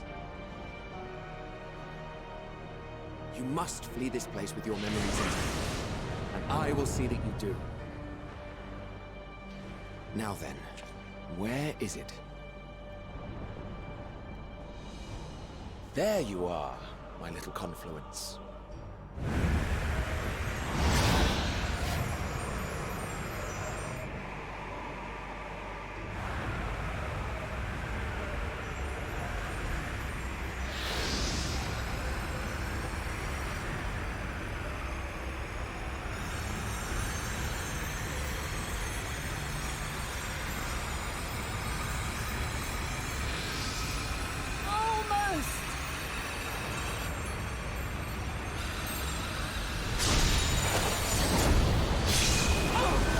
Cheater. Very well then. You may elude us this day, but not forever.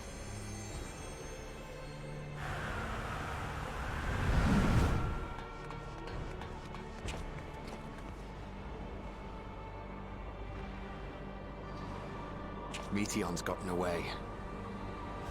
Second process complete. 1 remaining to execution. No time for brooding. Listen well. Beyond lies a spatial confluence that connects the interior sections of this building.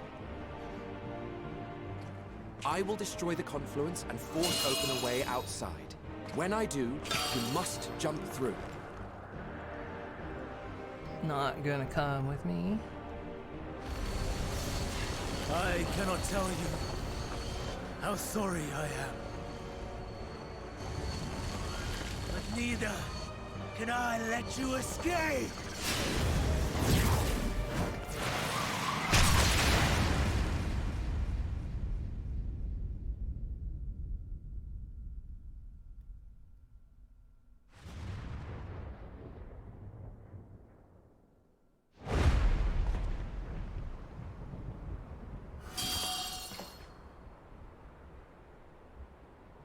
Too brave by half.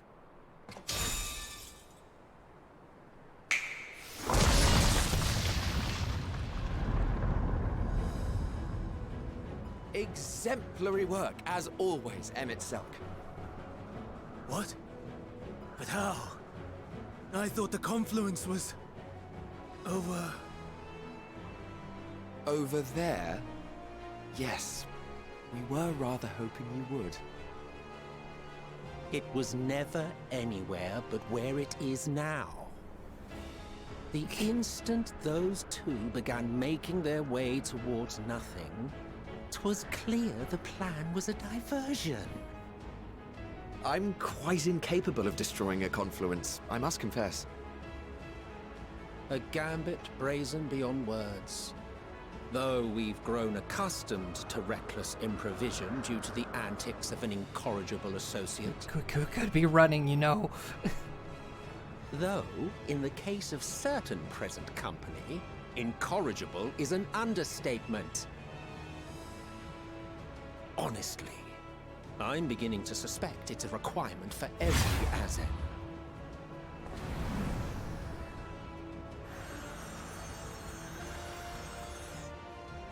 There's no time!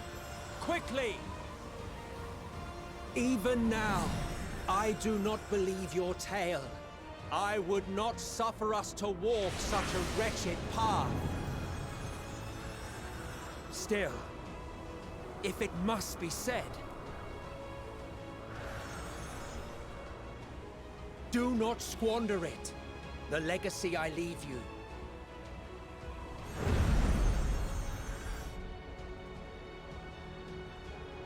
Final process complete. Executing universal memory alteration.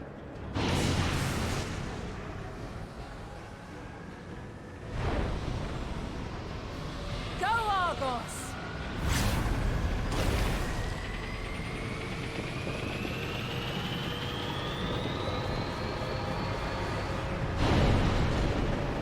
With our beloved, I know, right?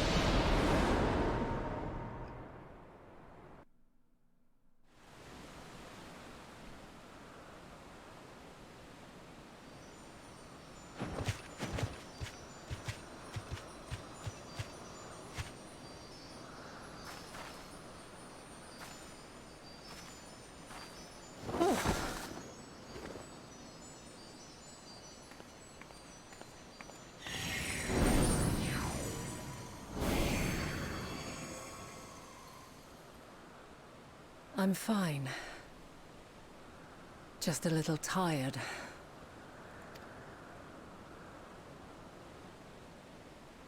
Can it be true? Are we the only ones left who see beauty in the world? In life? Are the stars above no more than husks of fallen civilizations?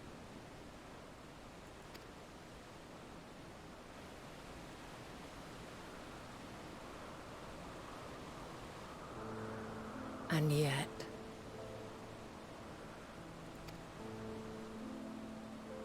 I feel her.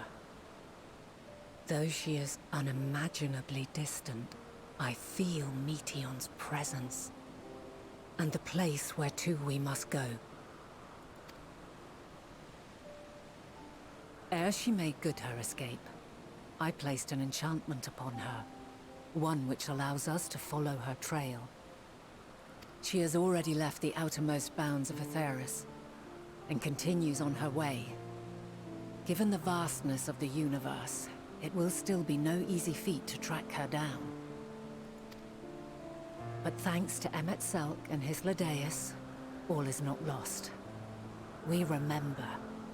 So long as we remember, our fates remain ours to shape.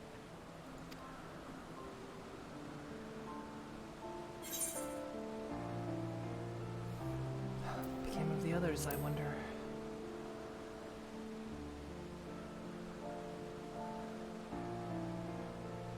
I'd like to know too. Let us ascertain the situation at Cutisis Hyperborea, where they should still be.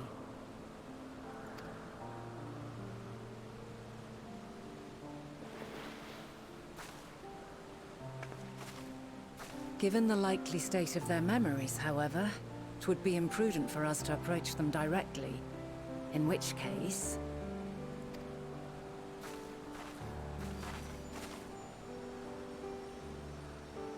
I am sorry, my friend. I've asked much of you this day. But may I trouble you one last time? So we now cause the effect of the final days.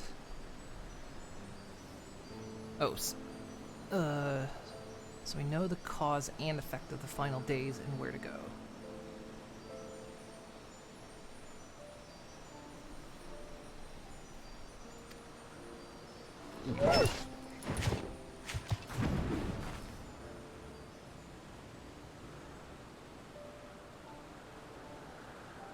Argos will investigate in our stead.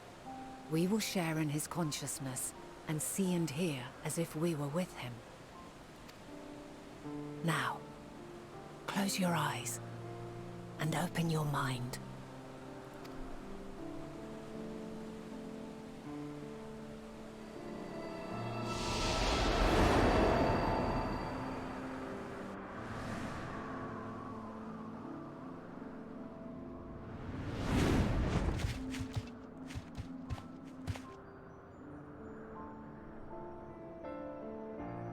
Thank goodness you are unharmed. Unharmed? There is a gaping hole in my memories. I can scarcely remember arriving here in Elpis.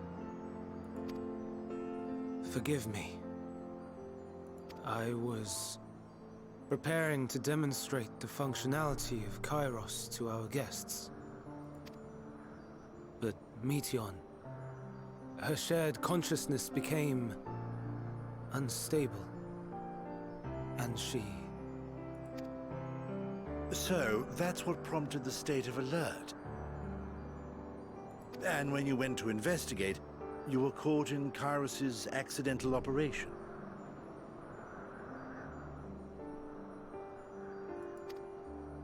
So it would seem.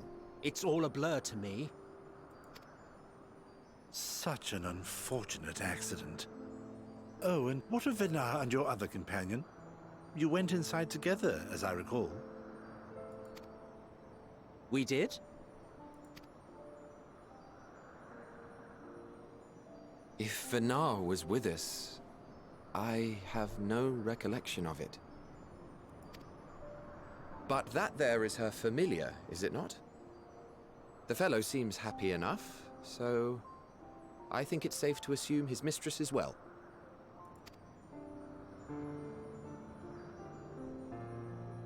I haven't the slightest notion who this other companion might be, however. Ah, well, that individual struck me as a bit different, for want of a better word. Perhaps it wasn't actually a person, but some manner of creation. Curious. I must ask Venar about it when next we meet. Yes, you do that. Now, if we may tend to Hermes, whatever this Meteon did, it seems he bore the brunt of it. Once you are fit to travel, you will return with us to Amarot. We need to make certain there are no other ill effects. Also, I am here on business of the 14. We've already had the conversation, like as not, but since your toy wiped my memory, we'll have to have it again. Yes, of course. As you see fit. This Kairos, it manipulates memories through the emission of etheric waves, correct? There is a theory which holds that memories scoured by blasts of ether are restored when the soul is cleansed in the underworld.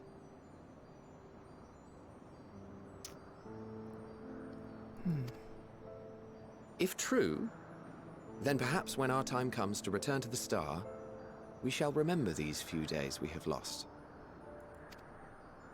I doubt aught of interest occurred. Look forward to the revelation if you like, but I should prefer to reminisce on more meaningful moments. Because he lived a few times, didn't he?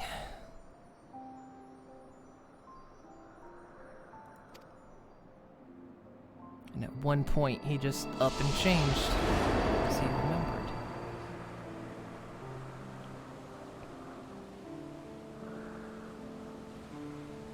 But of course, the others never Let us returned. rest. If only for a while. After all, you and I... Oh, we still have a long, long way to go.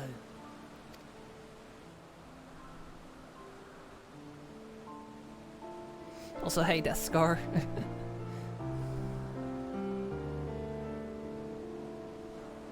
I care if we had to remember his wipes. We are sitting through my 12-hour seminar again. You feeling it all recovered? I understand that your exertions were more than purely physical, but resting one's body, if only for a moment, is never without merit. As for Hermes, I think it's unlikely he will create more entelechies. Poured much of himself into Meteon, and now that she and her sisters are gone, dissipated in his mind, the grief must be unbearable. He will blame himself. He will believe that, had he never acknowledged his dissatisfaction with the world, then the Metea would have been born to suffer and die. Never been born to suffer and die.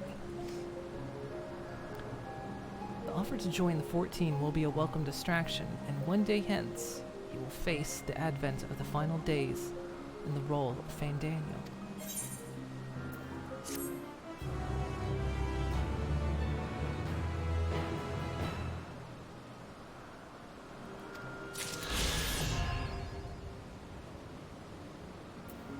So where are you saying the place to stop is?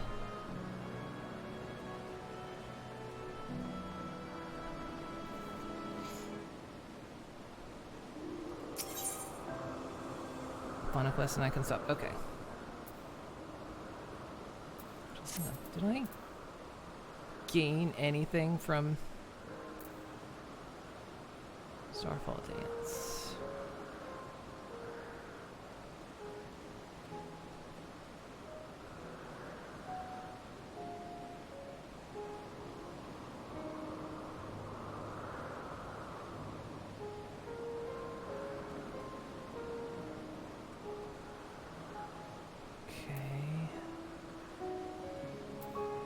I'll look into that one more.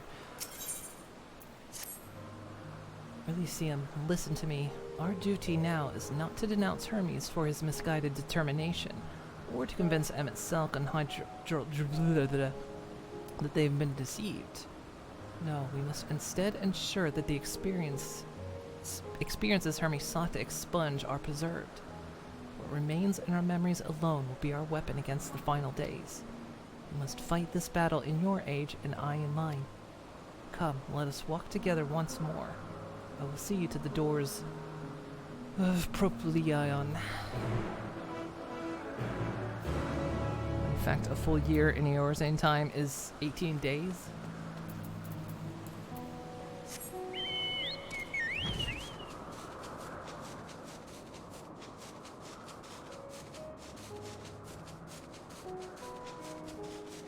Ooh, goodness me.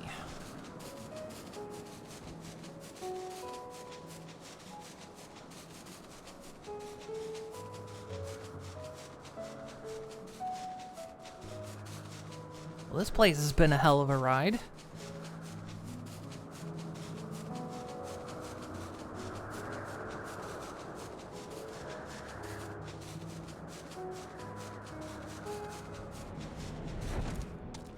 In about 9 hours of streaming. Our time in this age is drawing to an end. Upon speaking to Vanilla, several cutscenes will play in sequence. Okay. Alright.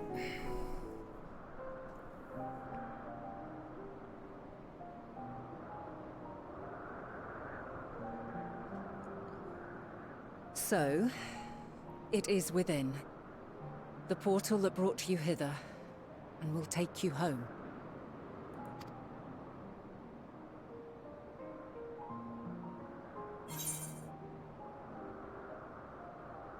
This is where we part ways.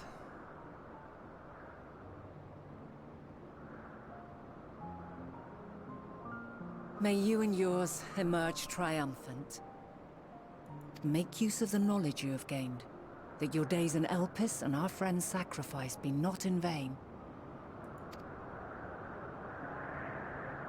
With Meteion free to pursue her designs, 'tis only a matter of time until the final days are upon us. We must be ready. From fortifying our defenses to securing our escape, there is much to be done. In spite of this, we cannot allow the report that set this calamity in motion to become common knowledge. Were the masses to learn the fates of the other stars, I fear the situation would spiral out of our control. Not a positive outlook on your fellow man, huh? I must carefully consider who can be trusted, and bring them into the fold. Ordinarily, I wouldn't hesitate to call upon the 14. However, it was the desire for a fair determination that drove Hermes to attempt to erase our memories. Were he made aware of his actions, there is no telling whether he would remain a friend or become a foe. Well, I can tell you the answer to that. Alternately, we might try to alienate him from the convocation. Yet in doing so, we would deprive ourselves of a brilliant mind who would be invaluable in the crises to come.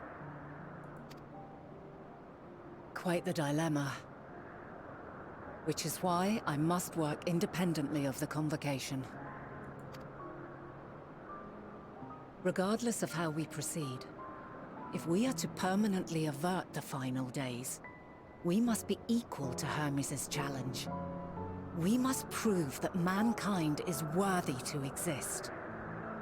And this hinges, I think, on how we confront the all-consuming despair that accompanies a senseless and seemingly inevitable end.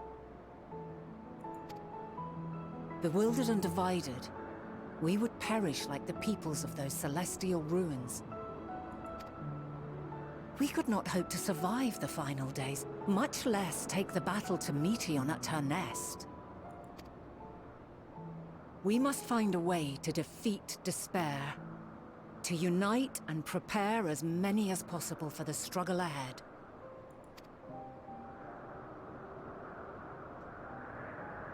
Heavy will weigh the burden of guiding this legion of souls. Yet I have faith in mankind's potential. As long as he believes in himself, there is naught he cannot achieve. So I will not give up on him. On us. You may find your world to be very different. Or perhaps the erasure of our friends' memories has sown the seeds of a conjunction between us. We cannot know until the moment is at hand. So shall I strive to do my best, taking naught for granted as I walk my path.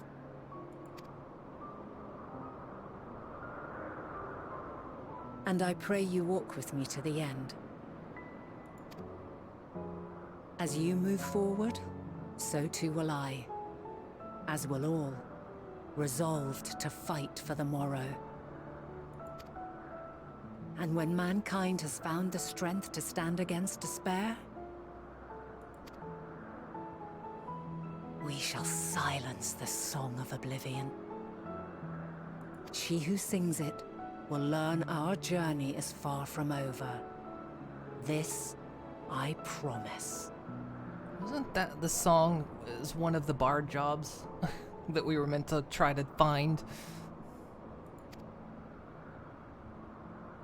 The Song of Oblivion.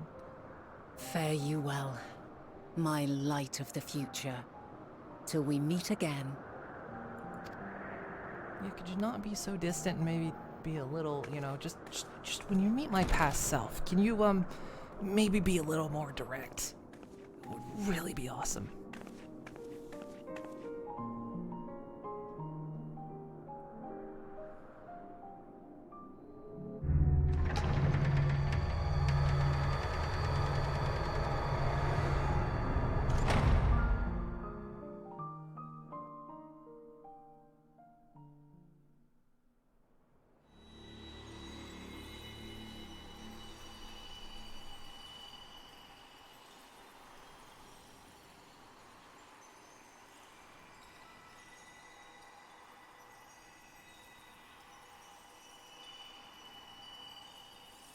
From this day forth, I shall strive to bring honor to the seat of Vandania.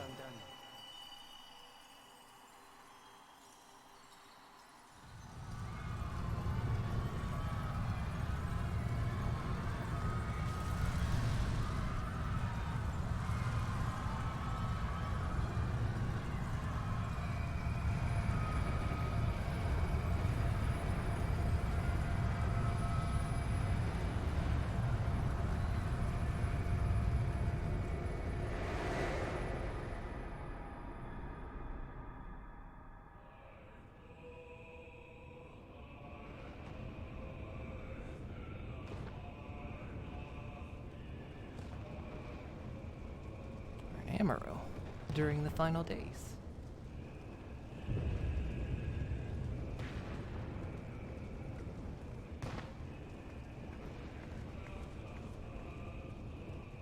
Even now, I remember standing there, locked in a moment where the sky is aflame.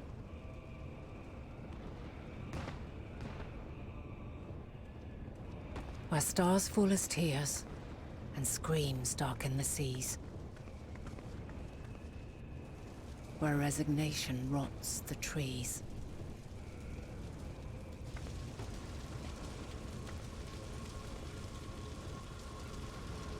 Where terror twists magics into abominations. Such is the lament of they who have gone before. The song of they who tried and failed to create a better world. The song of the end.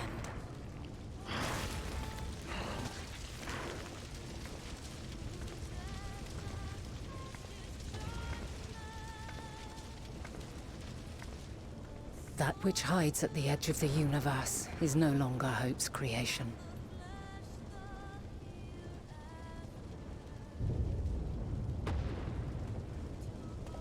It is hopelessness incarnate.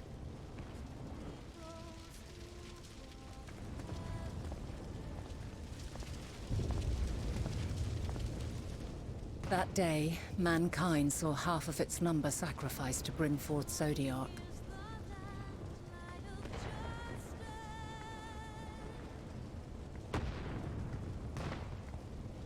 And covering the star in a shroud of ether, we forestalled the final days.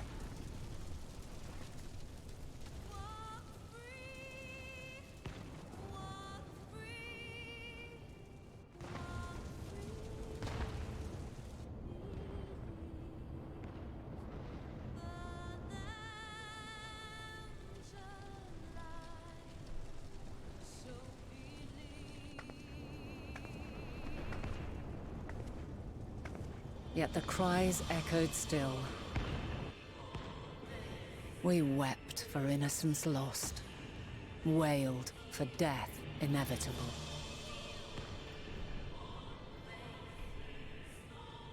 A reality too terrible to bear.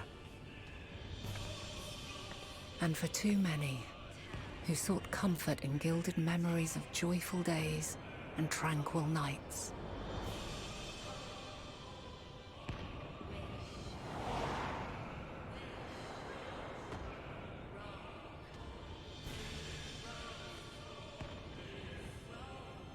This is all wrong!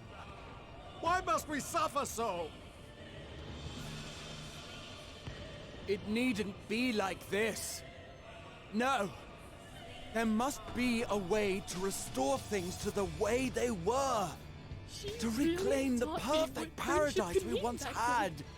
Jade, thank you so much for the follow. No, my friends. Suffering exists, and we cannot pretend otherwise. No civilization, however great, could eliminate it. If we would live, we must accept it as our constant companion. Let us not seek to forget this tragedy.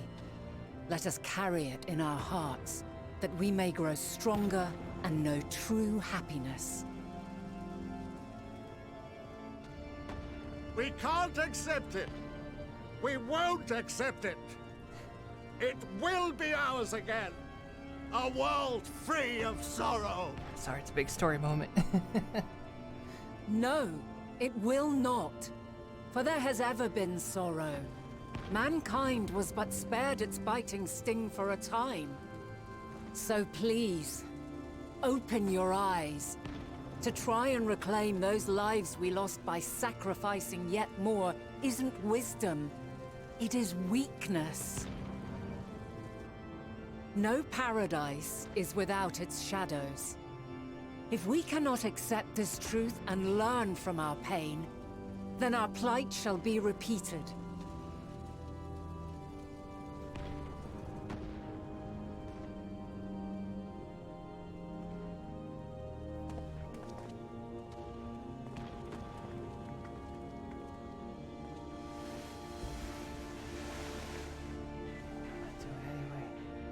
O mighty Zodiark!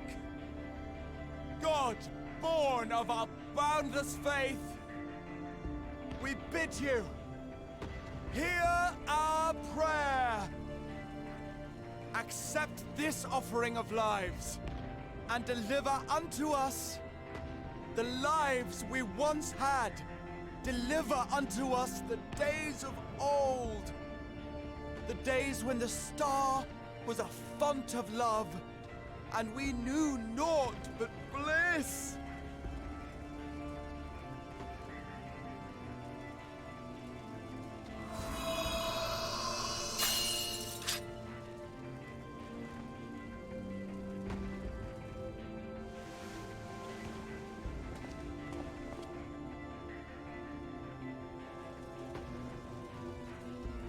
You would destroy it? Our beautiful world?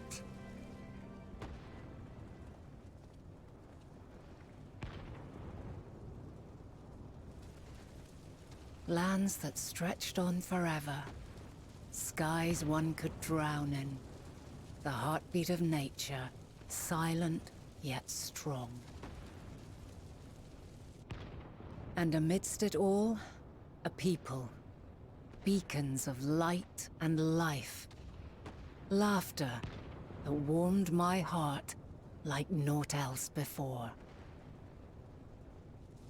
They are my meaning and my purpose. My love.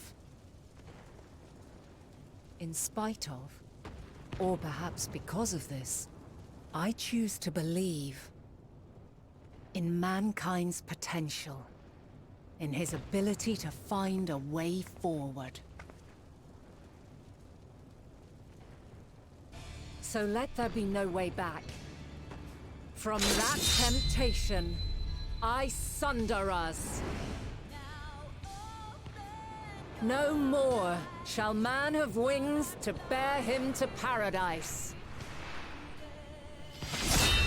Henceforth, he shall walk.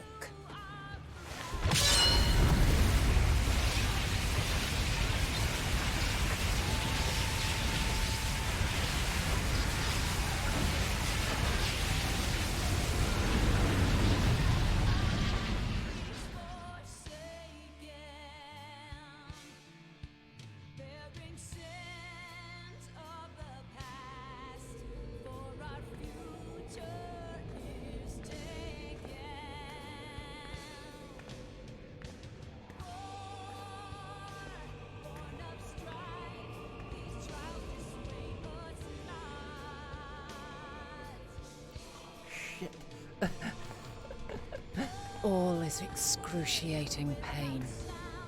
I breathe fire and torment.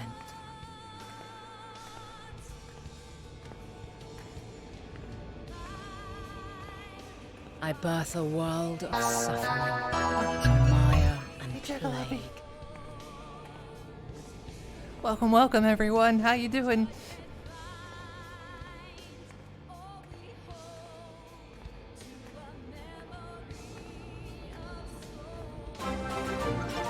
Hey, Velvet Pone. Hey, Moony Moon. Thank you for the sub.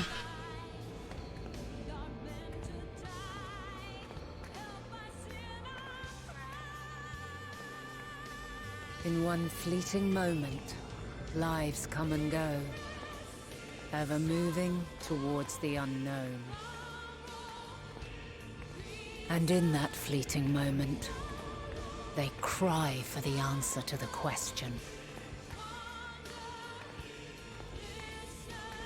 Why, given life, are they meant to suffer, to die?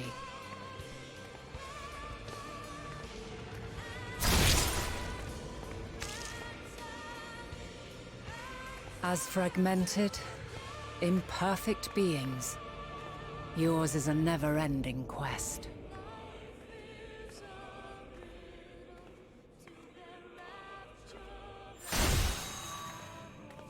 A quest to find your purpose, knowing your end is assured.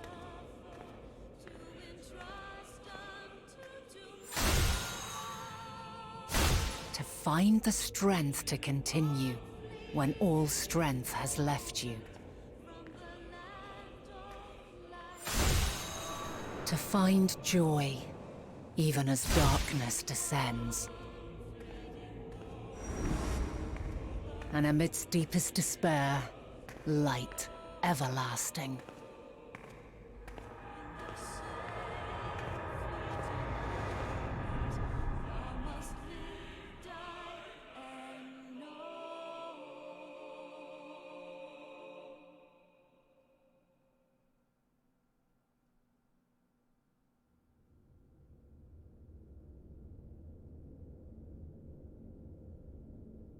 A conjunction has begun to form, an intertwining of your time and mine.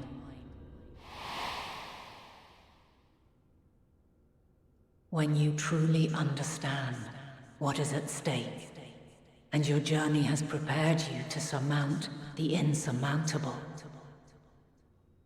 then shall I honor the promise made in another time, another age.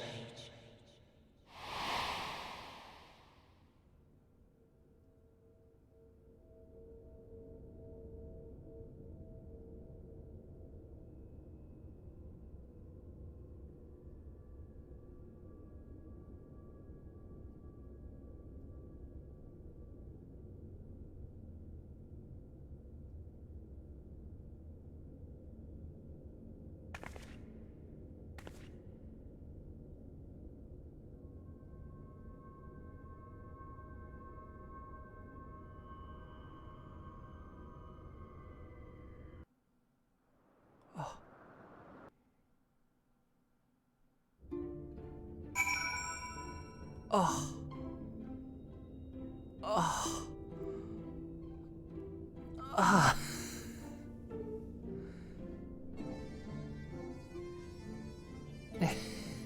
More.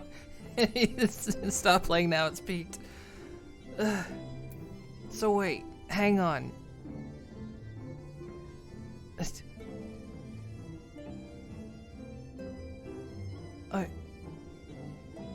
Are we the same as him?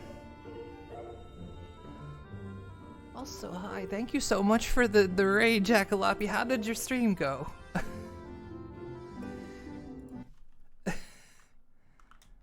Asm is Asm.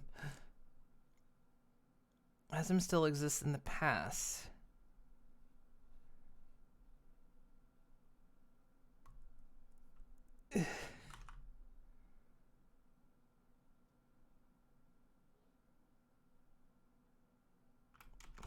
Caps locked on. There we go.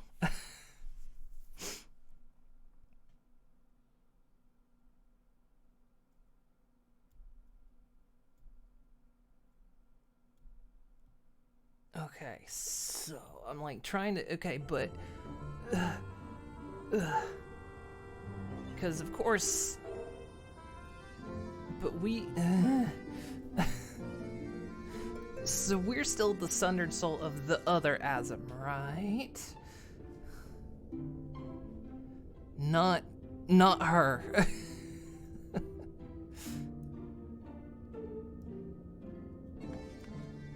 Okay. I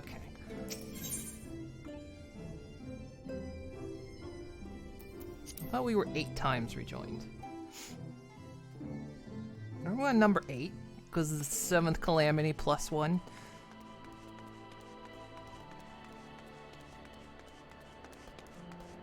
I'm going to go to the inn. Go this way. Ugh. I was a little bit curious because of that walk. I was like, the way they were comparing the walks together, I was like, are you hinting that we're the same? Because I don't think that's the case, but I mean, we're sort of the same in a way that we seem to have the same type of personality, but we're different people. Ugh. Ugh.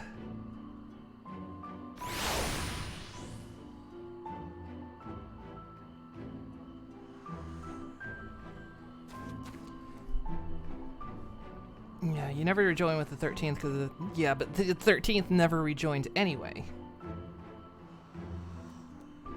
So the 13th one never rejoined, which is funny because if you know how the trilogy of Final Fantasy 13 ends, it makes perfect sense on the fact that that one was a voided world. But so that one never rejoined anyway. So you'd still be 8 times rejoined. Right?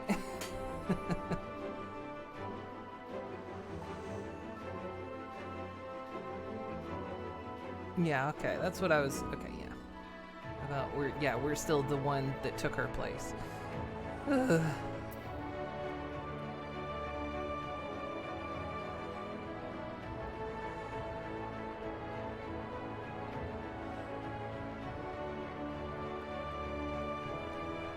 Yeah, okay. Yeah, it's kind of, yeah, because, I mean, they basically say, you know, that when she was Azem and that the new Azem was very similar. They're not the same, obviously, but they have that same kind of, soul. They're not the same soul, but they have the same kind. They're the same type of personality that seek out the same things and have the same traits.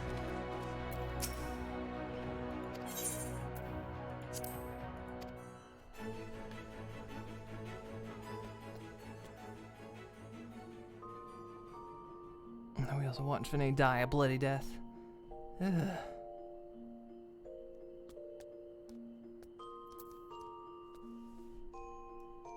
Oof. Oof. Jesus. I'm gonna have to go back. I'm gonna have to go back and watch that again. Not tonight, but I'm gonna have to watch that again. Oh.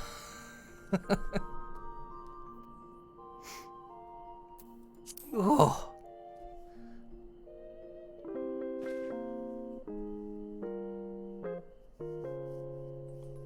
Oh my goodness.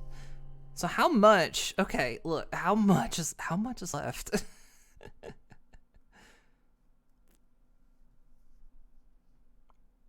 Yeah, I know I need to sleep. I've been streaming for 9 hours. It is almost 8 in the morning.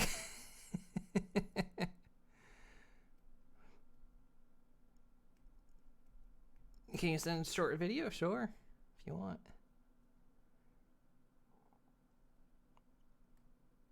Yeah, no, yeah, I'm that far in, but let me go over here. There we go.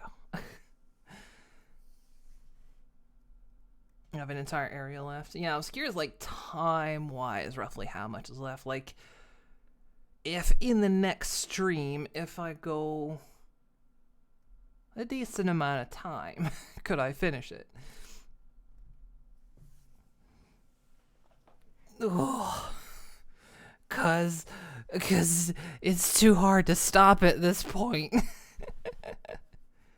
Say 2 more streams. Oh no. But 2 more streams is so far away. 2 more streams is so far away.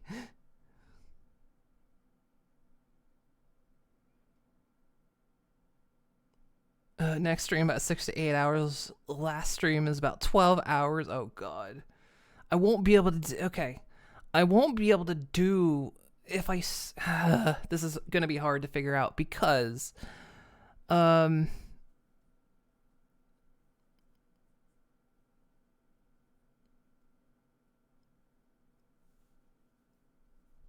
on, let me pop that link you posted. Give me a second. Whoa! Ah! Oh!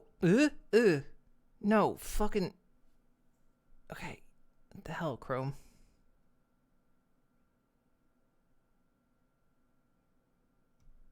Oh, is this the scene with the frickin' Morse code? She really taught me what friendship could mean that day. Sorry, I lost chat there for a minute. And it was delicious. Ah, that is. Yeah, Digi was telling me about that. It was the Morse code bit. It never clicked with me, and funnily enough, I heard it again because I'm going through it on my other character now. More recently, because my other character's only partway through Heavensward. So I still, for some reason, it never clicked with me that that was Morse code.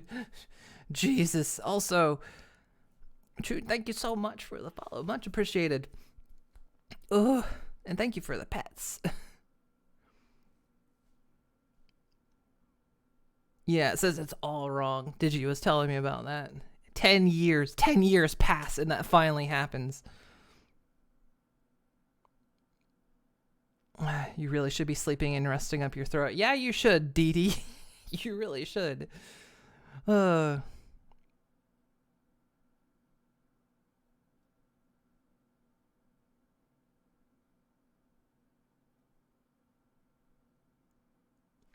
goodness me. Wow.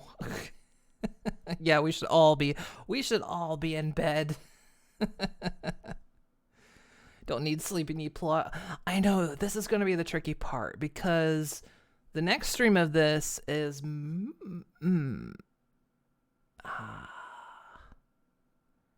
did Prime say it was going to be available? Next stream of this might be Tuesday, actually. Shoot.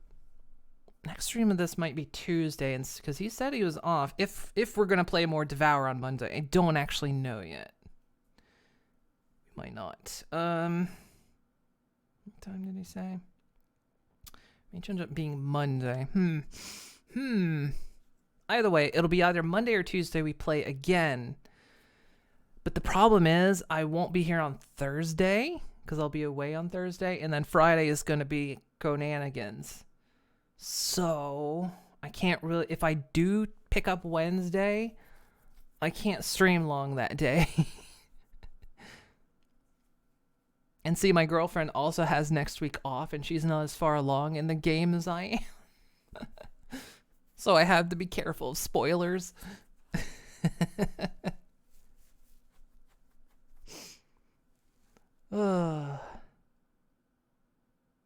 You said, yeah, you did. I would have done this on my own.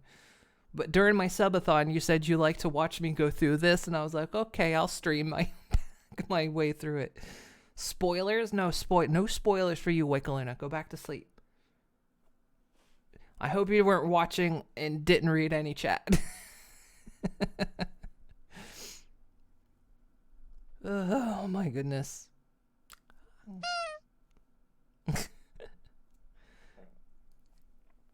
Oh my goodness. Also, thank you again, Jackalope. Thank you so much for the raid. I hope you had a good stream. Oh, that was a heck of a moment to come in, wasn't it? Ouch, why? I'm gonna have to go breakfast. This is like the third night in a row I've stayed up till dawn. I mean, I always stay up super late, but this has been particularly super late. So I was in the best cutscene. You wanted to make sure to put. Okay. Oh my goodness. Oh God, I want to play more of this. I'm so close to the end. maybe.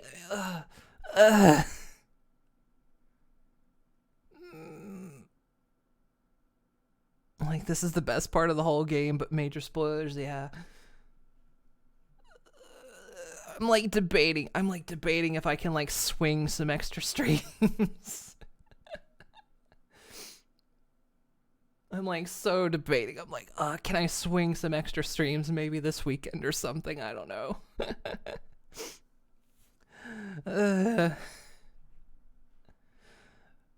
Goodness me. No. I'll have to see. Because I can't keep kicking my girlfriend out of the office to be like, hey, you need to leave the room so I can play Spoiler Central. Oh,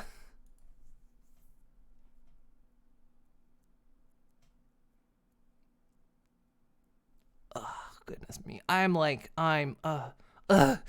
need to go back and like watch that shit again. Take my time with it. Yeah, I do want to take my time with it. I don't want to rush, but come on, right there. We're like nearing the end. I gotta know. I gotta see it through. want to do 4 streams a week, but it takes too much out of you. I do 4 streams a week. And I want to do more just so I can at least get to the end of this.